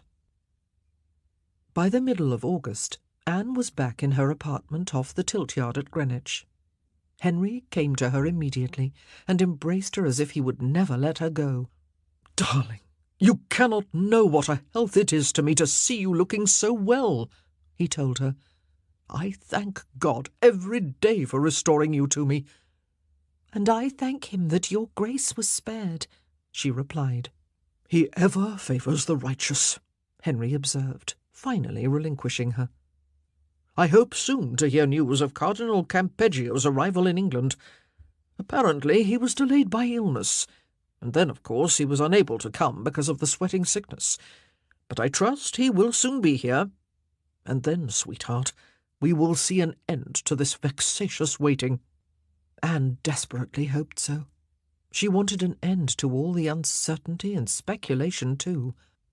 "It has been 18 months now since you asked me to marry you," she recalled. "I never thought to wait so long." "And it is 3 years since I fell in love with you," Henry murmured, caressing her hair and tilting up her chin so that he could kiss her. "But take heart. All will soon be well." He picked up her lute. "While you were away, I wrote a song for you. I have had it in my head ever since, and gladly, for it conjured your image constantly. I've been longing to play it for you, my darling." "I long to hear it," she said. She was now adept at leading Henry to believe that she was as ardent as he was. But the song was moving, and he poured all his feelings into it as he sang in his true tenor voice. "Adieu, madame et ma maîtresse, adieu mon solace et ma joie, adieu jusque revoir, adieu vous dis par grande tristesse. One day Anne hoped she might come to feel real love for Henry, the kind of emotion she felt for Norris. When she saw Norris in attendance the next day, she would not allow herself to acknowledge him, lest she betray her feelings. Yet she was aware of his eyes on her, and the warmth emanating from him. Anne was still disturbed about George and his marriage, and wanted to see if she could help. She sought out Jane, her sister-in-law, and invited her to supper in her lodging. They began with pleasantries, but there was a new wariness in Jane. No doubt she thought that Anne would take George's part, or that the Boleyns were all tainted with the same vices. Anne resolved to disabuse her of those notions. "George confessed to me that he had been unfaithful," she said. There was a silence. "I suppose he told you that I have too," Jane said, her pouting lips pursed in resentment. "He did. Dear sister, why are you both so unhappy together?" "He is a beast!" Jane burst out. "I could not for shame tell you what he has done to me, for I doubt you would believe it." "Try me," Anne said, wondering if she wanted to hear this. "What you say will go no further." "He has a sensual appetite." "I know. It is no secret. He has always been one for the ladies, but I hoped he would settle down when you married." "I am not talking about adultery," Jane said, beginning to weep. "I am talking about his unlawful vices. He made me. Shame restrains me from saying it. Oh, God! It was vile and detestable. An abomination." She buried her face in her hands. At the court of France, Anne had heard of many sexual practices, but she had no idea what Jane was talking about. Maybe her sister-in-law was naive and did not understand what was normal and what was not. Yet George had called her vicious. "In faith, I am at a loss," she said. "You should rejoice in your ignorance," Jane replied. "It is an odious sin against God, what George did to me several times." Anne was even more perplexed. "Unless you are more specific, I cannot help." Jane reddened. "It was like the beasts do," she burst out. Anne sagged with relief, remembering erotic drawings she had seen in France. "Then it is not unnatural," she said. "Since when has sodomy been natural?" Jane hissed. She did not confront George. She consigned what she knew to a hidden part of her mind where she did not have to face it. She knew she ought to hate him as the worst man alive, but she could not. She had tried to show sympathy to Jane, but Jane was having none of it. After her initial outburst, she had refused to be drawn further, and soon afterward had taken her leave. Since then, on the rare occasions they encountered each other, because Anne suspected Jane was avoiding her, Jane had seemed more distant, even resentful. It was as if she blamed Anne for having forced the confidence. Anne had more pressing things to think about. Queen Catherine was still presiding over the court. The Queen was polite enough when they came face to face, but being under the same roof was embarrassing for them both. "It renders my own position anomalous," Anne complained to Henry one evening, as they were supping with the cardinal. "I am neither maid of honour nor wife. There is no real place for me at court." "It would be more in keeping with propriety, Mistress Anne, for you to have an establishment of your own," Wolsey said. Those who did not know better would have thought, these days, that she and he were best friends. So effectively had Anne feigned affection for him, and gratitude for all he was supposedly doing to push forward the great matter. "That would be best," Henry said. "I could visit you there, darling. We must find a house for you." Anne considered for a moment. "Since your Grace is so often here at Greenwich, I should very much like one nearby." Norris had a house near Greenwich. What bliss and what torment it would be to be near neighbours. Perhaps, sir, I could investigate what is available, Wolsey suggested. Excellent, declared Henry. The sooner this can be arranged, the better it will be for everyone. I thank you both, Anne smiled. But you will not object, sir, if I go home to Hever until my house is ready? Henry groaned. Not again. I swear I'll raze that place to the ground. If you do, I will just have to go to my father's house at Norwich, which is much further away, Anne said sweetly. It would be wonderful to have her own house and her own establishment. It would be like having her own court. The best thing about it was that Catherine would not be there. Anne was impressed to receive a letter from Henry just 2 days after she arrived at Hever. A suitable lodging near Greenwich was not to be had, but the Cardinal had found another for her, Durham House on the Strand, by London, and Henry had already ordered her father to see to its refurbishing. Anne travelled up to London immediately and went with father to see it. The place was huge, its great empty chambers spacious and echoing. Through the windows she could see gardens and lawns sweeping down to the river. Then she entered what must once have been a bedchamber, and stopped. A portrait of a young Queen Catherine hung on one wall. She lived here before her marriage to the king, father said. That has to go, Anne insisted. I want no reminders of her. They spent an otherwise happy hour drawing up lists of the furniture, wall hangings, and household stuff Anne would require. The king has authorized me to requisition from the royal wardrobe whatever necessities and furnishings you need, father said.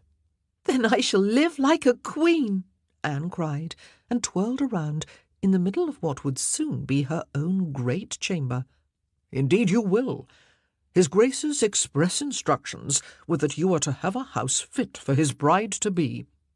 An army of servants and ladies-in-waiting was engaged to serve Anne, so that she could keep as much state at Durham House as if she were queen already. Among her new maids was a sweet fair-haired girl called Nan Saville, who endeared herself to Anne by her delight in serving her future queen. Anne had invited her sister Mary to serve her as lady-in-waiting, but Mary had refused. She had her children to think of, she said. So did most of her ladies, but it didn't stop them coming to court, Anne thought, annoyed at having her olive branch spurned. Within 3 weeks all was ready, and she moved in.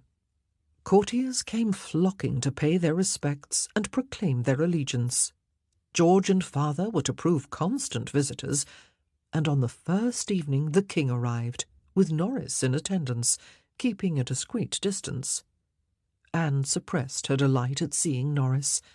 Not seeing him daily was the only thing she disliked about living at Durham House.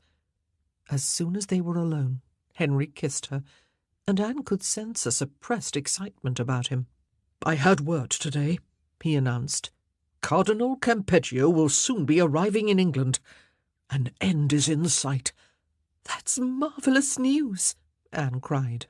"I have no doubt of the outcome, no doubt at all. God and my conscience are perfectly agreed on the righteousness of my case." And he pulled her to him again, pressing his lips to hers. "Soon you will be mine," he breathed. She took great pleasure in showing him and Norris around Durham House, feeling intensely conscious of Norris's nearness. But Henry was busy expressing hearty praise for the improvements that had been made, and her taste in furnishings. They dined in private, off silver plate that had once graced his father's table. "You serve a good venison pasty," Henry complimented her, wiping his mouth with his napkin. There was a knock, and an usher entered with a letter. "It'll be from the Duke of Suffolk," Henry said, dismissing the man with a gesture. "I sent him to Paris to welcome Campeggio and escort him to England." He broke the seal, read it, and frowned. "What is it?" Anne asked sharply. A lot of nonsense. He says that Campeggio's mission will be mere mockery. I won't believe it. That legate hasn't come all this way for nothing." Henry was away hunting, for it was now the grease season. Anne remained at Durham House, fretting about the legate and waiting for Henry to send her news. His next letter was joyous. The legate would be in Calais within the week. From there it was but a short journey to England, weather permitting, and then he wrote, "I will look soon after to enjoy that which I have so longed for, to God's pleasure and both our comforts. No more to you at this time, my own darling, for lack of time, but that I would you were in my arms, or I in yours, for I think it long since I kissed you." Henry was unable to stay away from Anne for long. He sent to her, asking her to come to him secretly at East Hampstead Park, his hunting lodge in Windsor Forest. It was more like a palace, actually, and with only Norris and the king's riding household in attendance, the place seemed empty, but it did afford them some privacy. Yet Norris's presence was a torment for Anne. Apart from being overjoyed to see her, Henry was in a good mood. The hunting was proving excellent. They dined on the venison he had killed, and he was optimistic about the coming hearing. He had started writing another book, A Glass of the Truth, which he was eager to show her. In it he was setting forth, very cogently, his arguments against his marriage and against a female succession. Anne was tempted to dispute the latter, but of course it would not be in her own interests to do so. It was much later when Henry picked up a beautifully bound volume with a silken marker in it and handed it to her. "I would show you this, sweetheart. I found it in my choir book." She opened it and saw an exquisitely painted Tudor rose and the date 1515, then turned to the page he had indicated. The text was in Latin and entitled Quam Pulchra Es. "I do not know Latin," she said, and gave the book to Henry. "I will translate for you, then," he said, and read the words, his voice resonant with emotion. "How beautiful you are, my love! How beautiful and how comely you are! How beautiful are your cheeks! Your breasts are more excellent than wine. Your neck is like a jewelled necklace. Your eyes are those of doves. Your lips, your throat, your hands, your belly, and your face are as ivory. Oh, my love, lay yourself bare for me, for I am faint with love." He looked up at her, his eyes aflame with desire. Never before had he used such erotic language to her. She was amazed that the passage had been included in a choir book, although she knew it paraphrased the sensual, seductive Song of Solomon in the Bible. "I am become a monk, Anne," Henry complained. "I ache for you. God only knows how much. You know I am resolved to wait until we are wed, before making you mine completely. But, darling, there is so much we can enjoy to assuage our desire." Always he assumed that her need for him was as fervent as his for her, and he kissed her as if he would have devoured her, his insistent hands clutching at her waist, her hips, and her thighs. Gently she disengaged them, but his fingers were soon at her low-cut bodice. "No," she whispered, prying them away. She had never permitted him to undress her in any way, and she was thinking about that date in the book. It had been made for him when he was young and happily married to Catherine. Had he shared those very same lyrics with her? "Oh, you are cruel," he groaned, his lips at her neck. She could smell the sweat on him, mingled with the scent of herbs, feel the hot tousle of his hair against her cheek, the rasp of his beard on her skin.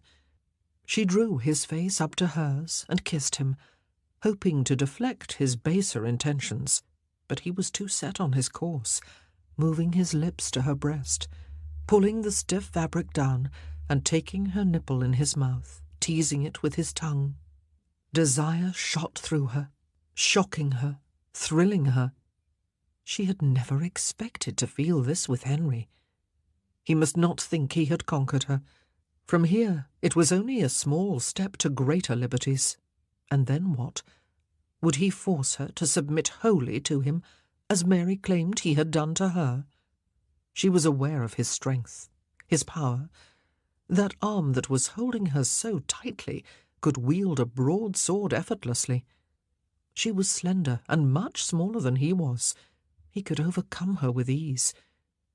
She sat up, gently but firmly pushing him away, and quickly adjusted her bodice. "No," he protested, looking at her with longing. "Do not be cruel, Anne." "I am thinking of us both," she said. "The closer the embrace, the greater the frustration. We must be patient a little longer, my love. Besides, we dare not risk any scandal now." "No, you are right," Henry sighed, letting her go. "But I do not know how much longer I can stand this." When she returned to Durham House, there was already a letter waiting for her. "Mine own sweetheart, this is to tell you of the great loneliness that I feel since your departing, for I assure you I think the time longer this time than I used to do when we were apart for a whole fortnight. I think your kindness and my fervent love have caused this, for otherwise I would not have thought it possible that it should so have grieved me. But now that I am coming toward you, I think my pain will be half cured. And also there is comfort in that my book keeps me busy. I have spent above 4 hours writing it today, which has caused me to write the shorter letter to you now because of some pain in my head, wishing myself, specially of an evening, in my sweetheart's arms, whose pretty dugs I trust shortly to kiss, written by the hand that was, is, and shall be yours, by his will, H.R. He could not endure to be without her, and the legate would shortly be here.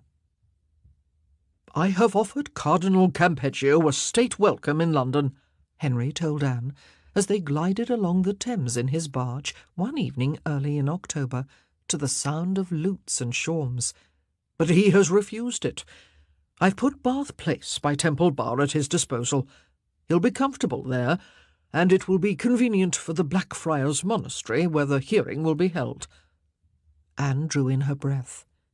It was nearly upon them now, this judgment for which they had yearned for so long. But when the good cardinal did arrive, 3 days later, he immediately took to his bed.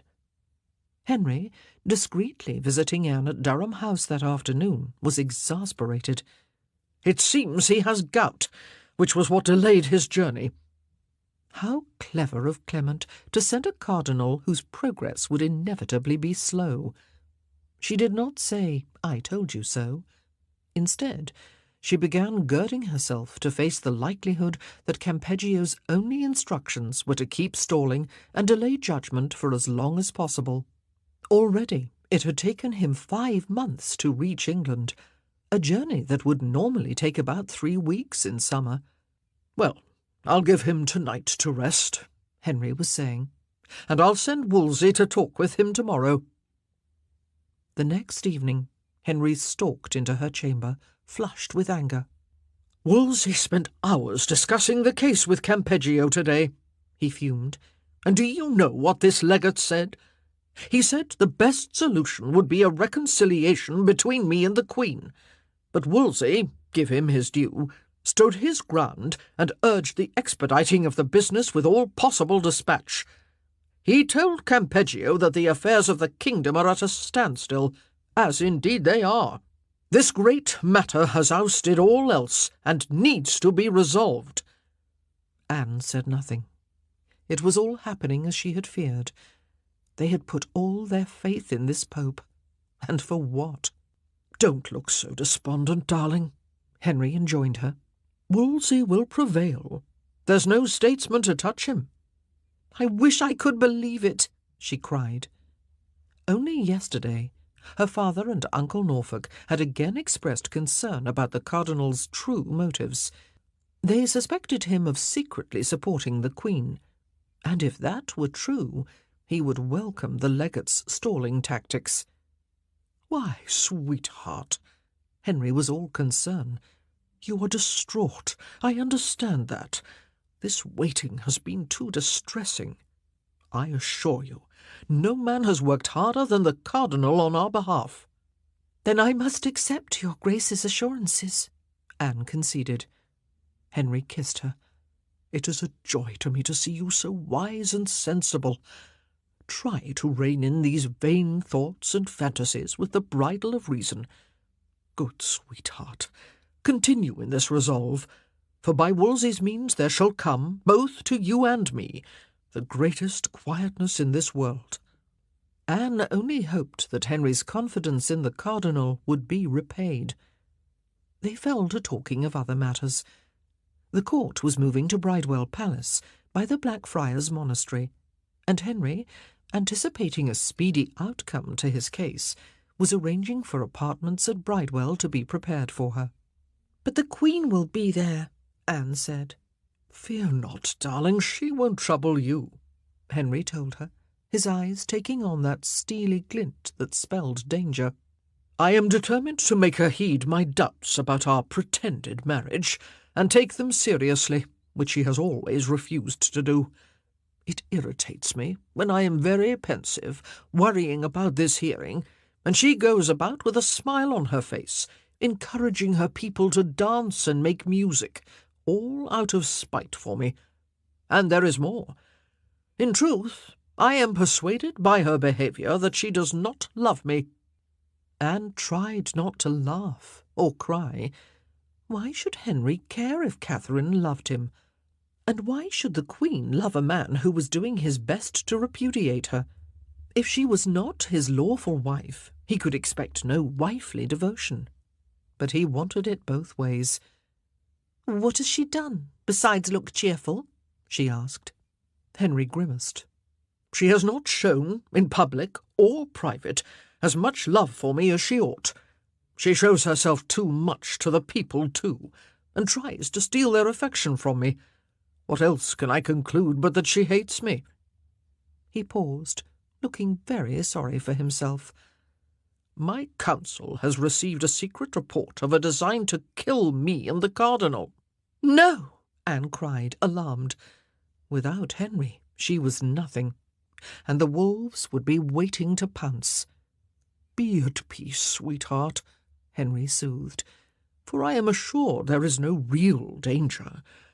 But if it could be proved that the Queen had any hand in this conspiracy, she must not expect to be spared." There was no real danger. Anne suspected that there was no real conspiracy. Henry was waxing indignant. "My council have advised me to separate from her, both at bed and board, and to take the Princess Mary from her." Anne did not believe that Henry would ever go so far, or not for long. If he did, she knew it would break Catherine. Momentarily, she felt a sharp pang of sympathy for the Queen, but quickly reminded herself that Catherine did not need to be in this situation. It was her own fault that she was. Aloud, she said, "It might make her capitulate. She should not be courting popularity at such a time." "No, she should not," Henry growled. "There is already too much sympathy for her. The common people, being ignorant of the truth, especially the women, say that I mean to take another wife for my own pleasure, and whoever speaks against it is much abhorred and reproved. Catherine has been warned that she must show herself less in public, and adopt a more sober demeanour at this time, at the risk of my displeasure. And so, darling, when you come to Bridewell, you will not be troubled by her." He stood up. "I must go. I am seeing Cardinal Campeggio myself in the morning, and he had better not suggest that I return to the Queen." Henry arrived the next afternoon in a jubilant mood. He kissed Anne and led her through to the garden, where they seated themselves on a stone bench facing the Thames. "It did not begin well," he related. "At first, the legate argued that I should return to the Queen. You can imagine my reaction. But then he showed me a papal bull authorizing him to give judgment on my case.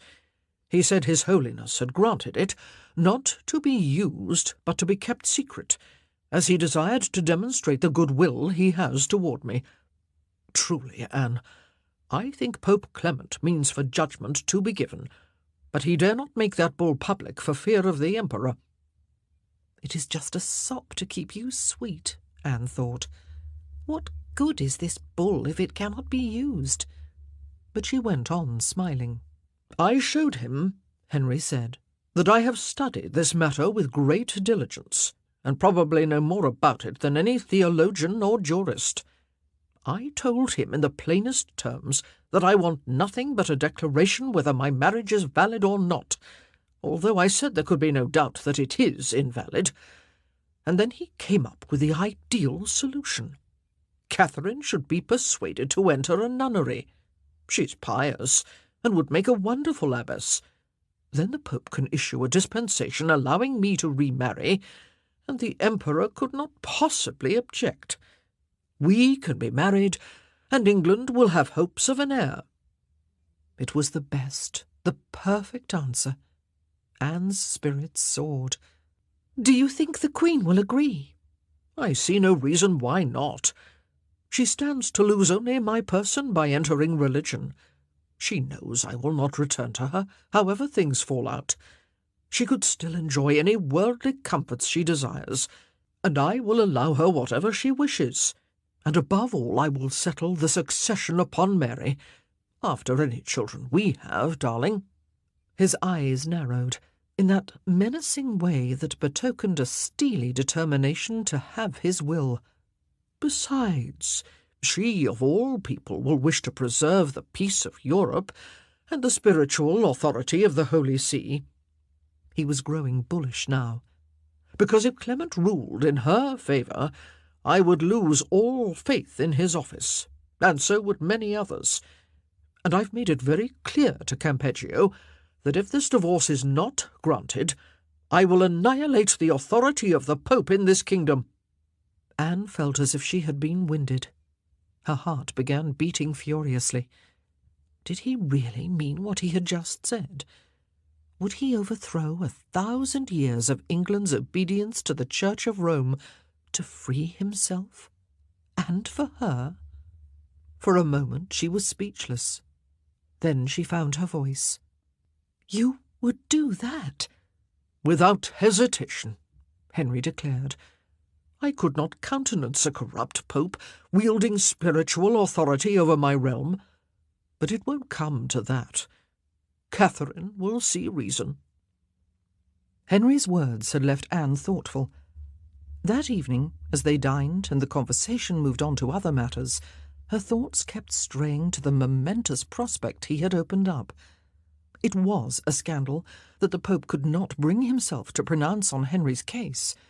But, as she had known since her days at the court of the Regent Margaret, there was a lot else that was scandalous in the Church. The sale of indulgences, priests who charged the poor for the sacraments necessary for attaining heaven, and who flouted their vows of chastity by taking mistresses. And these were the men chosen to interpret the Scriptures for lay people. Look at the fabulous wealth of the Church, which enabled popes, cardinals, and bishops to live in sybaritic luxury. Look at Wolsey. Look at those clergy who, like him, acquired parishes and benefices simply for their revenues, and never even visited them. Was this the Church that Christ had founded? Surely he had never intended it to be like this. Small wonder that reformers like Martin Luther had spoken out against the abuses. Faith, Luther had said, should be based on Scripture alone. Man is justified through his faith in Jesus Christ, and in the 11 years since he had nailed his list of protests against the abuses to a church door in Germany, thousands had come to agree with him, even though the Church branded them heretics. Henry had castigated Luther, yet this Church he had defended so vigorously was now showing itself to be rotten to the core. And it was the same church to which Queen Catherine and the Emperor and countless other Orthodox Christians rendered unquestioning devotion, regarding any criticism of the corruption within as an attack on faith itself. It was the church of which Anne saw Wolsey as the living embodiment. She had read some of the Lutheran tracts that had reached England from abroad. People circulated them surreptitiously at court and discussed them in secret, for they were officially banned. She had spoken about them with Father and George, who both saw some wisdom in them, but her traditional upbringing in the old faith was sufficiently deep-rooted for her to believe that one could get to heaven through good works, not just through faith alone, as the Lutherans claimed. She could not accept Luther's rejection of 5 of the 7 holy sacraments, leaving only baptism and communion. But in recent months she had been questioning the probity of the Church, and even of the Pope himself. Why was it, she had begun to wonder, that those who were ordained were the only people allowed to interpret the Scriptures? And why did the Bible have to be in Latin? Why could not people read the Word of God for themselves? It seemed that the enlightened days, when Erasmus could freely translate the Scriptures, were long gone, swept away by a reactionary fear of heresy. How could people come to a God they could not know properly? Some ignorant priests did not even know Latin. Reform had to come, and she was uniquely placed to make it happen. Every word that fell from her lips had Henry spellbound. She could make him listen to her. She would lay the foundations of reform now, and build on them when she was queen. A sense of exaltation filled her. She would be a queen, such as Esther had been in the Bible. The Jewish Esther had become the beloved second wife of the pagan king Ahasuerus of Persia, after he had set aside his first queen. His overmighty chief minister Haman had tried to massacre the Jews. But Esther had interceded and saved her people. And it would be said of Anne, as it had been said to Queen Esther, "Who knoweth whether thou art come to the kingdom for such a time as this?" "Darling," Henry said plaintively, "did you hear what I said? You were miles away." "I'm sorry," Anne excused herself, coming back to reality with a jolt. "I must confess I am tired tonight." "Then you must rest, sweetheart," he said, and took a loving leave of her. She was glad to be alone to think, and in bed an hour later she lay wakeful, conscious of the enormity of what Henry had said, and what she was planning. She was honest enough with herself to know that her aims were not purely grounded in principle. Taking a stand against the Church would enable her to stake out the high moral ground against Wolsey and the Queen. But had Henry really meant what he said about annihilating the Pope's authority, or had he threatened it in a fit of pique? When Father and George visited 2 days later, Anne made them sit down. "The king has said that if Clement does not grant this divorce, he will annihilate the authority of the Holy See in England," she told them. For a moment they were speechless. Their faces registered their astonishment at the enormity of what she had just said. "Father, you agree the Church needs reforming? This might be the golden opportunity for it." "Reform, aye, but severing England from the Holy See?" Father frowned. "Is this what the king really means to do?" "He said so. I think he meant it." Anne rose and began walking up and down the gallery. "He is determined to have what he wants by whatever means, and if it comes to a break with Rome, that will be our moment." "By God!" George exclaimed. "If anyone can seize the day, it's you, Anne. I'm almost hoping that the Pope will declare the king's marriage valid, just to see what follows." "Don't be flippant," his father reproved him. "This is no light matter. It's the weightiest one to be raised in England in 1,000 years. The king must be powerfully moved if he's making such threats. He's a conservative at heart when it comes to religion. He attends Mass faithfully and creeps to the cross on Good Friday. He might waver in his resolve, That's where you come in, Anne. No one is better placed to lead him the right way. If Clement says yes to him, well and good, and we'll all go on telling our beads and asking the saints to intercede for us. But if not, I say thank God for you, daughter. You can lead us to the promised land." Anne stared at him. Never had father revealed that he had such confidence in her, or encouraged her to use her power to its uttermost. He was virtually conceding supremacy to her, and acknowledging that she, not he, was now the head of her faction and her family. Reform was a favourite topic in the darkening autumn evenings, when she sat with father and George by the fire in the great chamber at Durham House. We, the laity, should be able to make our own minds up about what the Bible says, George declared. Give me one good reason why it should not be in English and freely available, father challenged, draining his goblet. They fear we will find out that the Scriptures don't offer any grounds for the corruption in the Church, George said. Remember how the Bishop of London ordered all copies of William Tyndale's translation to be burned. Then Cardinal Wolsey condemned Tyndale as a heretic. "It's as well for him that he's living in Germany," Anne said, getting up to fetch more wine. Tyndale was right, father stated. He said that nowadays no man may look on the Scriptures until he has had 8 or 9 years of indoctrination and become armed with false principles, by which time he is incapable of understanding them. "The Church wants to stay in control by censoring what the laity know," Anne declared. "Does it fear that if we could all read the Scriptures for ourselves, we might start questioning its authority?" "We already are," George observed. "It's not just the Scriptures that we can't read," father said. "Wolsey keeps a long list of the books he's banned." "What books?" Anne asked. "Lutheran tracts?" "I don't know all the titles, but only last week he was clucking about one called A Supplication for the Beggars. It's by an Englishman, Simon Fish, who lives in exile in Antwerp. Wolsey called it vicious and subversive, and said it would incite heresy, murder, and treason." "It sounds like my kind of book." Anne smiled. "If Wolsey hates it, I am bound to like it. Where can I get a copy?" Father and George stared at her. "Are you mad, daughter?" father barked. "Do you want to be accused of heresy?" "It's a long time since anyone was burned at the stake in England," Anne retorted. "The law is still in force," he reminded her. "But Anne is not subject to the same laws as the rest of us," George said, grinning.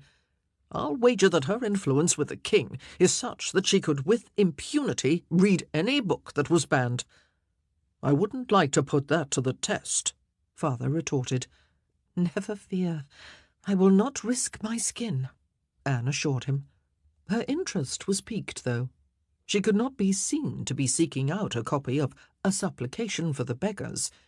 Instead, she sent one of her servants abroad to Antwerp, ostensibly to buy diamonds, but with secret instructions to procure the book. Within a week it was in her hands. She stored it under a floorboard, only taking it out to read at night, and was impressed. Simon Fish argued the case for translating the Scriptures into English. He appealed to King Henry, to whom his work was dedicated, to help the poor and the needy, since the Church only increased their miseries through its rapacity. Half of England's wealth was in its hands, a disproportionate amount, given that fewer than 1 person in 100 was in holy orders. He accused the monasteries of corruption and heaping taxes on the poor, whom they were supposed to succour. Their wealth was obscene. What Fish really wanted to see was its redistribution, to the greater benefit of the realm. But it was not just the Church's riches that he was targeting. The clergy, he asserted, had usurped sovereign power in England and cleverly subverted laws restraining them. The ancient kings of Britain had never been subject to Rome or paid taxes to the Holy See, a foreign power. But now the kingdom was in bondage, thanks to the many clerical parasites infesting it. The book was strongly argued and provocative, explosive even, but it hit the core of the matter, and it was like a revelation. No wonder Wolsey had banned it. Henry should see this, Anne resolved. It would give him much to think about. It was so apposite for the times that it would be worth her taking the risk. She did not think he would punish her. She pushed it across the table when next they were dining together. "Your Grace ought to read this," she urged. She knew by his frown that he had heard of it. "The Cardinal banned it," she said, "but Master Fish makes some cogent arguments." Henry raised an eyebrow. "Where did you get this?" "From Antwerp." She would not lie to him.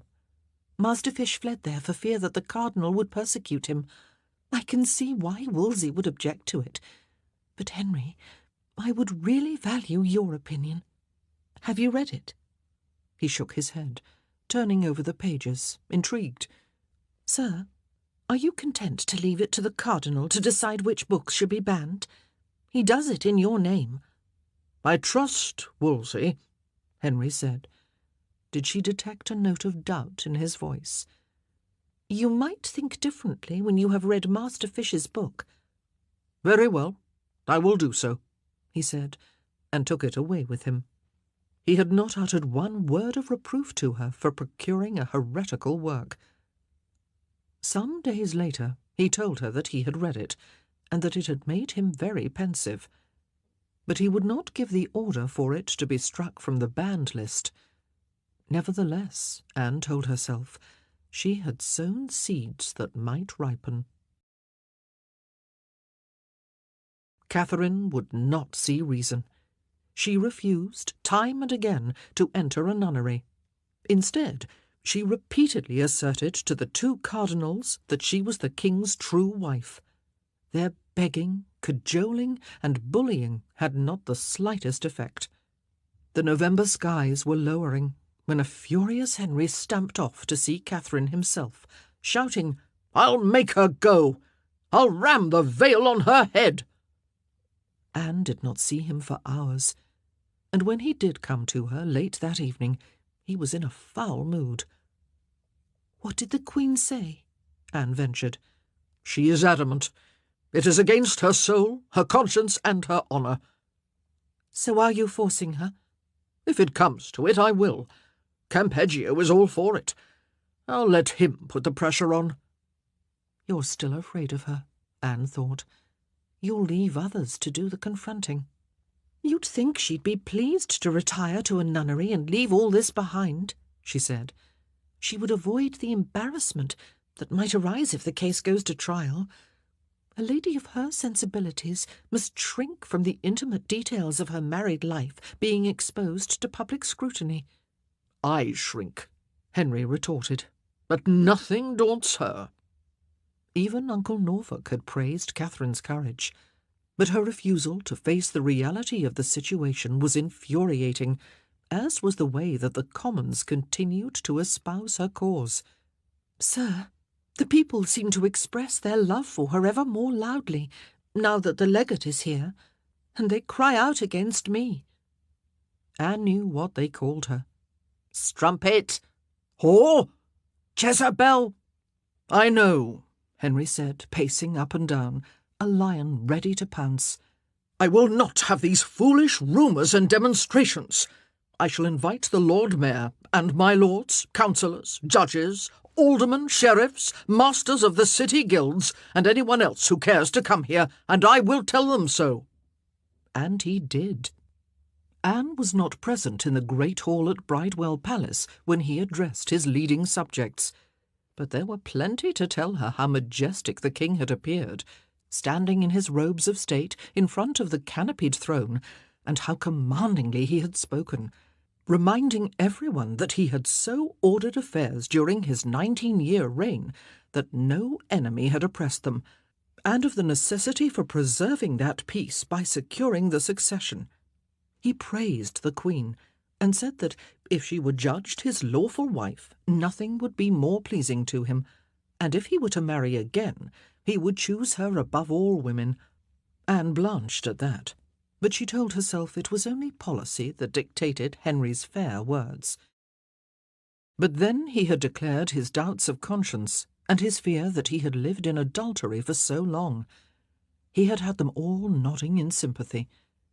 Only at the last did he declare that he would brook no opposition to a divorce, saying there was never a head so dignified but that he would make it fly. It was all bluster, of course. Anne did not believe he would ever go that far. The king's speech was the sole topic of conversation in the court. Some expressed compassion for his plight. Some remained mute, their silence eloquent, and a few bold souls expressed the view that he should never have raised the matter in public. But there were several whose hostility was replaced by understanding, and when reports of the speech spread to the streets of London, people spoke more soberly about the great matter than they had done before. Anne decided it was best to stay at Durham House until things had quieted down. She did not want to undermine the good work Henry had done in calming his people. Let him visit her secretly, his unmarked barge mooring silently away from inquisitive eyes. She would miss seeing Norris, but she did not need any more turmoil in her life just now. Anne had long accepted that, for the sake of outward appearances, Henry must visit Catherine from time to time, dine with her, and even share a bed with her. He had assured her that on the rare occasions he visited the Queen at night, he never touched her. But why sleep with her at all? That he still did angered and disturbed Anne more and more. Did he truly want to separate from Catherine? The Queen had some hold over him that he seemed unable to shake off. Was it that she was older than he, a mother figure? Was she the link to his lost youth, the living reminder of happier, more carefree times before the loss of his sons? Or was he just a moral coward, reluctant to provoke a scene or the Emperor's wrath by depriving Catherine of his company altogether? Eventually, Anne could bear it no more. "The legate is here!" she cried, when, after a quiet afternoon spent making music together in her chamber, Henry had announced that he was going back to Bridewell Palace to have supper with the Queen. "The case will soon be tried, yet you still have but one bed and one table." Henry hastened to placate her. "Sweetheart, be at peace. It is for form's sake only. But I would not upset you, darling. I promise you, I will never bed with Catherine again. I am well aware of the moral danger that may ensue to me by it. From now on she shall sleep alone, and soon, my dear love, we shall be together." "I do pray so," Anne said, not entirely mollified. She insisted on staying at Durham House, deaf to Henry's protests, while the court moved to Greenwich without her. Henry would not leave her be, of course, and in December she finally gave in to his pleas, closed up the house, and joined him at court. There she was delightfully surprised to be assigned a finer, more spacious lodging than before, near his own.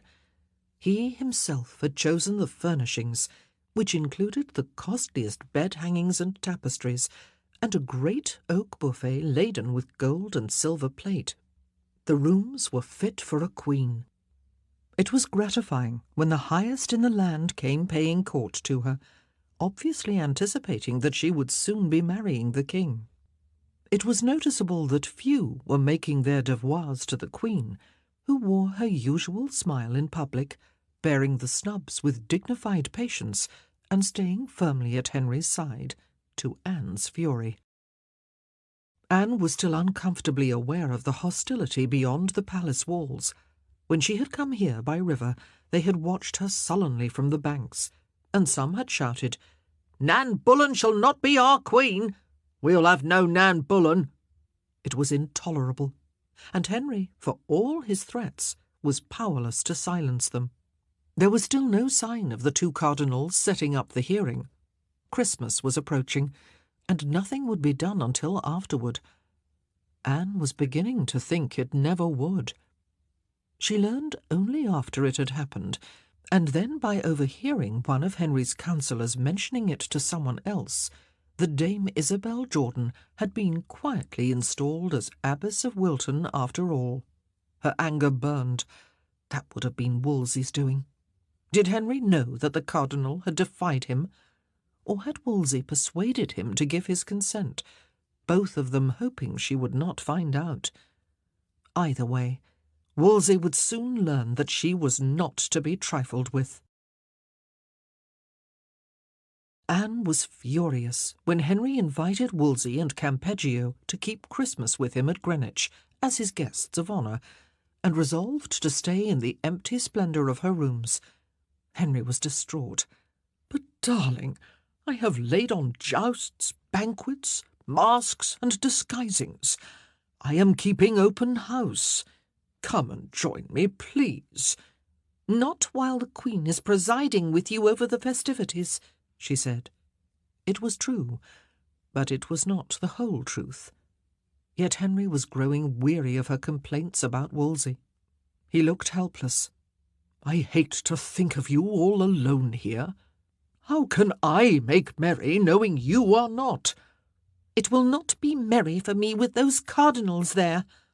She knew she was being unduly peevish, but she could not help herself. She was bursting with frustration and resentment. He left her then, but he came back late at night, after the revelry had ended, and brought with him jewels, diamonds for her hair, gold bracelets set with true lovers' knots, a flower brooch, borders of gold for her sleeves, buttons crafted with rubies, roses, and hearts. She accepted them as no less than her due.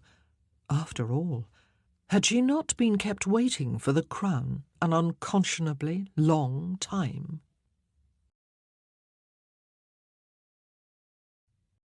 Chapter 16. 1529. The gifts kept coming, as that seemingly endless winter gave place to spring. When they were together in public, Henry caressed Anne openly, as if she were already his wife, holding her hand, touching her cheek, putting his arm about her waist, not caring who saw. Yet still she would not be mollified. She held aloof, and took herself back to Durham House, angry at yet more delays.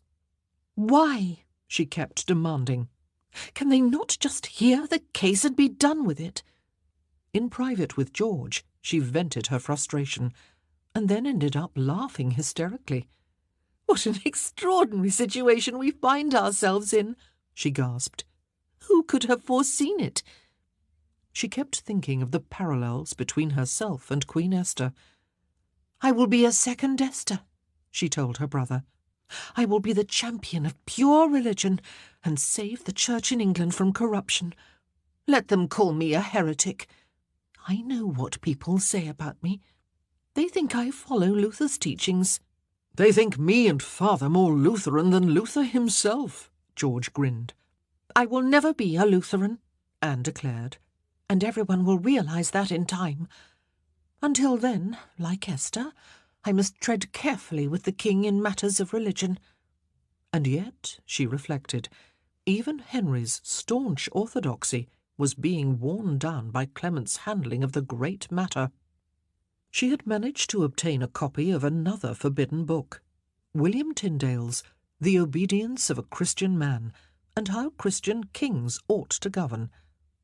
In it, Tyndale openly challenged the authority of the Pope and his cardinals, and asserted that the head of the Church in each realm ought to be the king, rather than the Pope, because the king, by virtue of his having been anointed with holy oil at his crowning, was next unto God anyway, and invested with divine wisdom, unlike ordinary mortals. Several of Anne's maids, taking their lead from her, had become interested in the cause of reform, and she lent the book to one, Nan Gainsford, warning her to keep it hidden. But one day Nan came to her weeping, and confessed that her lover, George Zouche, had seized it from her in a playful scuffle, then carried it off to read himself. "But the Dean of the Chapel Royal came upon him and confiscated the book and gave it to the cardinal," Nan wailed. "Do not fear," Anne reassured her and called for her barge. When it moored at Greenwich, she went straight to the king, whom she found relaxing in his privy chamber among his gentlemen. He looked astonished as she entered, curtsied, and knelt before him. "Do not kneel to me, sweetheart," he said, and, dismissing his companions, would have raised her. But she stayed on her knees and told him what had happened, begging him to help her retrieve the book. "For the cardinal will think I dabble in heresy. All I sought was to understand why Master Tyndale is regarded as a heretic, when in fact his arguments make sense to me. Sir, I do beseech your grace for your protection." Henry took her hands and pulled her to her feet. "And you shall have it. Leave this with me." She emerged from his apartments triumphant. Again he had not censured her for reading a banned book. She was even more gratified when Wolsey came in person to Durham House that evening. "This is yours, I believe, Mistress Anne," he said, handing the book to her, as if it were as innocent as a child's first primer. "I thank you, my lord," she said, and invited him to take some wine with her. As they were drinking and making polite conversation, Henry himself was announced, and after they had chatted a while, Wolsey left, bowing obsequiously. "You have my undying gratitude," Anne told Henry. "I could see myself up before the church courts." "Do you think I would have allowed that to happen?" he asked, taking her in his arms and kissing her fervently. "I hope not. But here is the book, and I urge you to read it. You will be surprised, and may be impressed." He was. When she saw him next, he was full of it. "These are compelling arguments, darling. This is a book for me and all kings to read." "But if the cardinal has his way, no one would be able to read it," Anne pointed out. "Sir, is it right that the church should wield universal control?" Henry looked pensive. "It's a good question, one I have asked myself several times recently." Anne sat up straight and braced herself, clearing her throat. Here was the moment she had been waiting for.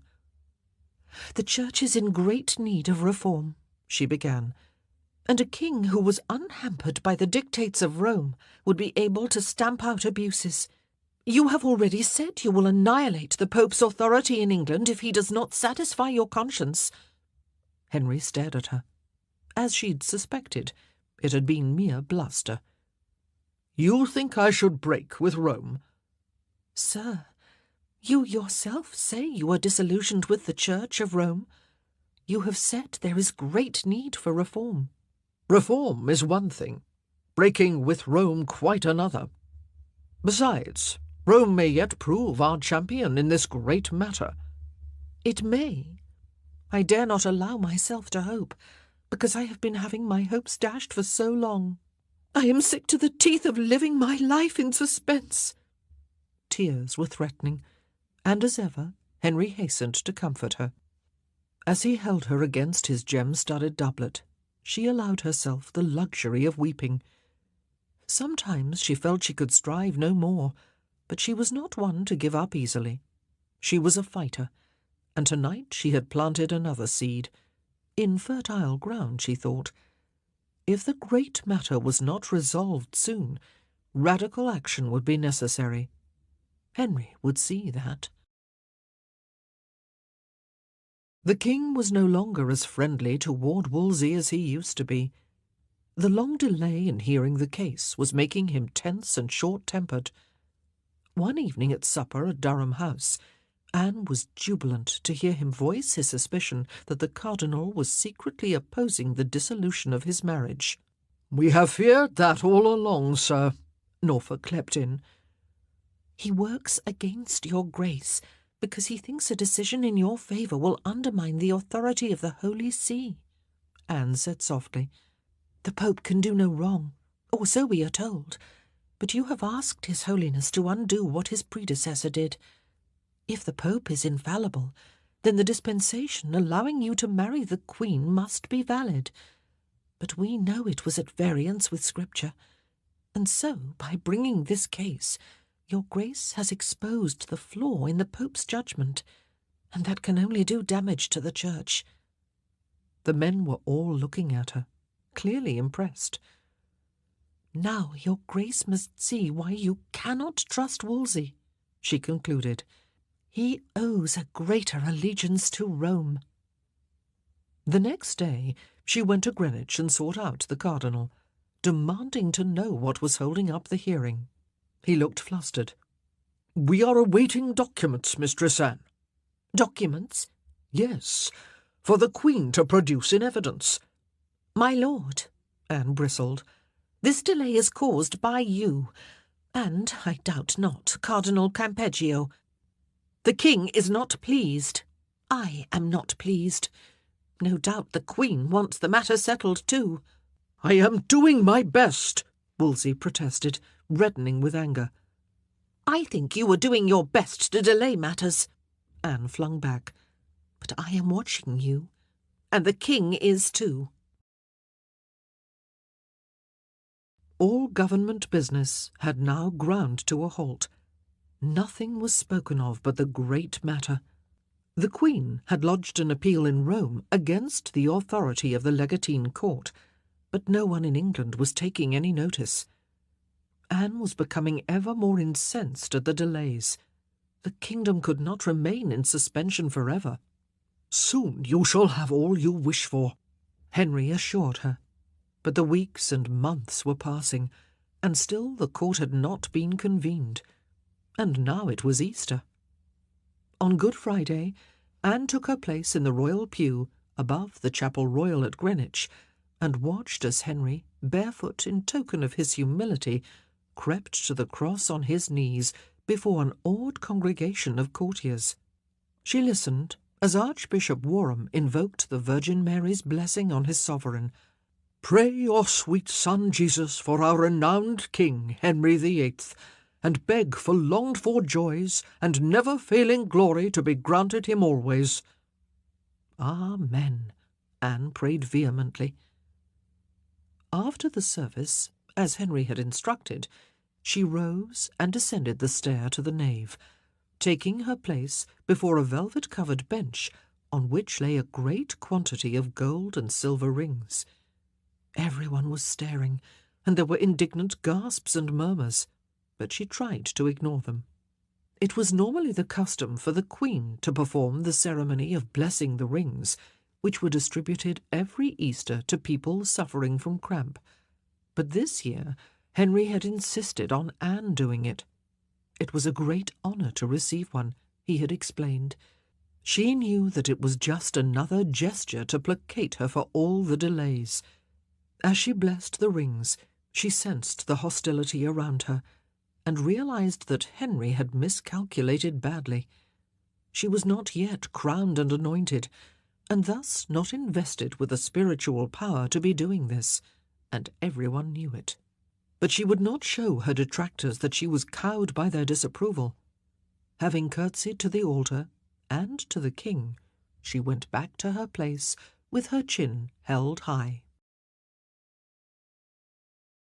Henry was increasingly on edge.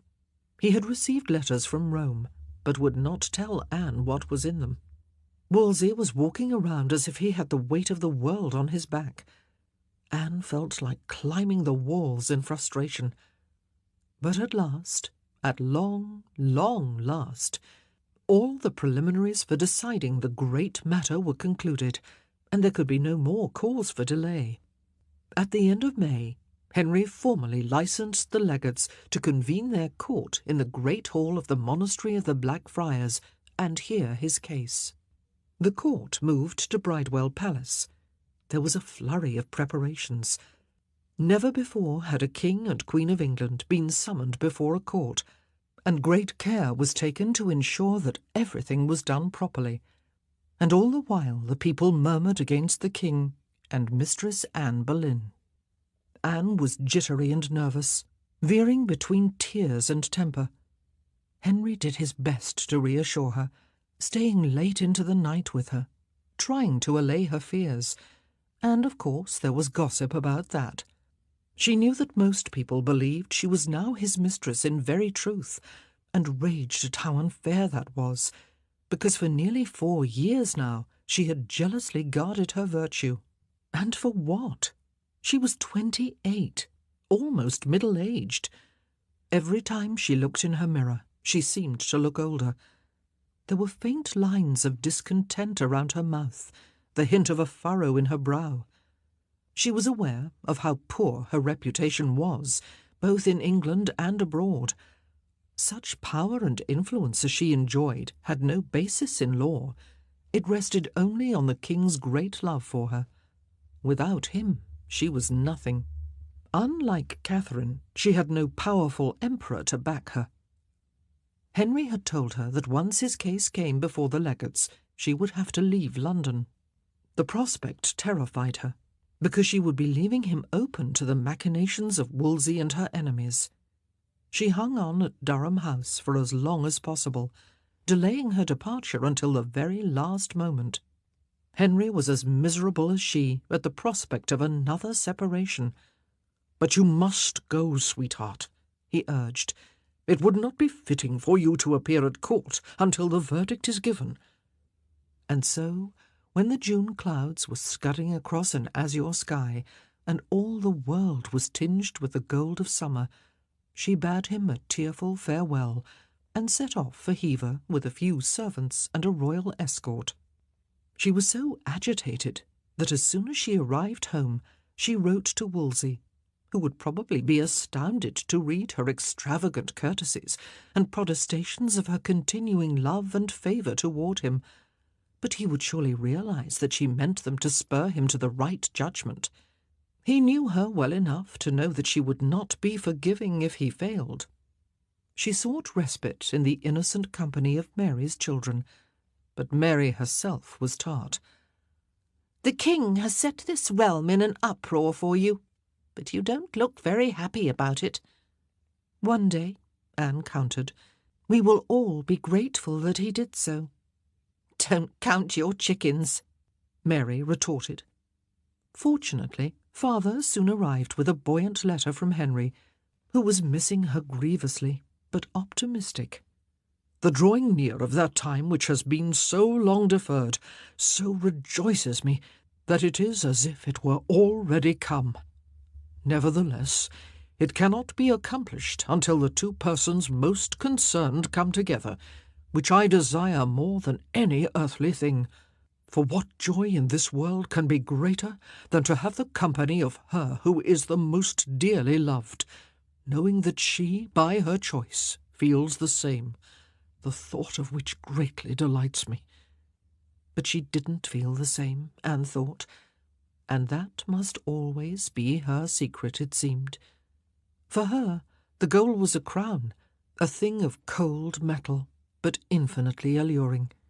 She had had a taste of power, and found it as heady as being in love. What would she not be able to do with that crown on her head? And she would be grateful to Henry, and loving, as would be her duty once they were married. He would never have cause to doubt her. Her father was to return to court with her reply, so she hastened to pen a warm response, urging Henry to be of good cheer. Soon they would be together for always, she assured him. The Legatine Court was now sitting. Messengers winging their way back and forth between Bridewell Palace and Hever Castle kept Anne abreast of developments. She was dismayed to hear that the Queen had refused to acknowledge the competence of the court to try the case, protesting that it would not give an impartial judgment. Catherine had even gone on her knees before Henry in the Blackfriars Hall and made a deeply emotional appeal to him, begging him to spare her the extremity of the hearing, and protesting publicly that she had come to him a virgin. Then she had walked out and refused to heed the crier calling her back. Thankfully, the hearing was proceeding without her, but it was clear that the long drawn-out sessions of the court, most of which Henry did not attend, were trying his patience to the limit. Anne was gratified to hear that he had summoned Wolsey and vented his frustrations for over 4 hours. It was in the 4th week of July that he summoned her back urgently to court, for Cardinal Campeggio was expected to give judgment imminently. Henry sounded confident, as if he knew it would be in his favour. She had her maids pack immediately, and made all speed to Bridewell Palace, where Henry was impatiently awaiting her in his privy chamber. "It cannot be long now," he said as they embraced. "It could even be tomorrow. And then, my darling, we can start planning our wedding, and your coronation, and you will be mine at last." She did not dare allow herself to hope. She wished she could go to the Blackfriars to be present with him when the verdict was given, but that would not be politic.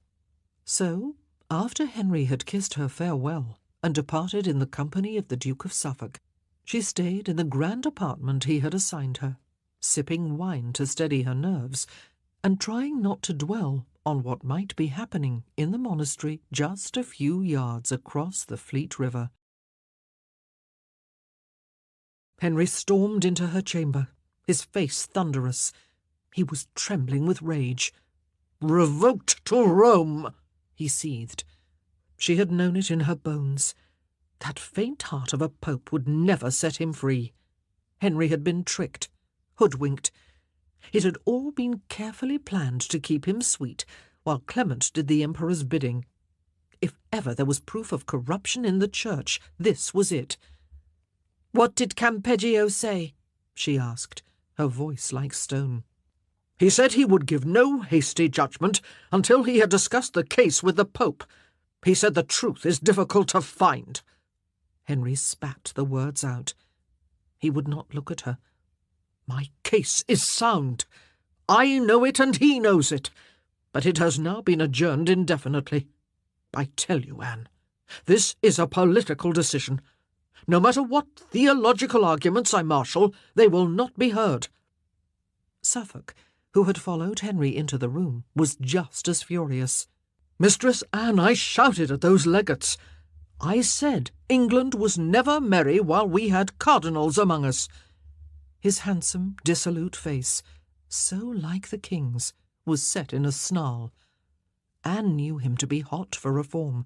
He would have enjoyed venting his contempt on Wolsey and Campeggio. But his wife, Henry's sister, who loved the Queen, would no doubt be delighted at the adjournment. This decision would not make for marital harmony. Henry sat down, looking defeated. His voice was hoarse. "It's the summer recess now. The papal curio won't sit again till October, and I know of old that it moves slower than a snail. So it could be months, if not years, before the Pope reaches a decision. And even then the wait might be in vain, for with Clement hand in glove with the Emperor, judgment will probably be given in the Queen's favour anyway." He cradled his head in his hands, weeping in despair. Anne felt chilled to the marrow. She was looking ahead, seeing her youth disappearing as year after frustrating year passed. No, she would not endure it. There must be a better way than this. Her anger burned against Wolsey. He had played along with Campeggio and the Pope, while giving Henry fair words and false promises. "We have the Cardinal to thank for this," she burst out. Even now, she feared, Henry would not see the truth. But she was wrong. "Yes, and he will answer for it," he snarled, raising his head. "Before I left the Blackfriars, I told him to inform my ambassadors at the Vatican that my royal dignity would not permit my being summoned to appear at the papal court, nor would my nobles and subjects allow it. I said they were to tell His Holiness that if I went to Rome, it would be at the head of an army, not as a supplicant for justice." He got up and began pacing. "I will not be bested, Anne. I'll have my divorce if I have to break with Rome to do it." It was their only hope. He meant what he said. She was sure of it. She would have her revenge on Wolsey, she swore it, and on obstinate, infuriating Catherine, who was stubbornly clinging to what she had already lost, and making life impossible for everyone. But it was Wolsey, base, ungrateful Wolsey, who was the greater culprit. He was a traitor to his king. She had to vent her fury, or she would burst. Wolsey must be told how deeply he had wronged her. As soon as Henry had gone to consult with his council, she called for writing materials and took up her pen, scribbling furiously. "My lord, although you are a man of great understanding, you cannot avoid being censured by everybody for having brought on yourself the hatred of the king, who has raised you to the highest degree to which an ambitious man can aspire. I cannot comprehend, and the king still less, how your reverend lordship, after having misled us by so many fine promises about divorce, can have reneged on them, and how you could have done what you have in order to hinder the achieving of our wishes. What, then, is your mode of proceeding? Having given me the strongest marks of your affection, your lordship abandons my interests to embrace those of the Queen. I have put my confidence in your promises, in which I find myself deceived. But for the future, I shall rely on nothing but the protection of heaven and the love of my dear king, which alone will be able to set right again those plans which you have broken and spoiled, and place me in that happy situation which God wills and the king so much wishes, which will be entirely to the advantage of the kingdom. The wrong which you have done me has caused me so much sorrow, but I feel infinitely more in seeing myself betrayed by a man who only pretended to further my interests. Believing you sincere, I have been too precipitate in my confidence.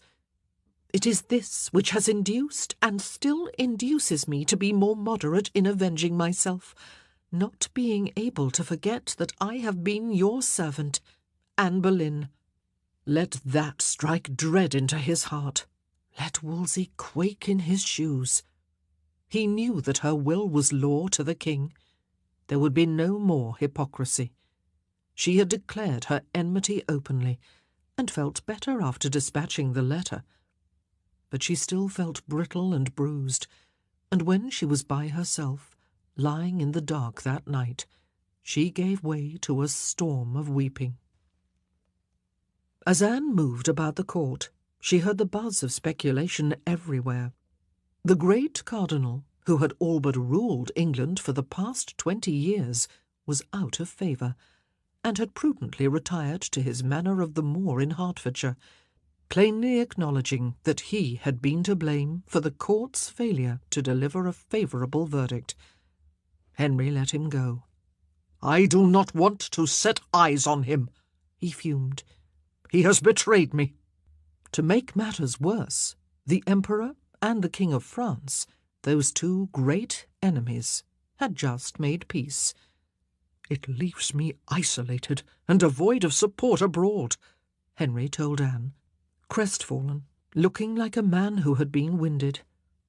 There was no talk of marching on Rome with an army now, so when the Pope's brief, citing the king to appear there, was served on him, all he could do was erupt in impotent fury and order Catherine to leave court for one of her dower houses, freeing him to take Anne with him on his summer hunting progress.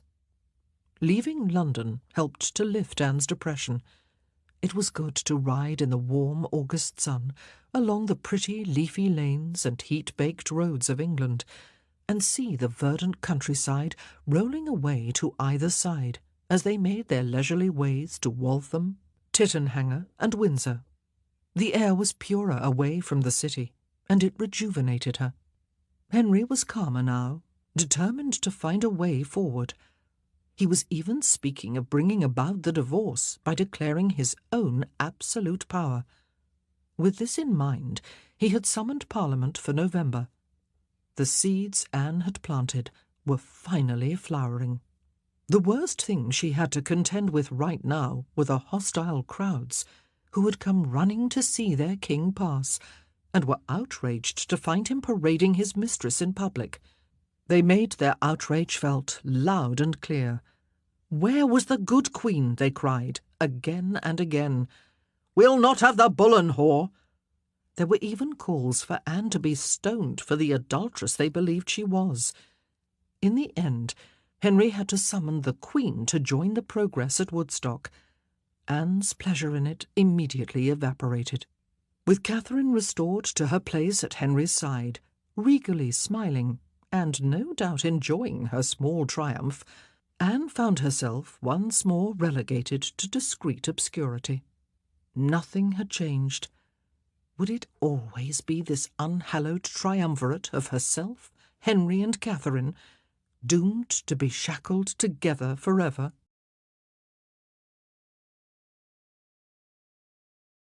Chapter 17 1529 On the feast of the Nativity of the Virgin Mary, the royal train arrived at Grafton Regis, where Henry owned an old hunting lodge deep in the Northamptonshire countryside. It had been arranged that Cardinal Campeggio would come here to take his formal leave of the king before returning to Rome. Anne had just left the lodging allocated to her when she heard the unmistakable sounds of a party of horsemen arriving in the courtyard. Looking out of a window in the gallery, she saw Cardinal Campeggio alighting stiffly from a litter. She watched as ostlers and grooms ran to see to the horses and the cardinal's luggage, and the night harbinger came bustling importantly forward to conduct his eminence to the rooms that had been prepared for him. And then she saw that someone else was climbing out of the litter on the opposite side. It was Wolsey. He had aged by about 100 years. Gone was the air of self-importance, the urbane assurance. There was only an old, sunken man looking warily around the courtyard, plainly uncertain of his welcome, and with good reason, for the night harbinger was seemingly blind to his presence, leading Campeggio away. Soon there was no one else in sight. Anne stiffened. After the cardinal's departure from court, Henry had hardly mentioned him. Out of sight, out of mind, she had hoped. And how lucky that was for Wolsey, for in his anger Henry had threatened to have his head. A thick-set man in black came along the gallery, bowed courteously to her, and peered out of the window, following her gaze. When he saw Wolsey, he recoiled suddenly. "Your old master, Master Cromwell," Anne said. She had sometimes seen this bull of a man with his porcine features in attendance on the cardinal, and knew him for a respected lawyer, but they had never spoken. "I wonder that he has the temerity to turn up here unannounced." If I had been in his shoes, Mistress Anne, I would have deemed it a gross discourtesy to Cardinal Campeggio not to. Had he stayed away, it would have looked like an insult. But it seems he was not expected. Wolsey was still standing alone, looking at a loss. "After deceiving the king, he should have known he would not be welcome," Anne replied. "He did not deceive the king," Thomas Cromwell said. "I worked closely with him, and I know how hard he tried to secure a divorce. No man could have done more. That could not be true. "I think you were yourself deceived," she retorted. He shrugged. "I can only speak the truth as I see it, Mistress Anne." Then he smiled, revealing a very different face to her. "I should be soliciting your kindness toward him. He is ailing, and he has given his life to the king's service. To me, he was a good master, a man I respected. You could not know how grieved he is that he has failed you. He sent me this letter." He reached in the leather scrip he carried and handed it to her. "This very night I was as one that should have died," she read.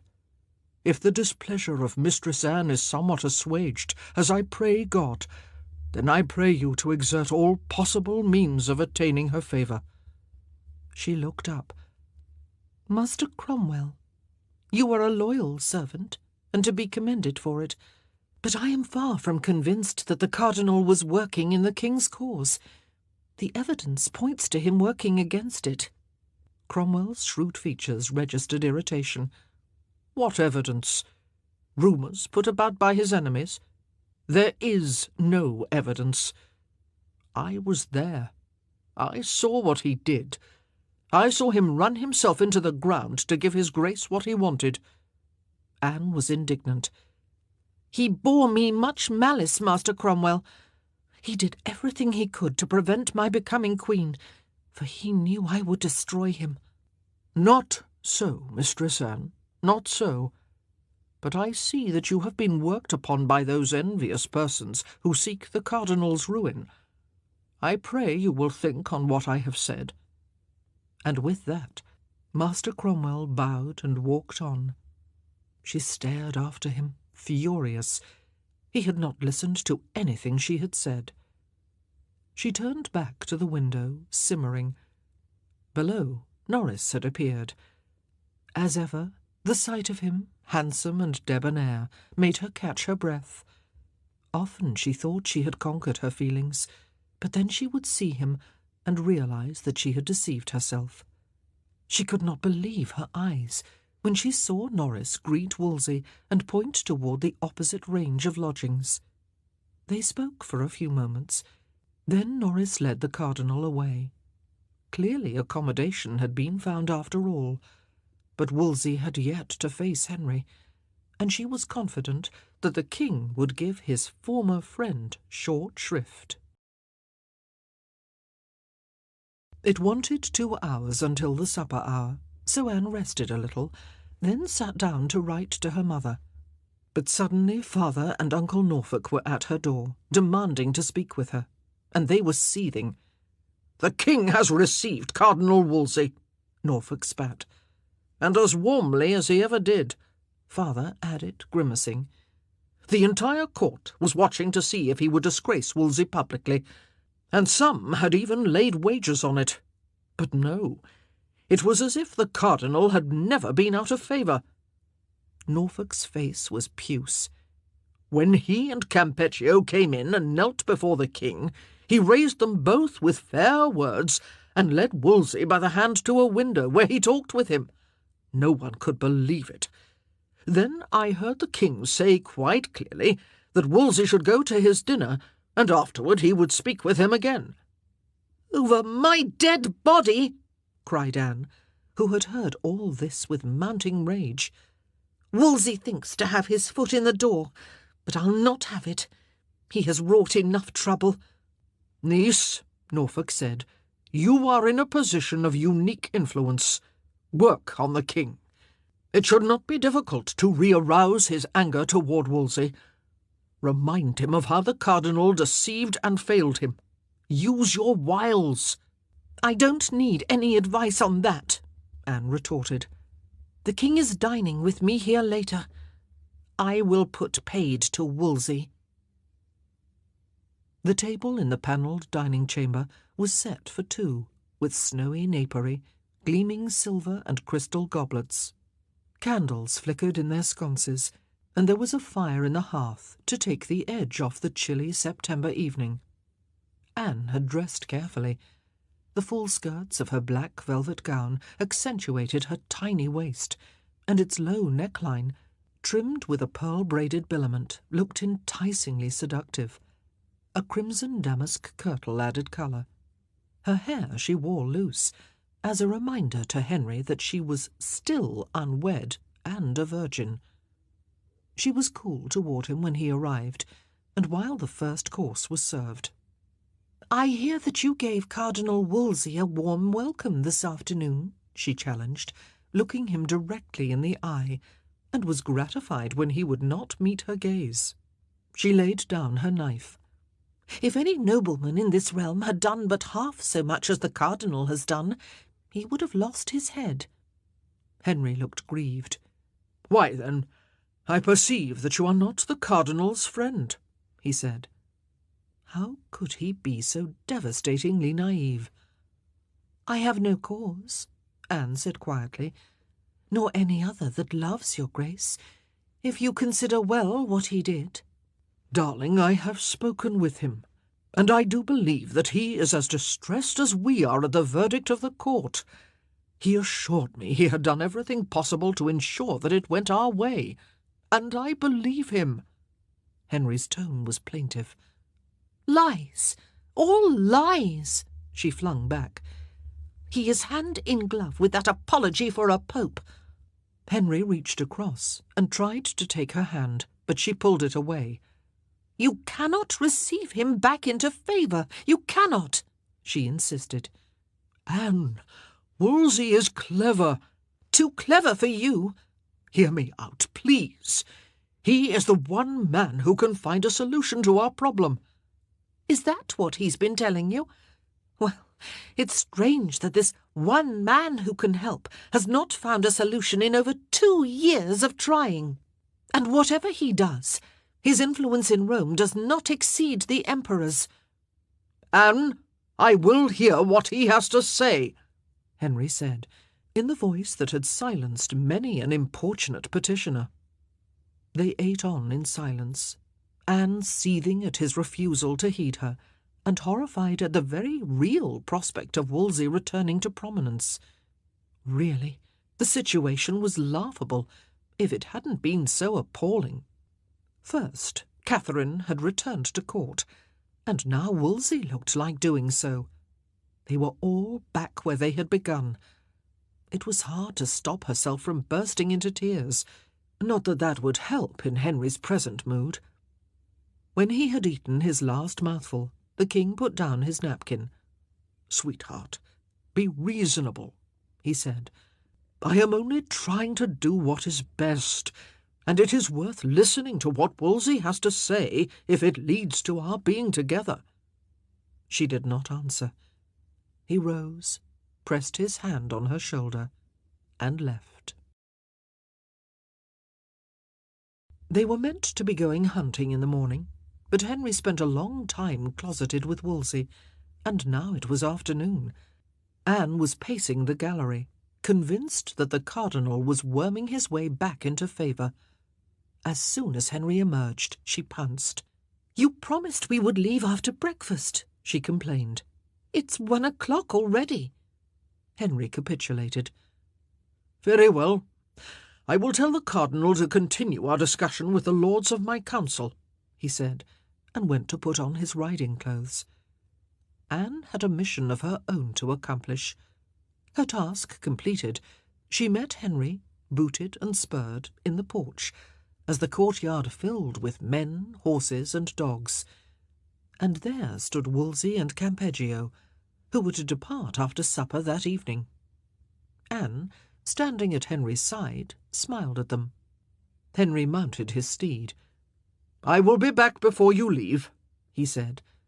The 2 men bowed, and he wheeled the horse around. Anne adjusted her feathered riding bonnet and followed close behind on her palfrey, thankful that Catherine never hunted these days. She did not look back. With luck, she would never have to see Wolsey's face again. When they were a few miles from Grafton, riding abreast, she turned to Henry. "I have a surprise for you," she told him. "For me?" He looked so humbly grateful. "May I know what it is?" "Later," she teased. If she told him now, he might countermand her instructions. He laughed, and then the quarry was sighted and the chase began. It was nearing 6 o'clock when the afternoon's sport ended, and the carcasses of 6 deer were being loaded onto a cart. It was a beautiful evening, with the lowering sun's rays casting a golden light on the landscape. "It's perfect weather for dining out," Anne said. "Dining out?" Henry echoed. "Yes, that's my surprise. I have ordered an open-air dinner to be prepared in Hartwell Park. It's only a few miles in that direction." Henry hesitated. She could see him warring with himself. Would he continue to placate her and do as she wished, or would he risk angering her by insisting on returning to Grafton in time to see Wolsey before he left? Belatedly, he smiled at her. "Darling, you think of everything," he said. "Nothing would please me better. Come, let us make haste. All this sport has given me an appetite." She had won the battle, if not the war. Now she must make sure that Henry saw the truth about Wolsey and was persuaded never to receive him again. 2 days later, Henry welcomed the new imperial ambassador at Grafton. The Emperor had withdrawn his previous representative before the Black Friars' hearing, in protest that it was biased in the king's favour. Now that the case had been revoked to Rome, Charles had relented and sent this new man. Anne watched as Eustache Chapuis approached the dais and bowed low. He was dark-haired, with patrician features, and wearing a sober lawyer's gown. She saw the king receive him cordially, and the queen's warmer welcome. Afterward, at a reception, Henry introduced Anne to Messire Chapuis. He was courtesy itself as they exchanged pleasantries, but he knew who she was, and she sensed that he did not approve of her. How could he, when she was set to supplant his master's beloved aunt? And it was clear from his cultured conversation that he thought highly of the Queen. Anne realized that, for all his civility, he would be no friend to her. "His instructions are to bring about a reconciliation between me and Catherine," Henry told her later. "He didn't say so outright, but it was implied. Well, he'll have his work cut out." He gave a mirthless laugh. The next day, Thomas Boleyn sought Anne in her lodging, looking concerned. "This Chapuis is clever," he warned. "He has already made it plain to the council whose side he is on, and I fear he could make trouble for us. He has the might of the Empire and Spain behind him. Be watchful." In October, the court returned to Greenwich, and Anne took herself off, with her mother for company, to Durham House. It was good to be away from the court for a while, and even to have some respite from wrangling with Henry over Wolsey, but she fretted constantly about what was happening in her absence. Would the cardinal find some way to outsmart her? And what was this new ambassador, Chapuis, about? She missed Norris, as always, even though she was still annoyed with him for receiving Wolsey at Grafton. She had shown herself cool after that, and now regretted it. She should really be at court, and yet here she was, talking about embroidery with mother and her maids. It was while she was rummaging around for red and blue silks that she discovered that the casket in which she kept some of Henry's love letters was empty. The lock had been broken. She questioned the servants, who had been left in charge during her absence, but they all showed themselves nonplussed, and none knew of any stranger breaking in or intruding. When Henry arrived that evening, she told him that the letters were missing.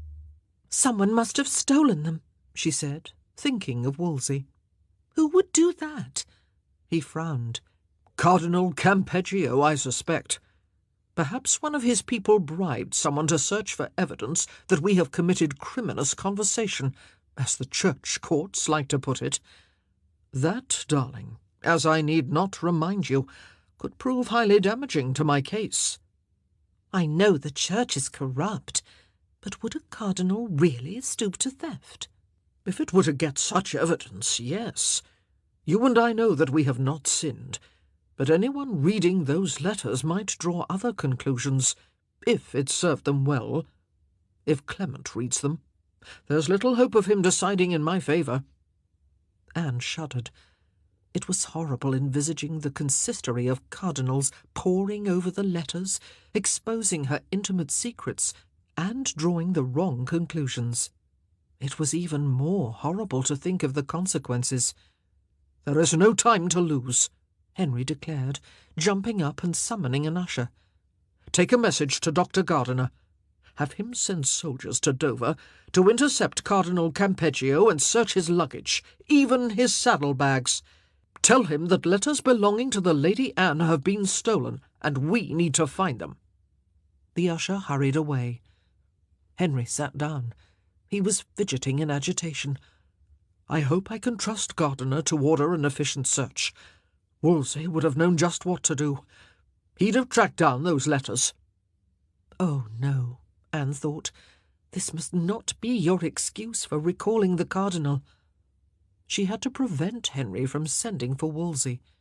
The next morning she summoned her father, her uncle of Norfolk, and the Duke of Suffolk. Dr. Gardiner had been extremely efficient, but to no avail. 2 days later, Anne received a note from Henry informing her that no trace of the letters had been found, despite a thorough search